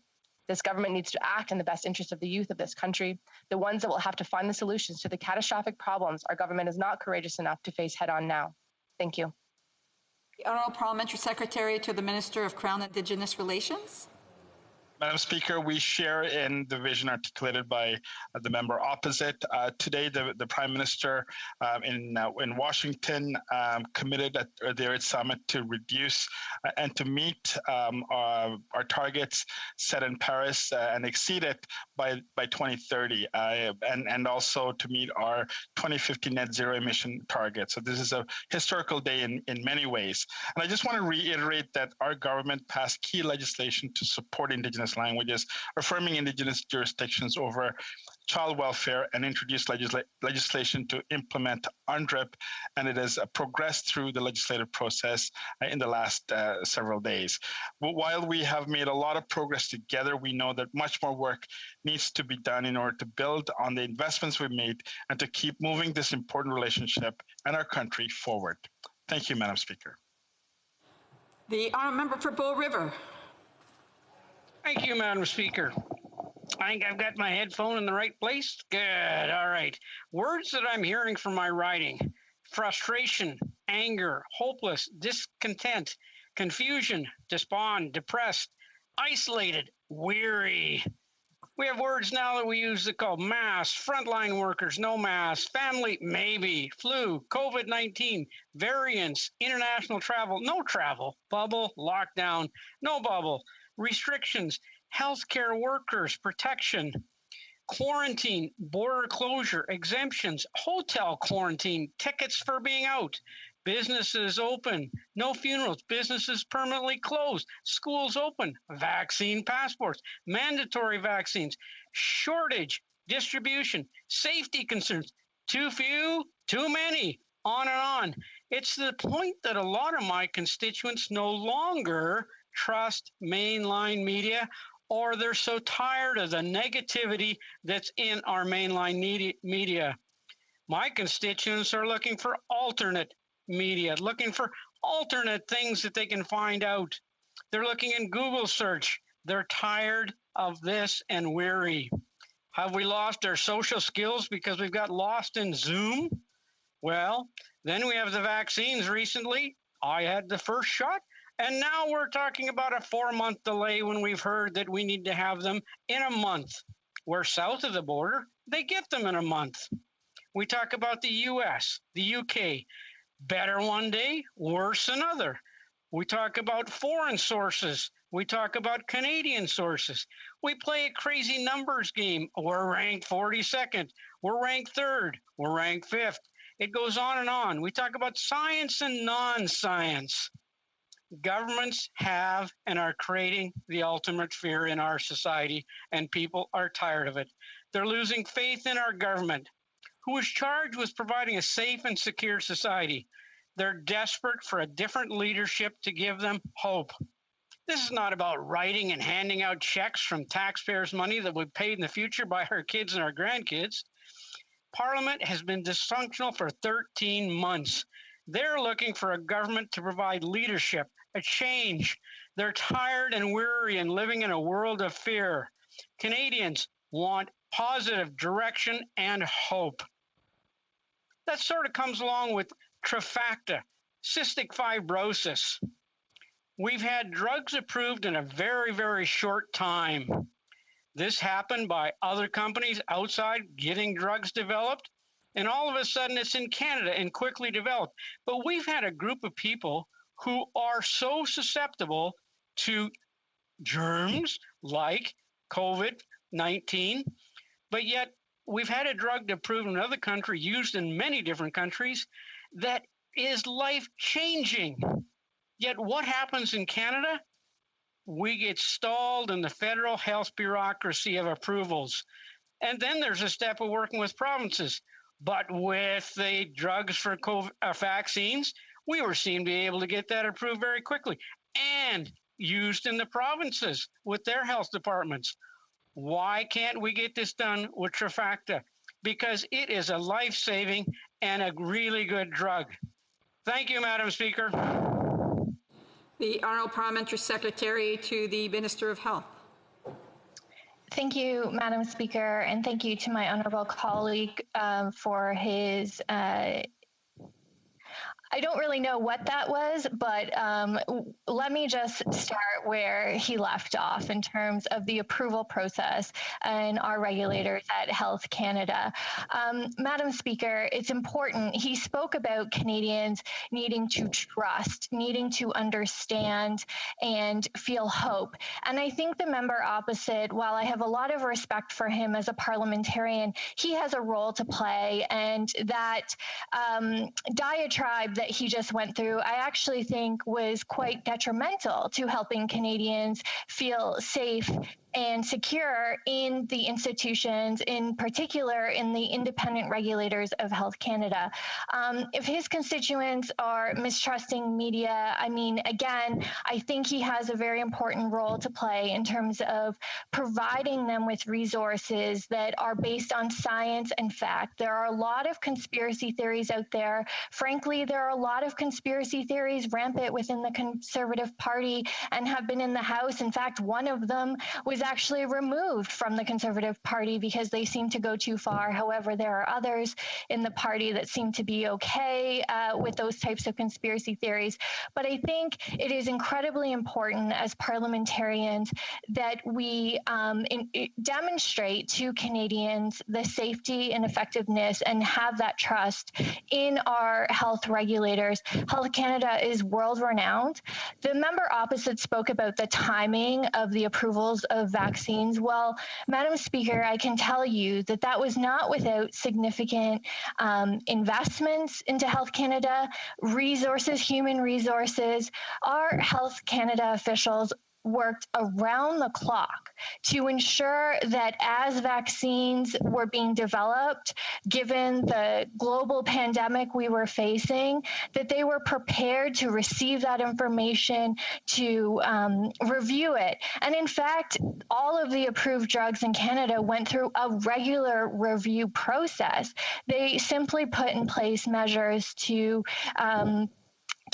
speed up that process given the pandemic. But in fact, if you look at hours to hours when it comes to the regulatory review process, this was actually comparable. It's just that thank God we have the dedicated public service that we do who put in that incredible work so that as soon as the pharmaceutical companies were ready with vaccines, that they could come forward to our world-renowned regulator and get that process through. When it comes to Trikafta,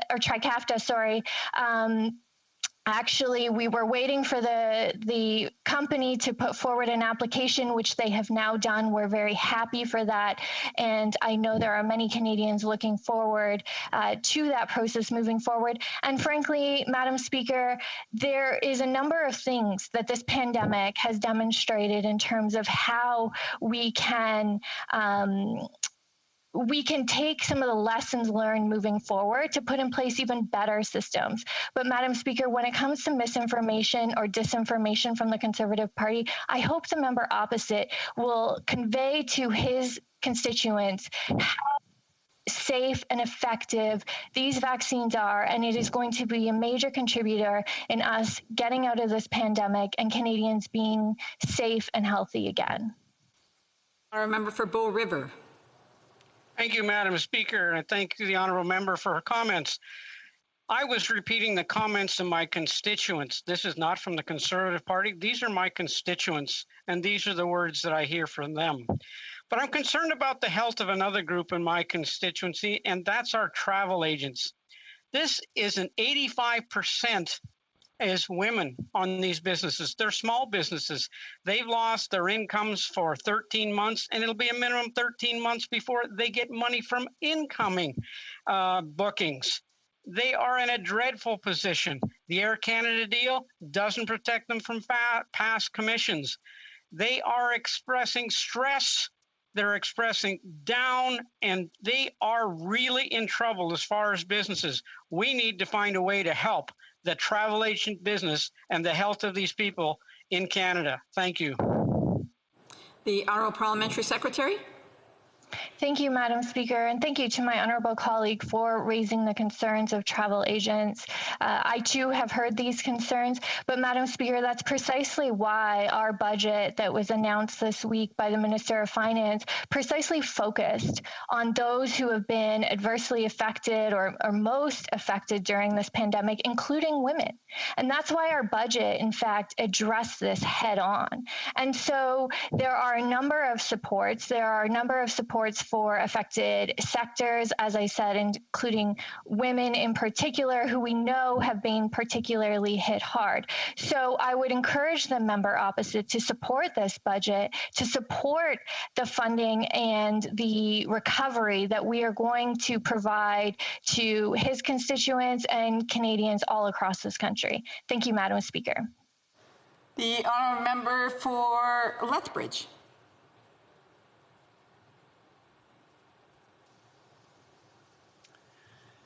Energy is the fuel of life, and thankfully we have been blessed with a great deal of it. We don't have to be dependent on other nations for fuel, which gives us the competitive edge if we have the common sense to utilize it. What I find extremely disconcerting, however, is the lengths to which this government will go in order to demonize the industry. Instead of celebrating the value it adds to our country by generating revenue, the Prime Minister is trying to phase it out. But why? The export of our oil and gas brings revenue into Canada, which helps pay for schools, hospitals, infrastructure, and social programs. The industry provides a net good, not just for Alberta, not just for Western Canada, but for the entire country. Those are the indirect benefits. Now, let's look at the direct benefits. The direct benefits of hydrocarbons, which are the main component in crude oil, are responsible for transporting people, goods, and food. They're what empower farmers to produce the things we eat, and they're what support many of the medicines that extend human life. And they are found in the products that we rely on each and every day, such as eyeglasses, healthcare equipment, and vehicles. The Liberals like to talk about a greener future, but they are completely misrepresenting the facts. If they want to get rid of hydrocarbons, then we will be living in a world without PPE, without vital medical equipment, without syringes, and without sanitary packaging. Let that sink in for a moment. They have dumbed down the conversation to almost cave-like men language. This good, that bad. They paint our oil and gas sector with a broad stroke of black, as if it's something to be ashamed of. What they intentionally fail to highlight, however, are the innovations and the technological breakthroughs that reduce carbon emissions. They don't speak about our incredibly high environmental standards, our safety standards, and our human rights standards. It is vitally important to take a comprehensive look at these factors, because if we do not improve and build up the energy sector in our own country, then we have to ask ourselves, what is the alternative?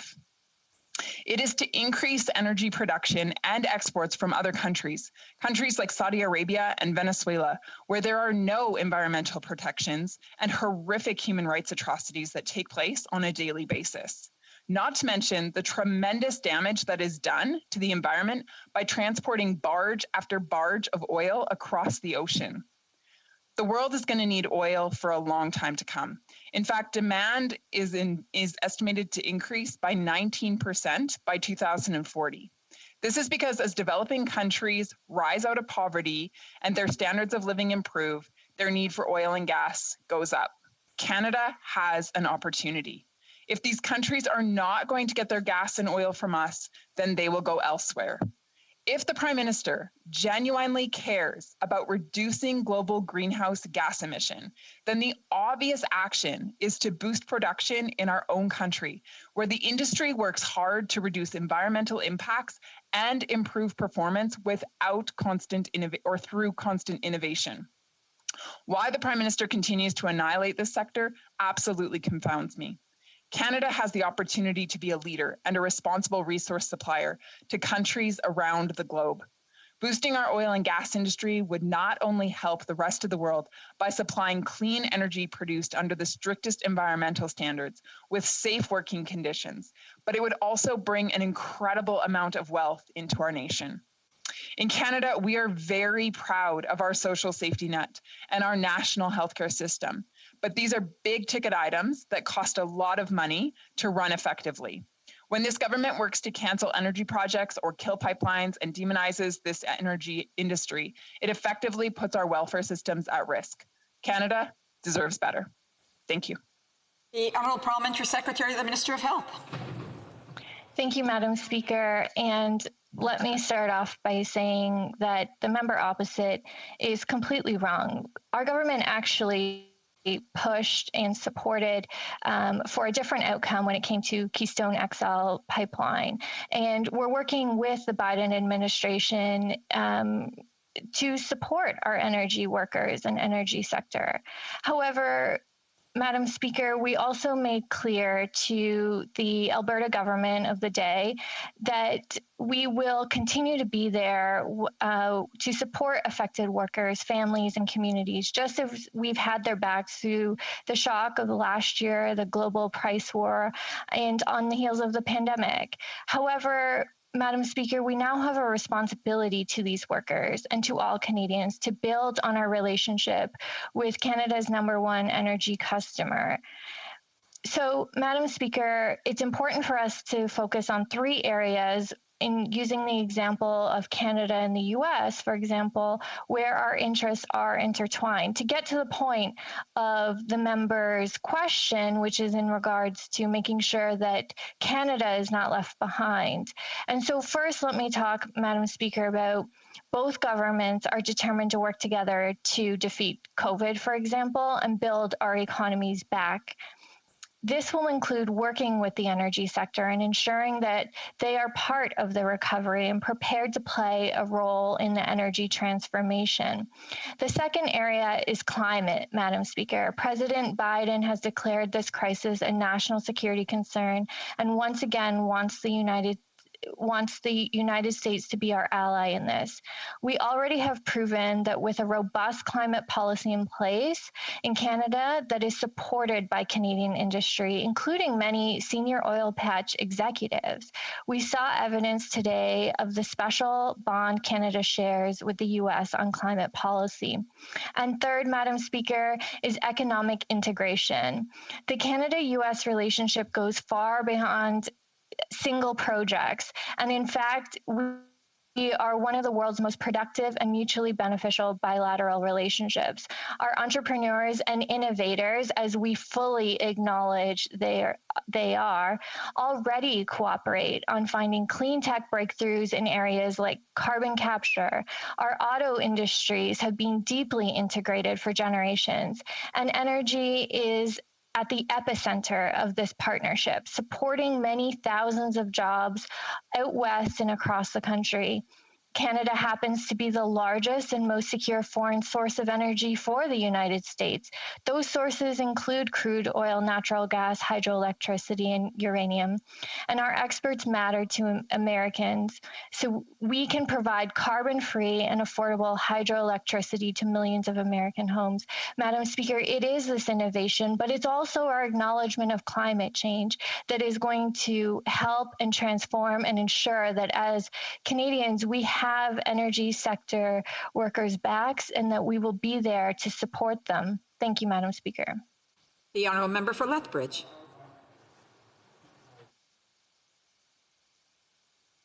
The honourable member for Lethbridge, you need to put your mic on, and I'll let you start it all over again. Thank you. Canada has the third largest crude oil reserve in the world, and yet we import billions of dollars worth of oil from foreign suppliers. Currently, more than half of the oil used in Quebec and Atlantic Canada is imported from countries like the United States, Saudi Arabia, the Russian Federation, Nigeria, and the Ivory Coast. By restricting Canada's oil and gas industry through legislation and bulldozing pipeline projects, the Prime Minister is indirectly boosting production in other countries where poor environmental regulations exist and massive human atrocities take place. The Prime Minister would rather boost the production of blood oil overseas than support the production of ethical oil right here in his own backyard. Canadians do deserve better. Canadians deserve a Prime Minister who will secure a future in the energy sector. Parliamentary Secretary. Madam Speaker, thank you. And once again, let's point out the fact that, again, let's use the U.S. and Canada example, and we have more than 70 pipelines and 30-odd transmission lines that connect us. We are each other's top energy supplier in virtually every energy source, including oil, gas, and hydroelectricity. And in doing this, we are partners in energy security as well, and making sure that families on both sides of the border can heat and light their homes and power industries and keep their workers employed. So, Madam Speaker, we are absolutely committed to making sure that we can build our partnerships, create good jobs at home, but at the same time, ensuring that we protect the environment and live up to our climate change commitments. Thank you, Madam Speaker. La motion portant que la Chambre s'agit.